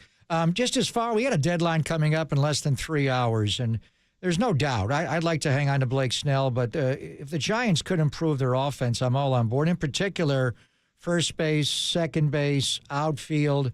Anything big? I know we're hearing no. The Blue Jays are not going to trade Vladdy. They're not going to trade Bo Bichette. The White Sox going to make Luis Robert Jr. in play. Are they not going to do that? I'd like to see the Giants go get Jonathan India. Very athletic, good offensive players. Had some down years recently, but starting to play better. Is there any way do you see the Giants improving their offense in the next 2 hours and 57 minutes, Brian? Yeah, it's possible, but are they, do they think they're going in that direction? Again, and you're right, India's a useful guy. The Reds are also not so far away that they don't think they're involved. I think we're still getting used to the dynamic in play that there are more teams that think they're closer than ever before. So there's just fewer sellers. And everybody thinks they're getting it, they're close. If you're close, then if you can get in, you can win. I don't know if that's exactly true, but that's the feeling. I think the Rays got it best where they said, hey, we're over 500. We're still checking out. Like, what are the odds of us winning the pennant this year? So that's probably the way to go. So, right, if the Giants, the way they spent and got short-term deals, they're really not equipped to do that. So, yeah, that's it. They're in a very tough spot. But, yeah, there's always ways you can incrementally improve. The Giants are famous for, like, getting good platoon players that make you exponentially better. Absolutely. Brian, you're the best. Thank you so much. We always watch you on MLB Network, MLB Now, and as you always say, you make us smarter. So thank you so much for your time. We appreciate it. Okay. Thank you, guys. You got it. Thank you, Brian. All right, so let's here's something that's interesting. So I just did quick math here. And there's a third of the season left, so a third of their contract remains. Alex Cobb signed at 2 and 20, so he had 10 by a third, $3.3 million. So they saved about $8 million with those two moves. It seems to me that if you trade Soler and you trade Cobb and whatever Farhan's going to say at the end of this whole thing, he's never going to use the rebuild thing, but they're sellers. They sold Soler. They traded Cobb. Are they not sellers? Well, they like sold pieces to me that they're willing to give up. And we talked about Jorge Soler and how it opens up DH for other players that are not good defenders, getting him out of the field, like Conforto in left field, or playing Marco Luciano. Soler got hot, but he is, to me, a stubborn hitter, and I think the coaching staff may have gotten frustrated with him. So I know it saves money, but I don't know if they're that much of a lesser baseball team with Jorge Soler off the team. I think he was coming around, and I think he'll hit well in Atlanta and the surroundings that he's comfortable with, being the World Series MVP just 3 years ago. With Alex Cobb, he just has not been the same pitcher since last year. And it was that start against the Cincinnati Reds in late August, and it was the one time that Cap did not, everybody was against Cap for going to pull pitchers, and now you want him to go deep in the game. He lost the no-hitter. He had a perfect game going in the ninth inning. He had a lot on the line, but he lost the no-hitter. He lost the shutout all at once. I thought, get him out of the game, like right now. They let him throw a few more pitches. He got to 131 pitches that night, and he never really was the same guy. His next outing, he went 3 innings. He threw 58 pitches, 5 innings, 79, and then he had to have the surgery on Halloween with the hip. That set off a series of problems with the shoulder. We thought he'd come back in April. He never did, and he wound up never pitching for the Giants again. We thought he would pitch tonight. We thought maybe they'd showcase him to pitch a game on Sunday against Colorado before the break, and somebody may look at him before the trading deadline. And then he developed a blister in his last start in Sacramento, John. So I think with all the pitching that's arriving now and his contract situation, he's expendable. He's a guy you can move his money, and what is the clear role for him on this team? I mean, you're going to have to do something with Kyle Harrison in his innings. They talked about going to a 6-man rotation. I don't think Bo Mel's going to do that. And now Hicks can move out to the bullpen. But there was talk about piggybacking. I think Robbie Ray and what he showed in that start last Wednesday against the Dodgers, and he's going to throw tonight against the A's, and obviously Blake Snell. By trading Alex Cobb, does that make them less inclined now to trade Blake Snell? If you trade Blake Snell and just get offensive prospects, you may need Alex Cobb to be in the rotation. So do we deduce now there's really nothing going on with Blake Snell? I wouldn't say that with, almost 3 full hours before a deadline. But I think what you're selling off here are veteran guys that make a lot of money that really do not have a clear role, or you want to adjust the team and the role is going to be lessened at the very least. I think this is easy to see. Birdsong's really good. And so what they want to do is they want Birdsong up here. They want Harrison up here. So there's your 2 young guys. Snell is here. Obviously Webb is here. And Ray is here. That's your 5. Alex Cobb was a luxury at 6, and I know that you would probably pull back on the innings at some point for Birdsong, but he's a legit major leaguer. I'd have a hard time deciding whether I think the more of the upside is Harrison or Birdsong. At this point, I think Birdsong may have it. I mean, this kid is legit. He's confident. You want them both. Right, but that's your 5-man rotation now. And again, to me, that tells you that they're dedicated to letting young guys finish out this year, both as pitchers and hitters, and they get a chance to save some money. So he becomes the 6th guy, and he becomes expendable. I'd be interested for a guy who has not pitched this year and hasn't pitched for a while, but was an all-star last year, because this will start telling you what the market is. Because if they got a decent return on Alex Cobb, a guy who hasn't pitched all year, what are you going to get for Blake Snell, a guy who's showing that he's in true Cy Young form? I still think they're listening on Blake Snell. I know that would leave them short a starter. I understand that, but they've got some minor league guys, or they can do some things, whatever the case may be. If that's not going to prevent them if they get a great offer for Blake Snell. But they've traded 2 veteran guys, and I agree with you. Soler, expendable. I don't know that they're necessarily better. And Cobb, I don't know what Cobb was going to be. We had heard things all the way back to April that he's going to be back earlier than we thought, and he never came back. And in that time, Birdsong and Harrison have emerged, along with Ray now coming back, and Harrison and Webb. So you've got your 5. So that's easy. I know it's easy to say. Kyle's going to be, at some point, you're going to have to do something with Kyle Harrison. And I don't know, Hayden Birdsong is so young. Are you just going to leave him in the rotation the rest of the year and pitch him all the way? Because you don't want these guys escalating in innings pitched. The same reason you're worried about Jordan Hicks making a huge jump from one year to another, and Kyle Harrison. I think Cobb was a luxury item. They also he's got a blister. And that can be, varying degrees of. Kevin Apier had a blister, was never able to overcome it. They wound up having to move him to the bullpen. He's had a hip. No, but I understand he's not going to be pitchable for a couple of weeks. I wonder he probably did not get a big return back from Cleveland, and I wonder how much medical they have on him. I think this would all be subject to a physical. Carlos Correa, they got to look at the hip. What happened with that? Was it bad surgery in the offseason? Then he had a shoulder, and now the blister is something you think is a minor situation, but the way he grips his pitches, I read that he wasn't going to be able to pitch for a couple of weeks. So when is Alex Cobb going to actually be pitchable for Stephen Vogt? So you'd like to have him around because a lot of these guys are young, and you may need a 6th or a 7th starter. This again reinforces they're rebuilding. They have 2 young pitchers in the rotation. This is Harrison's first full year, and they're going to give Birdsong one of the slots now. You're going to possibly use Luciano at second and DH. You're going to keep Wisely out there. Fitzgerald's your shortstop, going to see what he can do. You're going to move Ramos to an outfield spot, or a corner spot. What can he do? This is about finding out who can play for the future for the Giants.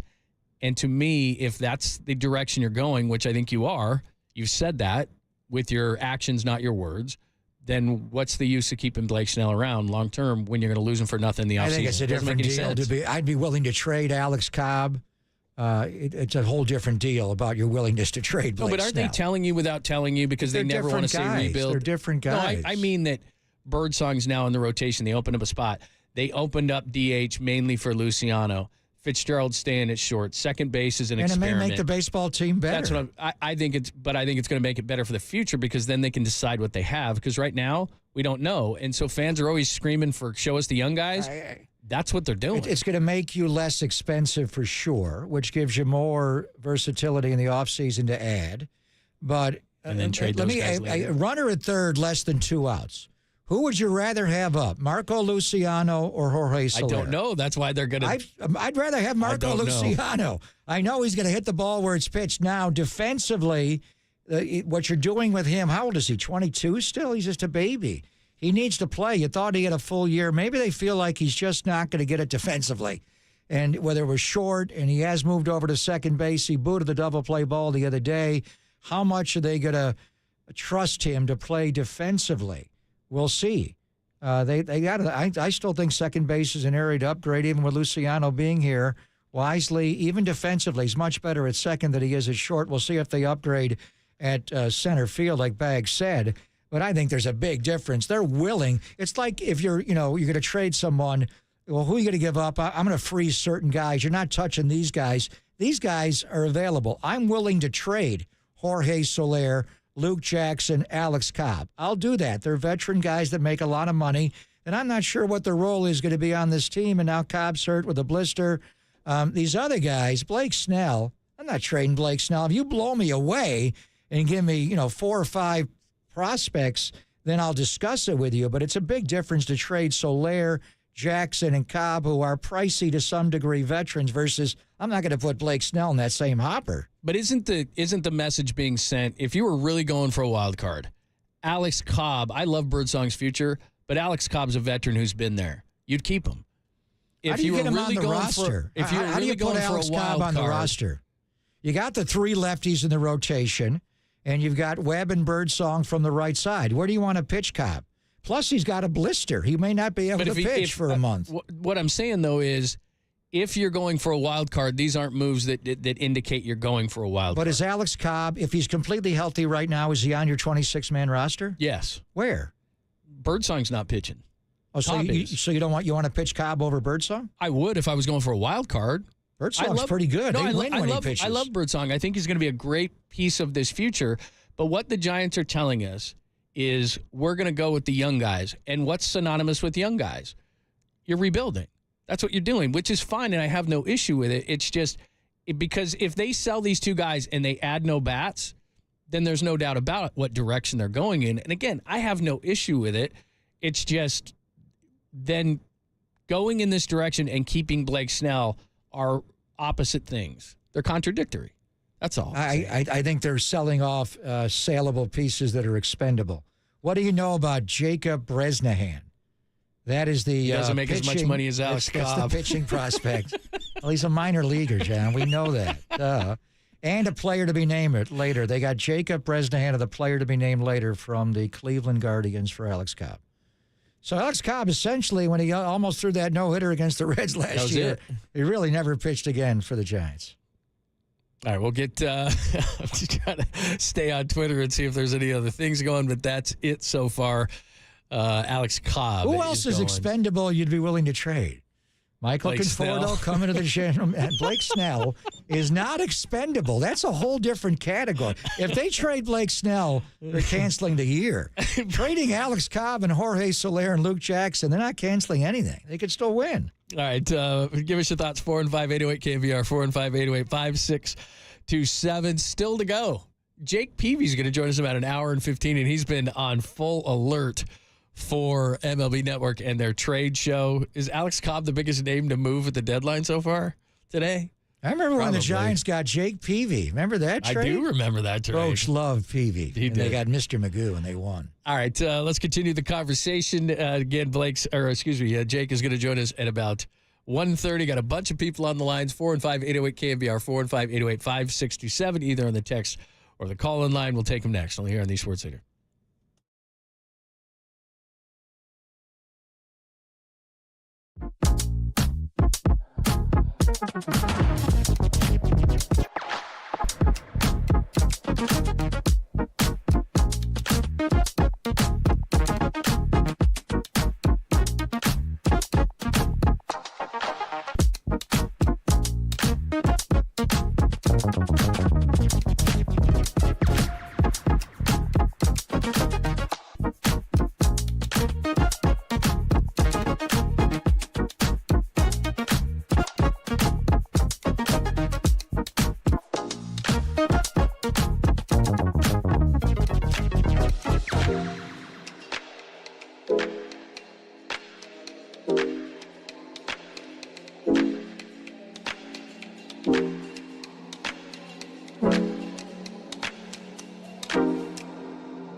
Now, from the O'Donnell Financial Group Sports Desk, learn more at odfigroup.com. O'Donnell Financial Group, because planning is a process, not a product.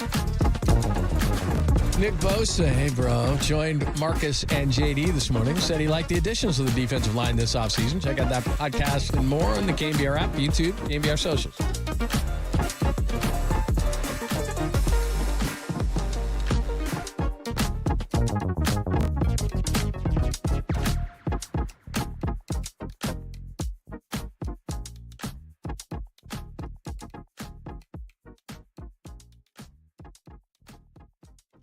It is wonderful to talk to our good friend Steve Moskowitz. You see, Steve, he has all the answers to your tax issues, including if you have unfiled tax returns. What do people do, Steve? They call us and we take care of it for them. You know, a lot of people don't file returns because they don't have the money to pay the taxes. That's a mistake. If you can't pay the taxes, no problem. We want to cut a deal for you. Suppose you don't have the records. No problem. We'll get all the records the IRS and the state has on you. What if you say, Steve, I have all my records and I keep them in a big trash bag in the corner of my garage? No problem. We have a whole bookkeeping department to straighten it out for you. The bottom line is there is no good excuse. And you don't want to wait until one of these newly hired IRS agents come knocking on your door, ruining your life, your business, your marriage. Instead, there's a lot of good options. We want to do everything for you. We don't want you to have to deal with the IRS. We have a free consultation where we'll explain all your rights, all your options, everything that we want to do for you. The only thing you have to do is pick up your phone and say, hey, Steve, what are you going to do for me? It's as simple as that. Unfiled tax returns, can't pay your taxes. Any kind of situation, Steve can help you out, but you have to call. That's what he said. It's the entire key is to call him and say, hey, Steve, what can you do for me? So you need the number. 888-TAX-DEAL, 888-TAX-DEAL. Call Steve Moskowitz or go online to moskowitzllp.com.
to the Protect Your Assets with David Hollander Business and Technology Report.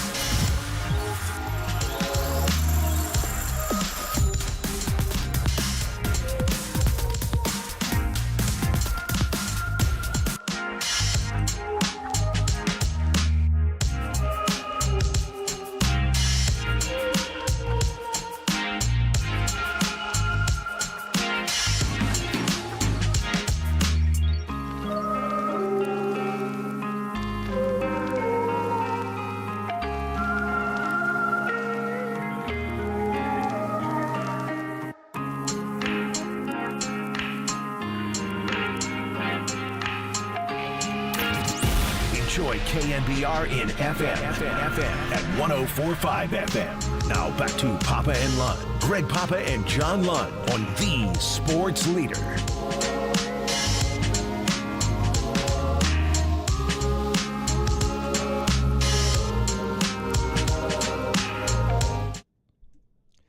Afternoon delight time. Papa and Lund on deadline day. Alex Cobb is a Guardian. Jorge Soler is a Brave again. Give us your thoughts. 415-808 KNBR, 415-808-5627. By the way, emergency trade deadline poll. We call it Danny's Big Poll. And it can be erected more than once a week.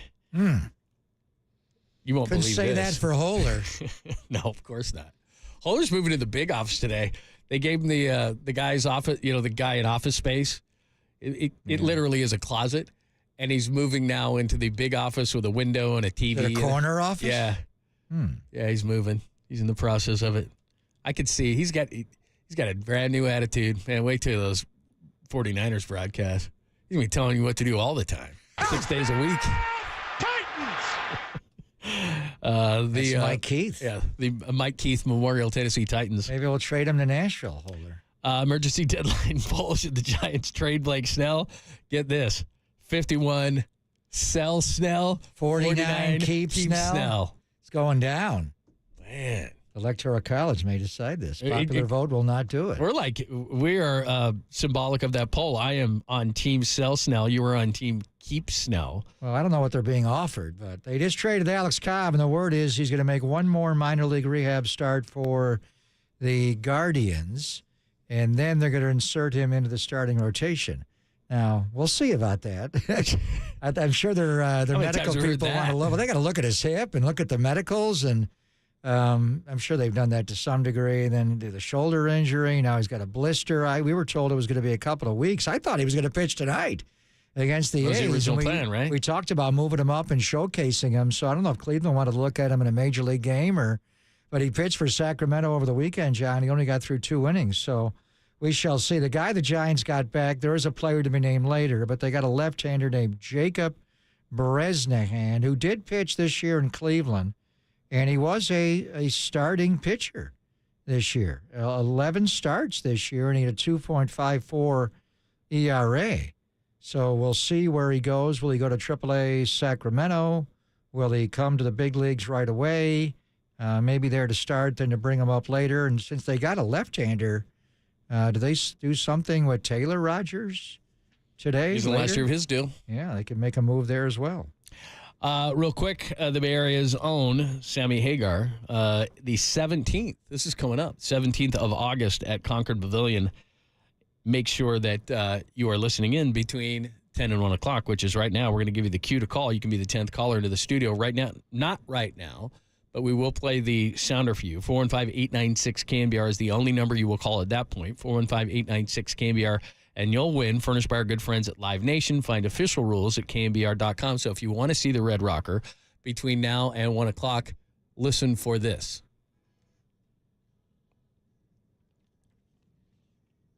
I thought we'd have Can't Drive 55. We got time, John. We're going to get there. We got it all week long. We got there. So when you hear that later on in the hour, but not now, a call and you can win tickets to see Sammy Hagar on the 17th of August at Concord Pavilion. Good luck. What time is that show?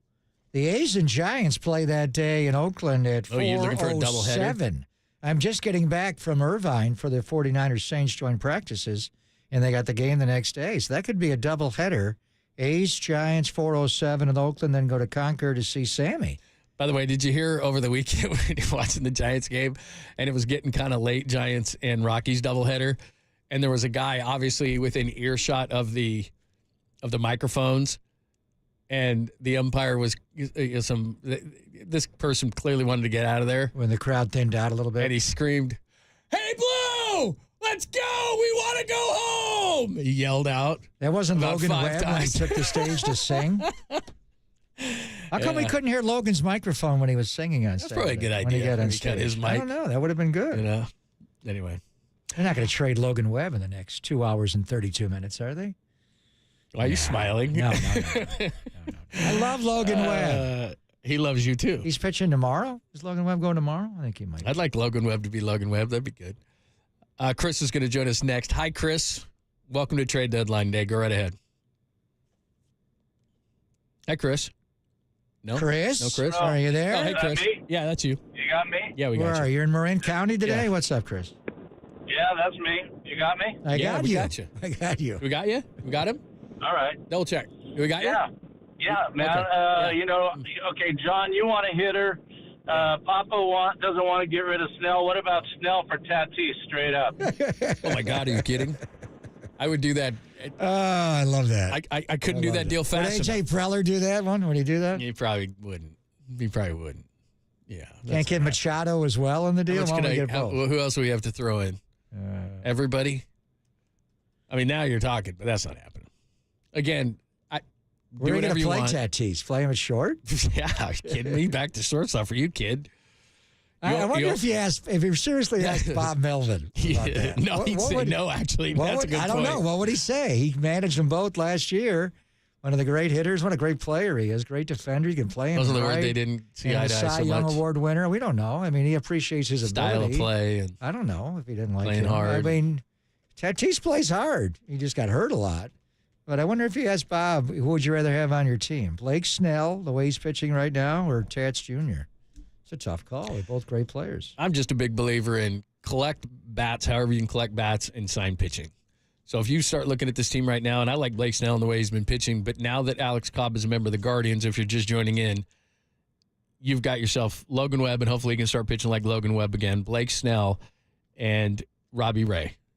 And then after that, now you're two young guys in Birdsong and Kyle Harrison. That's a hell of a five-man rotation. And even if you traded Blake Snell now and got great return on it, pitching will sign here. So that fifth starter that you need for next year, you can sign that fifth starter. You can sign a good starter. They'll come here. The bats won't. So, look, Tatis isn't coming here. But the point remains, if I can trade Blake Snell and get future hitters, I have to do that because they're not signing here. Yeah, the point is, and that's dramatic. No one's that's not trading happening. Blake Snell for that's not Fernando happening. Tatis. That'd be a hell of a trade. But could you trade? I want Jonathan India. I think defensively, that guy is the top of the order. They got so much speed they don't lead him off because they got Ellie. But that guy could lead off for you. You want to get more athletic like they've been talking. I don't know if Cincinnati they'll trade him, but that's the kind of guy. Could you, now that you got Bresnahan, I don't even know him. I'm trying to look at film of him. But he's a left-hander who has been a starter. So, he could go into your rotation, but more likely goes to Sacramento. He could pitch out of the bullpen. We'll see what they do with him. But could you trade another arm, and maybe not Blake Snell, but a veteran arm, maybe Taylor Rogers, the lefty in the He's a free bullpen, agent of the year. to get an offensive player? That's what you have Not to do. just sell or buy, but trade a major leaguer for another major leaguer that will help you in a different area. Those are, those are rare, but trading a pitcher for a hitter in the Giants case, that has to be their MO to me. And I don't look at the deadline as you have to either trade or you either have to sell or buy, and it's both. This is a chance to get better. Regardless if you're bringing in prospects or whatever the case may be, you have to look at your roster right now and say, yeah, we have an entire offseason, but how about we just get better? The Cubs did that yesterday. They brought in an all-star third baseman. They just got better. I don't know that they're going to go for it. But if I'm Farhan right now, my MO is this offense isn't good enough. But they're going to give the opportunity to all these guys. Fitzgerald's your shortstop moving forward. Brett Wisely and probably Luciano are your second base moving forward. They're going to move Ramos to corner outfield spot. Maybe that's why he's struggling so much, because he's just not playing well in center, and maybe he's taking it to the plate. I don't know what he's doing, but they're going to give these guys an opportunity. But they also know a lot. So if there's a young veteran like Jonathan India, I'm all for it. Now we got another trade. The Giants have just traded Mike Baumann. Thought they DFA'd and got rid of him. It's very confusing. They traded him to the LA Angels, though, John. For and Shohei? They got back. Shohei no longer plays there. Yeah. Mike Trout does. You want a center fielder? Is he hurt again? Did he get hurt? No, they traded him for not Dave Cash, Pat Cash, but Kevin Cash. But for cash consideration, they sold him. But the Giants are making some financial moves today, which are very exciting. Which leads to the Angels. It's not your money, Franklin Templeton. They've saved a lot of money today. I know they shut Mike Trout down completely. Yeah, he was in Salt Lake City. Is he not playable at all the rest of the year? So. Tim Kawakami. I don't think so. Tim had that. 2 hours and 27 minutes to go. You want to get Mike Trout? I'm all for it. You want a center fielder? Do you want somebody that's to run down fly balls, or do you want the next Mickey Mantle? Yeah, the Mike Trout thing hasn't worked. I'd trade Blake Snell. I'd trade all sorts. You want of to trade him? You just like making trades. No, I just Blake Snell's going to walk away for nothing. That's smart business. Like Andrew Baggarly joined us earlier and said, well, you don't know that. They could re-sign Blake Snell in the offseason. Who does that other than Aroldis Chapman? What do you mean? He likes it here. He likes the manager. He likes the pitching coach. You think it's out of the realm of possibility they rework his contract and re-sign Blake Snell? No, but he just likes sitting in a dark room and playing games, from what I understand. He's a gamer. He just sits online. He doesn't care. like pitching? I think that's why he's from Seattle, so he just sat inside while it rained and was a gamer. What if he goes there? I think one point he's going to play for pitch in Seattle. He probably will. They got a lot of pitching. He talks about it lovingly. But anyway, want to go get Mike Trout right now? Man, you had me. You really fooled me with that sounder. I thought, oh, man, they made another one? No. Soler. What I saw was Mike Baumann. I went, what? He's still on the team. Totally that guy throws hard, though. He's got a nasty slider. How many guys since Farhan has arrived as the president of baseball operations have the Giants played in just one game and then kicked to the curb? Go get Connor Joe back from Pittsburgh. I want Connor Joe back. Joe Reed, Connor Joe, this Mike Bauman. That was whatever his name was. Wasn't it Michael Reed? Michael Reed, yeah, that's what it was. They do that a lot. Connor Joe's a player now. He is a player. He's got wonderful hair. Give us your thoughts. 415-801-KNBR. What are the Giants doing? And do you want to trade Blake Snell? You got to vote in this thing today. It's 51-49. It's very close. Very close. All right, we'll continue the conversation. By the way, Purdy throwing interceptions again. He's never going to be any good. He threw 4 interceptions today. 4 more after 3 yesterday? Yeah. Ever since he sat down with Mike Silver. That's been it. It's over. He's not getting a friggin' extension. You throw 7 picks. He threw 4 picks today? Demo had a pick 6. Did he? Yeah, you throw 7 in camp. It lowers your asking price by $1 million per pick. I'd go reobtain Trey Lance as soon as I could. It's Papa Lund. We'll give you an update. We'll continue talking trade deadline. The Giants Good thing I'm not there to watch. I haven't been there the last 2 days. He threw 4 more today? That's what I just read. You know what? You know who's to blame for this one is Matt Barrows. It's Mike Silver sitting down with him. Where's Barrows? I got to go to Barrows' feet. I'll do it next because it was pretty funny because he was saying how great he was playing and then this happened. So we'll do that too. It's Papa Lund on these Sports Leader.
Listen to the sports leader anywhere, anytime. Download the all-new KNBR app. We are your proud home of Giants baseball. KNBR 104.5 FM and 680 AM.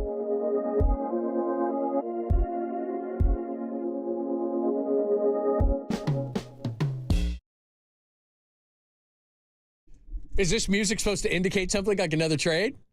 No, I don't think so. Giants have been sellers.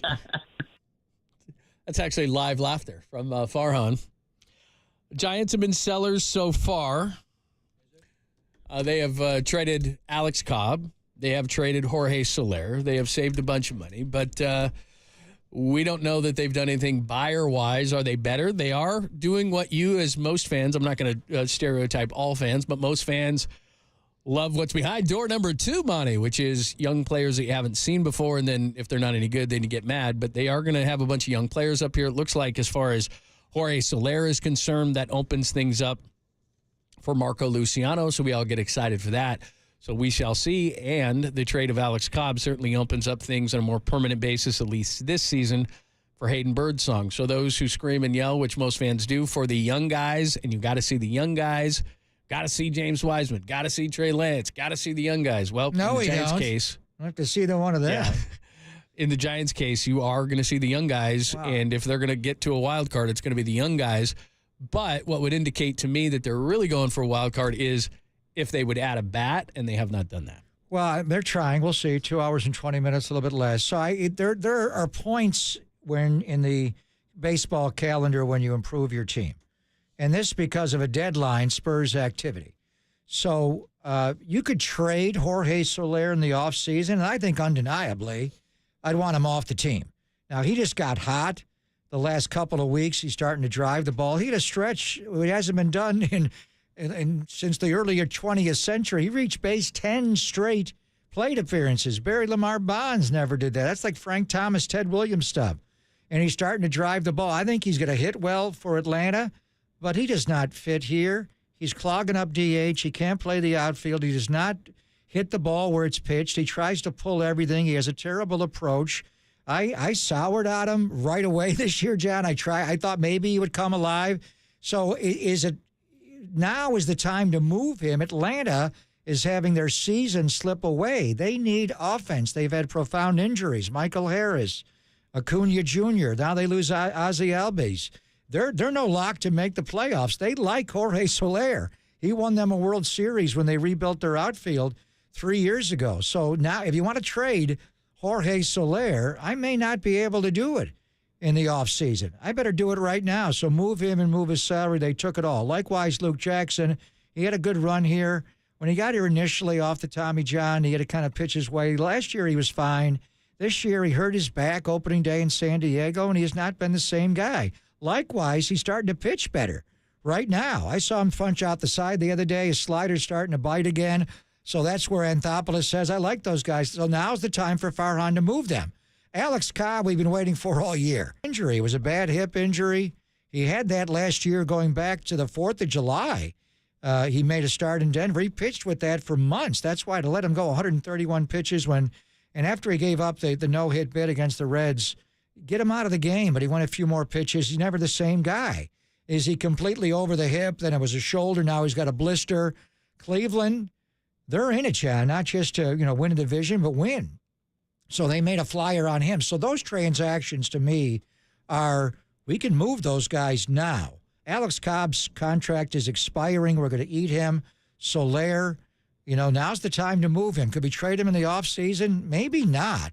And then if you can't trade him, then you're kind of bound for paying him, limits you for buying other players in the DH spot. So I think those were moves where we're willing to trade those guys. Come get them, and teams did. Now, can they improve the baseball team the next 2 hours and 16 minutes?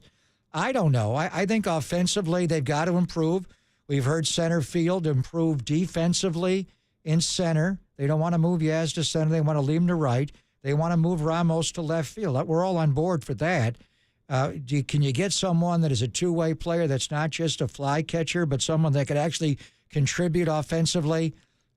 We hear Bellinger's name. No. Who else could? Luis Robert Jr. in Chicago? No. Would you take a lesser player? You don't like Grisham. Grisham is a great defensive player. I mean, he can't hit at all. He hits timely. He looks like a different guy. I don't know. Watching him in New York a few weekends ago, I'm like, is that the guy who played in San Diego? They had Grisham and Soto both went in that trade together. Could you get Kevin Kiermaier? Kiermaier's a tremendous defensive player. If you don't do anything in center, could you play Derek Hill in center field? Certainly against left-handed pitching, we see with right on right. So, I'd like to see him go get Jonathan India. I think what we're going to see, if they don't do anything in the next 2 hours, 15 minutes, they move Soler off the roster. He's gone. Luke Jackson's gone. What's going to be the roster move? You bring up Marco Luciano? I think he's in question. Do you bring Luis Matos back up as well? Do you have enough in the bullpen? The guy that you traded for, Bresnahan, would he go into your bullpen? Luke Jackson's no longer there. So they've traded 3 veteran guys here. And now the question is, what do they do with the roster spots if they don't make a trade? I think it's clear. I think in both cases, you're saving a few bucks, probably not enough to get into that apron, which fans don't care about anyway. But I do think that what is happening here, Cobb leaves, Birdsong's in his place, young guy.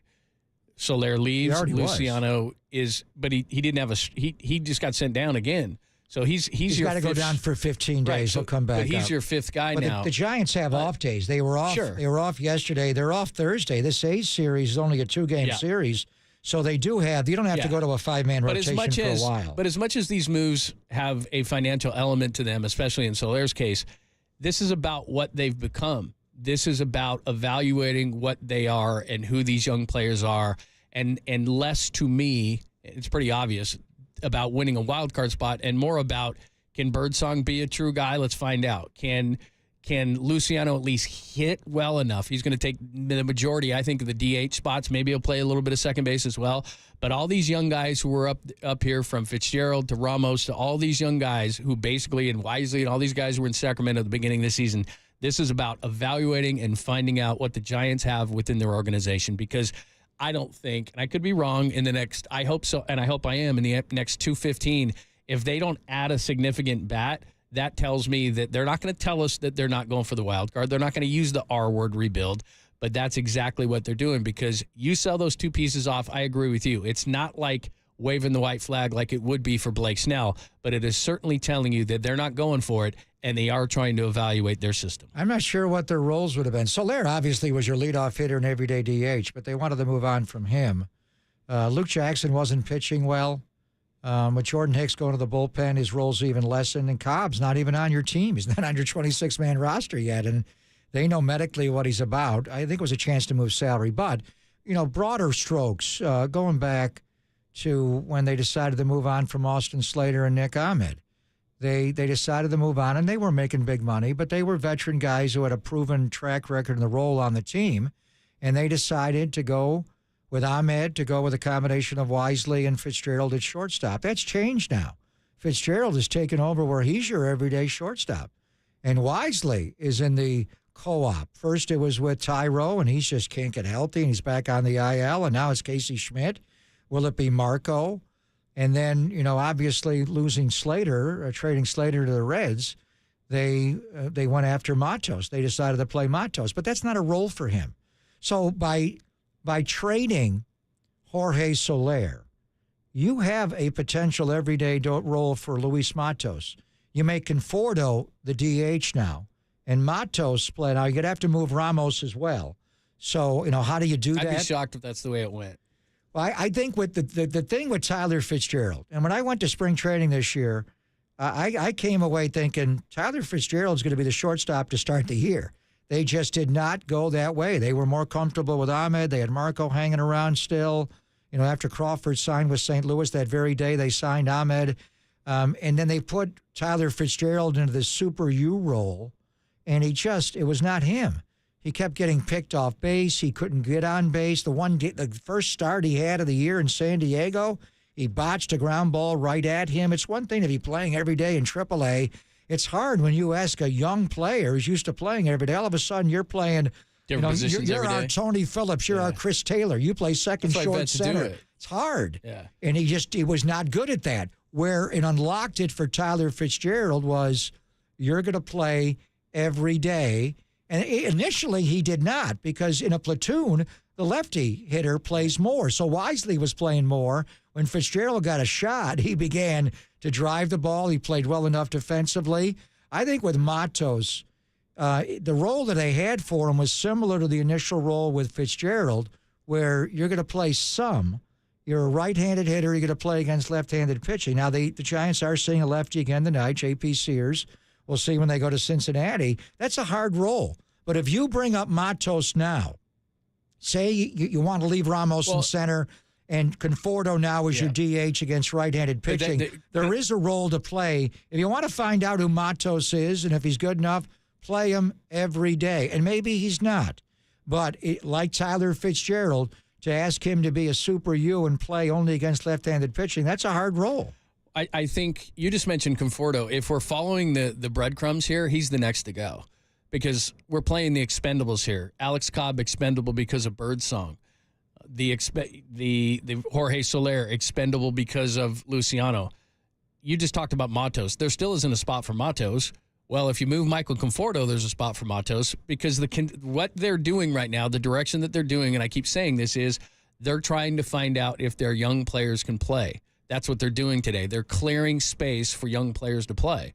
So Conforto's the next expendable to go if they can move him, because then that opens up left field for Matos. If you want it, all I want from the Giants is consistency. What are you doing? He doesn't have to tell me this afternoon that they're rebuilding, but if they now then move Conforto, which is another expendable piece, which is obvious, then Matos is open for left field. So you've opened up shortstop, you've opened up DH, you've opened up second base, you've opened up wherever Ramos is going to end up. You've opened up all these spots for your young players, and you've decided we're going to see if these guys can play or not. We'll keep the guys long-term that can play. We'll move the guys who long-term we don't. That's Conforto to me. Now, they're not – you said this and you're right. It's not like they're going to move him, but Milwaukee had an injury to Christian Yelich. Are they looking for a left-handed left fielder?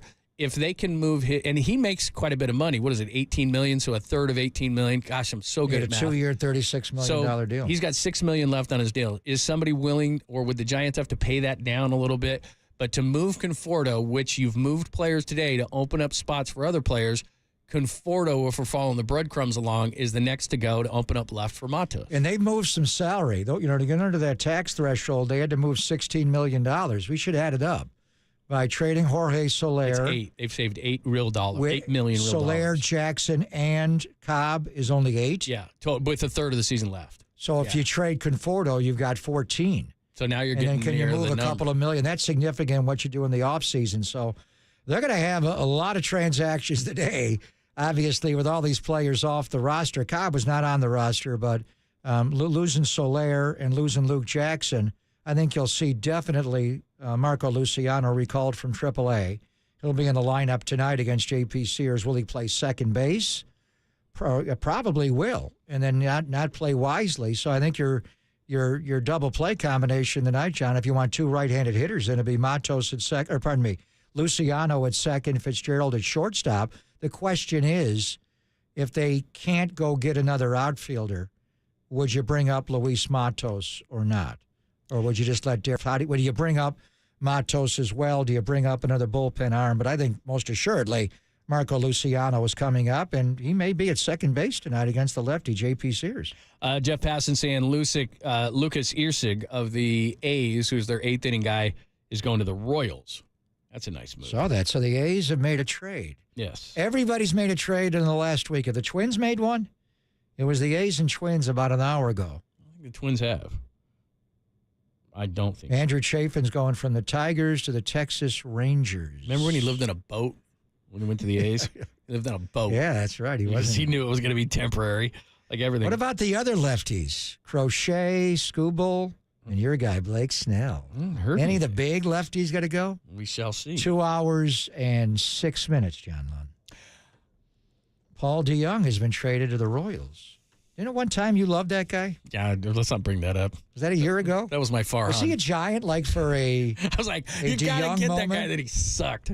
He's had a good year this year, though. He had a great first game. Yeah, that's right. He hit a home run, didn't he? And then he went Dan Ugla. Yeah, he was terrible. Oh, my gosh. He was a Giant for like an hour last year, wasn't he? Was. And you wanted that guy. I did. I'll admit. I want India. That was my Farhan moment. I want Jonathan India. How do you get Jonathan India? By the way, does anybody see the end of contracts with Farhan?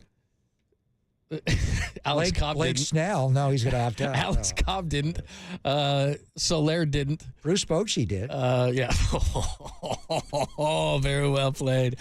All right, 1 o'clock hour of the way. Your foreplay, the four pieces of sound you need to hear. Not only were we at 49ers with the morning show, was at the at 49ers camp. Do you know they had George Kittle and Nick Bosa, among others? So and Deommodore Lenor, yeah, he was really good, hyena. So we'll play some of that stuff for you, and then Jake Peavy at 1:30 on the trade deadline on the Sports Theater.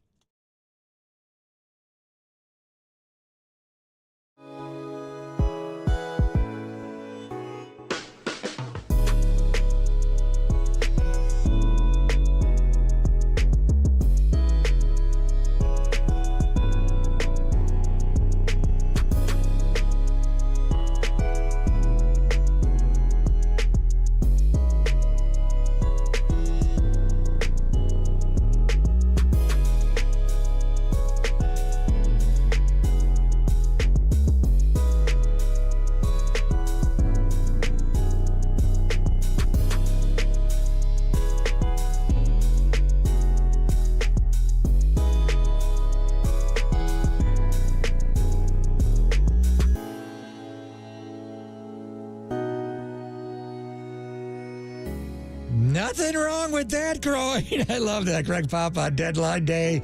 Why do professional builders and contractors rely on Golden State Lumber and Building Materials?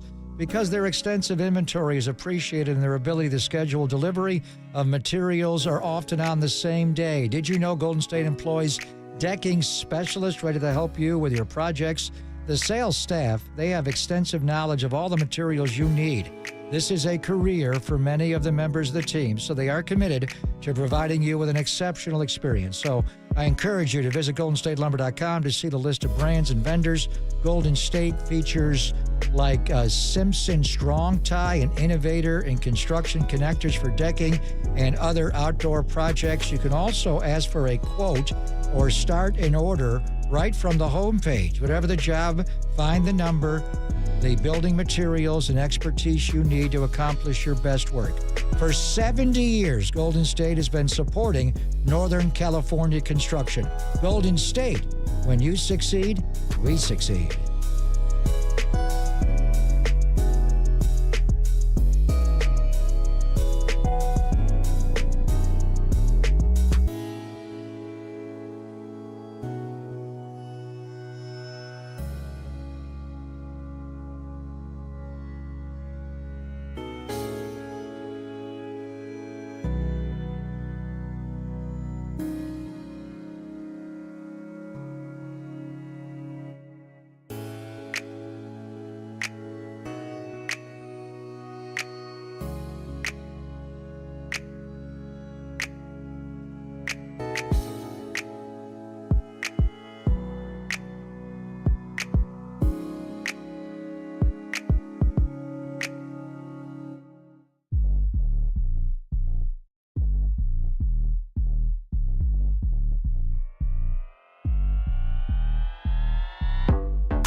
for some foreplay with Papa and Lund. I'm Dirk Diggler. 4 chunks of audio that really get you going. I have a gift, and I am trying to not be selfish about it, but to use it. On KNBR 104.5 and 680, the sports leader.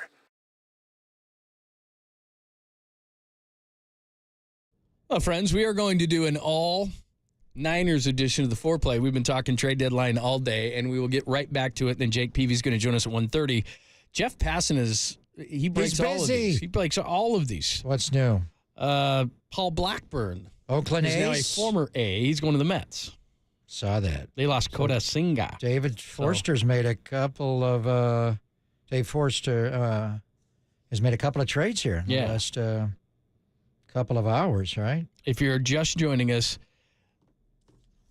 Lucas Erceg is gone, and Paul Blackburn. The A's have made a couple of trades. Giants have made a handful of them. So Jorge Soler last night, he goes back to Atlanta, and today Alex Cobb goes to the Guardians. So that's what we have so far. Luke Jackson went last night. Mike Bauman has gone to the Angels. Less than 2 hours remaining in this whole thing. This morning, so tomorrow we will be back at 49ers training camp. We had a great day yesterday when we combined CMC and Juice and talked to Fred Warner. We talked to Jair Brown. This morning, headlined by George Kittle, Nick Bosa, and more. Deommodore Lenor was good. Jake Moody is ducking our show, so he went on the morning show. And you can listen to any and all of those at KNBR.com. So we thought we would play some camp stuff since we've been talking so much about the trade deadline. And then we're back there tomorrow with Brock Purdy. Brock Purdy and the big legs. I don't know if he can even fit in the toddler room doors, but we'll see. That's a pretty narrow. He's the same. That's a He's narrow always doorway. saying the baby Bosa quadzilla thighs. It's very narrow. Very narrow. He didn't quite have the wedding that the CMC did he? He didn't have that kind of wedding. And it was early. It was on the exact same day, or like a day off from the date that he had the internal brace surgery the year before. Like, was it March 10th, somewhere around there, the 9th? I know you're concerned about Trent Williams, so here is George Kittle because Trent Williams is not there, which is our loss, by the way. We always got Trent Williams. He was incredible. He would walk in with that sweatshirt with I don't think he owns any sweatshirts or shirts, nor would I.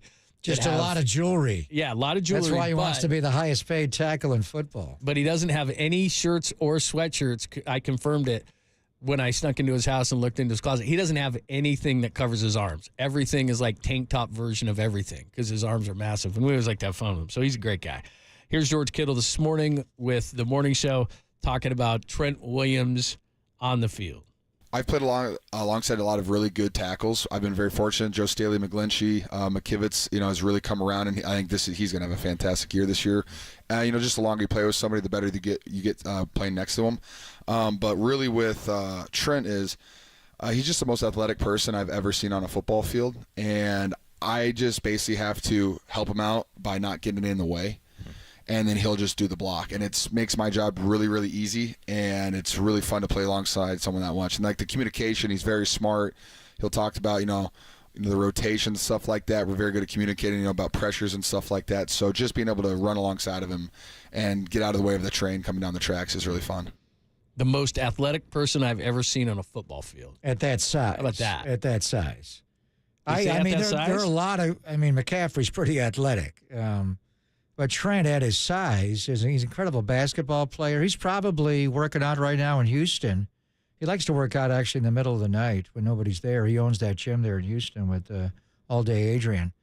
There are a lot of great players on this team, and we're getting a lot of rankings with Madden rankings, the players voting on it. If you asked most of the players in the 49er locker room who was the best player on the team, with all due respect to Christian McCaffrey, they'd pick Trent Williams. And I think he would win overwhelmingly.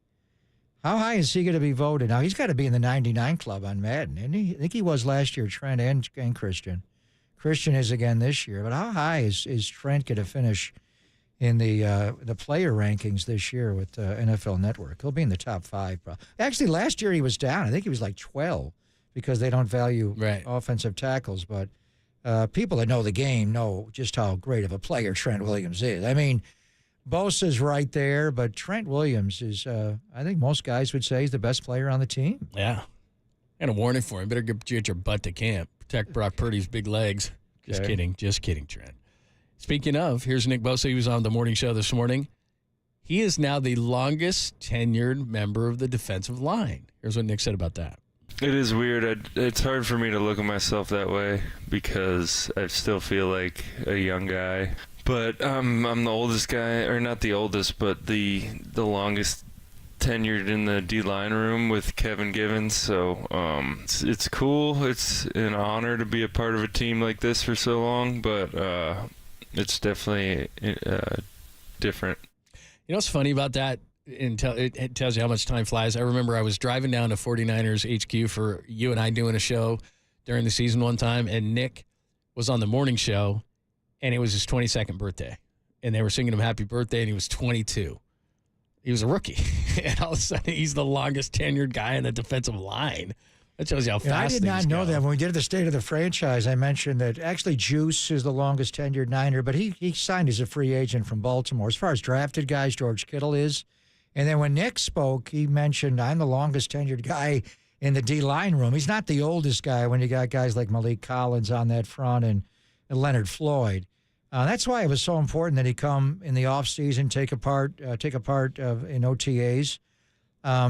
He is going to have a huge year this year. He had a great year last year. He played the run so well, but his sack totals were down a little bit. He was critical of himself early in the year. By the end of the year, he had like 12 pressures in the Super Bowl. But I think Nick Bosa, just watching him in practice again, seeing him in the OTAs, how hard he is working. They had him off the field yesterday for a vet day. I think Nick Bosa is back in line to be a defensive player of the year and maybe a 20-sack season for Nick Bosa this year. Well, to have a legitimate guy across from you, to be on time to camp, which he was not a year ago, and even as great as Bosa is, and I think this is my concern with both Trent Williams and Brandon Ayuk, is they're great players by name, but you've got to be in there and playing football. More than any other sport, you have to be in football shape, not just shape. And they're both, I mean, Nick's in great shape, but he even showed that you're not ready when you just come right out and try to be a football player in the first week. So imagine what he's going to have when he actually has a guy across from him who's an absolute threat to rush the passer, double-digit sack guy, and you're in on time and your contract's done and you have to mess with any of that stuff. And Chris Verster was talking, and he made a hell of a point about the one-on-ones are a bit overrated. But last year we were deprived. The matchup you want is Trent Williams blocking Nick Bosa. And last year we didn't get it at all because Trent was there and Nick was holding out. And this year, Trent's not there. But that's two of the best at their respective positions in the NFL. But we're not going to have two training camps in a row. We're not going to get that one-on-one unless Trent gets his butt signed, as you said, John, in the camp. Don't say that very loud. I want to get back to him. You imagine if I'm like walking around and here comes Trent around the corner. I heard what you said about me. It's not like I can run away from him. Just make it by September the 4th. The Wednesday, or actually September the 5th, the Thursday is the first day of install because it's a Monday night game. Just get him in by September 5th. It'll be fine. You sure? Yeah. That late? He's fine. He doesn't need to practice. Here is everyone's favorite kicker. I know that when he was drafted, he was my favorite. I was very happy when Jake Moody was drafted. Here is Jake Moody this morning with the morning show on his thoughts on something you and I have talked about a lot, the new kickoff rule. Yeah, I've been hearing a little bit of everything. I've heard people say, it's an advantage to the kickoff team because now they don't have to run as far. I've heard people say it's a disadvantage to the kickoff team. So I honestly don't really know. We've been planning for different things, different scenarios, just trying to make sure that we're ready for the first preseason game, whatever might be thrown at us. And I wouldn't necessarily say it's going to be easier or harder or anything like that. It's just going to be different. So we'll have to wait and see, how it all plays out. No! Has he been coached up or what? He said that was a 37-second cut, and he said nothing. I don't know. I don't think anybody knows. It's the most secretive thing in all the NFL, and nobody's supposed to talk about it. Because, we know what the rules are. You just don't know how it's going to be executed. It's strange. It is the strangest play. It's the most dramatic rule change, I think, in the history of the NFL. Going to a two-point conversion, taking away the bump. beyond 5 yards. They've done things to change the game. This could have fundamentally What are they changed. going to do in preseason? Because nobody wants to show anything. Show it. And the one thing for sure, nobody wants to show anything. Is Jake going to be the kickoff guy, or will it be Mitch? He can't tackle. It's got to be Mitch. He's a rugby guy. I mean, right? Mitch is, and you want more of a knuckleball, and Mitch does give you the helicopter kick and the banana kick. He does all the special team spin on the ball. Jake can do that as well. You want the ball to hit the ground. That is the key thing, is to get it to bounce. But you want another tackler too, right? You want another wall it's like behind a play. that. It's It's like almost like a scrimmage play. Yeah, you've got 10 up on the line on the 40-yard line, and you have the kicker, and the kicker's the only one that can move. And the way you have 2 deep returners, you can do it that way, and then you have 7 on kickoff return at the 35, and then 2 more can be behind. The 2 more behind have to be inside the numbers. They can't be outside. So I have no idea, but I think the one thing, and Mitch was a much better punter when Robbie Gould did the kickoffs for him. They thought he wore down. A little bit different with this kickoff. I do wonder, because a lot of times they have the jugs machine kick off, and they don't even use a kicker. I do wonder if it'll be Jake Moody or Mitch Wisnowski that'll kick off this year, or somebody else. You may just have, backup safety or something. Have Ayuk do it. He'd be a hell of a tackler. Who would you want back there?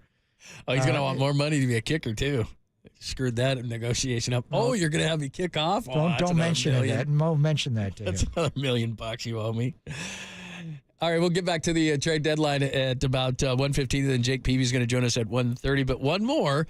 This was interesting this morning. You heard this. Deommodore Lenor was on with the morning show this morning from training camp. And, man, he heaped some praise on Brandon Staley. Take a listen to this. He's a genius. It's like having Kyle on defense. Just the knowledge that he brings to the room and how much guys respect him, respect his word, when he speaks. It's a blessing for him to be here with us.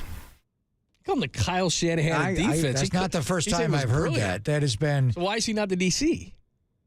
Well, because they want him to do more. They just don't want him to call it. He's going to be. I think he was given when Kawakami talked about Belichick.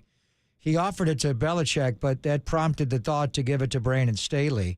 I remember when we went there to scrimmage the Chargers in Costa Mesa a couple of years ago, and the two of them together talking. Kyle was immensely impressed. This guy was a quarterback who became a linebacker coach with Fangio in Chicago. Look at his background. He is that smart of a guy. He's going to have an impact on this team, not only as far as hands-on coaching with the secondary. He's doing a lot of work with Deommodore Lenor and all the corners, safeties. He knows the back end really well. The 49ers will change up their back end. The front's kind of the same as it's always been with Kasarik. And then I think he's going to have an impact on Kyle, just getting ready to play all these teams that play the Vic Fangio cover 4, 2 safeties high look, because so many teams are running that. So now he has thought of. It's amazing. His perception as a head coach in the NFL is quite the opposite, because the blunders being aggressive and going forward on 4th down. He was really aggressive. And I know you want the Niners to be more aggressive on 4th down.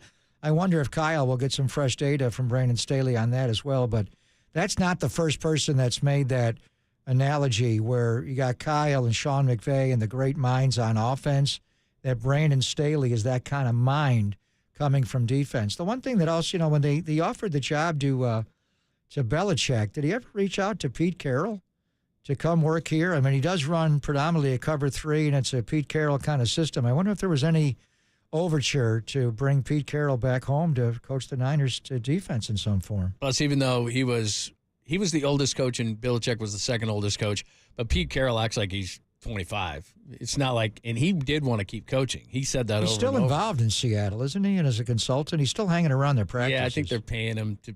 They went from the oldest coach in the NFL in Pete Carroll to the youngest coach in the NFL in Mike McDonald. Right? He's Mike even younger than 36. McVay. Great stuff. George Kittle, this is all from the morning show this morning. If you missed any of it, just go to KNBR.com. George Kittle, Nick Bosa, Jake Moody, and Deommodore Lenor. Tomorrow, featuring on the show, Brock Purdy is going to join us and others, but we know Brock is going to. Charvarius Ward. Oh, that'll be nothing against Brock. That's going to be the best interview. By the way, were you surprised yesterday when both CMC and Juice said that they like the commercial that Brock does? What are they going to say? They also said they like it. Colton's acting as well. They did. And they did say every single person on the 49ers. Who is a does the great most dancer. commercials on the Niners? George Kittle, Brock Purdy, Colton McKivitz or Christian McCaffrey? Colton's he's everywhere. It's Kittle. Christian McCaffrey's everywhere too, isn't he? Yeah. Well, now he's. I mean, he was high profile, but now he's. It's not exactly Taylor and Kelsey, but it's they're a power couple, so they'll probably get more and more actually. But yeah, right now it's Kittle. Kittle's got the most, but pretty soon, soon, it's going to be Brock. Wow. Do you go John Deere there? You do your John Deere? Well, what has he got? He's got a couple of. He's got the Toyota National one, is what Brock has. Nick Sickell needs an ad. I talked to him the other day about getting kicked out of the house. He said Brock's married now. He's got Jenna living there. Poor Nick. He figured it was time to move out. You know, it's funny. When I first got into this business, because they pay you so little in radio, I was living downstairs in a friend's house, and my friends got married. And I was like, please don't kick me out. Please don't kick me out. So about 2 weeks after they got married, my buddy comes downstairs with a beer, and I knew it. I could just tell in his eye. He's like, bro, you got to go. You didn't think of that on your own? No, I was making I swear, my first job in radio, I think I was making $14,000 a year. I was like, I can't move. Where the hell am I going to move for $14,000 a year? I can't even go to a homeless shelter for that. You got to help me out, bro. But they did. He was like, hey, man. And he had this beautiful, it had a separate entrance, big pool in the backyard, this big house. I didn't want to move. What city was this in? It was in Utah. It was in Salt Lake City. And I was like, it was my first job. And I was like, this is great. I got it. Was it David Locke? Yeah. I was paying like $500 a month. It was nothing. Was David Locke? I was paying like $500 a month. We got to get David on the air. That Lori Markkinen extension date's coming up. Yeah. He doesn't think that. August 6th, next week, right? Yeah. Anyway. Next Tuesday. All right, let's get you ready for Jake Peavy. Let's give you the latest on the Giants and Major League Baseball trade deadline day. It's been kind of a deadline day, but we still have about an hour and 43 minutes, so we'll get you caught up on the latest rumors and moves. We'll do it next, and then we'll talk to Jake Peavy at 1:30 on the Sports Leader. I lived in the Midwest. Of course, I appreciate America's farmers.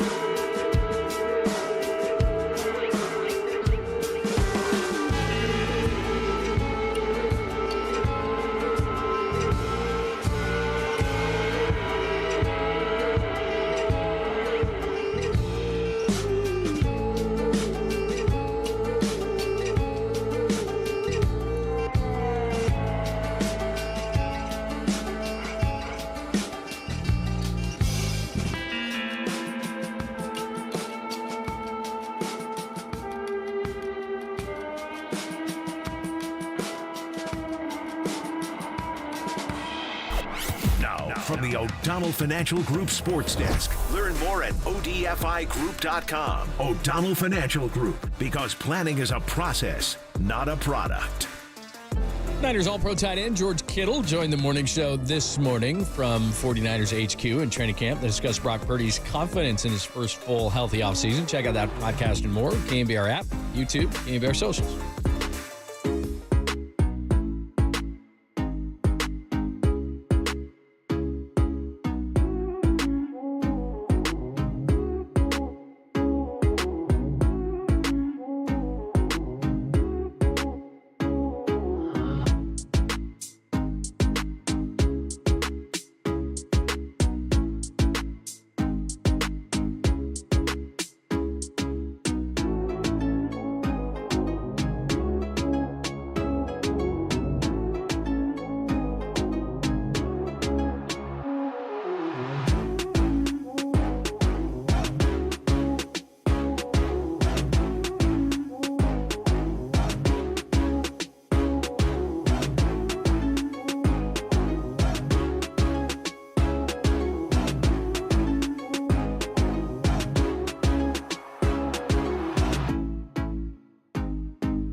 Now, time for the Protect Your Assets with David Hollander Business and Technology Report.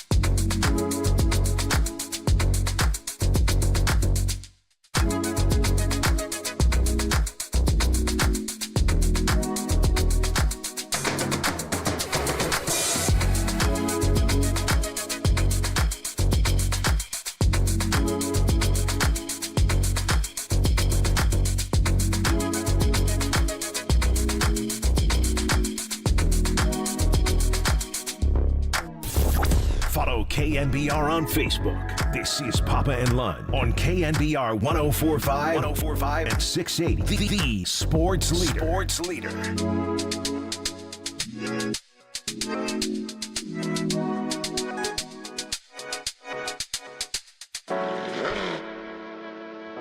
What's happening? Thanks for joining us, Papa and Lund, on a Tuesday edition of the show. Morning show was there today. We were there yesterday, and we will be there tomorrow. That is 49ers training camp. Headlined by Brock Purdy.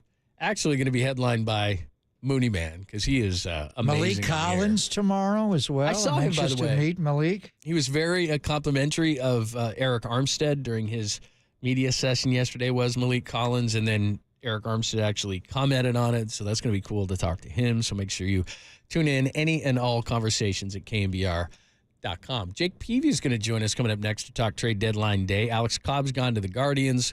You probably know that Jorge Soler is a member of the Braves now, back a member of the Braves. So we're going to talk to him, and we haven't talked to him since opening day, right? Opening day, right before the series with San Diego, his former team. And this is the 10-year anniversary, obviously, of Jake and his guys winning the World Series in 2014. He's also going to be on to promo a charity concert that he has coming up with our guy Jake Peavy and friends, featuring the great Jackie Green and a number of great artists, but our guy Tim Flannery as well.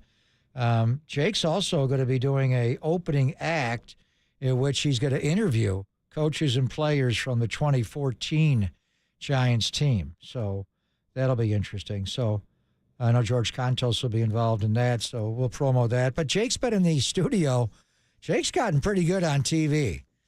Flan was a natural at it right away. Jake kind of had to work at it. I remember we had him on, and he did a lot of stuff for the MLB Network early in the year. And now he's just a natural in studio. And so he's been right there. And I'm looking at the TV right now, and he's on a show with MLB Network, and our guy Matt Vasgersian and Harold Reynolds. Verducci's on the show now. They're giving Jake a few segments off. But he's on top of it all. So I do wonder which teams have helped themselves the most. The Giants, I know, John, you've been talking about, they really haven't added a whole lot. Could it be potentially addition by subtraction? Certainly. But the L.A. Dodgers made a couple of trades, getting Rosario back. Then when they traded for him last year, and he wound up moving on. Tommy Edman, that hard thrower Michael Kopech that they added. Dodgers always San do that kind of Diego has added a couple of one bullpen piece. You got to deal with A.J. Puck, who we know from the A's. He's a hard thrower. Arizona got a guy today that we were looking at if the Giants could pick him up, but he was not flat out released yet. He was DFA'd, and Josh Bell got traded to Arizona. So you're looking at what the Giants have done or not done, and they still got an hour and a half or so to make a trade. To me, there are other teams involved, obviously. You got to climb over a bunch of them, but you've got to get over the teams in your own division, and you are going to see Arizona twice more. 2 different series the final month of the year, likewise for San Diego. So Giants haven't really improved themselves, maybe by addition, by subtraction, but how much better have the Padres, Diamondbacks, and also you're always got to keep an eye on the Dodgers. How much better are the teams the National League West gotten? Let's talk to Jake Peavy about it coming up next. We're about an hour and a half plus away from the MLB trade deadline. 2 moves by the Giants opening up opportunities for younger players. Will that continue? Could a guy like Conforto move? And our poll of the day, of course, and I need to check this out. I need to update this because it was 51-49. Do you trade Blake Snell? Because that would obviously give you a clear, no questions asked direction. You going to hold that for the next segment, or what are the numbers on Snell and Snell? We'll start that with Jake Peavy and think what he thinks, or ask what he thinks. So we'll get into that whole conversation next. Jake Peavy joins us, the former Giants World Series champ and now musician, only here on the Sports Leader.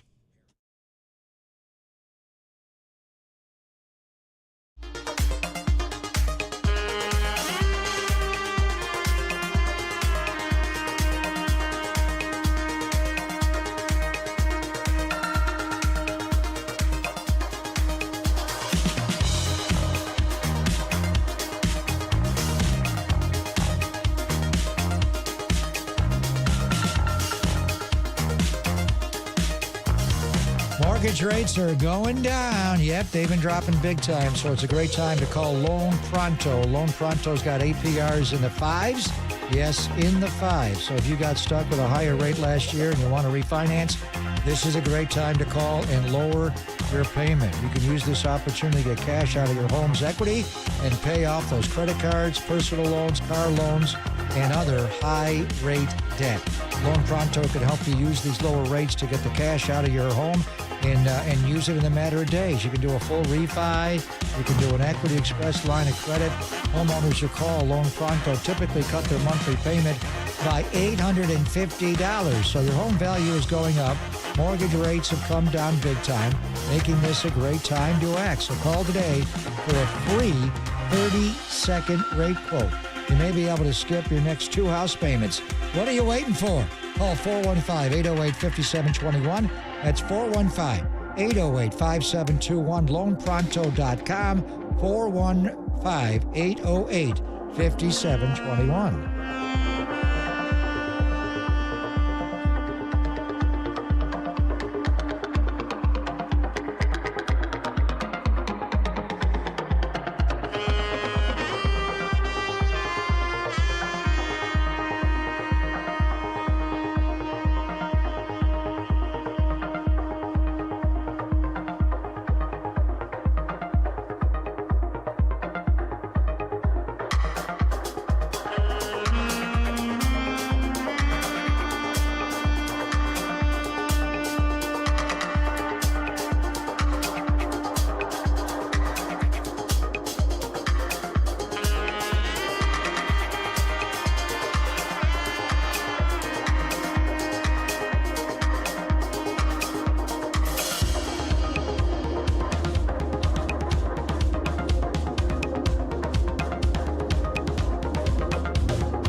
And kick it with KNBR on the gram for everything Giants. Follow the sports leader on Instagram at KNBR.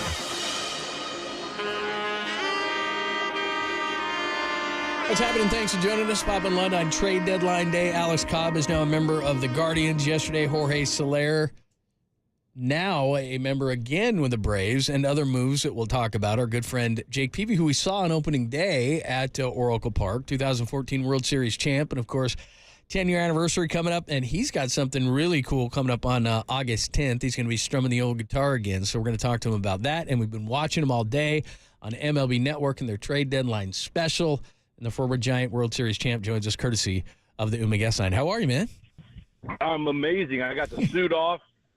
Mama just picked me up. We're on the way to go get some pizza and follow this trade deadline news. And for the next couple hours, it's been crazy. Such a fun, I've been on the player side. That's not so fun, guys. Yeah. On the media side, this has been, quite frankly, a blast. Yeah, I want to get your thoughts on who bettered themselves and what the Giants are up to. A lot of Blake Snell. Blake's your boy, and we got it still about an hour and a half until the deadline when you're eating pizza and washing your makeup off, Jake. But I do want to go back 10 years ago, July the 26th of 2014. Remember who the Giants gave up to get Jake from Boston? Edwin Escobar and Heath Hembree. What was that like? There were rumors about being reunited with Flan and your guy, Boch, but what was that like to come back to the West Coast to pitch for those guys, Jake? Well, it was a dream come true. And to say it, in just quite frankly, Boch had raised me in the game. My first 7 years of a major leaguer were managed by Boch, and so everything he values and the way he runs a team is kind of what's just embedded, embodied in me. Flannery is a coach on that first staff and hands me my first guitar and teaches me how to play. So as being, we were a world champion in Boston. I was coming from being a Boston Red Sox playing in Fenway Park. Doesn't get any better than that. To be reunited with your former manager who you love and trust. He's more than just a baseball mentor. He's a friend, and so is all of his family.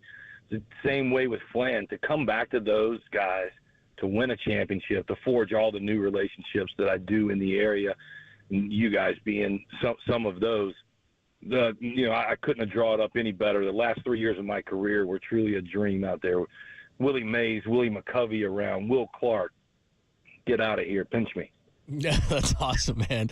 We're talking to Jake Peavy, and we're going to get into some music in a minute. He's been on MLB Network all day talking about the trade deadline special on MLB Network. By the way, your other team, the San Diego Padres, finalizing a deal to get Tanner Scott from the Marlins. Whoa. That's a big move. Tanner Scott is really good. So the NL West just getting better. But at the beginning there, we're sitting here, we're media, we're sitting on the radio and all these different platforms talking about players like it's fantasy league or something. But like you said, you lived it. What is it like, to get traded, to get that call, to think, man, as great as it was to come to the Giants, I gotta move my family. Like, what is that all like for a player? Well, I tried to say some of this. I was sitting by a pool in Tampa on Saturday. This is no lie. Saturday, the 26th. I was sitting in a pool with my kids. I now get a call. My phone's ringing. It was Ben Sherrington. I know what that means. I'd been through it a couple times. He tells me that Bobby Evans wants to speak to me and Brian Sabian. They tell me that they've made the move for me. I'm excited because I kind of figured us 13 Red Sox were getting broken up in 14, so we kind of had an idea. I was the first to go. But then, look, it was 4 o'clock or so Eastern time on Saturday. I pitched Sunday Night Baseball for the Giants against the Dodgers.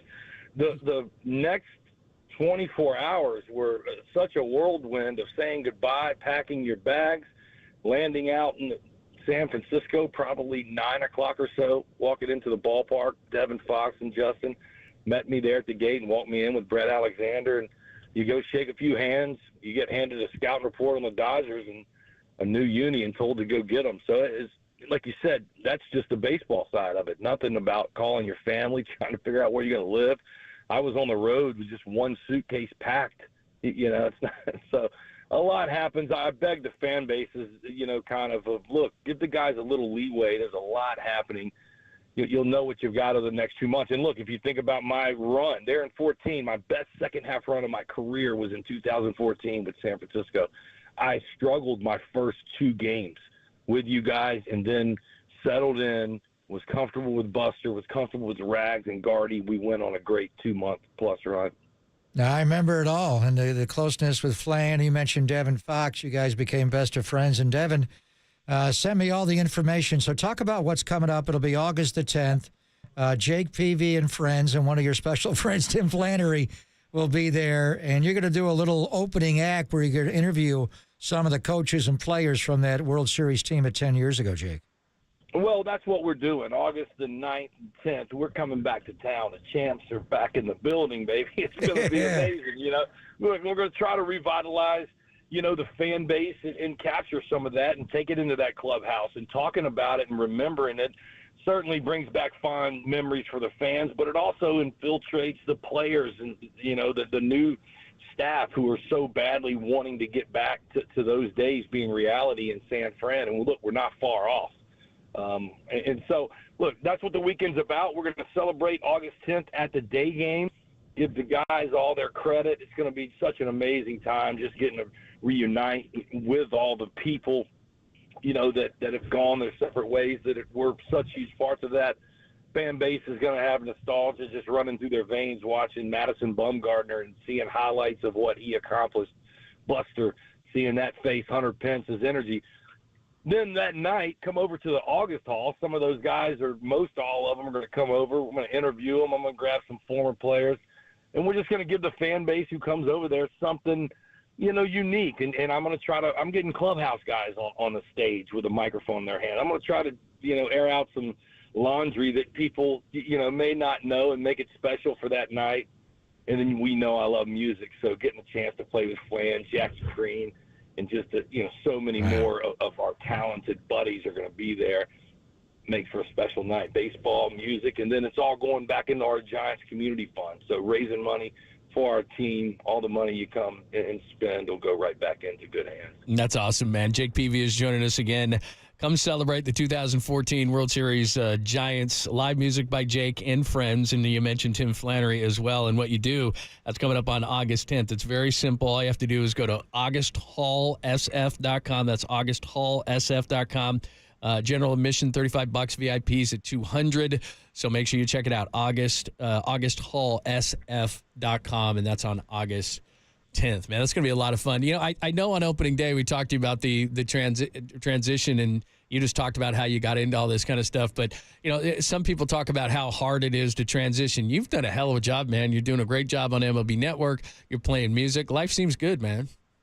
Oh, man, life is as blessed as it's ever been. You're exactly right. You can only do, you know, I appreciate that you're saying transitioning. It's hard for a former player to find what you're passionate about outside of baseball. And once you're done, there's just nothing that can fill the void of a Major League Baseball game every night, you know, of about 8 months of your life for 20 plus years.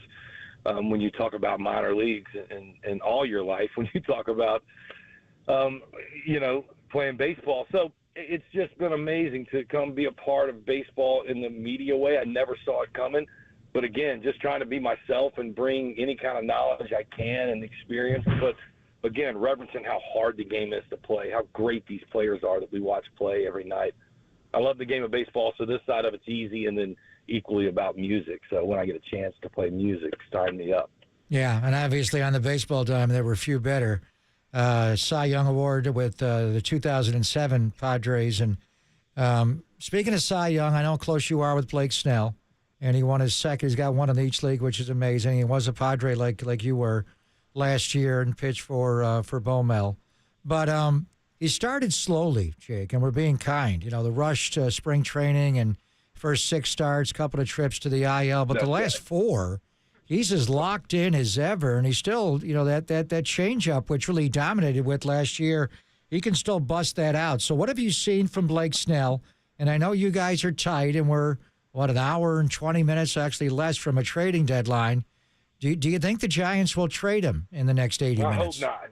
I hope not. I'm begging for these three for him to opt in next year. And if you run Robbie Ray, Cy Young Award winner, our guy Logan Webb finished second in Cy Young last year, led the league in innings, and we have the current Cy Young Award winner from last year, and he looks like that. Robbie Ray looks good. We love Harrison and some of what we got. Jordan Hicks being expendable. I know yesterday or the last few days hadn't been Jordan's days, but we've seen what he has to offer, whether that's starting, going forward, or the pen. I just said earlier, if this year doesn't work out and we can't squeak our way in these playoffs, the future is bright. The coaching staff that we have, just the camaraderie and cohesiveness, it's starting to feel like it did when I was a Giant. And there for a few years, it didn't feel that way in and around the ballpark. So I hope Blake doesn't get traded. I'll tell you, if he does get moved, just like Alex Cobb, just like the Soler deal, we're getting pieces back that are going to help immediately. So, and bolster our system to possibly make moves at next year's deadline when we're hopefully in a little bit better shape. Jake, how about the moves they have made? Because you move Soler, and it looks like maybe they'll put Luciano in that DH spot or at least rotate it around, and then Alex Cobb goes to the Guardians, and that may open up a spot for Birdsong in the rotation. It certainly seems like across the board, the Giants, if fans are always screaming and yelling that, hey, let the young guys have a chance. Well, it certainly looks like both from position players and these young pitchers that these young guys are getting a chance. Well, that's right. And look, I don't think it's given up. If we trade Blake Snell, all right, we're punting this year and saying we're not going to win the World Series. But I don't think if we have Blake Snell, we've got to be extremely good. It's got to be a 2-month run that's, great. But it's in there when we talk about the pitching staff. Can they carry it and we get enough offense? Fitzgerald, oh, my Lord, come on. Keep doing that, kid. Ramos is a player.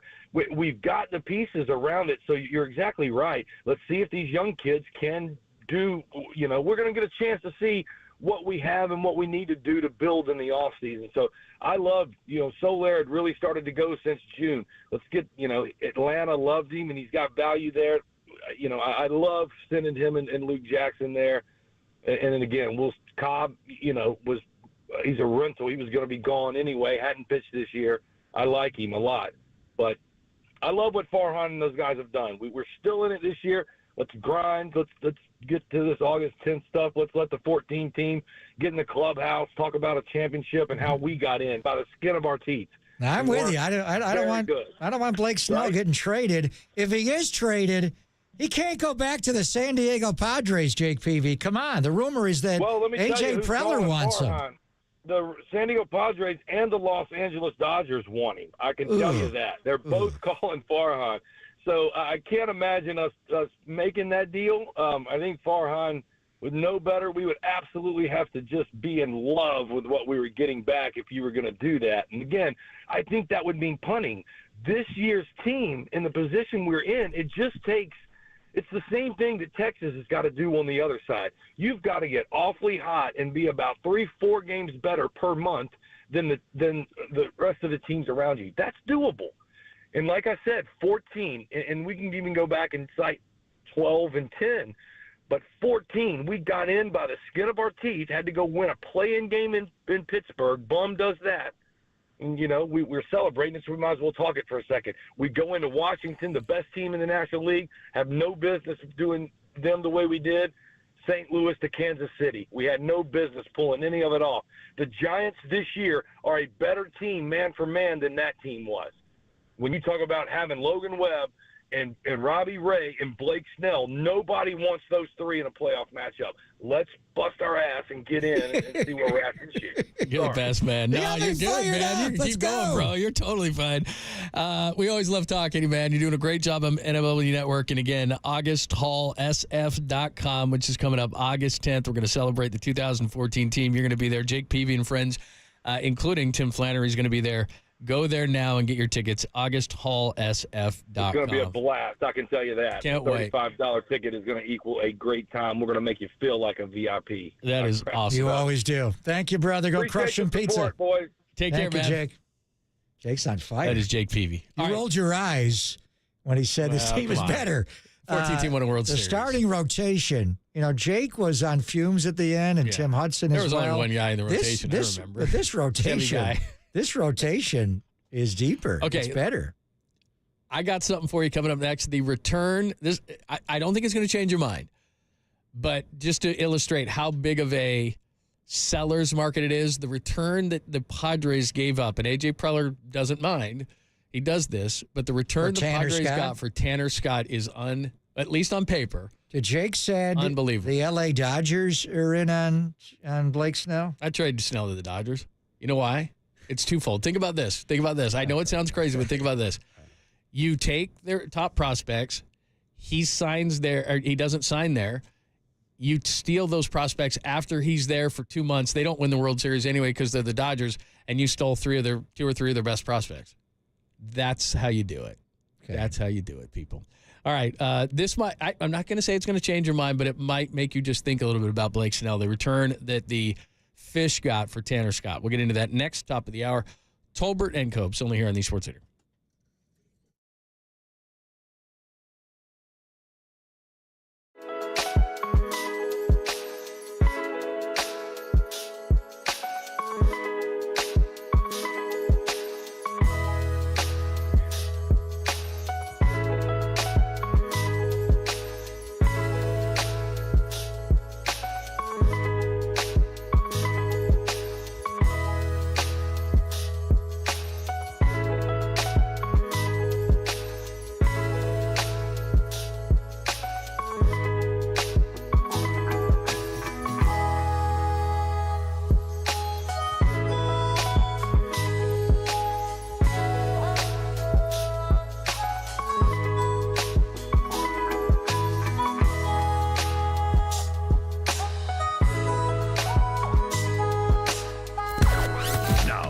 O'Donnell Financial Group Sports Desk. Learn more at ODFIGroup.com. O'Donnell Financial Group, because planning is a process, not a product.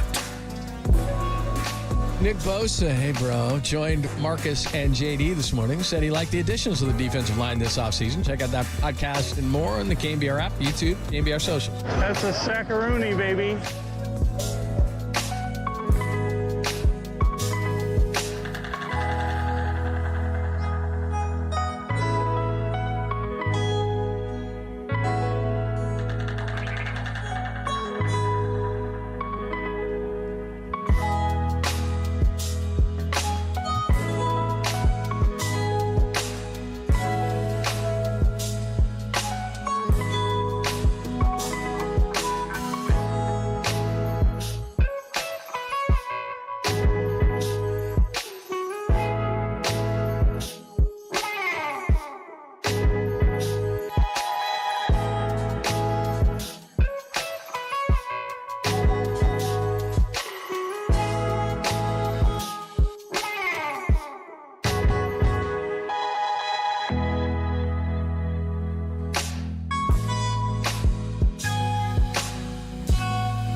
Live from the KNBR Casino Matrix Progressive Jackpot Studios. Casino Matrix. Progressive Jackpots are here.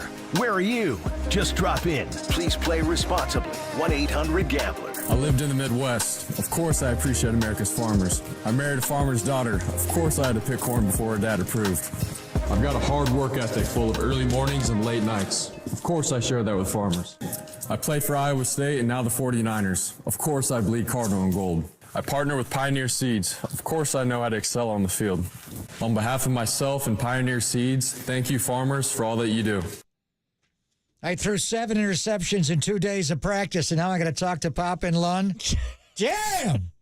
Of course Colton, would you block somebody? Of course I threw 7 interceptions. Not getting a big contract. You know Jordan Love. We got Brock Purdy tomorrow. Yeah, Brock Purdy. We got to do a compilation of all of Brock's ads. We do. John Deere. Have him grade him. Yeah, see how he's doing. What's so hard about picking corn, by the way? He goes, I had to get approval by picking corn. What's so hard about that? Pull the corn He's off on a the roll. stalk, Don't stop, right? Brock.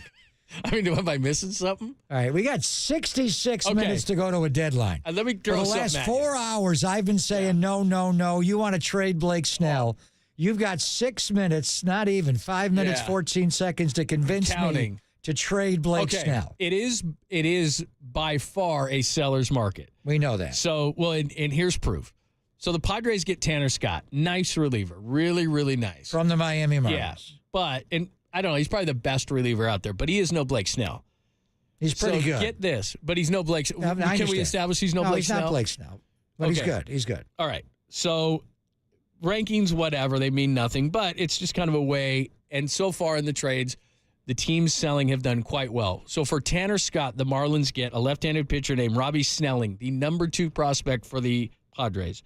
They get the right-handed pitcher named Adam Mazur, the 4th rated prospect by the Padres, and an infielder by the name of Graham Pauley, the 5th rated prospect. So for a relief pitcher, they got the Padres, who have a good system, not great, but good, the 2nd, 4th, and 5th best prospect for the Padres. I've never heard of that for a reliever. And they got infielder Jay Bashirs. Yeah, he's 24. So they got 4 top 30s, but they got 3 of the Padres' top 5 players in their farm system. That's called an overpay. What's Blake Snell going to get you? What is the contract for Tanner Scott? Because Blake Snell's only under contract for 2 more months. But I hear you. I mean, that's a great return. You. That is a tremendous return. Jake Peavy was on a roll. For a minute, I thought we had a double beep him. I think it was just a single beep. Did he say beep. Buck or? He said. I don't know what he said there, but he was on a roll. Said Buck ass. But he said, don't trade Buck ass. Blake, but if you do, then he mentioned the Dodgers are all in. Now, you're going to trade. You want to trade with the Dodgers. I would not do that. Well, the only reason I'm saying that, by the way, because I'm going to get ripped on social media. I'm not doing that. Here's the reason why I say that. You're not competing with the Dodgers right now. Yeah, you're competing next with year. No, you're not. Year. You're competing with all these NL wildcard teams. No, they don't start. I'd rather not trade to the Reds. I'd rather not trade with the LA to the Dodgers. Padres. Joey light years. The Dodgers are light years. Plus, you weaken their farm system, and he leaves the Dodgers at the end of the year. So that's how you do business. The other component is trading with the San Diego Padres, and Jake said they're all in.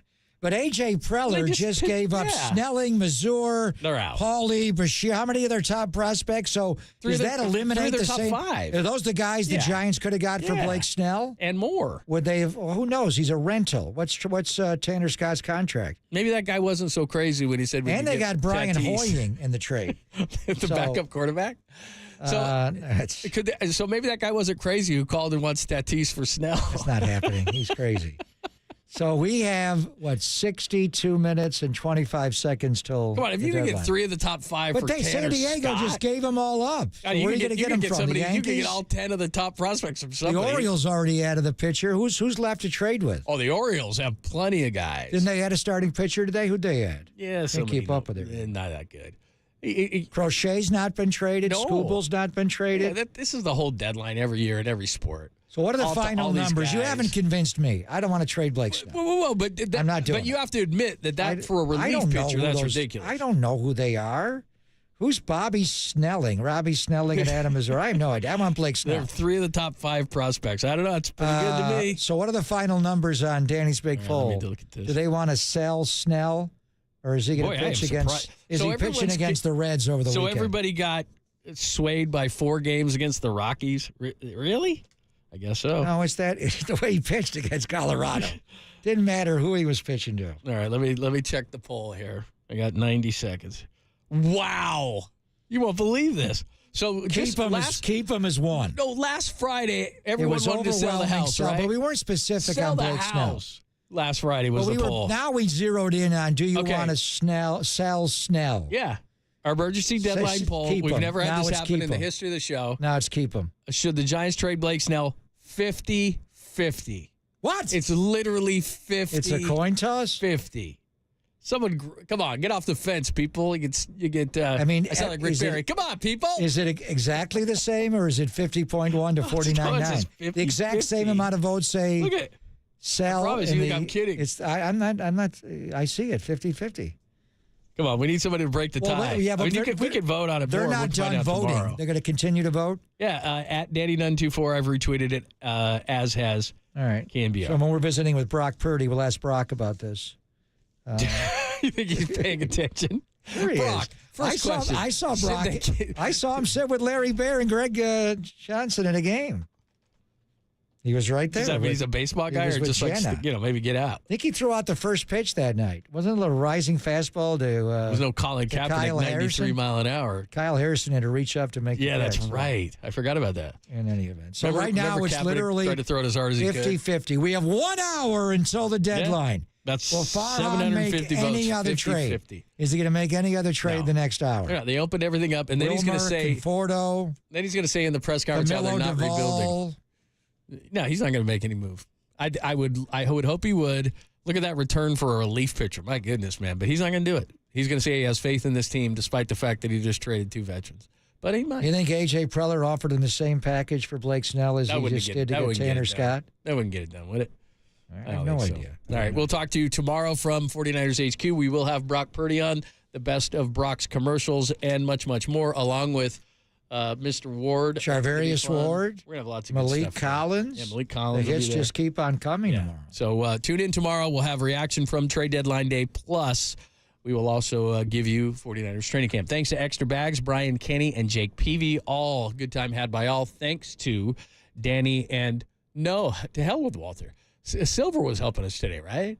Great stuff. By Walter both was those at guys. Levi's this morning. Yeah. Wasn't he? Walter's He been- left. He was asking me how to get out of the stadium this morning. He calls me, how do I get out of the stadium? Like, good luck. Hung up Blame on him. Walter. Tolbert and Copes are next on KNBR AM and FM San Francisco, the sports leader, a Cumulus media station.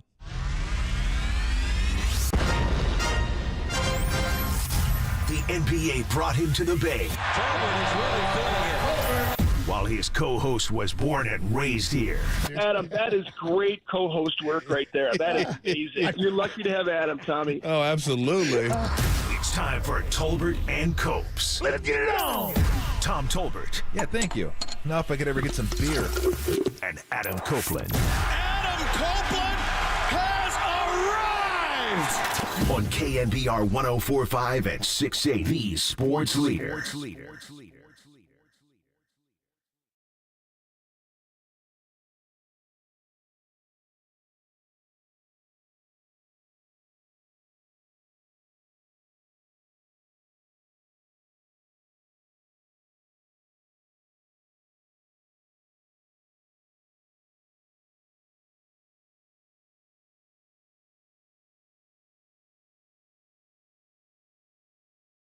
What is shaking? Adam Copeland, Matt Kolsky hanging out with you on a Tuesday afternoon. Trade deadline, 57 and a half minutes away. Giants have already been active today. Matt texted us a little bit ago saying they were talking Giants on MLB Network, saying we don't know what the hell the Giants are doing. Join the party. Join the club. Our guest today, Omar Ruiz, going to join us at 3:50. Susan Slusser at 5:15 in the Giants pregame. Giants and the A's, the Bay Bridge Series, the final rendition of the Bay Bridge Series in San Francisco goes down tonight, 6:45 first pitch, a 5:45 pregame. What's going on, Kolsky? How are you? Oh, I'm pretty good. Just been watching all this coverage today, and honestly, as bizarre and interesting as the Giants are right now, I'm surprised there hasn't been more on them. But also, none of their moves have, I guess, really move the needle. As you said, they've been active in their own way, but like, I'll tell you this: Farhan certainly doesn't seem to be bothered by the reputation of constantly doing like small time stuff. Well, I mean, but this is kind of what we talked about in terms of sell. Like anybody you were going to sell, I'm the Soler one is interesting, and we'll get into that a little bit deeper. But like anybody who wanted the Giants to sell, this had to be what you had in mind. Like this, in my mind, I'm not sure what else they were. This is kind of my point, was unless you were giving up a key prospect or a guy like Blake Snell where the team really was going to overpay to get him. Gone are the days where you get a top like the last one that comes to mind for me is the Cubs and the Yankees making the Aroldis Chapman Gleyber Torres trade. Gleyber Torres was one of the Tanner Scott deal. What did they get for Tanner Scott? 3 of the top 5 prospects in the Padres system. But isn't that better than nothing? Here's my question on the Padres. Where were those prospects ranked 1 and 2 years ago? Were they top 5? Because the Padres have gutted their system year after year after year to go get the top talent they could at the deadline. Tanner Scott's a nice piece. That is fair enough. But I wonder what the caliber Tanner Scott is.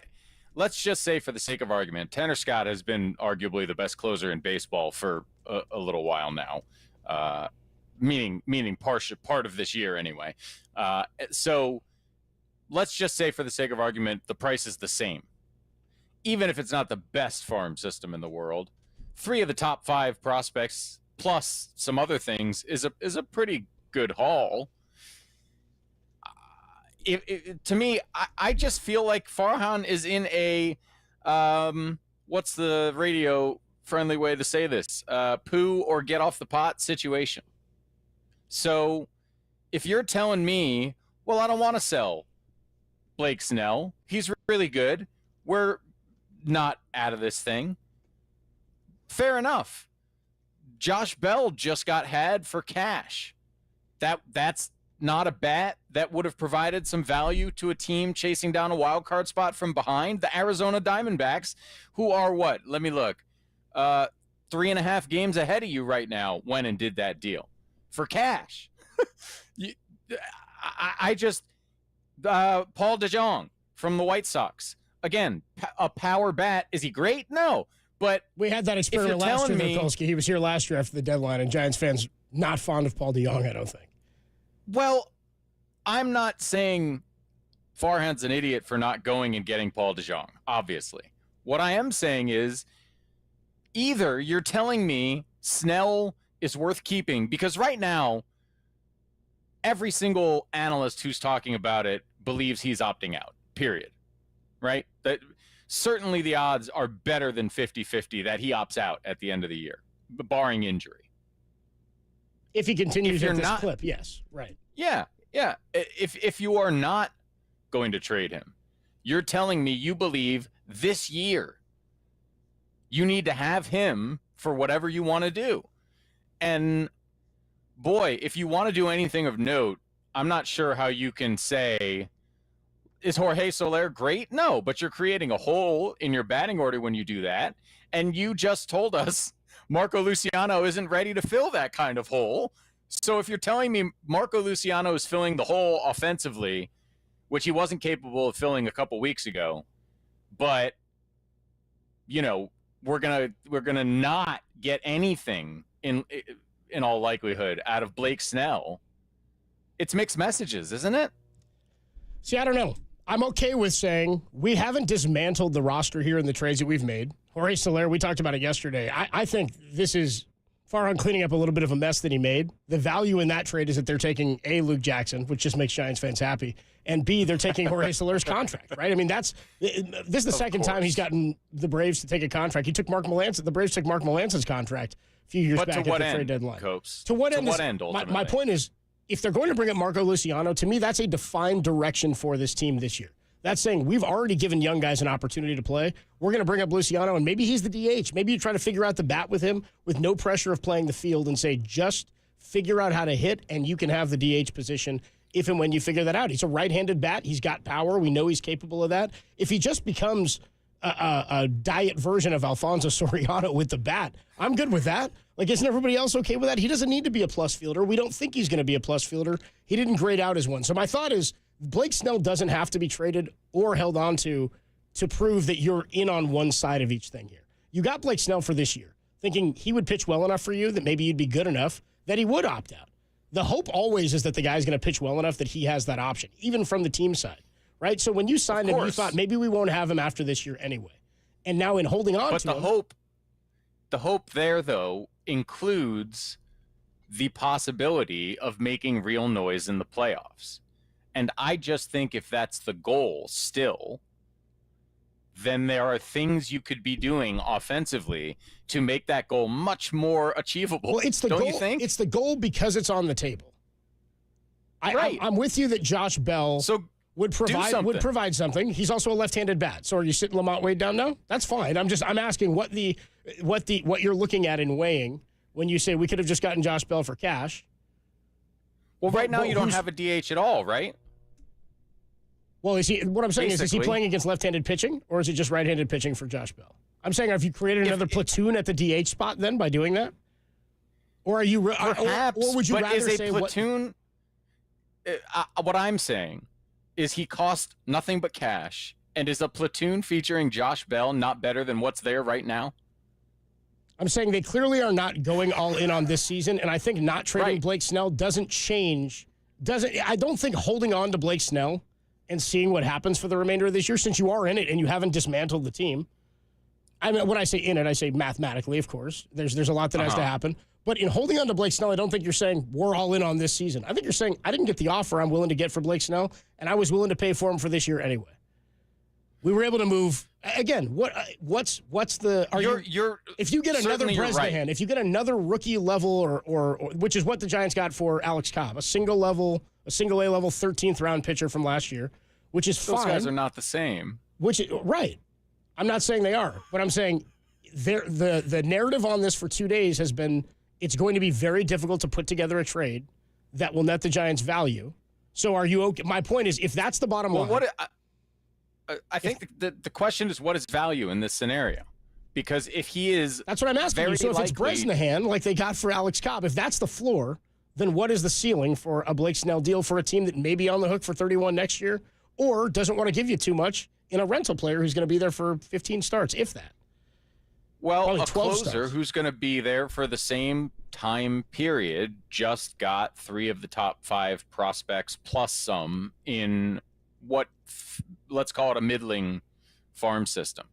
To me, even if that's the ceiling, which I would think that Blake Snell's ceiling would at least be marginally higher than Tanner Scott, who also is a free agent at the end of the year and doesn't have the option. I would think the ceiling would be higher than that.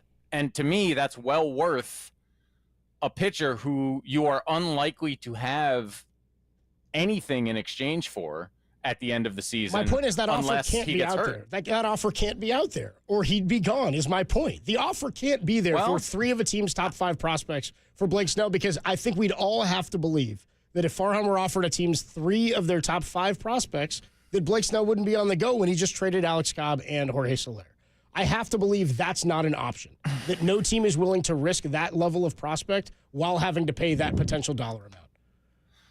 Have to believe is doing a lot of work there, and you might be right. And that's obviously, look, that's the Occam's razor here, right? The most obvious answer to this question is like, for whatever reason, Blake Snell is not drawing the same sort of offer as Tanner Scott. But I don't know that Farhan, for whatever reason, not wanting to trade him for some reason I can't figure out is any more or less likely than that offer not being there. You know what I'm saying? Like, it's just very difficult to figure it out, because I'm looking at a lot of this from the zoomed out point of view of if we are in a position as the Giants where it is very difficult to sign major free agents, and we are going into seasons understanding that we probably don't have the lineup to compete, but believing that if our pitching gets right, we can go get that player, and then not doing it when you're 3.5 games out of a wild card spot or 4 games out of a wild card spot. That player doesn't exist right now is my point. There's no player out there that's not an doing offensive anything? game-changing bad. Well, we'll talk more about this. This is not doing anything. This is, we're not dismantling this team as it stands right now. What I said yesterday is I think he's got to draw a line and say, unless I get this offer for Blake Snell, I'm not moving off of him. Because I'm not just going to be bought out for a minor league single-A 13th round pitcher. Because again, if they were offered the top 3 out of 5 prospects for a team, I'd say absolutely going. We'll talk more about this. We are less than an hour away from the trade deadline officially going down. Who knows? Maybe he does get moved in the next. It's not over. It's not over. Maybe he does get moved in the next 46 minutes or so. Who knows? Tolbert and Copes, we got Matt Kolsky hanging out with us today. Giants move off of Soler, Alex Cobb, and Luke Jackson. Reports are the Giants will not be trading Blake Snell as it stands. If you wanted the team to sell, is this what you were feeling? Is this what you were hoping? Something like this? 808 KNBR, 415-808-5627. Keep it locked right here. We'll get into the Soler deal on the other side. But when we come on back, more of your calls, your thoughts, and whether or not the Giants are going the right direction, whatever direction that is, on the Sports Leader.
Marcus Boucher and John Dickinson went down to Santa Clara today and talked with Nick Bosa and George Kittle. You can check out those full podcasts available right now, KNBR.com and the KNBR app.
Now, time for the Protect Your Assets with David Hollander Business and Technology Report.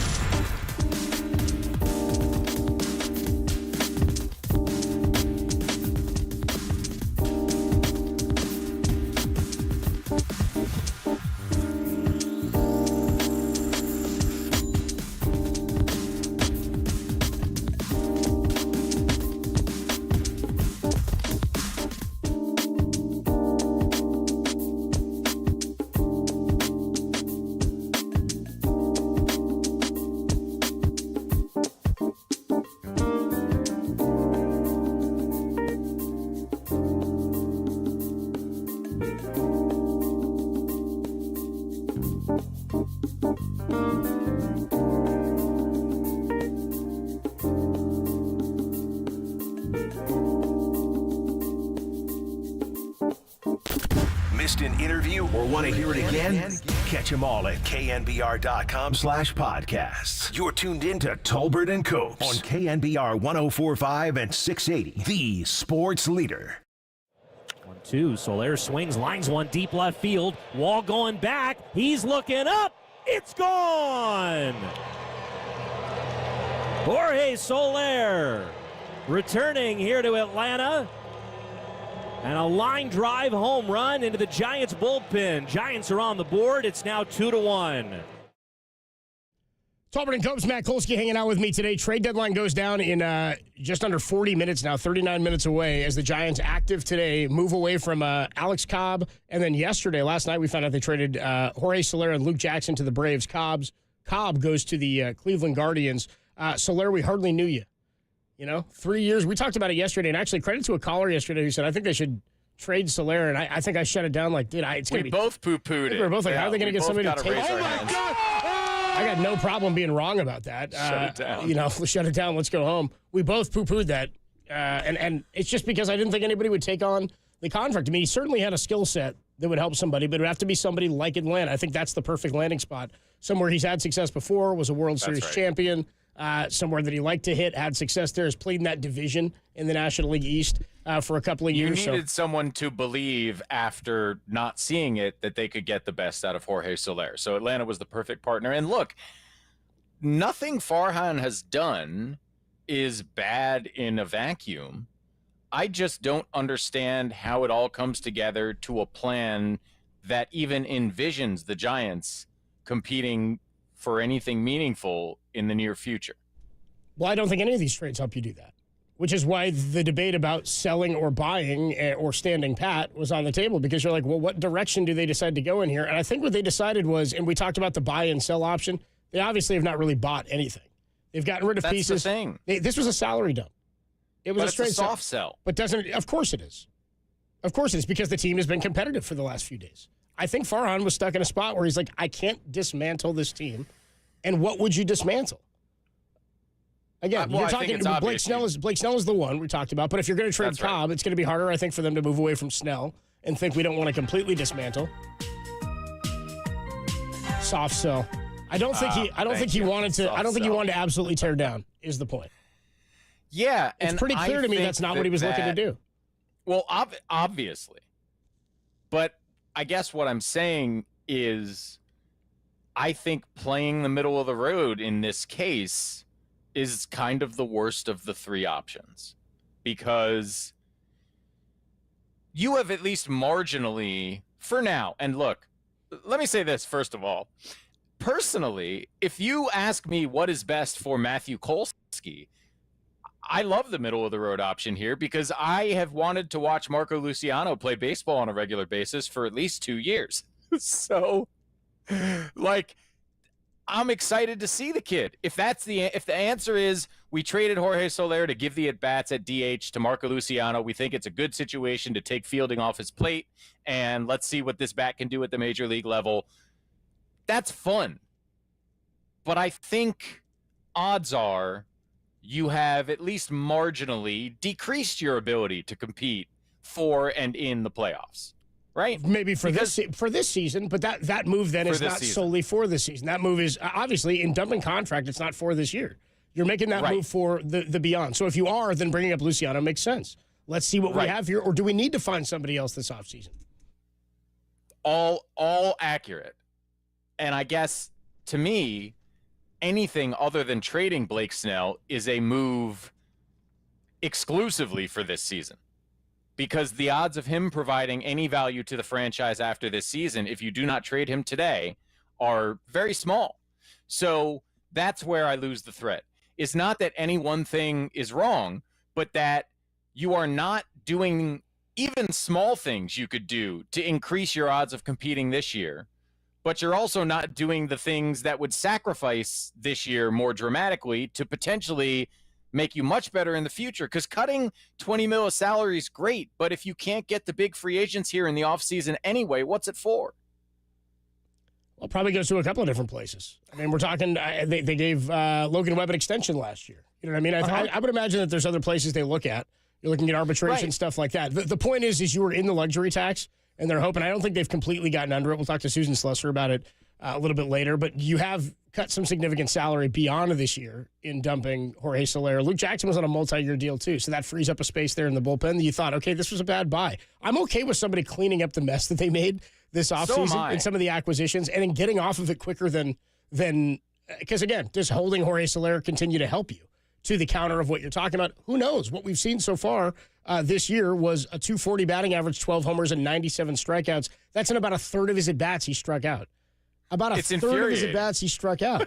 Luke Jackson wasn't helping anybody. I saw the tweet from Andy Baggarly yesterday saying Luke Jackson and Jorge Soler to the Braves for Sabin Ceballos is the infielder that they acquired, and then lefty Tyler Matzik, who's been at the big league level for a number of years or a handful of years. And the first comment on it was a woman who said, I don't know who any of these people are. I just know that Luke Jackson can't hurt me anymore, which is a lot of it is it's a good trade. Addition by subtraction. So again, you can have success via trade where the beneficiary is the team and not necessarily the player you've acquired. It could be the long-term benefit to the team. The question is Marco Luciano ready to hit?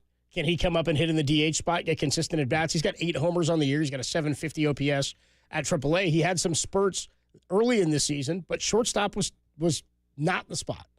And they moved him off of it. He went back and played a little there, and they moved him to second, but DH may ultimately be the place for him.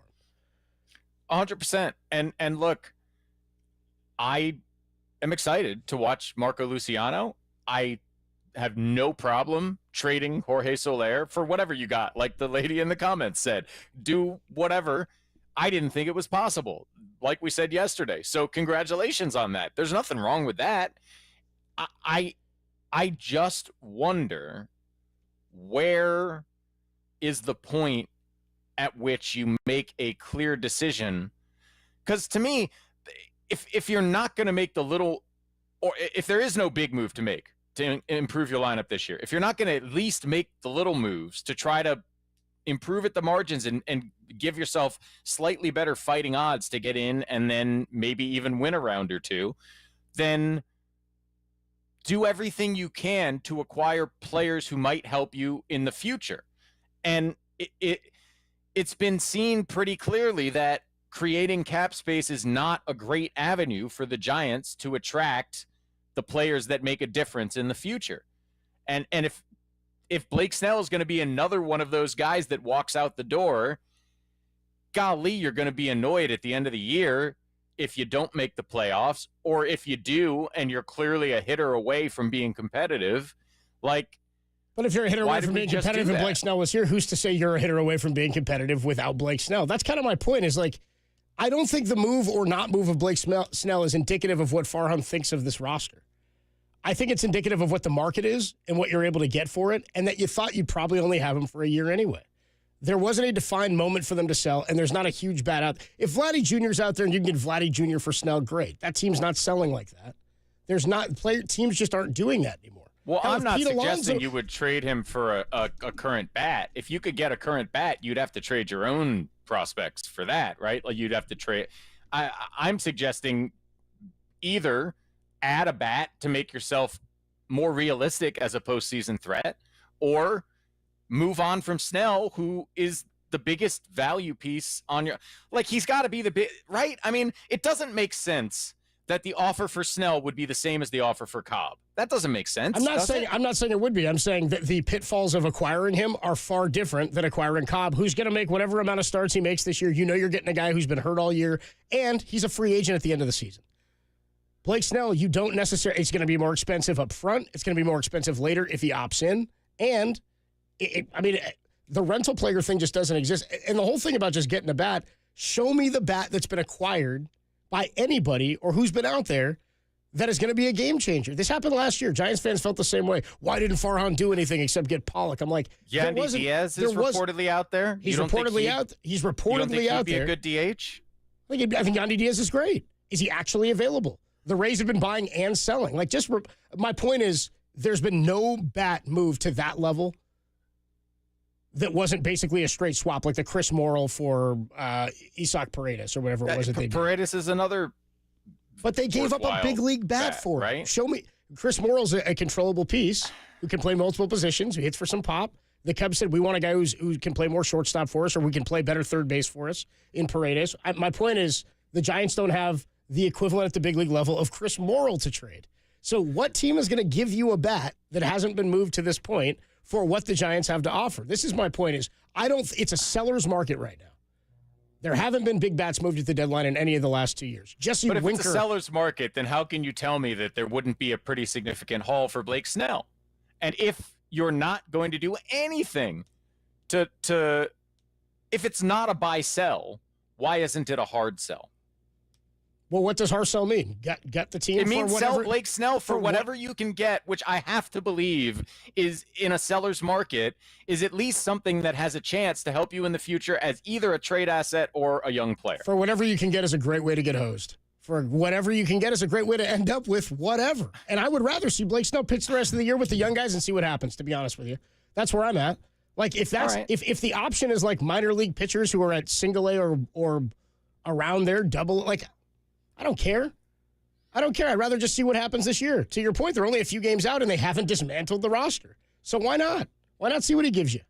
Unless you're going to get what's worth it to give him up for. I'm not going to lower on Blake Snell's value just because right now we're 3.5 out.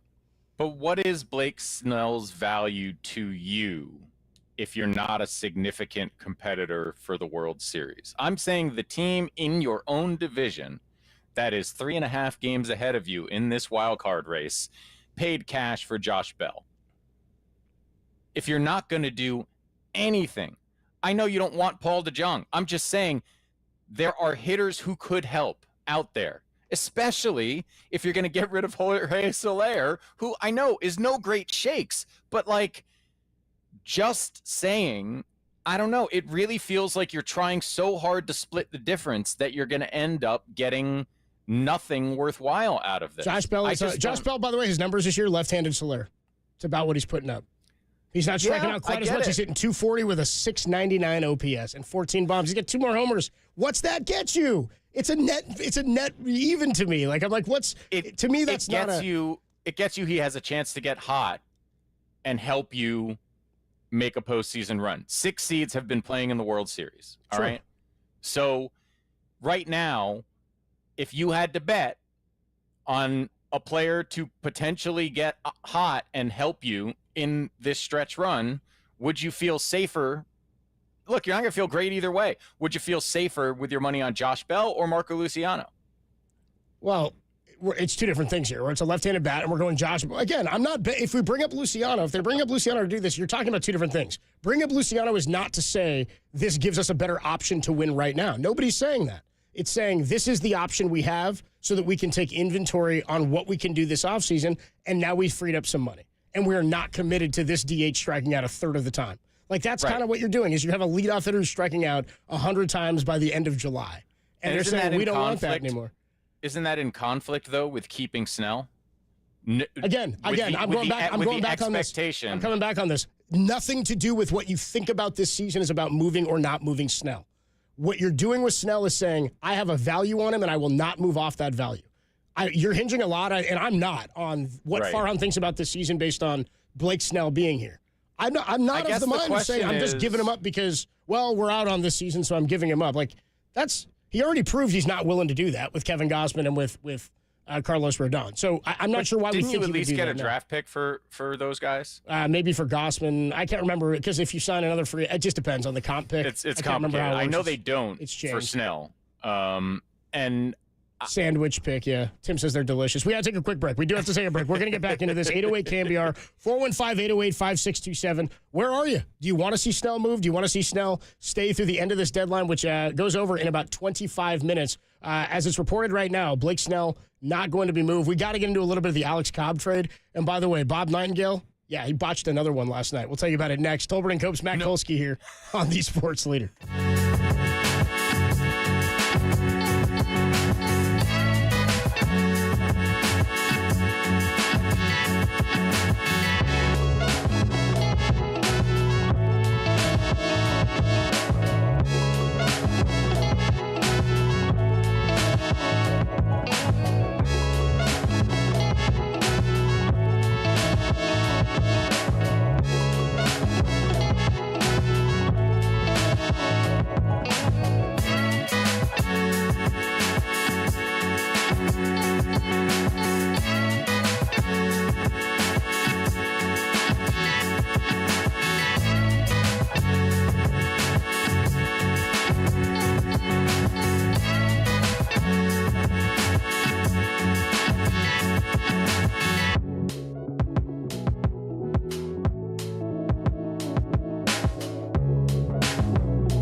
Check the mic and make sure it sound right, boys.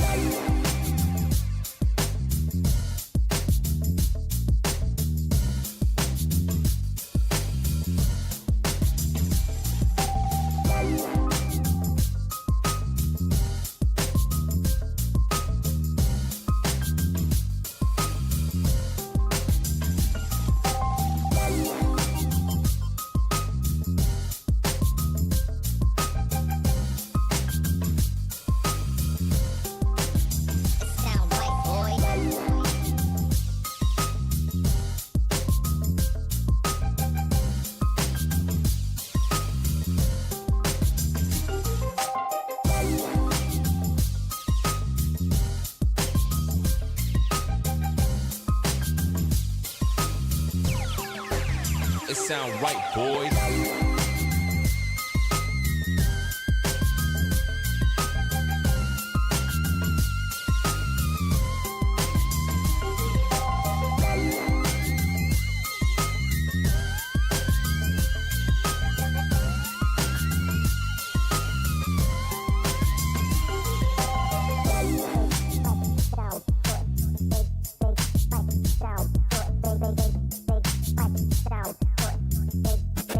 They're Tolbert and Cokes, and they're back on The Sports Leader. Find us on Insta at KNBR on Instagram. This is KNBR 104.5 at 680. Full count 3-2. Here's the pitch. Martini, ground ball, right side. Davis has it. He'll feed Cobb. Covering, he gets to the bag for the putout. 7 shutout innings. And still no hits for the Reds tonight. 7th inning stretch time here in San Francisco. Alex Cobb has something pretty special going on. We'll see how long he can go in this one. Alex Cobb, who has not allowed a hit. Only one base runner has reached the whole game. Now the pitch. Swing and a miss. He struck it out with a splitter. Strikeout number 7 for Alex Cobb. Tolbert and Copes on a Tuesday afternoon. MLB trade deadline goes down in about 20 minutes at 3 o'clock local time. Any updates to the trade deadline, we will let you know. Waiting for any and all moves that could potentially be coming in. Haven't heard anything on Blake Snell. after the Giants made 2 trades, trading Luke Jackson and Jorge Soler to the Braves yesterday. Alex Cobb gets moved today to the Cleveland Guardians in exchange for Jacob Bresnahan, who was a 13-round draft pick, a left-handed starting pitcher. He's in, I think he's in low A. He was in rookie ball at one point, I think earlier this year for the Guardians, and a player to be named later. Giants, it appears, are not going to be moving Blake Snell, but we'll see what happens in the next 20 minutes or so. How would you characterize the moves by Farhan? I would say these are reasonable, decent trades. In a vacuum, there's nothing wrong with either of them. I don't think you were getting much out of Alex Cobb this year. In a perfect world, you don't really need him in your rotation at this point. If you've got Webb and Ray and Snell and Harrison and Birdsong and, other guys who are potentially behind that to fill in if necessary, right? Might as well get something for him. That makes sense to me. Jorge Soler, signed him to give you the pop you've been missing.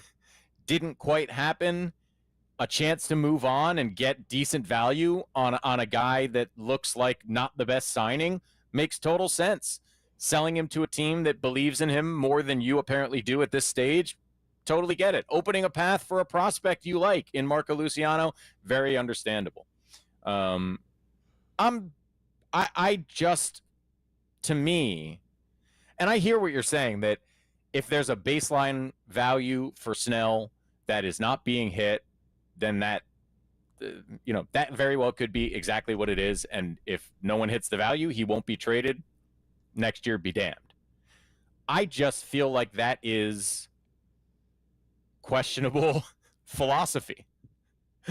Like, I guess what I would say is, if your interpretation is that whether or not Snell is sold at this deadline says nothing about how Farhan views the current team, isn't that a questionable way of viewing the current team, given that even by your own estimation, you kind of hope and expect Snell to be gone at the end of the year? Well, I think when you signed Snell at the beginning of the season, you expected him to be gone at the end of the year. I think that's the thought. Because you expected that, you are okay with foregoing the opportunity to gain future assets in exchange for something that is not to you a future asset? You're weighing the future assets versus what the future of this season is. And I think this is the middle of the road attempt. I think this is him saying, I'm not dismantling the team. I'm setting us up for success beyond this year, at least with some financial dump.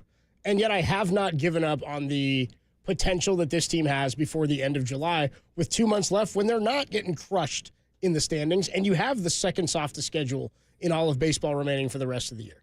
I think that is the middle of the road take. I think you're saying, I didn't expect Snell to be here after this year anyway. He's given us what we expected to get, and now we're finally starting to see why we signed him. Why don't we get the money? Why don't we get out of him why we signed him and see where we end up? Some of the other guys weren't just for this year. Jorge Soler was a 3-year deal. Luke Jackson was a 2-year deal, I think. Could have been a 3-year, but I think it was a 2-year contract for Luke Jackson. So those are two guys where you're saying, that may hinder us beyond this season. Blake Snell does not. And so, again, I think you bought into Blake Snell saying he can help us win this year. And if your logic is he can still help us win this year and we may have a shot with him, we definitely don't have a shot. Not definitely don't. But if we've traded Alex Cobb and we don't have Blake Snell, then you certainly are giving up on 2025. And I think he's saying, why don't we see what happens without dismantling the roster? That's sort of the buy-sell thing. They haven't bought, but they haven't dismantled anything either. But that's exactly my issue, is if you're going to buy-sell, then buy something. There are things you could have bought for reasonable prices that would not have significantly affected your future in a negative way that would have helped. And even if it's Marco Luciano taking the spot of Jorge Soler, like, you cannot convince me. And I know I'm hanging on Josh Bell, but it doesn't have to be Josh Bell. If Josh Bell's gettable for cash, other bats that could at least help and at least give you depth and optionality, they're out there. Do something. Is that crazy? It's not crazy, but it takes two to make a trade. And I just don't think it's as simple as go get something. Yeah, go buy. I mean, you're right. I just don't. They don't need. What do you want to buy? You want a bat, and again, in my mind, I'm like, there's not a bat to be had that's worth it. So what are we? To me, Josh Bell's a non-starter. I'm like, that's a left-handed Soler, and he said a decent week and a half or whatever. It wouldn't have cost you anything but cash, sure. But I don't know that benefits you, or does that block something else on the roster? Is that really? It has an opportunity to benefit you, even if it's just a bench bat with power, right? And the cost is extremely low. And I guess part of my view on this is if we just assume that because he doesn't do anything, there was nothing worthwhile to do, then his job becomes extremely easy. And I don't know that he, over the course of his tenure, has earned that particular benefit of the doubt. No, I agree with you there. I mean, I don't think the job has been easy. I think this is the decision, is do I lean in on something? Because I have to believe he was made offers for guys on the roster that he wouldn't part with, and says if we want to continue to have some integrity to this season or keep some integrity for this season, we can't just dismantle everything. And again, if he sells all these pieces and you don't get things that end up being anything, in 3 years, everybody's bitching and moaning about what he didn't get anyway. It's that you gave up Blake. Again, I'm not happy with getting nothing for these guys, but you can't tell. Like, Blake Snell's going to be pitching for more, I think, in the final 2 months here than both Kevin Gausman and Carlos Rodon did in the final 2 months of their Giants tenures. I'll tell you that. This team is more believable at making a run with this pitching staff than either of the pre-2. I think those were far more egregious situations. Here we go. Eloy Jimenez. That's old. They're just talking about how terrible the White Sox are. 415-808 KNBR 808-5627. Eloy Jimenez was traded to the Orioles. It was a move. It was a move. Eloy Jimenez traded to the Orioles. We'll get you updates. You wouldn't. We'll get you the updates. You wouldn't. Yeah, go ahead. Orioles have one of the top farm systems in baseball. Just go ahead. What else? What did they give up? Again, tell me what they gave up for Eloy Jimenez, and then I'll tell you whether or not that's something I would have been happy to do. I can't imagine. We'll find out. But he's isn't not gonna, there? So you want? Go ahead. I'm not necessarily advocating for any one of these players. I'm just looking at the market. There are a ton of deals.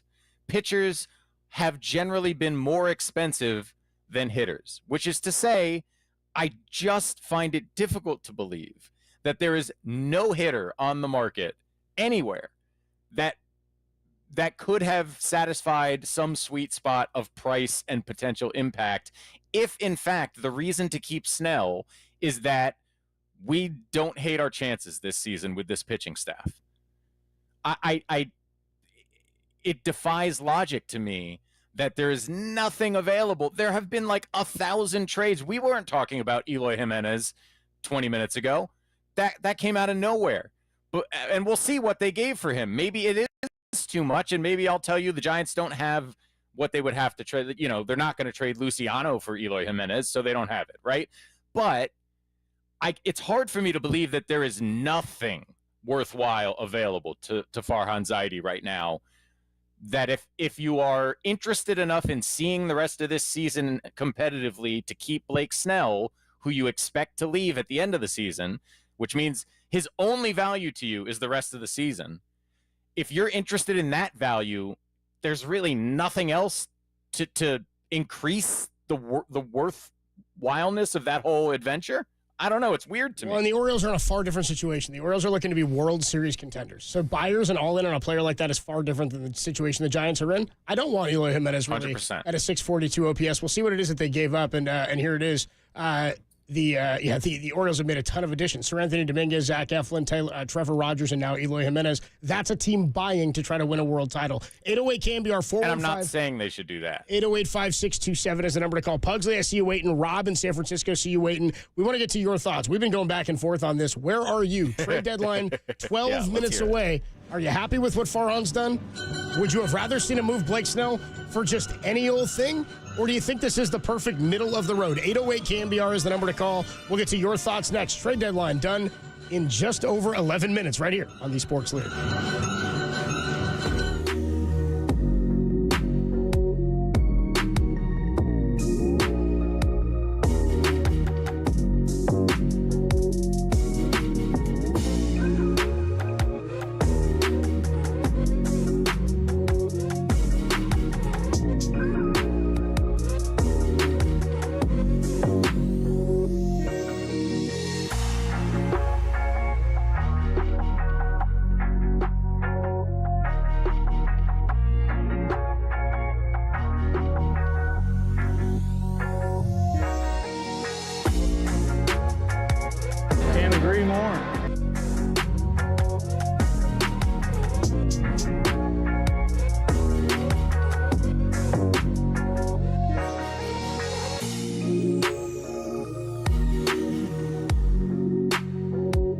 the Giants traded a free agent acquisition from this offseason, Jorge Soler, along with Luke Jackson, back to the Atlanta Braves. Giants fans, what do you make of the move? Give us a call right now. 415-808-KNBR. That's 808-5627.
Tolbert and Copes continue live from the KNBR Casino Matrix Progressive Jackpot Studios. Casino Matrix, Progressive Jackpots are here.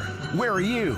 Just drop in. Please play responsibly. 1-800-GAMBLER. Tolbert and Copes, we are just over 5 minutes away from the MLB trade deadline. Eloy Jimenez, we just moved from the White Sox to the Baltimore Orioles. We don't have the details yet on that trade. It's sounding now, per the White Sox, that Garrett Crochet, their stud left-handed pitcher, is not going to be traded, which begs somewhat of the same question the Giants could ask: is how do you know you're ever going to get this type of outing from or season from Garrett Crochet again? This might be the time to move him, but I would assume that with 2 more years of team control, the White Sox looked at Crochet and said, "Hey, we've got team control. We'll bank on this guy. Somebody's got to throw innings next year, right, for the next couple of seasons." And you're probably going to have a pretty good bargain on him based on the salary right now for the White Sox. I think it's far more grim than that from the White Sox perspective, unfortunately. I think it is his comments about not really wanting to pitch in the postseason because he's stretched out longer than he ever has, for more the innings. first time. His like max starts is 3 or 4 starts away, I want to say. The max he set for himself at the beginning of the season. I think really his agent leaked that, and I think the market dried up. Because obviously the teams that would be interested in a really good-looking left-handed starter would want him to be available for the playoffs, for God's sakes. That's why you'd be acquiring him, right? Right. So I think this is probably just he ends up being traded either next offseason or next trade deadline. Not that he actually, goes on to be a great White Sox player, because that is not something the White Sox seem interested in at all anymore. That said, it does take one of the big starting pieces off the market, right? And I think probably even increases the potential price for Blake Snell, just saying. Which is why teams started calling on Blake Snell this weekend. 6 teams calling after his 15 strikeout performance. The Dodgers have made a couple more moves, surprisingly. Kevin Kiermaier traded to the Dodgers, outfielder from the Blue Jays. They also acquired Jack Flaherty, the starting pitcher. So Jack Flaherty and Kevin Kiermaier also headed to the Dodgers. They did acquire Ahmed Rosario, and I think among other players that they got earlier this week or late last week. Let's go out to the phone lines. 808 KNBR 415-808-5627. How are the Giants fans feeling? We've been back and forth on this buy, sell, stand pat. Giants have sold a little bit. They did not buy anything. The hopes for the season really aren't any different, I don't think, than they were entering today, unless you were hinging your season on Jorge Soler. But again, a 699 or a 700 OPS, 97 strikeouts. You unload the 3-year contract, so 2 more years on that deal go to the Braves. Let's go out to Pugsley. Pugsley's been waiting a while out in West Sacramento. Pugsley, you're on the Sports Leader. How do you feel about Farhan's moves? Oh, I love his moves. All those moves, and then Tom would be happy that Jackson is gone. Yep. And these moves aren't going to hurt us at all. But what I was calling about this weekend, I was at Bonners Ferry, Idaho, and Libby, Montana, visiting my sisters. So I wasn't able to watch the sweep. So that was very nice to come home to. The sweep of this weekend. And Soler gone, I never liked him from the beginning, and then putting him in that lead spot even burned me more.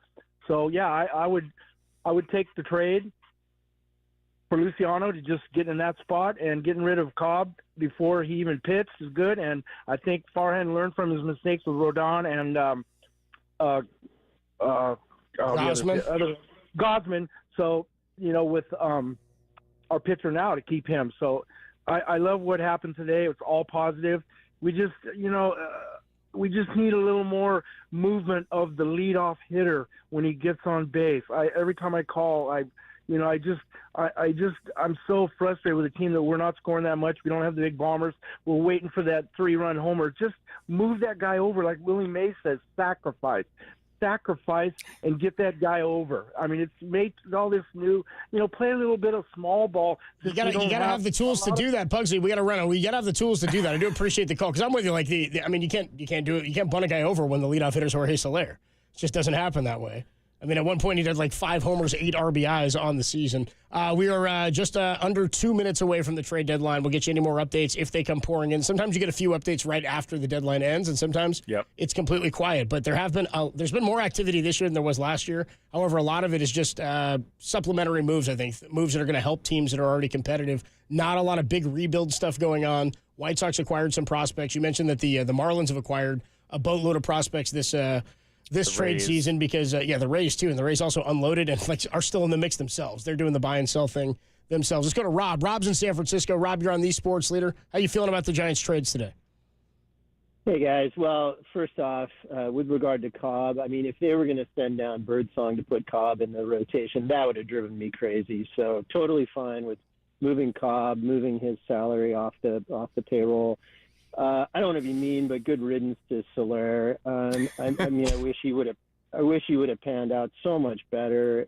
Like so many callers, it was driving me crazy having him bat leadoff. Bringing up salary there. I mean, I think first off, I'll put myself in the patient Giant category in the sense that I just don't want them to do anything to marginalize next season versus, let's maybe squeak into the postseason this year and probably not go very far. So, I mean, I look at, Webb, Birdsong, Ray, and Harrison as, at least 4 established in that rotation, assuming we're minus Snell. That sounds fantastic. And there is so much young talent. I suspect, and I think Snell is academic. If they could have got something good for Snell, they would have moved him, I think. So I think Farhan is focused on the next season. He's not going to say that. I'm not giving up on this season for playoffs, but I think that's where Farhan's head's at. I mean, what do you guys think? Appreciate the call, Rob. I'm with you. That's what I mean is I think he has not done anything to mortgage the future whatsoever.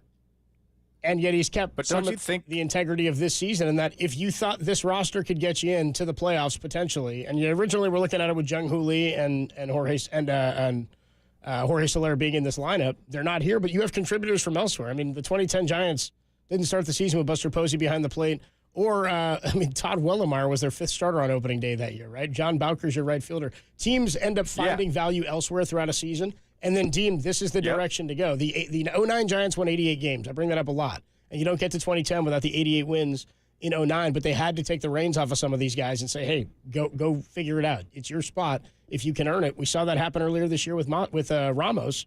The hope is that somebody like Luciano can do it. I guess what I'm saying is I'm happy they have not mortgaged the future, and I'm fairly content that they've still got an opportunity to compete at the back end of the season here, assuming Snell is hanging around as we are past the 3 o'clock trade deadline, and no word on Blake Snell. The assumption is that he is staying with the Giants, as we heard earlier today. It feels like we certainly would have heard something if Snell was going to be traded. So I don't want to say anything's a safe assumption, but it feels like he's staying. And again, for me, none of these moves are bad in isolation. But I think I can say that for almost everything Farhan has done. Like, signing Jorge Soler was not a bad move in isolation, right? We were all can happy agree with on it. that. Here's the thing. All the moves this offseason, I don't know that anybody was unhappy with any move that was made. When the Chapman deal came down, we were like, wow, that's way less than we thought. Sure, I'll take Matt Chapman. That was a nice ad. Blake Snell, great. Right. We were thrilled about that. Same Soler, thing. we got a DH finally instead of slot. I mean, there's so very few actual DHs in baseball, and Soler's got to earn that, I think, that title back. But Right. I'm with you.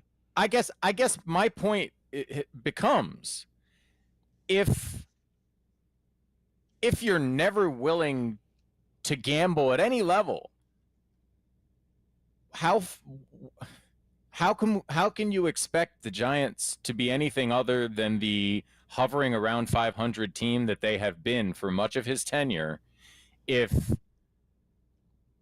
all roads lead to responsible deals in isolation that end up with nothing in the end? You know, I just, at some point, I feel like you gotta come up with a different plan because the results are the same.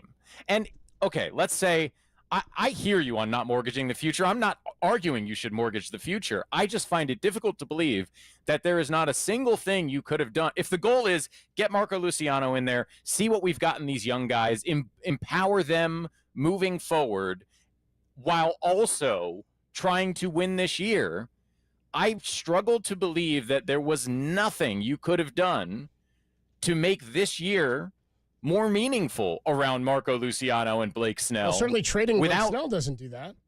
Right. No, again, and I'm not saying trade Blake Snell for sure. I'm saying if you don't trade Blake Snell, that says to me we care at least somewhat about this year. And it's weird that you cared enough to keep Blake Snell, but not enough to try to make some additions at the margins that at least bolster your team a little bit. When, you know, again, your immediate competitors are making those kinds of additions. Yeah, I think the difference is the other competitors are as pot committed financially with more success. So when you're pot committed financially and you're not having the same success, you're either doubling down on the moves that you've made.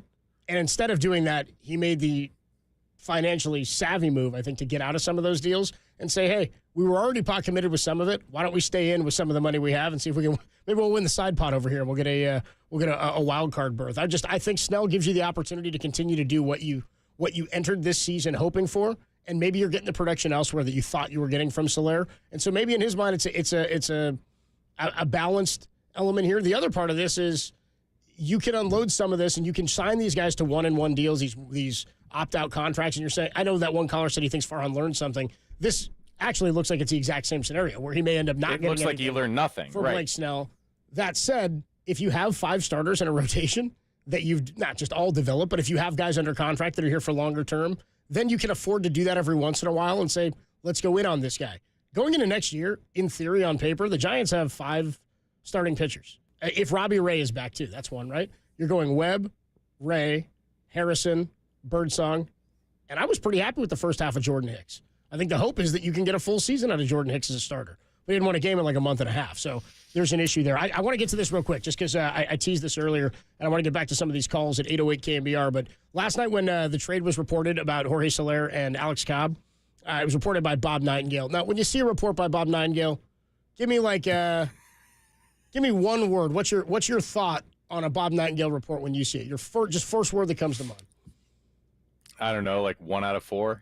Yeah, I was gonna say wrong. That was the first one. That's what I said to the guys in the bullpen. I was like, he's wrong.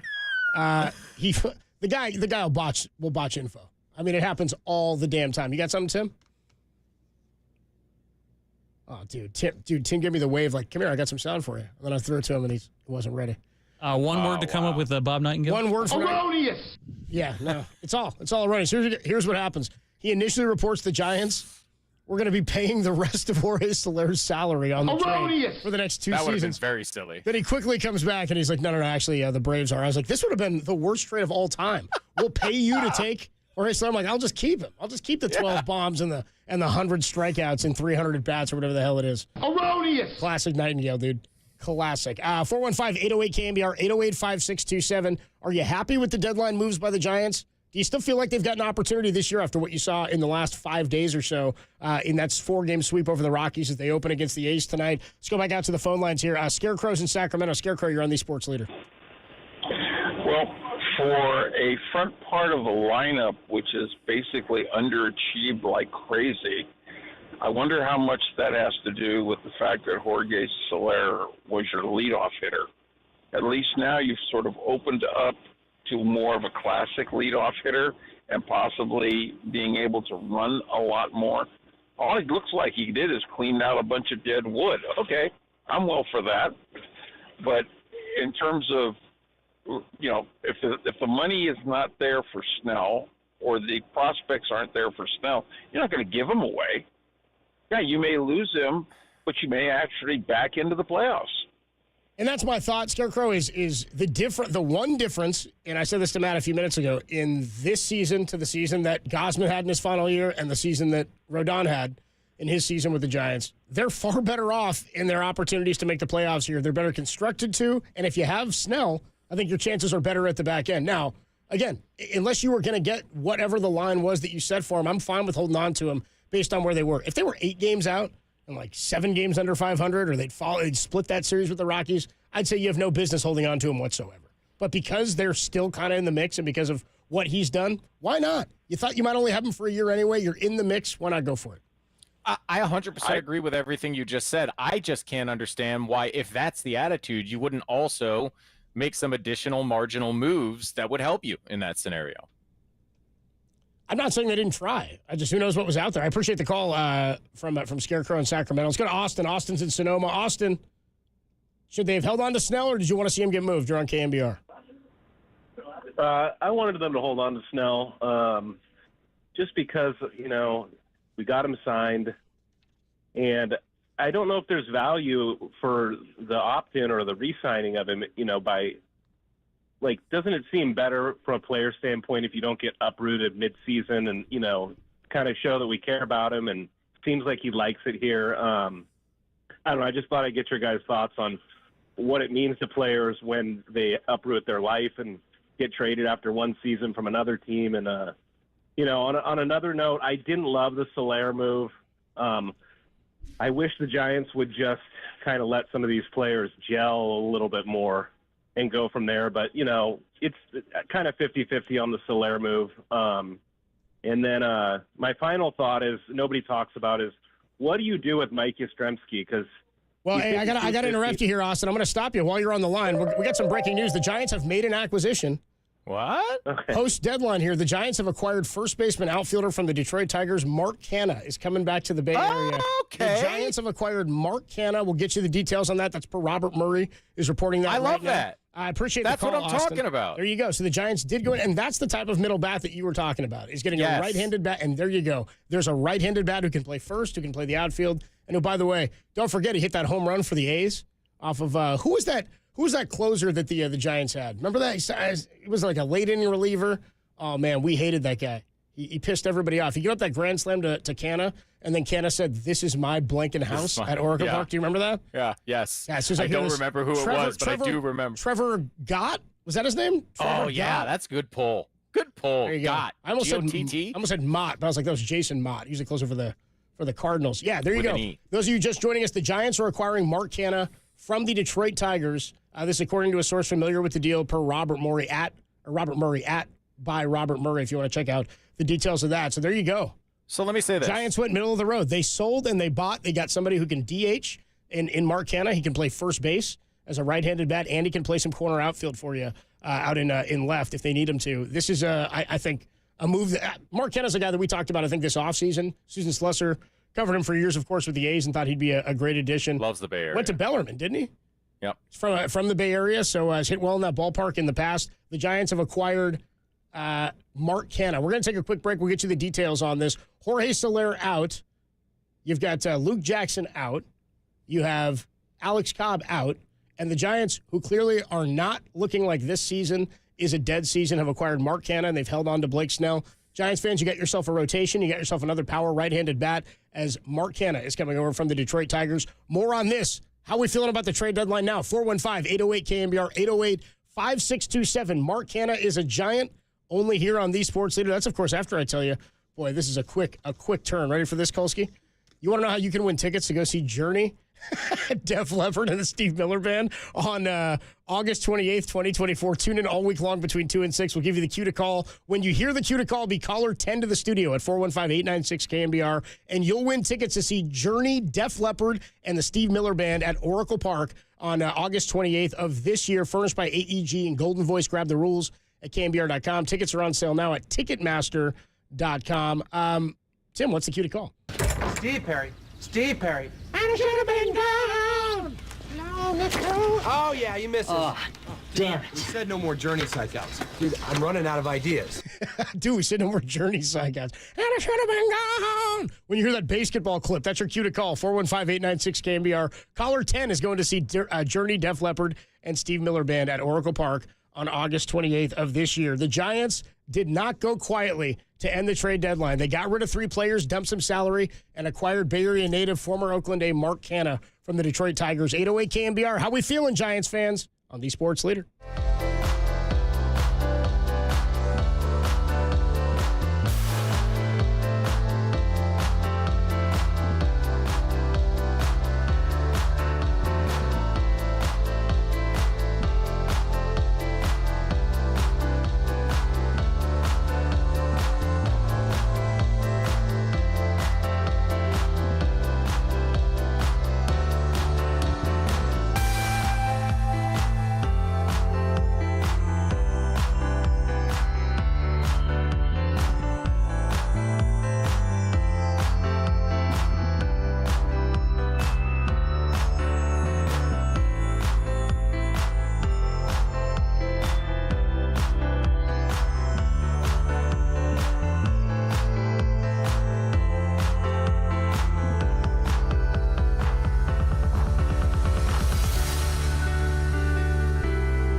Just under the gun, the Giants pull off a trade to acquire Bay Area native and former Oakland native Mark Canha. The trade completed between the Giants and the Tigers. Canha comes in hitting .231, 7 homers with a .687 OPS. More on that story.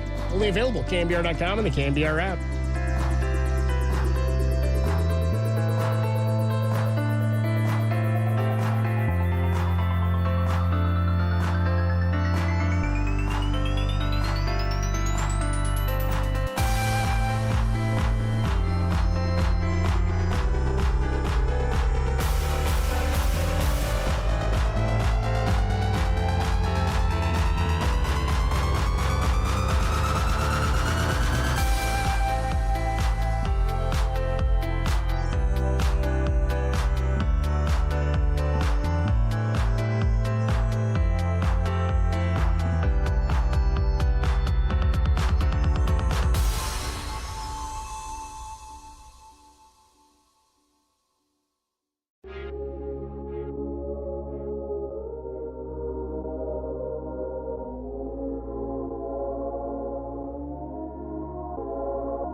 Catch KNBR at your crib on your Amazon Echo smart speaker. Now back to Tolbert and Copes on KNBR 104.5 and 680, the sports leader. Canna is 0 for 3.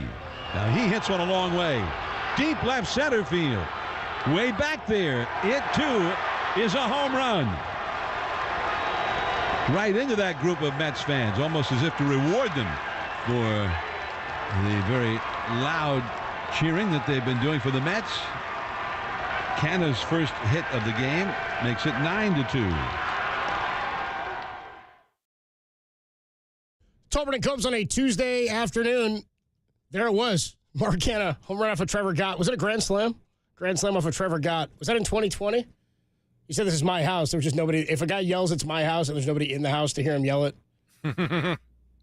Does it make a noise? Mark Canna. Mark Canna acquired by the Giants, apparently just under the trade deadline, because the news came out about 5 or 6 minutes ago, per Robert Murray, that the Giants have acquired Mark Canna, and I will get you the details per Susan Slusser. It was for a minor league pitcher. He was traded. They traded Eric Silva. Eric Silva is headed to the Tigers. This is per Kylie McDaniel and Susan Slusser. Susan Slusser says, Mark Canna tells me, quote, I'm coming home. I'm over the moon about this. I got lucky. I don't know when he's going to be here. It'd be pretty cool if he's here by tomorrow to play against the A's. Yeah, that'd be pretty sweet. I think you get 3 days, but usually guys report pretty quickly. Listen, last season, Mark Canha joined the Milwaukee Brewers and made an impact in a playoff push. That's all I'm talking about, right? It may seem ridiculous. He's a clubhouse guy for sure, yes. Yeah, and he's a guy who has a legitimate chance to affect this thing in the last 50 whatever games. Like, he really does. Is he a huge addition? No, but the cost is low, and he actually has an opportunity to appreciably affect the playoff push because he gives you some right-handed power that you don't have. And yeah, he's 35, and yeah, he's not having a great season for the moribund Detroit Tigers, but like, this is the sort of thing that at least says to me the buy-sell included some buy that has a chance to have an impact. So here's the way I look at it. It's a wash in terms of the production you may get, except the difference between Mark Canna, and this is where I've already seen people tweet about this, a 35-year-old Mark Canna's hitting 230s, got a 680 OPS. I hear you. The fact of the matter is the guy's got playoff experience. Soler did too. This guy's a clubhouse guy.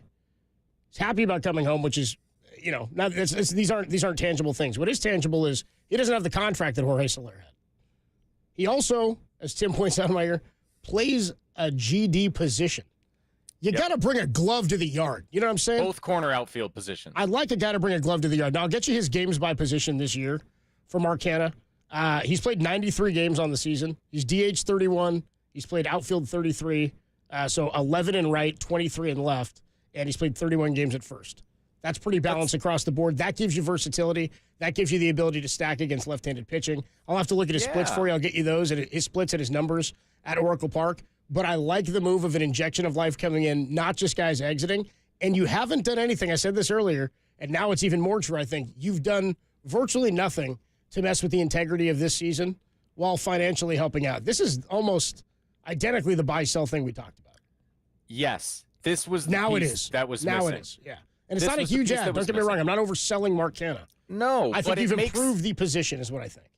And it makes the whole plan make more coherent sense to me because it like I can believe very easily that there was no big move to make to bolster your chances for this year, but at least doing something tells the guys in the clubhouse it's not just like we didn't trade Blake Snell, you should thank us for that. It's here's another piece that could help. We believe Marco Luciano can come up and help. We believe we have some tools here to make a sincere run at this thing. And even if Mark Canna isn't the biggest ad in the world, he makes the whole attempt to at least make some effort to compete this year more believable to me. And I do think that matters. And to the extent that there's any chance of retaining Blake Snell, certainly investing at least a little bit in this squad to do something probably bolsters those chances, right? I mean, it can't hurt. No, it can't hurt. I want to hear from the listeners. 415-808-KNBR. If you're just joining us, by the way, the Giants made an acquisition. Mark Canha, the former first baseman, outfielder for the Oakland A's, and most recently a Detroit Tiger, is coming to the Giants. On the season, not great numbers. 231 average, just 7 home runs, 38 ribs.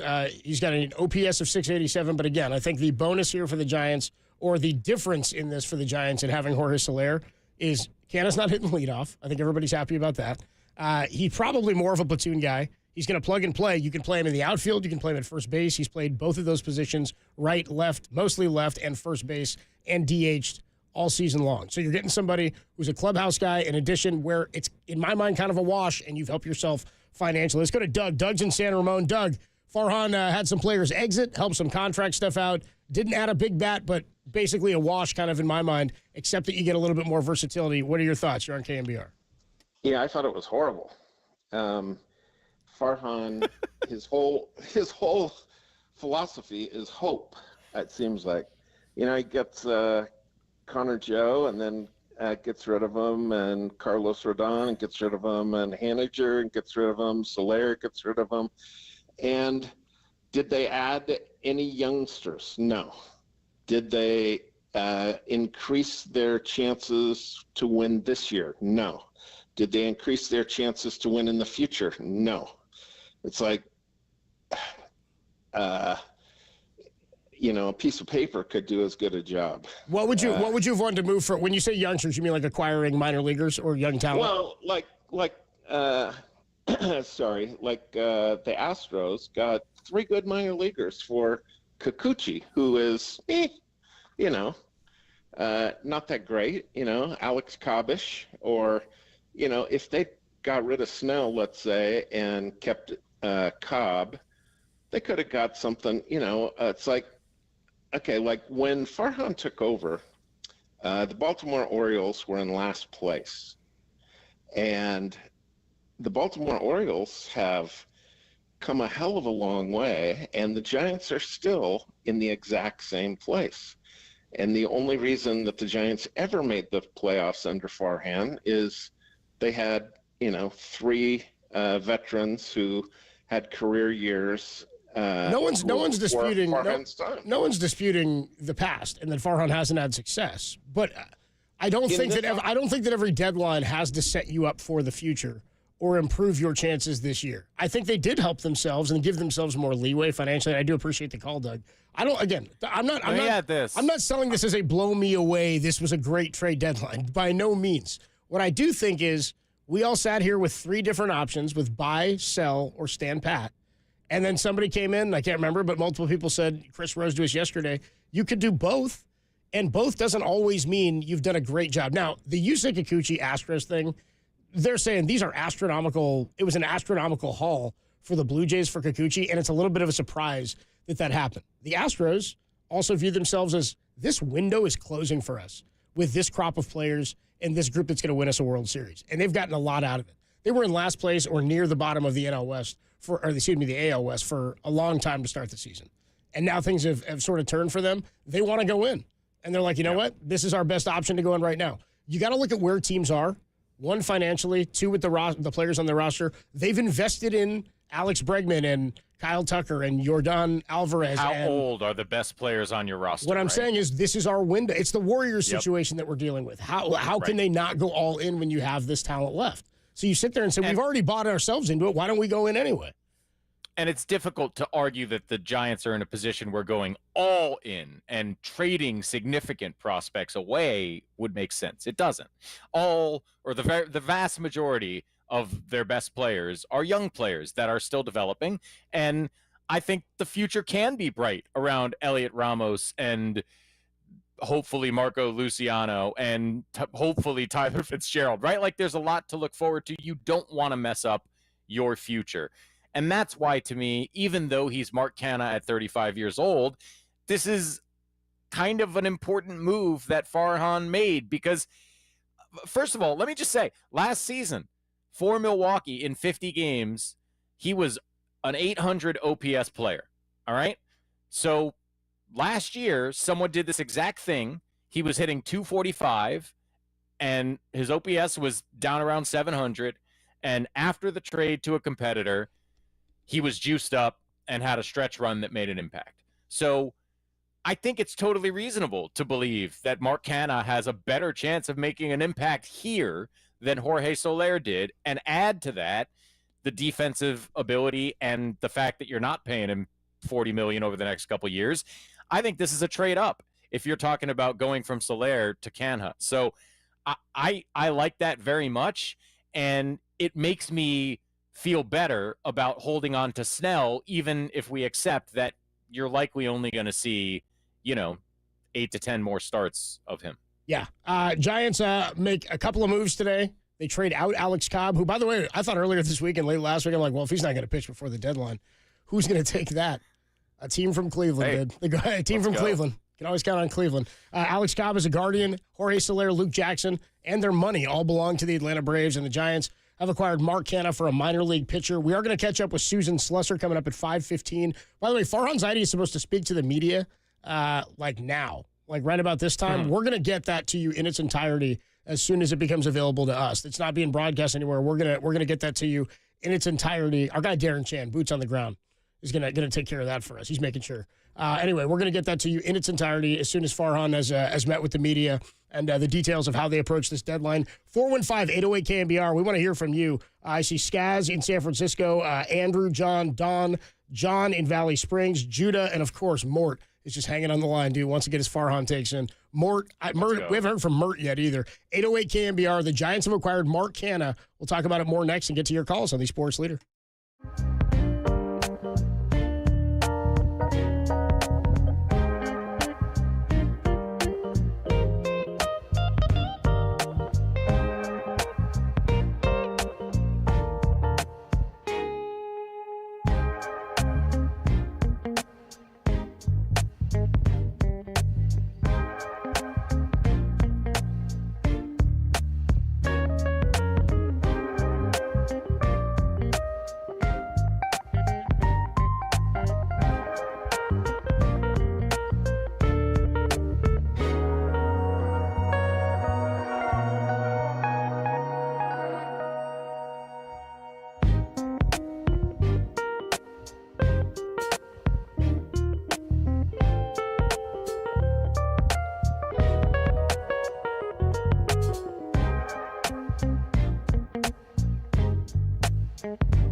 Tolbert and Copes continue live from the KNBR Casino Matrix Progressive Jackpot Studios. Casino Matrix, Progressive Jackpots are here. Where are you? Just drop in. Please play responsibly. 1-800-GAMBLER. 415-808-5627, 808 KNBR, the number to call and the number to text. I got to stop ignoring the Golden State Lumber and Building Materials text line. I'll get to some of those texts here in just a minute as the Giants have made an acquisition. And again, I got to be clear because I know I'm just going to get crushed as soon as they cut some of this up and throw it on social media out of context. where they're like, the Cubs, this isn't a good move. They got 35-year-old Mark Canha. I just looked at like 2 of my group chats with a bunch of buddies, like Fantasy Baseball, my brother and my buddy Jason. They're like, dude, Canha, that's what we got? And I was like, dude, everybody chill. Everybody chill. I understand if you're somebody who really wanted Blake Snell moved because you think this team is not capable of achieving anything, that's fine by me. I understand that logic. You're not going to be happy by anything that would have happened today. Right. I think for the most part, the general consensus is people are pretty happy about the Soler and Luke Jackson trades. Alex Cobb, I don't think moved anybody either way because I think a lot of people, and one of our callers said it, if Cobb was coming back and Birdsong's going down, nobody's happy about that. People would rather see Birdsong at this point. So to me, it became sort of expendable, right? Now you're a little bit short on starting pitching. You've got a little bit of depth in the bullpen. You did acquire Tyler Matzik as well, who I think has started for I think he is a starter, is he not? Tyler Matzik? He's a reliever. My mistake. My mistake. He's a reliever. Anyway, you acquire another pitcher, so you've got more depth now in the bullpen or a little bit there. He was on a World Series team a couple of years ago with the Braves. Bottom line is the Giants, the big difference for me, and I guess my point is the difference in Mark Canha to Jorge Soler, and somebody on the text line said this earlier, really, Canha is kind of a replacement for Wilmer Flores. He can do more than Flores can. He can play in more places. He can still hit for a little bit of pot. I mean, Flores has been a net loss this year completely, which stinks because he was like the best hitter in the lineup last season. But he plays a position is my point.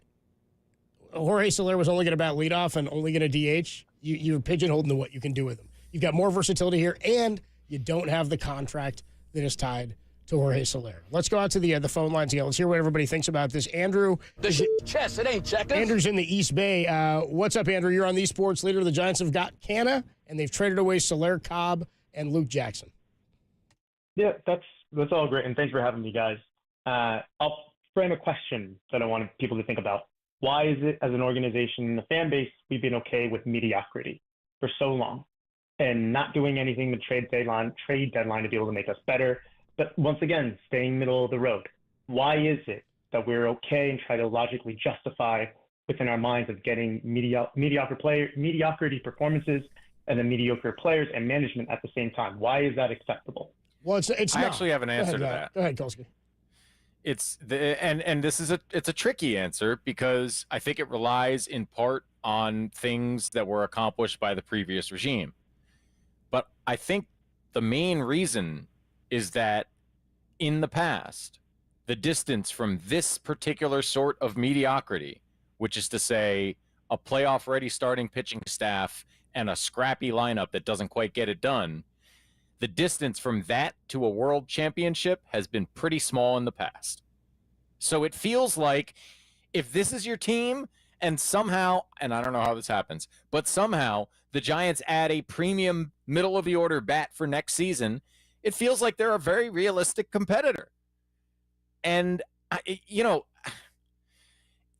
I'm with you, Copes. I can understand anyone who says, I wish they had just bombed out and traded Soler and traded Robbie Ray and gotten everything they can and try to build a brand new thing around Ramos and Luciano and Birdsong and Webb, and Harrison. But I don't hate this because if they do, I mean, look, getting into the playoffs is not that long a shot right now. And if they do, every MLB analyst will tell you there is not one baseball team that will be excited to go into a playoff series of any length looking at Snell, Ray, Webb, Harrison. That is not good for anybody. So I don't know, man. Like, based on what I've seen from this franchise for the last 15 years, I am not ready to tell you it's not worth going into the playoffs with this pitching staff and Mark Canha pitch hitting and see what happens. Well, and to the question Andrew was asking about, like, why is that acceptable? I don't think fans think it's acceptable. We've got phone lines lit up right now with people who are, the first 2 or 3 calls we've taken here are not happy with how this trade deadline has gone down. That said, the organization heard it last year. I mean, they completely changed the way they operated this offseason, right? I mean, again, they signed Snell. They signed Jorge Soler. They signed Matt Chapman. They signed Jung Hoo Lee to the richest free agent offensive player contract they'd ever handed out. But my point is, they operated differently this offseason, and they have gone after big players. They just haven't been able to land them. That's a totally different problem. The question I have is, when you say they should have done this or they should have acquired things and done things to make the team better for the future at this deadline, it's not always that simple as just what's out there. And this texter on the 415 says, on the Golden State Lumber and Building Materials text line says, Copes, you're looking at this trade deadline in a logical, unemotional way. We're fans. It's not how we roll. We want Farhan out, and that's the name of the tune. I get that. I understand that, too, which is, look, I'm as big a fan as anybody. You guys know I love the Giants, and it's sometimes hard for me to be rational about it. But 3 world championships and seeing how it happened and seeing the frustration before, they're mirroring things. This is just not a fun era of Giants baseball. And I don't have a problem admitting that. I'm not happy that Farhan hasn't found success. I think my issue is that I want him so badly to have success that my anger doesn't boil over in the same way. That said, looking at it logically, it's all logical because I'm still in my mind, like trying to trick myself into hoping that this is again, I don't even like what happened completely at the deadline. I like the difference in Soler and Canna. I think that's all I'm down with. I'm also down with part of that is the baggage that comes with Soler's contract.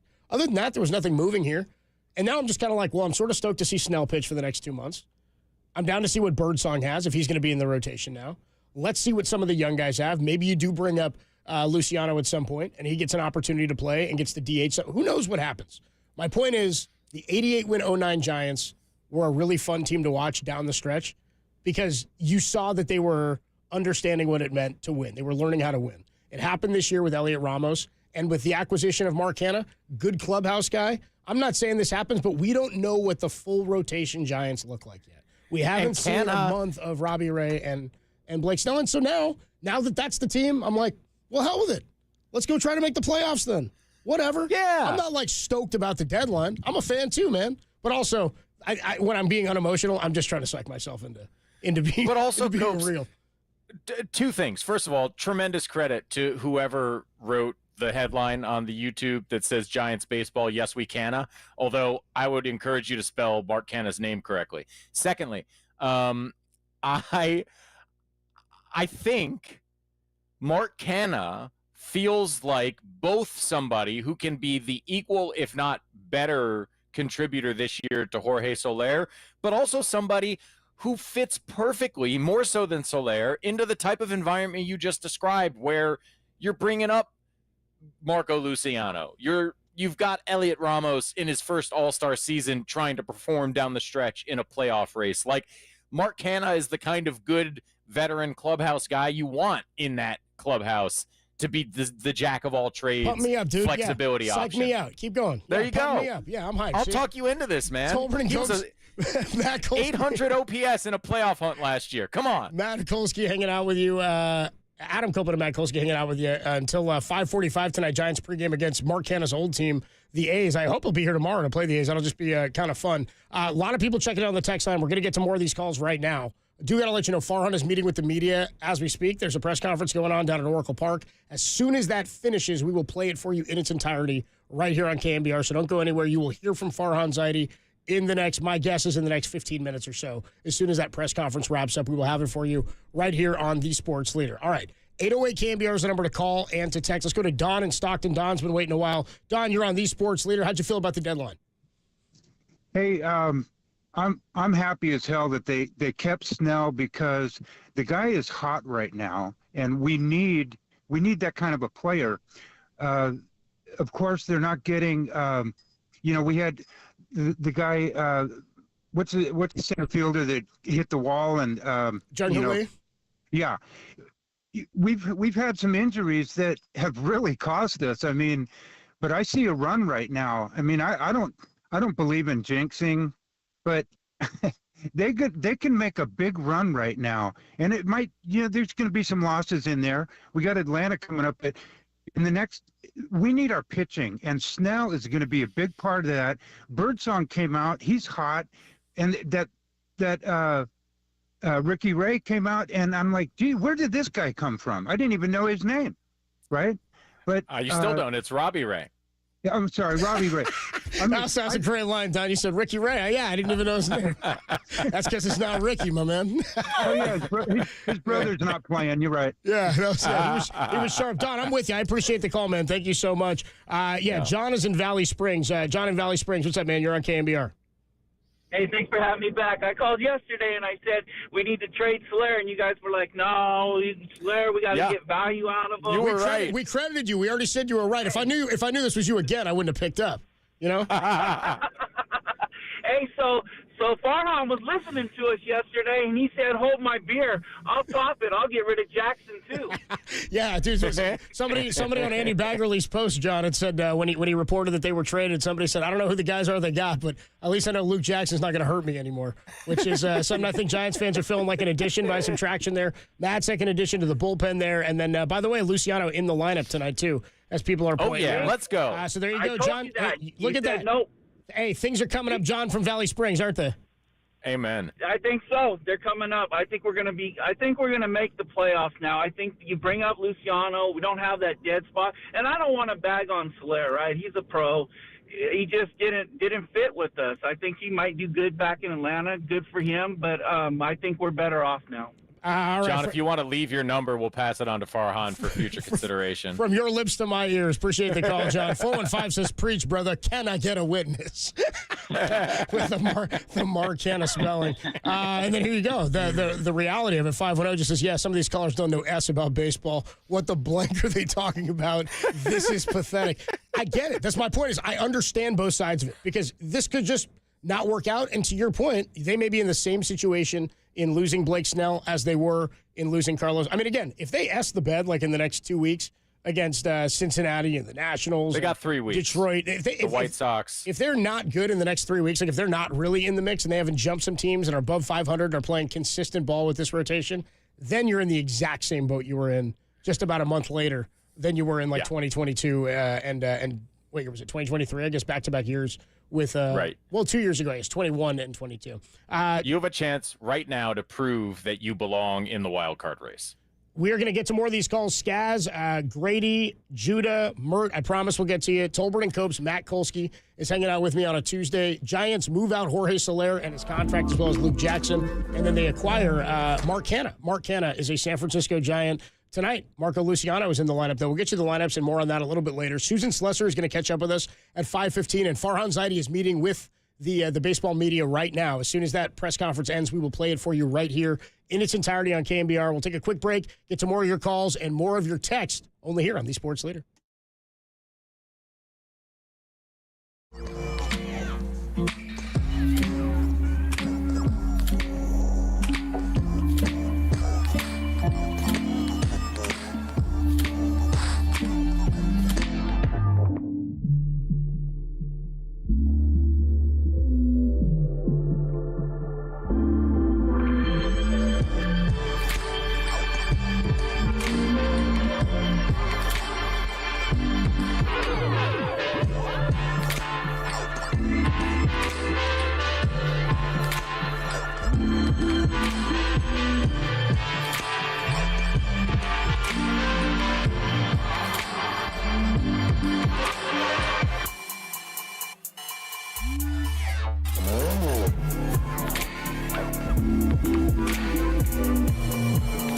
Just under the gun, the Giants pull off a trade to acquire Bay Area native and former Oakland native Mark Canha. The trade completed between the Giants and the Tigers. Canha comes in hitting .231, 7 homers with a .687 OPS. More on that story only available at KNBR.com and the KNBR app.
Shepard and Copes continue live from the KNBR Casino Matrix Progressive Jackpot Studios. Casino Matrix, Progressive Jackpots are here. Where are you? Just drop in. Please play responsibly. 1-800-GAMBLER.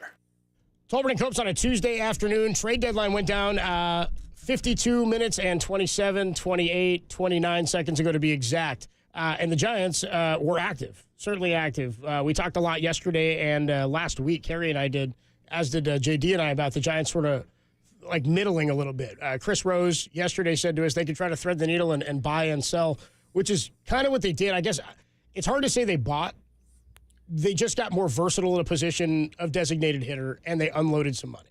So I they think did buy, though. I mean, that's buying in this context, right? Yeah, the buy-sell doesn't involve a huge buy. I'm saying, does it involve a net anything, though? Like, did you No, I think net zero is about what you're looking for, especially if net zero for this season can, clear situations up for the future a little bit, right? I think that's what buy-sell is. I think that's why, for me, even though Canha is not Yandy Diaz. What did you call him? I said he's not. You said his name. Why'd you say his name? Canha? Canha. Yeah. I have trouble with the placement of the H. Canha. I know, but there's an H. I want to say Canha. I can't help it. Canha. That guy. The guy they just got, I think, is at least he completes the picture of buy-sell. Right? Whereas before you hadn't did acquired anything. Right, yeah. Right. So that makes me much more comfortable. I got you. 808 KNBR. And again, yeah. 800 OPS in 50 games of a playoff chase last year. It's not nothing. In his career, by the way, against left-handed pitching, Mark Canha, 768 OPS. Against right-handed pitching, 762 OPS. And more power against righties, but he's had over double the at-bats against righties. So the rate numbers are about the same. Let's go out to the phone line, see what more people think. Judah's been waiting for a long time. Judah, we appreciate you waiting, man. You're on the Sports Leader. What's going on? Hello. I think we got underpaid for Jorge Soler. We should have gotten a little more for him. What would you have wanted to get for him, Judah? Just maybe more. I think one minor leaguer for Jorge Soler and Luke Jackson. Well, I think the logic behind it, Judah, is that if a guy like Soler has 2 years left on his deal and they're going to pay all the money, then they're not going to give that much back because that's the favor they're doing for the Giants. Like, that's what the Giants are getting in return is they don't have to pay that contract. Is it crazy to suggest that taking Luke Jackson is also a favor? Yeah, it's a pretty big – how do you feel about them taking Luke Jackson, though, Judah? You like that? I don't really care. Yeah, that's kind of where we're at. What did you think about Mark Canha? I think he'll be a good bat, a good right-handed bat in the lineup. I think him and Luciano might be good. Let me ask you this. Do you feel better about the Giants today than you felt last week? Yes, for sure. I think getting Jorge Soler off the team was necessary for us to do better in that leadoff spot, get more people on base. Judah, how old are you? 11. Nice. You're killing it, Judah. Very advanced baseball thinker for 11, Judah. How you feeling about the 2 games against the A's? We should sweep them. I think Damn right. the A's wouldn't stand a chance now that we don't have Soler on the lineup. Yeah, right. Yeah. Now we got a lineup. Right. I appreciate the call, Judah. Call anytime. I appreciate you waiting on hold for that long too, man. Thank you. Okay. Talk to him. That was awesome. That was absolutely awesome. And I think we should also mention on hold for 40 minutes, today. by the way. He was on hold for 40 minutes. Judah. Good. I appreciate the dedication and the thoughtfulness of what he had to say. I think it's worth mentioning the Jung-Hoo Lee thing is the elephant in the room of Jorge Soler batting leadoff, right? I mean, if he's available, he's hitting leadoff, right? Well, of course. That's what you got him to do. He's an on-base guy. He seemed like he was. I mean, he was exciting to watch, I think, for the brief time. The worst part about not having Jung-Hoo Lee there this year is the lack of development you get at the major league level for him with the injury. I should getting used to it. Should remind everybody, Farhan Zaidi is meeting with the media right now. When he finishes that up, we are rolling on it, and we will have it in its entirety. It's been going on for, I think, 15, 20 minutes or so at this point. So we've got Farhan Zaidi meeting with the local Bay Area media right now, and we will have it for you right here on KNBR in its entirety as soon as it wraps up. Let's go to Skaz. Skaz is in San Francisco. Giants acquire Mark Canha. A lot of people on the text line, I'm going to get to some of these texts in a minute, very upset about the trade, think this is horrible, that this is a PR move. And I'm like, maybe, but also you poured a lot of money into this team. Farhan told us on this show we were pot committed. So, again, they haven't given up. To me, they haven't messed with the integrity of this season, and yet they freed up a little bit of cash, which is always a positive thing in the eyes of any boss. Skaz in San Francisco, you're on the Sports Leader. I'm going the other way. I like the moves made today. To reiterate what you just said, yeah, we dropped a bunch of contract. We dumped a bunch of contract money. We're like approaching the luxury tax line, even like being under it, I think. And then anyone who's feeling negative right now, we got rid of Luke Jackson. I mean, I feel like a lot of people are burying that lead. Like, finally, that guy is gone. Like, he is not going to hurt us in the late innings anymore. And then I know you're making me follow Judah Boy Genius, but I agree with him. Soler was very much a compromise at leadoff, and now you have Canha or you got Mark, since we don't know how to pronounce his last name. You still have Matos. You have lots of options for the leadoff spot. Soler wasn't giving you any kind of value for the money we were paying him. Glad to dump the contract. And I'm happy with today. I know there's lots of people who feel different. I've been on Twitter. People hate me on Reddit. I'm usually more of a positive guy. People hate me on Reddit is a hell of a line, dude. People hate me on Reddit is a funny thing. Hey, were you listening, Skaz, or like? And I know Tom. Pardon me. I know Tom was upset about having asked it this way to Farhan a couple of weeks back. But when we asked him about Luke Jackson, Tom goes, "Yeah, I'm Luke Jackson." And Farhan, he's probably gonna be mad I brought this up again. He goes, "What's his purpose?" You remember that, dude? That was pretty funny. I found that hilarious, and I found it even more hilarious that when you ask Judah about him, the kid just goes, "I don't care." Yeah, he didn't. He didn't. I think we're all better for it. Wish the guy well, just not not in a Giants uniform. Thanks for the call, Skaz. Appreciate you, man. You too. Bye. Grady's in Los Gatos. Grady, the opposite thought. It feels like not happy with the moves today. What's up, Grady? You're on KNBR. Hi, guys. Thanks for having me. I just really am disappointed in the Giants. I mean, the only really upside we got was getting rid of Soler's money to free up some space for free agency.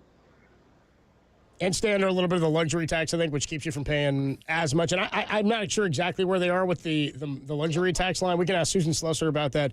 She's going to join us at 5:15. What else do you think they could have done, though, Grady? Like, that's sort of my thought is when anybody doesn't like it, I'm like, but what could have been done? What did you want done? Did you want Snell moved? Yeah. I did not want Snell moved. I thought he was pitching good for us.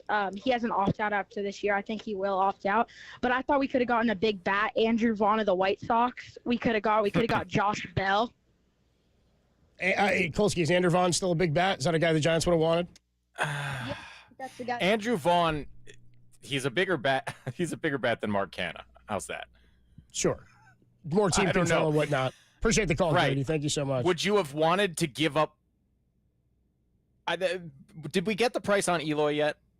Because I think that's instructive. I don't. I mean, Eloy's got a couple of years of team control as well, I think, right? He's also not having a good year. He was hurt, wasn't he? Yes. Eloy, look, everybody is not having it. The White Sox are pathetic, man. And I don't think you can underrate the juice a player gets.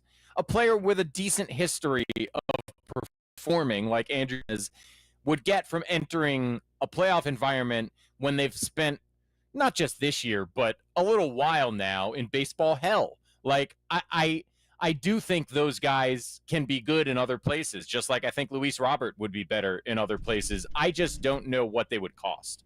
And I'm not sure that Andrew Vaughn moves the needle enough to pay a significant price that would affect the future of this team, because that's what we keep coming back to, right? The nice thing about Mark Canha, in addition to not costing what Soler costs and being able to play in the field, is he doesn't affect your future at all. either with the price or with blocking anybody. None of that. Mark Canha is just a nice little marginal value add for this year. Well, and that's it. 650 text in on the Golden State Lumber and Building Materials text line at 415-808-KNBR, 808-5627, and says, Mark Canha's 35 years old. How long will he be effective? Who knows? Maybe not at all. The fact of the matter, for 2 months. Fact of the matter is, if he's giving you somewhat of what Jorge Soler was giving you at the plate, he's not going to strike out as much. He's going to play a defensive position for you and give some versatility, and it may allow some guys like Marco Luciano, like he will today, to get a few more at-bats. I think the Giants view that as a positive without hurting. I mean, Soler, for the most part, was not killing it for you, and he was plugging the leadoff spot. That's what we've kind of been talking about. More on the text line here. Who leads off tonight, by the way? I'll get you the lineup here momentarily. Give me just a sec here. I'll pull that up for you. All right. I'm going to get a couple of texts going here because we've ignored the text line a bit. 707 says, a lot of Giants fans are always going to find something negative to complain about and scream about, playing the young players, and then complain about getting rid of veterans to allow young players a spot on the roster. Everybody wanted these free agent signings. It's just now they didn't work out, which usually free agent acquisitions are not great investments. The best teams often add those free agents to be extra pieces. Like, remember when the Yankees in the early 2000s then were just looking to buy championships after their run to 4 straight World Series appearances? Didn't work. They got all the most expensive players in the game. A-Rod got 1. Jeter had 4 before he showed up because they had a core of guys that were there, and they had a bunch of veterans who'd been around for some time, right? Like, Tino Martinez wasn't a premier acquisition. Like Paul O'Neill, right? Scott Brocious is there. Brocious was sick, though. 408 texts in, says, Giants are not making a big run, Kolsky. Well, I mean, what do you mean? If you're saying odds are against the Giants winning the World Series, certainly I would agree with you. But do they have a chance to get into the playoffs? Yeah, I think they have maybe a 50% chance. I don't know if it's 50 because you have teams you have to jump. I don't know what the percentage is. I just know that their schedule is favorable towards them. And again, to me, what I'm trying to figure out in my mind is the offense is what the offense is. Right? But they're the best team they've been today, right? Well, maybe. I mean, your offense probably is it as good without Soler on average? I mean, maybe not. That's what I mean. Is like you maybe take a dip there, but your pitching is better than it was a month ago and 2 months ago. It's right. Better than it's more healthy maybe now than any team in the National League West at least. And so, I don't think it's insane to think that given what Soler has been to this point, that Luciano and Canha could approximate that production. Yeah. So I do think you're a better team today than you've been for most of the year, at least on paper, for whatever that's worth. And I think that is a level of team that has a chance, call it a 40% chance, of 35% chance of getting into the playoffs. And if they get into the playoffs, I give them at least a 50% chance of winning a round. That's not nothing. And I don't know that there was an avenue to much better than that for this season. By the way, just for everybody who's still mad at Farhan, should I mention that Ross Stripling's pitching for the A's tonight against the Giants? Remember that?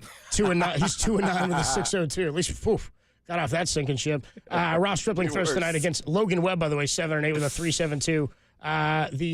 The matchups are out. I got to find the lineups here on Twitter. I'll have one of the guys send it to me because it's not posted yet on MLB.com. 510 says Snell's going to pitch great, only means he'll opt out. I think the Giants were counting on that. Again, that's why you give a guy an opt-out after 1 year at that price tag. They're willing to pay it for 2 years if they have to. But if you're having to pay it for the second year, and it's not just because he was fantastic like Kevin Gausman was and wanted to opt in and do it again. Last year, the reason Conforto's here, I think, is Conforto didn't have a great season last year. He probably could have got some money, but even a lefty like Sean Manaea opted out after like a couple of good months in the bullpen and got more money in a longer-term deal, right? So the hope is that a guy is in a better situation and contributes more than Sean Manaea did, because that was sort of a middling thing that didn't net you almost anything. 971 checks in, says, the way I look at it, they traded Cobb for Birdsong, Soler for Luciano, Canha, I assume, for Wilmer, and Luke Jackson for Matzek. I mean, that's just kind of the swaps, and I think that's logical. People checking in on Judah saying this kid rules. Love Judah, make that kid the new GM.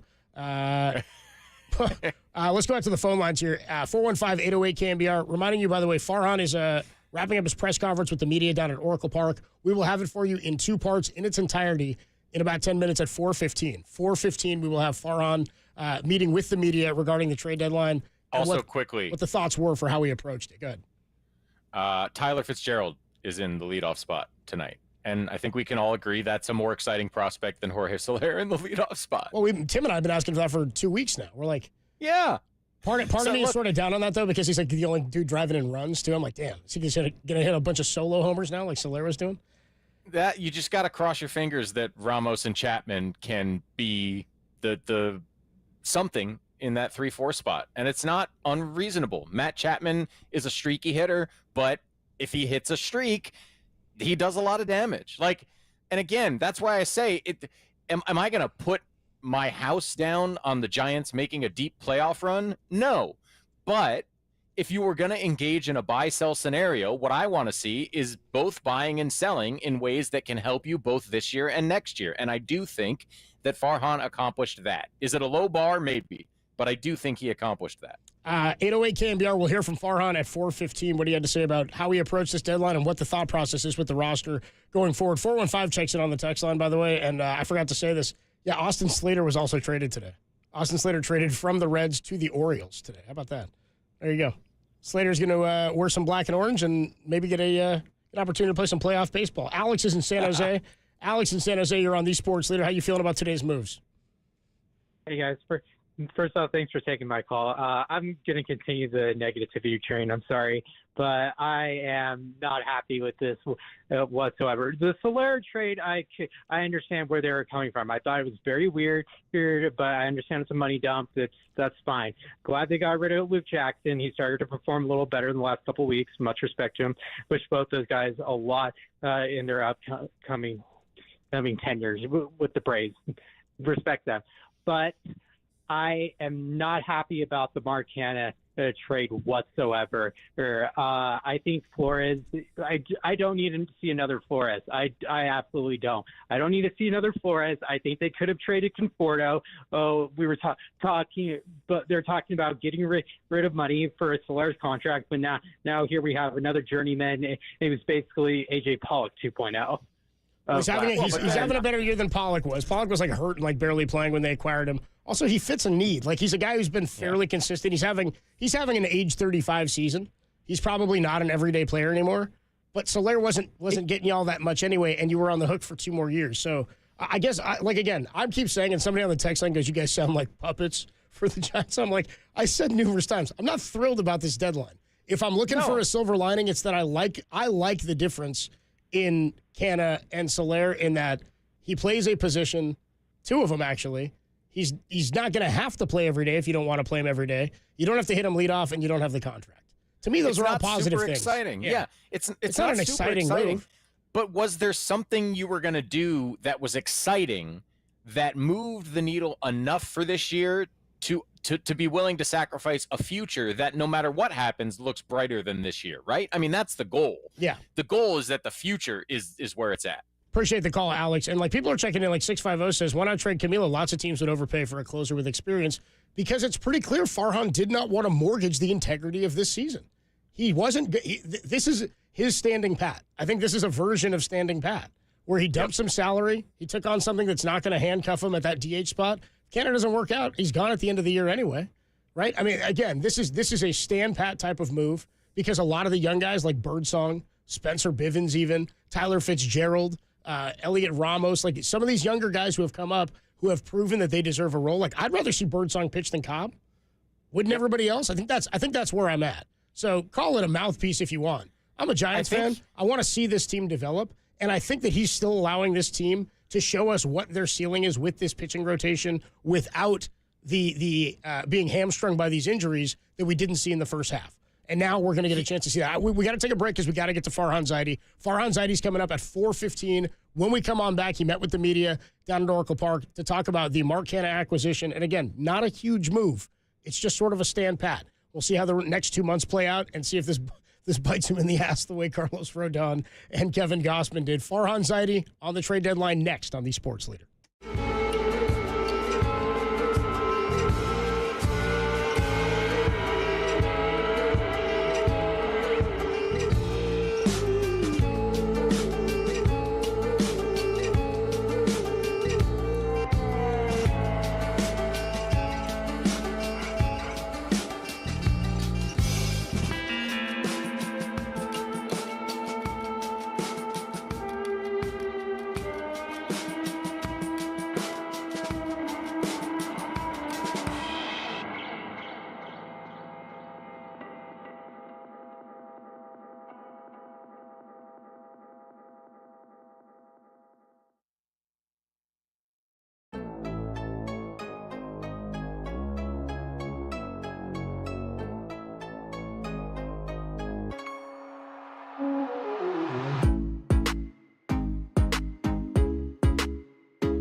Just under the gun, the Giants pull off a trade to acquire Bay Area native and former Oakland native Mark Canha. The trade completed between the Giants and the Tigers. Canha comes in hitting .231, 7 homers with a .687 OPS. More on that story. Fully available, KNBR.com and the KNBR app.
We're streaming 24/7 at KNBR.com. This is Tolbert and Copes. Tom Tolbert and Adam Copeland on KNBR 104.5 and 680, the sports leader. Adam Copeland, Matt Kolsky, MLB trade deadline went down about an hour and 15 minutes ago, and Farhan Zaidi just met with the media down at Oracle Park. We're going to play that for you in its entirety and then get more of your reaction and your calls on the deadline here momentarily after I tell you that Tolbert and Copes is sponsored by Redwood Credit Union. Redwood Credit Union offers auto loans with competitive rates and personalized service because your journey matters. Redwood Credit Union, for all that you love. Giants president of baseball operations, Farhan Zaidi, traded away Jorge Soler and Luke Jackson yesterday to the Atlanta Braves along with their contract. Alex Cobb today, who didn't throw a pitch for the Giants this year, traded to the Cleveland Guardians for a minor leaguer and a player to be named later. And then for a minor league pitcher acquired Mark Canha just under the gun at the trade deadline, presumably to play some first, some outfield, and designated hit.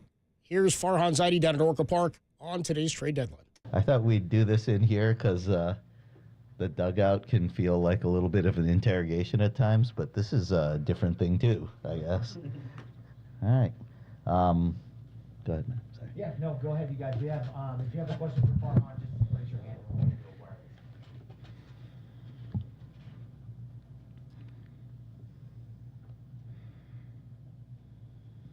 Farhan, can you just kind of explain the overall thought process behind the trades you guys made the last few days? Sure. You know, I think as we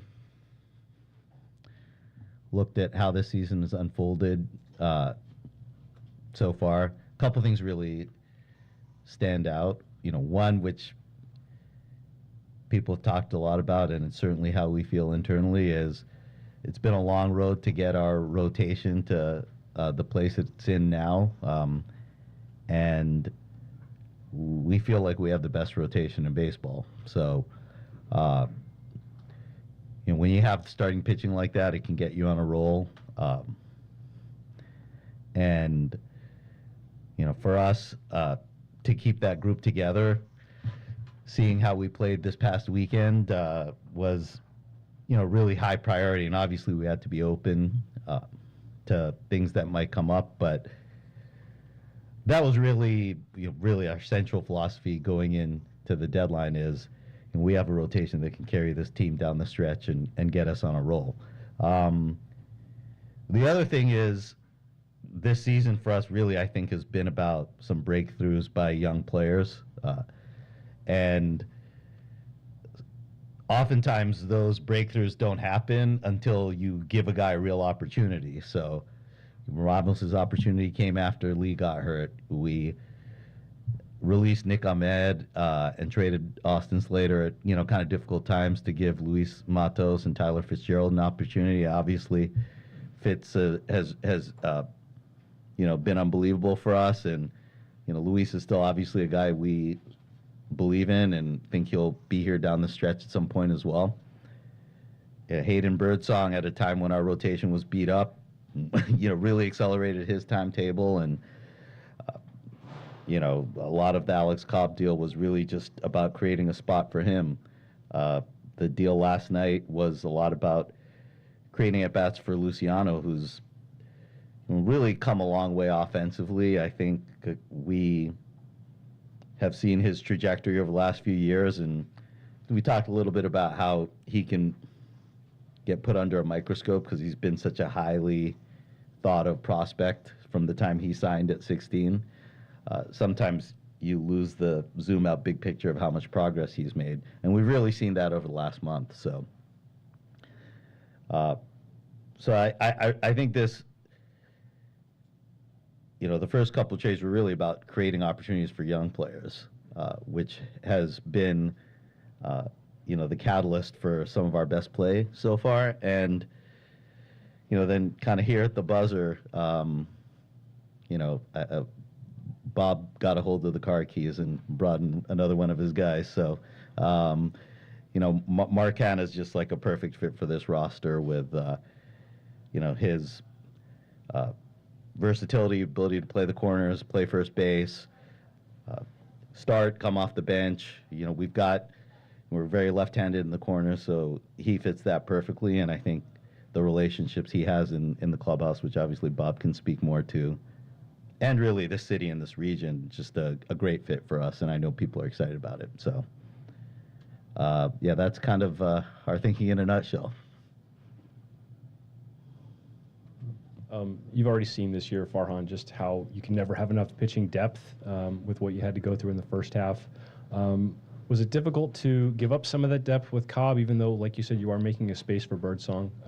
Because you do have two more months to get there. Yeah, no, it was tough, partly because of the guy Alex is, and we know how hard he's worked to get back to this point, you know, between the surgery and some of the setbacks he had along the way. And to move him right at this point, right as he's ready to take the mound for us, is tough because of the guy he is. And kind of to your point, Bags, like, you don't know if someone's going to get hit by a line drive there, you know, first inning out there. So it, creates some risk, but for us, the job Hayden's done, and for us to kind of really believe in the role that this group of 5 starters can get on, you've got to sort of take a little bit of a chance and a leap of faith that they're going to pitch, they're going to be healthy, and if something happens, we'll have to figure out another plan. I mean, we've got a couple of guys in AAA that we think can come up and do the job for us, and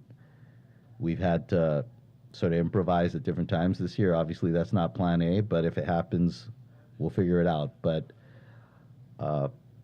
it's always nice to have that safety net, but sometimes, again, when you're talking about creating pathways for young players, that's some of the discomfort you have to deal with is when you're a young player, your optionable player is the best option, and the guy who, might be in front of him has to, you've got to make a move with that person. Yeah, you'd love to sort of have your cake and eat it too, but that's often not how it works. So. Hi, Farhan. I imagine you received a bit of calls for Blake Snell. What would it have taken for another team for you to trade him away? Yeah, I think trading him would have changed the course of this season, where we still believe in what we can accomplish. And again, leaning into our youth, leaning to our rotation is really the plan. So if someone really came to us with something we thought could really change our future, then, and you're making that sort of trade-off of the present versus, 2026, 2027, that's challenging. But again, I think the way things have come together this rotation, it was really going to have to be something that we thought would do just that, just like really change the course of future years for this organization, and not just be sort of a package of prospects that, would slide into this slot and that slot on your Baseball America list, and that just didn't happen. Farhan, when you trade a guy like Soler, who's less than a year into a 3-year deal and he just signed, do you have to consider what impending future free agents might think about that? I think it's a fair question. Look, Jorge was a total pro. We loved having him here.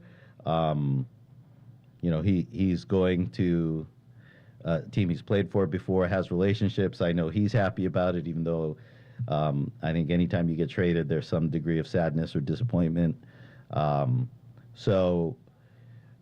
We do take that kind of thing into account, understanding that there are places that a player is going to be more comfortable getting traded to, a place where he's been before. I mean, you even look like a guy like Alex Cobb. He mentioned to me when I talked to him earlier today that Stephen Vogt and Craig Albernaz were his 2 first catchers in pro ball. So, look, you can't always prioritize that and execute on that, but it's important to us. And so, again, I think any player, you sign a 1-year deal, multi-year deal, you understand this is part of the game.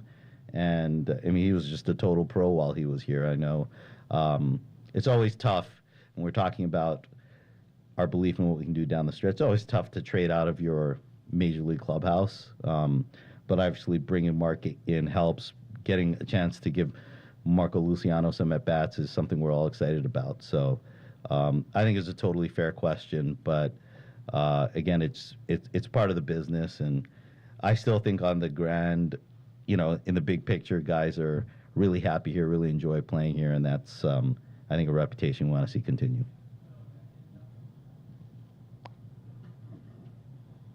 One real quick one, then another longer one. A quick one. Is Luciano going to get any shortstop time, you think?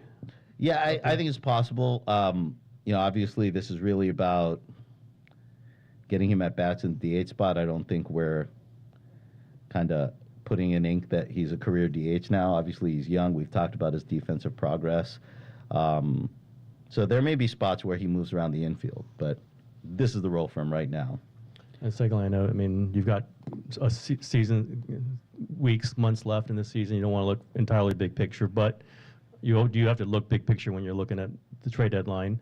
6 years into it, Farhan, I mean, where do you think this franchise is? Do you think it's significantly moved forward from when you took over? Do you think there's been a stall? Where are you at with it? Yeah, I mean, look, our record is we're 2 games under 500. So, and to your point, Tim, that's, we've had stretches in 22 and 23 where we got some separation from 500. We're in really good playoff position and weren't able to sustain it. And so I think that's why it was so important for us in this case to really just leverage the strength of our team and keep the rotation intact.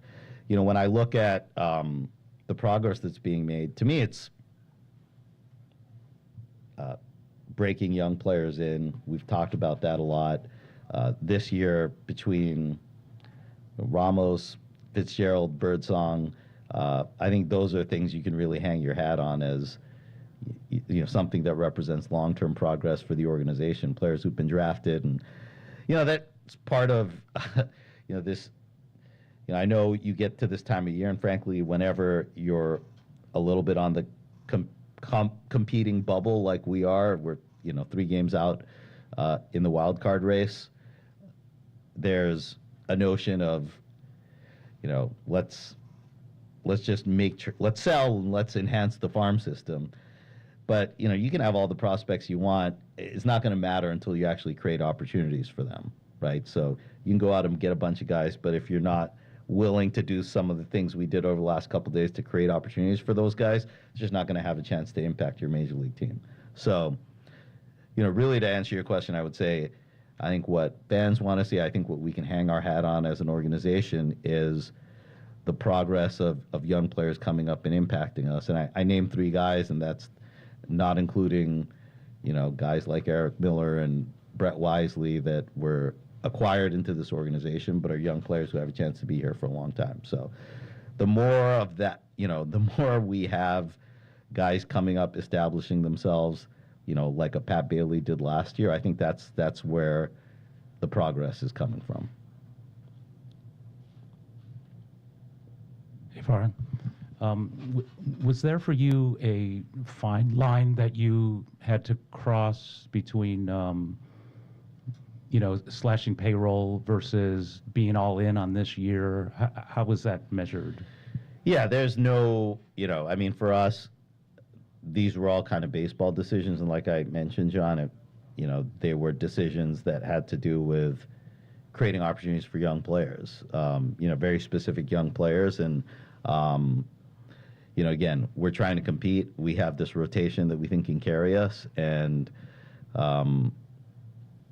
we're making an organizational decision, a baseball decision for these, that we believe some of these young guys can help us get to where we're trying to get to. And, that's a responsibility that we have to sort of be right about that. That's not a responsibility that they carry. So, yeah,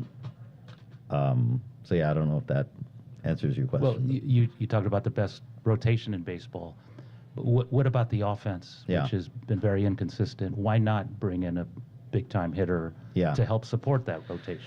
Yeah, I guess you would like to have the best rotation in baseball and the best offense in baseball, but that's, I guess, something to aspire to. Again, I kind of mentioned this before. I think for us, the upside that we saw was giving at bats and opportunities to some of our own guys. There are always a certain group of players out there in the trade deadline. There are players that I think were rumored out there that wound up not getting traded, a lot of those guys. So, some of it is just really a hypothetical and not really a function of availability. So you've got to kind of make decisions based on, what's real and what's attainable. And, like I said, seeing the success of some of our other young players to kind of continue in that direction, and try to give them the opportunity to build on that momentum. And again, I think that's what fans want to see. It's what we want to see. We want to see these guys who are going to be here for a long time get opportunities and hit their stride. And I don't, from an organization standpoint, from a fan standpoint, I don't think anything, gets people more excited than that. And again, for us, bring in a guy like Mark Canna, who I think is going to be huge for our clubhouse and just the functionality of our roster. You're hoping those are complementary to, homegrown players, young guys who are really doing the heavy lifting. And so that's kind of the vision we hope to see. What you're listening to is Farhan Zaidi's press conference down at Oracle Park after the trade deadline went down. We are going to go away for less than 2 minutes, and then we'll be right back with the rest of Farhan Zaidi on the Sports Leader.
Back to Tom Tolbert and Adam Copeland. Tolbert and Copes. Download the KNBR app and listen anywhere, anytime. We are KNBR 104.5 and 680, the sports leader. All right, MLB trade deadline wrapped up at 3 o'clock. Farhan Zaidi was active, got rid of a few players, and acquired a player in Mark Canna. The Giants take on the A's tonight. We've got the final 5 minutes here of Farhan Zaidi's meeting with the media, and then more of your calls on this very topic. Here's the rest of Farhan following the trade deadline.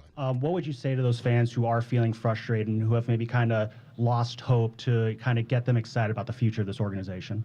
Yeah, I'd say, we're kind of leaning into our young players. I mean, we have heard a lot from our, look, development is not a straight line, right?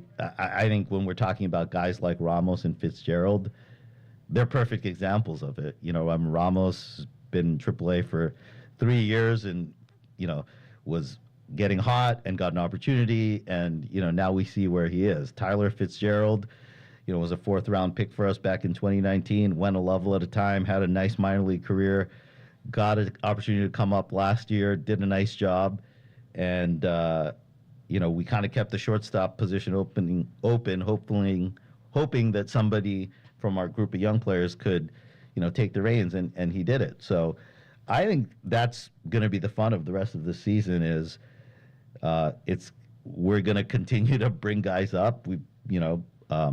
Marco Luciano's here today. We want to see him get the DH at bats and see if he can run with those. We've created a rotation spot for Hayden Birdsong, and I know people are really excited about what he's doing. So, I think that's kind of baseball. It's most exciting when you're playing competitive baseball, meaningful baseball, and you've got young guys coming up who can be part of it. And then you said back in your intro presser that you believe that the Giants should be the best at everything. I'm curious, in your 6 years here, what do you think, you and this organization have been the best at during that time? Yeah, look, we don't have the best record. So I think to your point, anything I say is not, it's not manifested in the bottom line. So I think for us, it's, continuing to build a culture of players who want to be here, players who are proud of the city, of the organization, of the uniform. I think we have that. We have a manager who guys love playing for. We saw that this past offseason in our free agent recruiting. the excitement that guys had about coming here, being part of this organization. And again, I think farm system rankings are going to be farm system rankings, but for us to, I think we've really hit our stride the last couple of years and guys actually coming up and becoming contributors and being part of this team. And I think sometimes there's been frustration at, guys that didn't get over the hump or maybe didn't become part of that. But, every organization goes through it. And I think over the last couple of years, the examples of players we have, is getting us there. Look, we're not going to be, if you look at like rookie production, WAR, whatever, we number one. There's no team that's number one in that every year. But that's, I think, what we want to see. Okay, 2 more. I haven't looked at the Fangraphs playoff percentages for you today. I would imagine they're not great. They weren't great even 2 days ago, 3 days ago. Would you be disappointed this team is not right there at the end? Do you expect to be there? Do you expect a playoff? Or where do you think your chances really are? We expect to be there. I mean, I probably look at the playoff odds, a little too much, as probably a lot of baseball fans do, because it's hard to really interpret what they mean beyond the number. At some point, it's not really about the probability. It's a discrete question of, do you have a 10-2, 14-3 run in you to get to where you need to be? Because it's just like any individual game. A win probability goes from 0.1% and someone hits a grand slam and suddenly it's 95%. So, is it 20? Is it 70? Is it 33? I think what our playoff odds are telling us is we've got to have a big run in us, and if we do, we'll be there, and if we don't, we won't. So that's where I think the pitching and the fact that I think when you look at the starting pitching matchups, almost every game the rest of the season, we're going to look at it and believe we have an advantage there.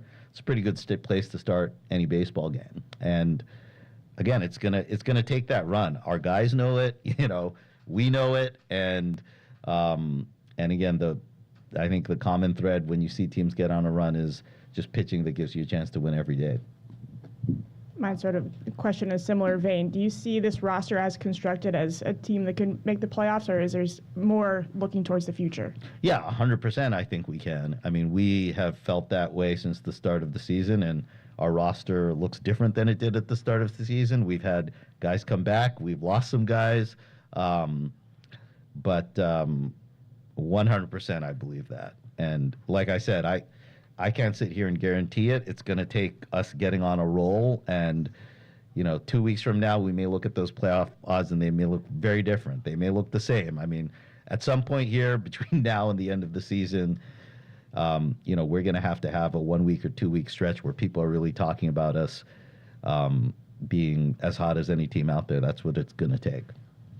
Boy, lots there to get through with from what Farhan Zaidi had to say about the trade deadline. Really, what we talked about a lot of is they're leaning in on the youth here. They want to give Marco Luciano some at-bats, and he said, we're not going to make him a DH out right now for his career, but, quote, this is the role for him right now. So he's in there today and is going to get a lot of at-bats at the DH spot. He said trading Snell would have changed the course of the season, and that would hurt to think of what we're capable of. And then he said at the end there, we feel 100% that this roster as constructed can make the playoffs. There's a lot of people who've been waiting on the phone line. Susan Slusher's going to join us coming up at 5:15. So I want to get to a lot of these calls and your reactions on what Farhan had to say. Why don't we go to the caller's been waiting the longest. It's our guy Roy in San Leandro. Roy, what's going on, man? You're on the Sports Leader. Hey, how's it going? How are you, Roy? Hey, thanks for taking my call. I agree with basically everything what Farhan said, except, when it came to getting Josh Bell, I agree with that lady before he came on. They had a chance to get him because all they were doing was just, giving Solera up because, they wanted to save on money and all that. But overall, I think he did a decent job. But I still think if he said that by trading Snell would have changed the complexion of the season. I disagree with that because the Giants got too much. They got young pitching and they got older pitching. I mean, like with what's his name, the right-hander, The young guy, he's having a bad season. I'm talking about Keaton Wynn, who got injured for the year. Not Keaton Wynn. You know, he's right there on the team. Logan Webb. Logan Webb, thank you. Right, exactly. You know, and so what I'm saying is that, you know, like, I disagree, because if he had did his homework with a team like Baltimore, or else the Yankees, or even Boston, and said, look, you give me at least 3 good prospects, and they would have been able to, I guarantee he would have been able to sell. Well, right, I hear you. We do have to run, but what he did say on that exact point was, you know, if somebody, and I think we were right on this, this was kind of the line that I had for the last couple of days, was he has to have a line that he will not cross on Blake Snell, because he believes that with Snell, it's the best rotation in baseball. And he believes that with Snell, this rotation can make the playoffs. And I think you have to believe that, or he would have sold differently. He would have gone about this differently. There's no way to argue that without Snell, you're one of the better you're up there as potentially the best in baseball. We talked about this not all off season, but once Snell signed, we said, can you imagine a best of 3 in a wild card, or a best of 5 division, or even a 7? With Ray, too, it's nasty. Ray, Cobb, and Snell, I think anybody in baseball would take that rotation. So, you know, he did say, he didn't say unless, but he said, if somebody was going to give us something that was going to change our future, that's what he's talking about, the mega package of prospects, that wasn't coming. No team that was in contention was willing to give that up, except for maybe the Astros to go get Yusei Kikuchi, and who knows that was enough for the Giants. Tolbert and Copes on a Tuesday afternoon. Paul in Walnut Creek, Max in Burlingame, Brian in Hayward, Bruce in Palo Alto, Kyle in Santa Cruz, and Mort on the Moon. We'll get to you guys coming up when we come on back on what Farhan Zaidi had to say. A lot about going with the younger players. He believes the young core is a group of guys he wants to see make this run. I tell you what, having this type of pressure put on you in this situation where they have work to do. They're not holding on to a lead here. They're not in a playoff spot. They have a lot of work to do. This is a sort of a potentially fun situation for a young group of guys for the Giants to have, and a lot of them are homegrown. So Mark Canha's not the exciting part about this. It's that Luciano's going to get some at-bats here. Tolbert and Copes, your thoughts on today's trade deadline and Farhan's comments next on the Sports Leader.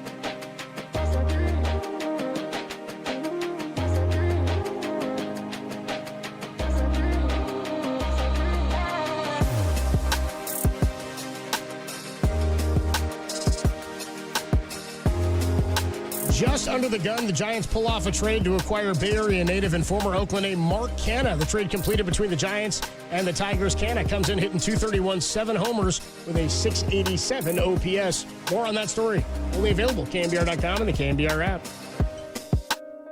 Hey, what's going on, everybody? Adam Copeland back here. My good friend Steve Moskowitz is hanging out here on the phone lines. What's going on, Steve? Question for you. What happens when you have unfiled tax returns? You have all kinds of problems that can be prevented. And the bottom line is the IRS hired all these new IRS agents, and one of the things they're doing is cracking down on people that haven't filed returns. And what you don't want to do is wait until one of these new agents is knocking on your door, ruining your life, your business, your whole works. The bottom line is, if you don't have the money to pay your taxes, no problem. We're going to make a deal for you. If you don't have your records, no problem. We'll go to the IRS and state and get all the records they have on you. If you have all your records and you store them in a trash bag in your garage, no problem. We have a whole bookkeeping department to put that together for you. The bottom line is there's no good excuse for not filing, and there's so many good reasons to let us clean this up for you. We have so much experience in this area. We want to do everything for you. We don't want to have anything to do with the IRS. And what we want is to take these tax problems off of your back. We know what to do with them. The only thing you have to do is pick up your phone and say, "Hey, Steve, What can you do for me? If you've got those problems or those same questions, Steve can help you. 1-88-TAX-DEAL, or you can find him online at moskowitzllp.com.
Tolbert and Copes continue live from the KNBR Casino Matrix Progressive Jackpot Studios. Casino Matrix, Progressive Jackpots are here. Where are you? Just drop in. Please play responsibly. 1-800-GAMBLER. Tolbert and Copes back with you on a Tuesday afternoon. MLB trade deadline went down at 3 o'clock. By the way, Matt Kolsky hanging out with me today. We'll be with you till 5:45 when Giants pregame gets going. Susan Slusser in about 25 minutes at 5:15. She was there live for the, I assume she was there live for the press conference of Farhan Zaidi, and she had already tweeted out some text that she shared with Mark Hanna that he's stoked to be coming on home. Just your thoughts on a couple of things that he'd said. Kolsky, just to wrap up some of the stuff we had talked about, because we had, we're speculating on what's going on, and everybody wants there to be more out there, and we were pretty good. Yeah. And like Farhan's like, yeah, I didn't want to trade Snell unless we were getting something that was going to, quote, change our future. So to me, nothing like that ever came to fruition. Now, change our future is up for debate for whoever that is and how low of a level of player you're willing to go on that. But he did say this, quote, "I feel like we have the best rotation in baseball. When you have starting pitching like that, it can get you on a roll." So in looking what he saw, even against the Rockies, he's like, this is my vision from the start of the season, was to get Robbie Ray back. He thought we'd have Cobb back sooner than this, and maybe that would have affected the first half a little bit differently. But you got Hayden Birdsong. And he says, the other thing is we created a spot for Hayden Birdsong in the rotation. He said, I think everybody's excited about seeing that. That's the confidence that this kid has created after 2 or 3, two AAA starts he threw. So they got to be careful with his innings a little bit, but Blake Snell hasn't thrown a lot of innings this year. Neither has Robbie Ray. So there is something a bit tantalizing about that. What did you think about what he had to say? Yeah, I mean, first of all, I think we did a pretty good job of imagining what his mindset was. I think that comment about significantly affecting the future is the key point in both directions. I think we surmised that the reason not to trade Blake Snell is because nothing that was offered would have dramatically affected their future. I think he also made it pretty clear that nothing that he was capable of bringing in offensively was going to affect their present enough to mortgage their future for. And I can understand that position on both sides, because you would certainly hope, based on the construction of this roster, that the future is brighter than the present. But as you said, like, if I told you the San Francisco Giants have the best rotation in baseball and snuck into the postseason, are you really going to tell me they don't have a shot to do some damage? Yeah, I mean, have we not seen that before? Absolutely. Exactly. So if he's telling me that the best I could do from a hitting perspective without giving up something that would have affected our future negatively was promoting Marco Luciano, I'm saying, all right, it sounds like a little bit of a gamble, but let's see it. It sounds interesting too. And frankly, if that means Luciano is going to be in the lineup for, 25 of the next 28 games, I'm all for it. I'm for it too. Here's the lineup tonight. Fitzgerald leads off at short. Casey Schmidt second at second. Ramos third and center. Chapman fourth at third. Bailey fifth catching. Luciano sixth at DH. Yaz is in right field hitting seventh. VR's at first hitting eighth. And then Derek Hill, forgot about him. He's in left field. But that'll be Marcana tomorrow, right? I mean, that's the idea. You would think so, yes, against the left-handed pitcher. And then also Blake Sable back today. Let's go out to the phone lines, see what the fans are thinking. 808-KNBR, 415-808-5627 is the number to call and to text. Max is in Burlingame. Max, you're on the Sports Leader. How you feeling? Bad. I think it was a bad deadline. I mean, I don't think we're going to have Snell and Chapman back next year. I just think we're not going to make the playoffs. I think it's wildly more likely we don't make the playoffs than we do. And I think it's kind of naive to buy this, what we've been told by Farhan about standing pat the last few years. And then we just end up not in the playoffs. We might as well be the White Sox, because it's just like, at least they're going to have a nice pick, and we're just getting absolutely nothing in return for these guys. And I'm excited about Birdsong in the rotation. Sure. I think Birdsong's awesome. But, he stood pat. He only really traded guys where we basically had an equal replacement. And yeah, we didn't really get any, if we look at the offseason and we didn't make the playoffs, and then Snell and Chapman opt out, which is probably what will happen. Then it bit him in the ass. I feel like I'm describing the most. Yeah, then it bit him in the ass. I don't think Chapman is nearly as good of a bet to opt out as Snell, because he just hasn't been anything nobody's changing their opinion on what Matt Chapman gives you. We all kind of think he's the same guy he was last offseason. And he's third in WAR, and his contract is 2 years, $36 million. He can get that on the open market for sure. Yeah, I'm not disputing that. There are opt-outs. There are question marks. My thing is, they're not as bad as the White Sox, so blowing it up entirely doesn't behoove you. With respect. Definitely, that was hyperbole. So I guess the question you're asking here, Max, it sounds like, is if they make the playoffs, or the question I'll ask you is, if they make the playoffs, is it worth keeping Snell? No, I don't think we're a contender, and I don't think we're making the playoffs. But sure, hypothetically, we make the playoffs. I think we're losing. All right, I appreciate the call, Max. It doesn't totally answer the question. Let's go to Bruce. Bruce is in Palo Alto. Bruce, what's going on? You're on the Sports Leader.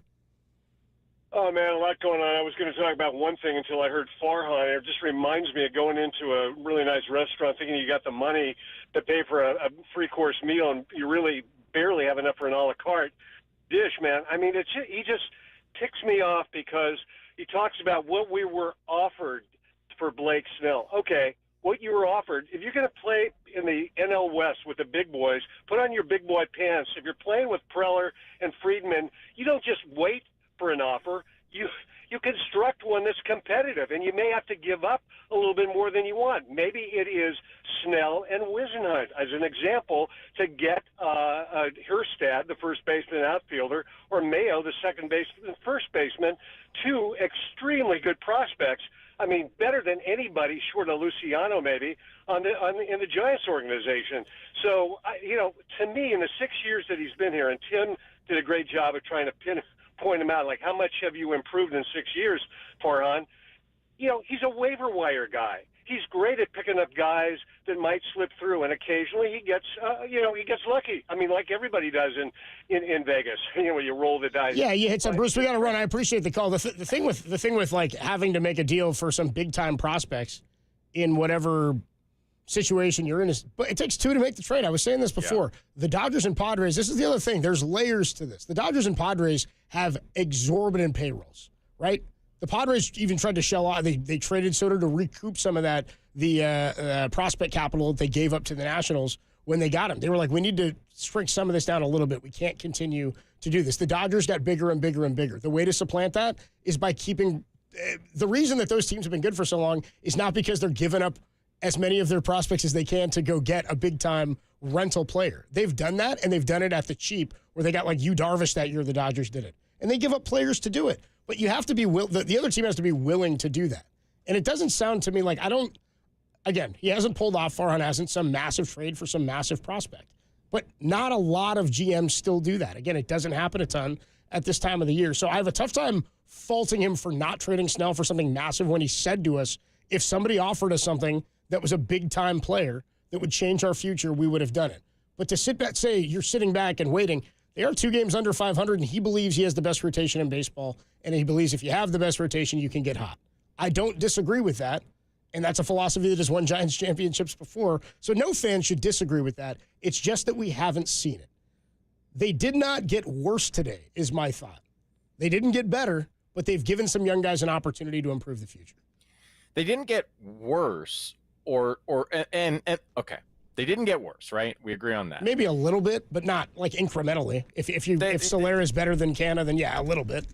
That's 6 of one, half dozen of the other to exactly. Me, based on all the available evidence. So I agree they didn't get worse. And while I also essentially agree that they didn't fundamentally improve, what they did do is increase their variance a little bit.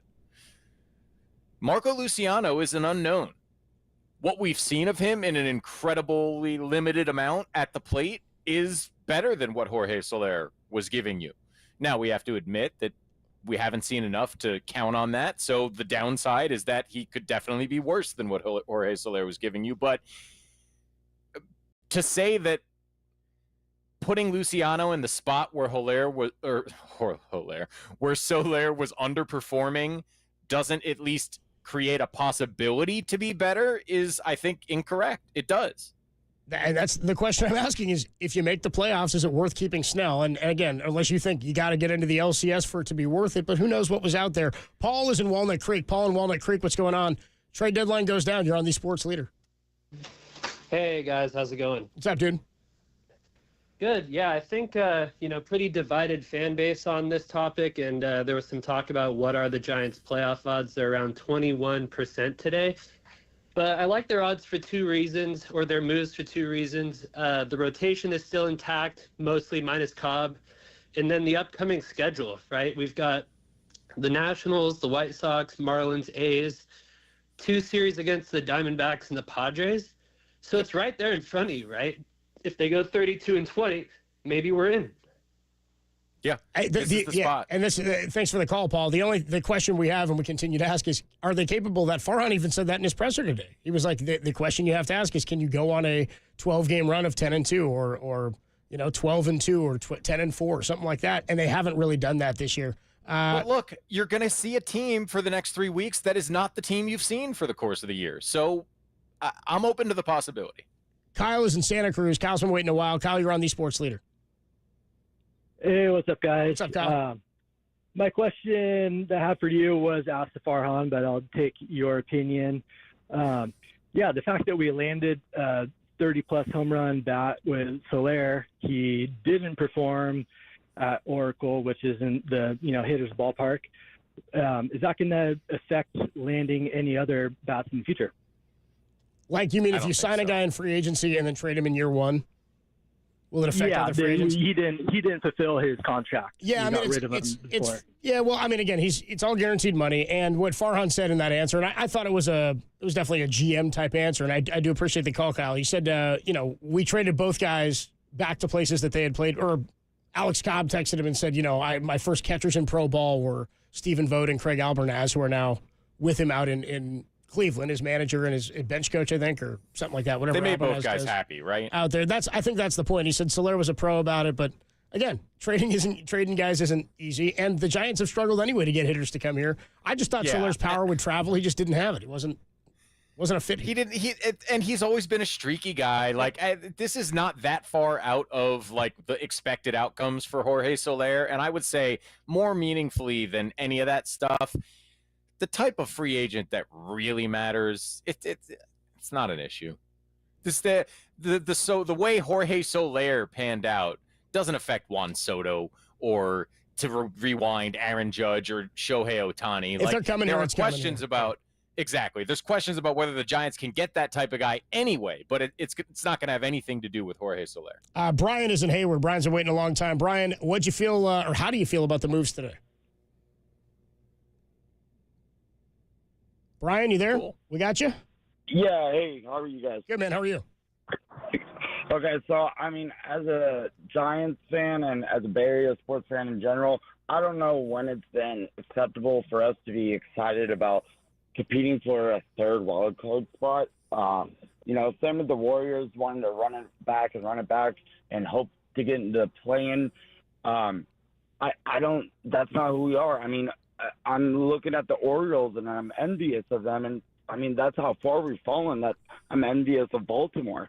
I mean, I think nothing's going to change until we completely tear it down and start over and keep our core youngsters and add a bunch of youngsters to it. It might be horrible for a couple of years, but I mean, at least we'll have a chance to compete. Because I mean, what's the point in playing baseball if you're not trying to win a championship, and we're nowhere near that right now. Okay, so I got to remind you, Brian, of you're envious of the Baltimore Orioles because of what they've been able to achieve in their prospect building in the last couple of years. Yeah. Do you want me to remind you of what they were doing for the better part of a decade?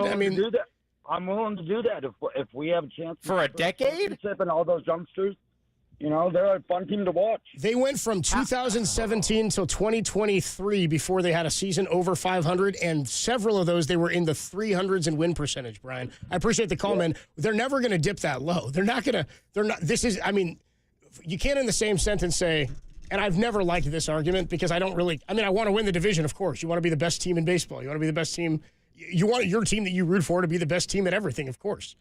But to say, when did we settle for making the third wild card? Well, that's what this year presents. Giants won a couple. The Giants went to the World Series in 2002 as a wild card. Nobody was mad then. They went to the World Series and won it in 2012 or 2010. They were a wild card, right? And then in I forget which years. 14 they were a wild card. 14, they get the Bumgarner performance. They were a wild card again in 16. Nobody should care about what place you finish in. The issue you should have is with expanded playoffs. We're not like, nobody's like, hell yeah, I'm setting out to be the third wild card. But when the third wild card last year won 84 games or 86 games and went to the World Series, and 84 the year before, same thing. Like, it's right there. And right now, first and third wild card are separated by half a game. So you're not just going for the third wild card. You're going for any wild card, which, frankly, anybody who looked at this season and expected any more than that from the Giants was out of their damn mind. So wild card was always the goal this year, and the hope was if we have this rotation healthy, getting in a wild card makes us an incredibly dangerous team. I think that is still on the table to some extent, and I am prepared to believe Farhan when he tells me the the best option I saw that did not mortgage our future for us to compete this year was to bring up Marco Luciano. I believe that. I believe that is a reasonable answer to the question, and I'm excited to see how it pans out. You don't have to agree with his philosophy, and I know a lot of people don't, but the logic that he gave at the press conference to me is logic that worked. As to why, and it's kind of what I'd said, like, why not trade Snell? Because I didn't get what I was being offered for him, and I knew and I hoped when I signed Blake Snell that it was only for a year. People shouldn't fret about Blake Snell opting out. When they signed him, the hope was that it was good enough to be only for a year. And you might not like that. Good enough that you had a shot to play in the playoffs. And you might not like that, but that was the nature of it, and we were all okay with it when it went down. Russ is in San Francisco. Russ, you're on the Sports Leader. Hey, guys. How's it going? Thanks for taking the call. What's up, Russ? So just to kind of piggyback off of, the fact that there was no Godfather offer for Blake Snell. If there wasn't, move on. I mean, Farhan gets credit for not settling for anything less than that, number one. Number two, Giants fans, we got to look at some of the good that's come out of this season. We had a rookie make the All-Star team.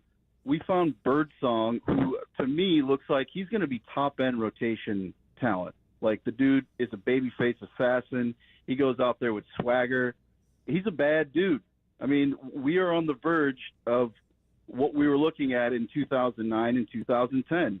So go to the ballpark, grab a beer and a dog, and root for the team. There's a lot to be happy about here. So quit complaining. Be fans. Appreciate the call, Russ. Russ is finding silver linings in the season. I'm never going to get mad at fans who have a reasonable belief that the best option is to blow it up. But at the same time, I think we have to be realistic. And you mentioned, a caller mentioned he's mad at the Warriors as well. And I think that's another perfect example of have they done everything right? Absolutely not. Are they doing their best to remain competitive in a situation where that is very difficult to do? I think they are. And sometimes there's just not a great avenue towards being the favorite to win the title. That's just not always possible. There can only be a couple of title favorites every year, and your team is not always going to be one of them. But in the current situation, Farhan chose not to mortgage the future and not to ruin the present. And I think it's at least a reasonable course of action. It's something that I always want my team. And that's the thing is if you're generally as a fan in most any sport, and it's what I love about John Lynch, it's what I loved about Brian Sabian, if your team was around it, they were going for it. Like if there was somebody to be had and you needed to fill a hole, they were going to go for it. But you had to show them that you were, as a team, capable of winning if they went for it. This is not Hunter Pence walking in. This isn't Beltran coming in. This isn't Kenny Lofton coming in 2002, right? Like, this isn't going to change. Nothing that's happened here is going to change the course of the season, except that it may build. And I keep bringing up 2009 because that was a crucial season for the Giants. 88 wins. Tim Lincecum's second Cy Young. Bumgarner has a full, he debuts in 2009, right? And then is a part of the rotation in 2010. Posey sniffed the majors at the end of that year. That's the year they find Ramos and they find, Sergio Romo.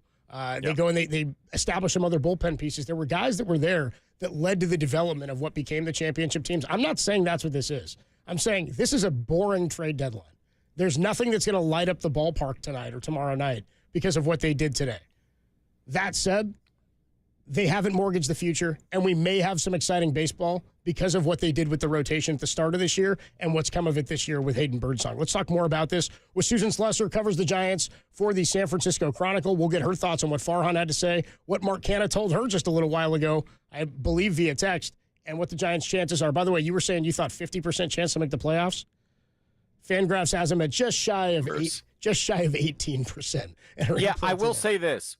I do think because of the nature of this thing, the real chances are better than the mathematical stat model chances. It's an algorithm, and that's why Farhan pays so much attention. Because he said, I look at it all the time. It's an algorithm. Susan Slesser next on the Sports Leader.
just under the gun. The Giants pull off a trade to acquire Bay Area native and former Oakland native Mark Canha. The trade completed between the Giants and the Tigers. Canha comes in hitting .231, 7 homers with a .687 OPS. More on that story. Only available KNBR.com and the KNBR app.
Steve Perry. And it should have been gold. Oh, yeah, you missed it. Oh, damn it. You said no more Journey side fellas. Dude, I'm running out of ideas.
Tolbert and Copes, or Tom Tolbert and Adam Copeland if you want to be formal about it. Got Google Nest? If so, listen to the sports leader at home. This is KNBR 104.5 and 680. Tolbert and Copes on a Tuesday afternoon. A busy Tuesday afternoon with MLB trade deadline going down at 3 o'clock this afternoon. Giants were very active, more active than they had been in the last couple of deadlines. And here to talk about it, courtesy of the UMA guest line, it's Susan Slesser. Susan, Matt Kolsky hanging out with me today. How are you? I'm great. How are you guys? We're doing well. Been an eventful couple of days for the Giants. I would say after Bill Lasky the other day was like, do something. What's going on? Do something. And then he did. Yeah. It has been a lot. It's kind of been old home day. That's what I've kind of, my takeaway has been, like, you know, Soler and Luke Jackson wind up going back to the Braves.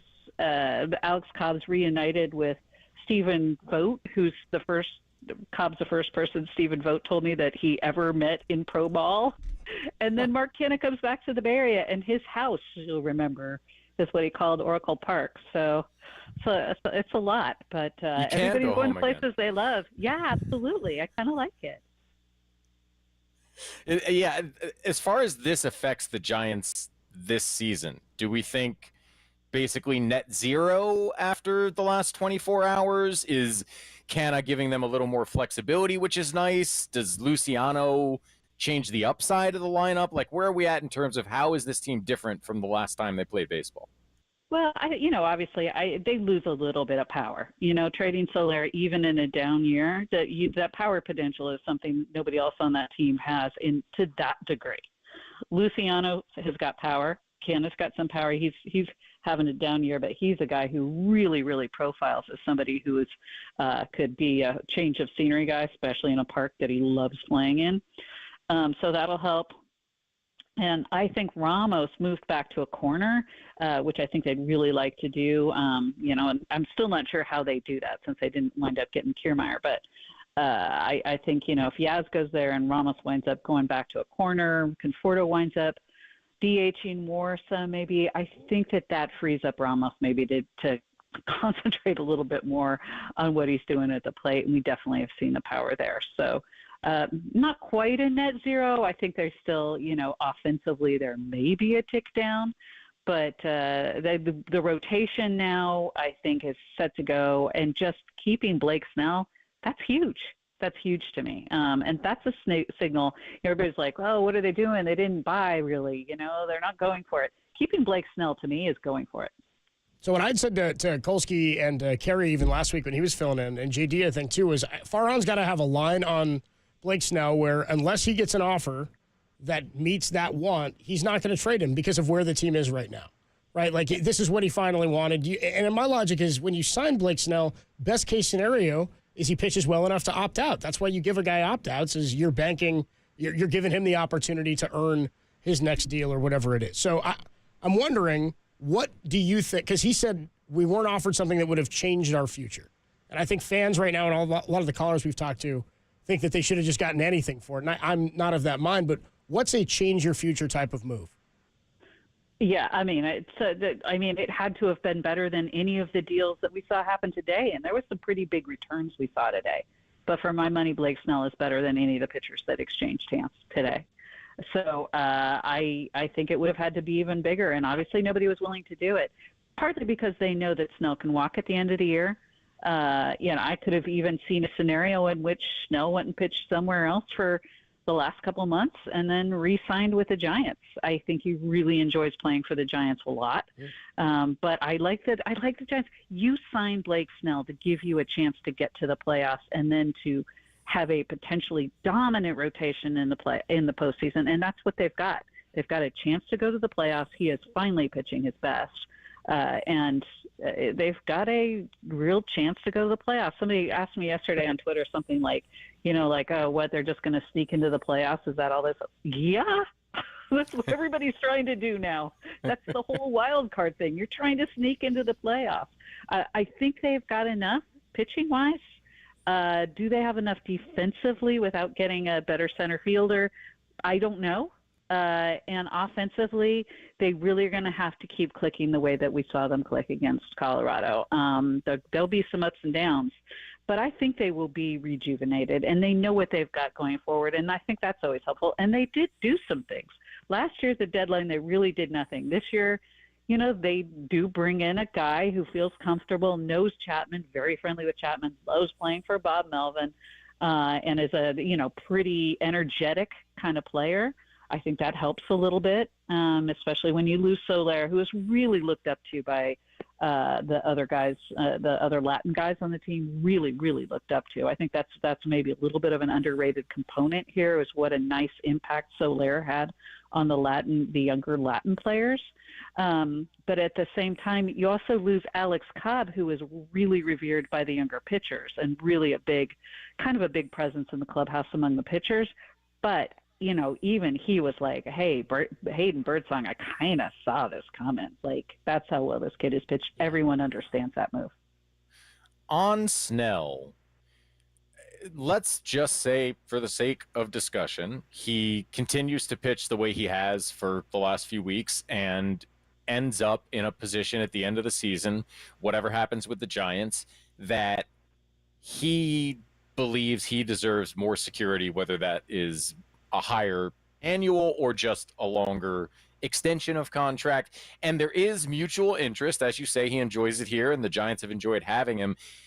Is there any scenario where the Giants retain Blake Snell through different means than him just opting in? Oh, 100%. They could redo a contract right now if they wanted to. They won't. But, I could 100% see them, coming to some sort of different agreement. It has to be something that works for both sides, blah, blah, blah. But if I'm the Giants, I'd absolutely entertain that. I think the only other team that would appeal to him hugely in free agency would be the Mariners, because he's from Seattle. He still lives there in the off season. He's very active in that community, particularly youth baseball community up there. And that, now he and his wife, girlfriend, have their new little baby. So I think that's the only other place that he potentially would want to be. So I don't know how much they would have to do to keep him longer term. It might be something where they could keep him longer term, up what they're paying him a little bit, and still get him for really, really strong market value for what he's worth. I mean, this guy is a special pitcher. I'm so glad that Giants fans have now seen that happen in a Giants uniform rather than against him, to remember this is what he can do when he's on. Talking to Susan Slesser of the Chronicle on the UMA guest line. Can you explain where the Giants are with the luxury tax and the Soler move? Was it? I mean, it's viewed as like a salary dump, but it didn't drop them all the way under the threshold, did it? No, I don't think that it was done for that reason. I think it certainly gives them more money going forward. Maybe it's more money to spend this offseason. Maybe they throw it all at Blake Snell. Who knows? But they wind up saving 30 some odd million. That's not nothing. It's not enough to change their tax status, but it gives them a little more flexibility with things. And, that this is not the trade deadline for real. There is the waiver trade deadline. If somebody clears waivers, you can still make a deal for them. The only issue is making sure you've got somebody in your organization by August 31st. If there's still a need out there, they have some, and usually the guys who get through are guys on bigger contracts, because, the guys who would get claimed on waivers first are getting claimed by teams that are out of it, usually. So if they have a need and they can go out and get somebody else, now they have a little bit of money to play for. If it's somebody who's nearing the end of a bigger contract, they've got that money. So there's all sorts of potential things that money might do. And I just don't think the Giants care that much about the luxury tax. They're making money. The money is not a problem for the Giants. We're not. I spent so much time covering the A's, you guys. When people ask me about Giants and money issues and spending too much or luxury taxes, it makes me want to laugh. It's just hilarious. They got don't know from money issues, Giants fans. Well, Get out of here. And this fresh off your article about the Ballers, Susan. Oh, yes. Yes. Did you guys want to talk about that? I actually did. Yeah, I did want to sneak one in here at the end about the Oakland Ballers. Anybody who hasn't read Susan's piece, we in the office here, it's a must read. We were all like sort of baffled by it. You and I interacted about it a little bit last week, but I guess the rundown is that treatment of players, housing, payment. There's all sorts of issues going on with the Oakland Ballers right now, and I'll say that seems like a shady operation is what's going on. That's how I feel about it. Look, I have covered. I've written a lot of stories about the Ballers, and they have been 95% glowing and wildly enthusiastic. I think it's a phenomenal idea. I really love what they're doing overall. The tweaks they've kind of taken at the A's as the A's are on their way out, and all of that. I think it's great. I was out at their opening night, covered that. It was an absolute blast. I've got loads of friends who have season tickets. It's a great experience. 100% I recommend going out there. They've got some bumps when it comes to the learning curve. They're basically a startup, and they're having the sort of issues that you might expect from a startup. The problem is, when you start talking about player safety in particular, agents are going to get very concerned. And Lonnie Murray, who I think many people have heard of, she's married to Dave Stewart, and she's a sort of the preeminent woman agent, really has been for quite some time. She had represented 3 Ballers and also helps get Kelsey Whitmore to the Ballers. So she's got, kind of been helping out with Kelsey. And she had a player who was hurt and it was not addressed right away. We can, that she and the Ballers go back and forth on when and what happened. Whatever, the kid's now out after finally seeing a specialist. He's out for the season. Career might be done potentially because he's an indie ball player.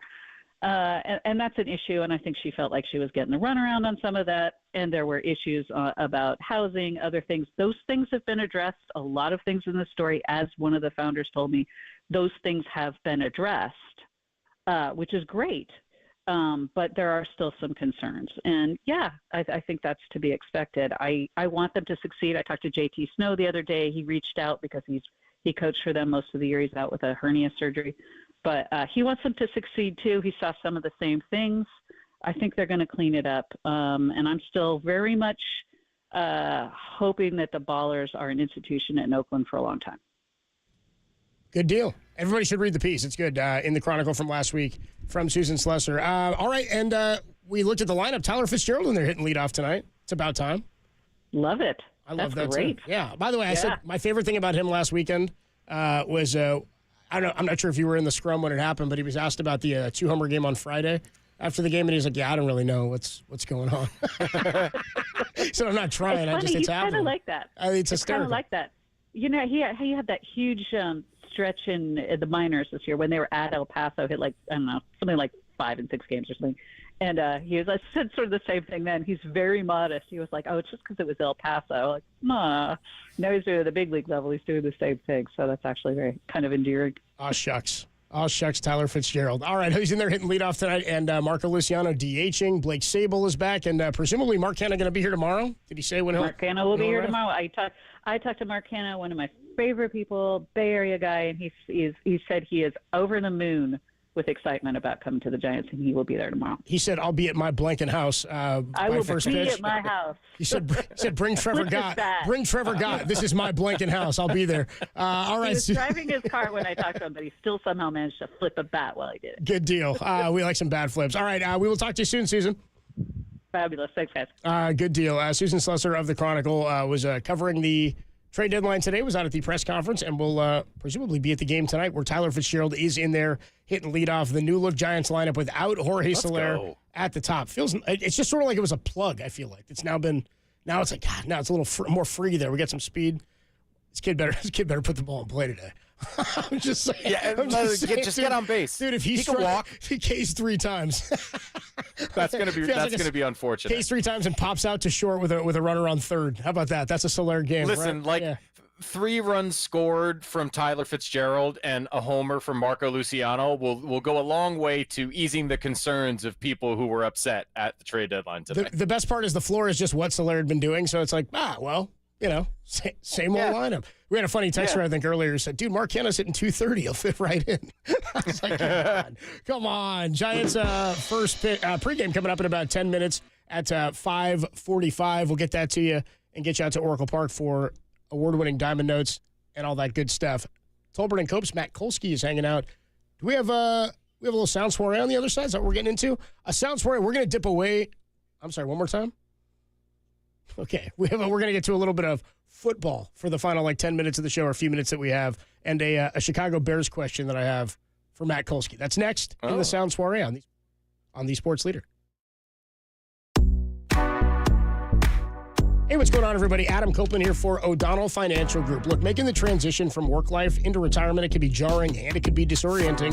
It doesn't all have to be that way. Greg O'Donnell and the team at O'Donnell Financial Group are dedicated to achieving a smooth transition into retirement life, and they can help you prepare to retire at a time that works for you. Sooner than you think, you may have an entirely different lifestyle, but it doesn't have to happen all in one giant leap. The experts at O'Donnell Financial Group will help you craft a plan tailored to your desired timeline. You can transition into retirement confidently and on your own terms, so don't wait. Contact Greg O'Donnell, CEO and founder of O'Donnell Financial Group, for a complimentary review of your financial situation today. The number is 866-496-2300. That's 866-496-2300. Or visit us online at odfigroup.com. That's odfigroup.com. If you're a licensed financial professional, please consult your compliance department prior to giving any specific advice. All information included herein is confidential and proprietary to Lone Beacon. All associated content or any portion thereof may not be reproduced or used in any manner whatsoever without the express written permission of Lone Beacon.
Sound Soiree. No, I've whipped up this nasty little soiree. The best sounds you might have missed. What? Soiree, honey. I think that means party. On the sports leader. Tolbert and Copes Tuesday afternoon. Giants pregame in about 10 minutes at 5:45. Logan Webb on the hill against Forever Giant Ross Stripling. Still don't get how the A's took that deal or what was going on with that. He's having an awful year. ERA over 6. He's 2-9, I think, Tim. Is that right? Tough deal. Logan Webb takes the ball tonight. All right. Let's get you some Sound Soiree. By the way, I should tell everybody, Farhan Zaidi is going to join the show Thursday at 4:50. He'll be on Tolbert and Copes Thursday at 4:50. You can hear Farhan live right here for his bi-weekly conversation. All right, the Sound Soiree. A couple of the other shows. The morning show today with Marcus and JD and Pop and Lund were down. Oh, no, they weren't down there. They were down there yesterday. Marcus and JD were there today. Pop and Lund will be there tomorrow down at 49er training camp. George Kittle today talked about how everybody on the team is super competitive. They all know what they got to do to try to win this one. I think everyone's incredibly competitive because we want to win. From my first 2 years here when we weren't a very good football team and, we had some injuries and stuff like that, but we weren't winning a lot of football games, to 2019, winning the NFC, going to the Super Bowl, not winning that.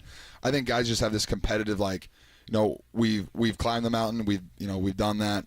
How do we just, get that win? And so I think guys are just very competitive because they're like, we've been there. We know the work that it takes to get there. And it's a lot of hard work. It's a lot of competitive work. It's a lot of early mornings and late nights. And I think our team does a good job of realizing that we have to perform at a high level. It's not just, hey, we have a talented football team and, we're just going to win football games by showing up on Sunday. We need to be the best sharpened, the hardest working, most competitive team out there so we have a chance to win every week because no matter who the Niners play, we're getting everybody's best shot consistently, and as you should, because we have so many talented players. And so we just want to be the best version of ourselves every single Sunday. How frequently do you think that's talked about? I mean, it's something that they have to know inherently, but you can't talk about how hard it is all the time right now. Right now, it's not about what happened last season.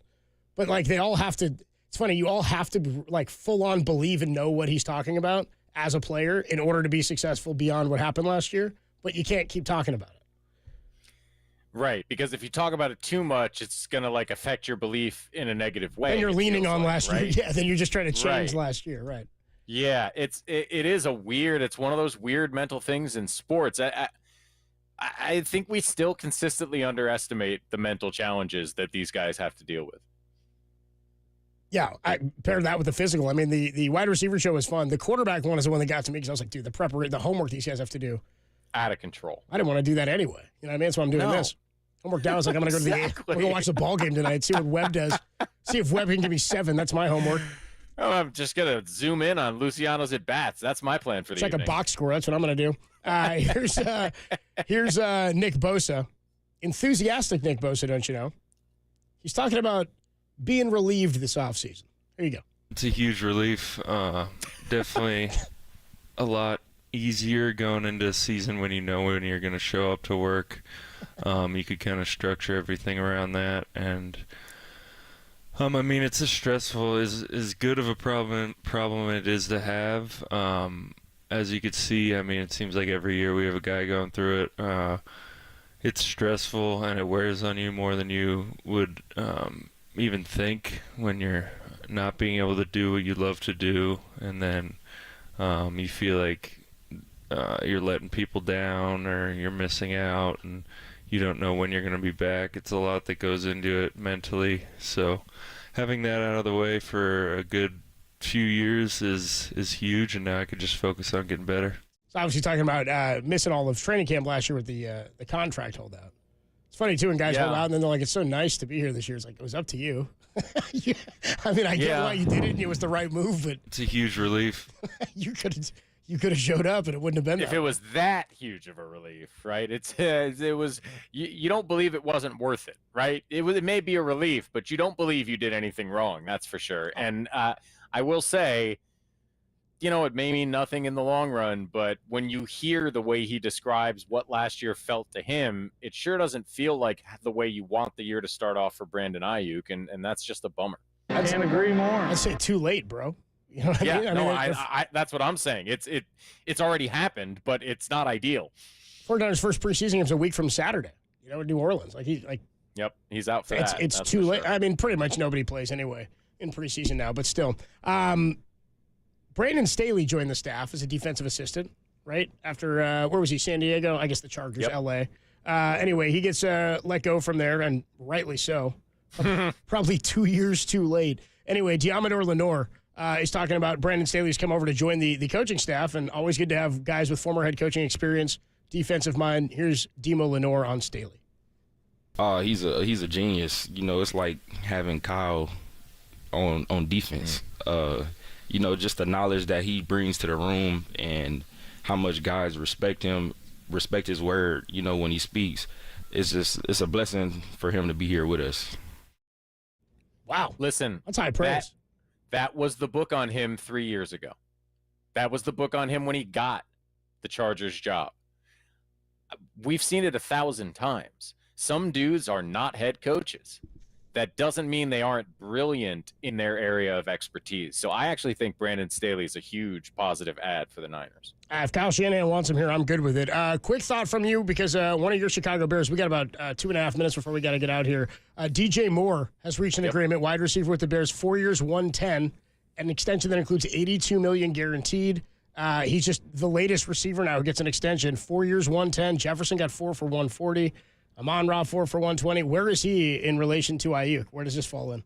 These guys are all in the same ballpark. I think depending on what you need, DJ Moore and Ayuk are in the same range, and hopefully this is a little bit of a potential path to getting Ayuk into camp, because it is a lower per year, 27.5, less than Amon-Ra St. Brown, but he gets more guaranteed money. So, I think this is not going to hurt the Niners' ability to get Ayuk into camp, because it doesn't break the bank, and it's sort of a different version of a similar contract. It might be something to look at for the Niners and Ayuk. Interesting. More guaranteed money, but what'd you say, more guaranteed money but shorter years? 4 years, 110, so shorter annual salary. Smaller annual salary. But you get more of it all in guaranteed. Total. Yeah. 27.5 a year is what he's getting. Right. But more guaranteed money, so like if he ends up getting cut, Tough deal for Brandon Ayuk. Just watching all these deals go down. By the way, Adam Schefter put out a tweet on like all the contracts that were handed to receivers this year. That list I was just reading to you. Yeah. Like the full list of dudes. And then he says like the list of guys who are potentially still to come. And Ayuk's on the list, CeeDee Lamb, Jamar Chase. And then just down at the bottom there, just for kicks, Tyreek Hill. Man. Tyreek Hill's like, yeah, you guys can pay me again. That guy's a nut. I mean, what he's able to do, I thought for sure he was going to see a dip. A lot of times you think that with receivers who have a great connection or chemistry with a quarterback, and Mahomes and Andy Reid. And, yeah, I mean, McDaniel's great. Tua's been good under him, but that guy's unbelievable. He's going to get another 30. What's he going to get, $35 million? As much as anyone might love Tua and Mike McDaniels, like they're not Mahomes and Reed, that's for sure. And Tyreek Hill looks like he hasn't missed a beat. It is. He's like making them better, right? Yeah, I don't have all glowing things to say about Tyreek Hill, but when he's on a football field, it's hard to argue with what he does. No, I don't want to like hang out with him or anything. No, but I hope I draft him in fantasy. I will say that. Exactly. Kolsky, thanks again for hanging out, man. We're going to have Kerry Crowley's in tomorrow for Tom, but appreciate you being here the last couple of days. It was fun running through some baseball with you, dude. Always my pleasure. I hope everyone's feeling better, and also I hope to see you again soon. I imagine nobody's feeling good based on the calls. A lot of the calls were like, screw this. Except our guy Judah. Judah was fantastic, dude. Shout out Judah, the 11-year-old who called in. It was a lot of hate. But again, we had another young caller, too, who was very savvy. We didn't ask his age. I think his name was Grady. I think that's the caller's. Wow. Yeah, really, really good performance from the youth today. Bodes well for Marco Luciano. All I thought was Grady Little, a dad, a big 03 Red Sox fan. Grady All right, Sizemore? We got to get out of here, get you over to Giants pregame. Giants and the A's, the Bay Bridge Series. Final rendition of it out at Oracle Park. Thanks to Susan Slusser. Thanks to Derek. Thanks to Tim. Giants pregame is next. Till then, take it away, Derek. Oh, my God.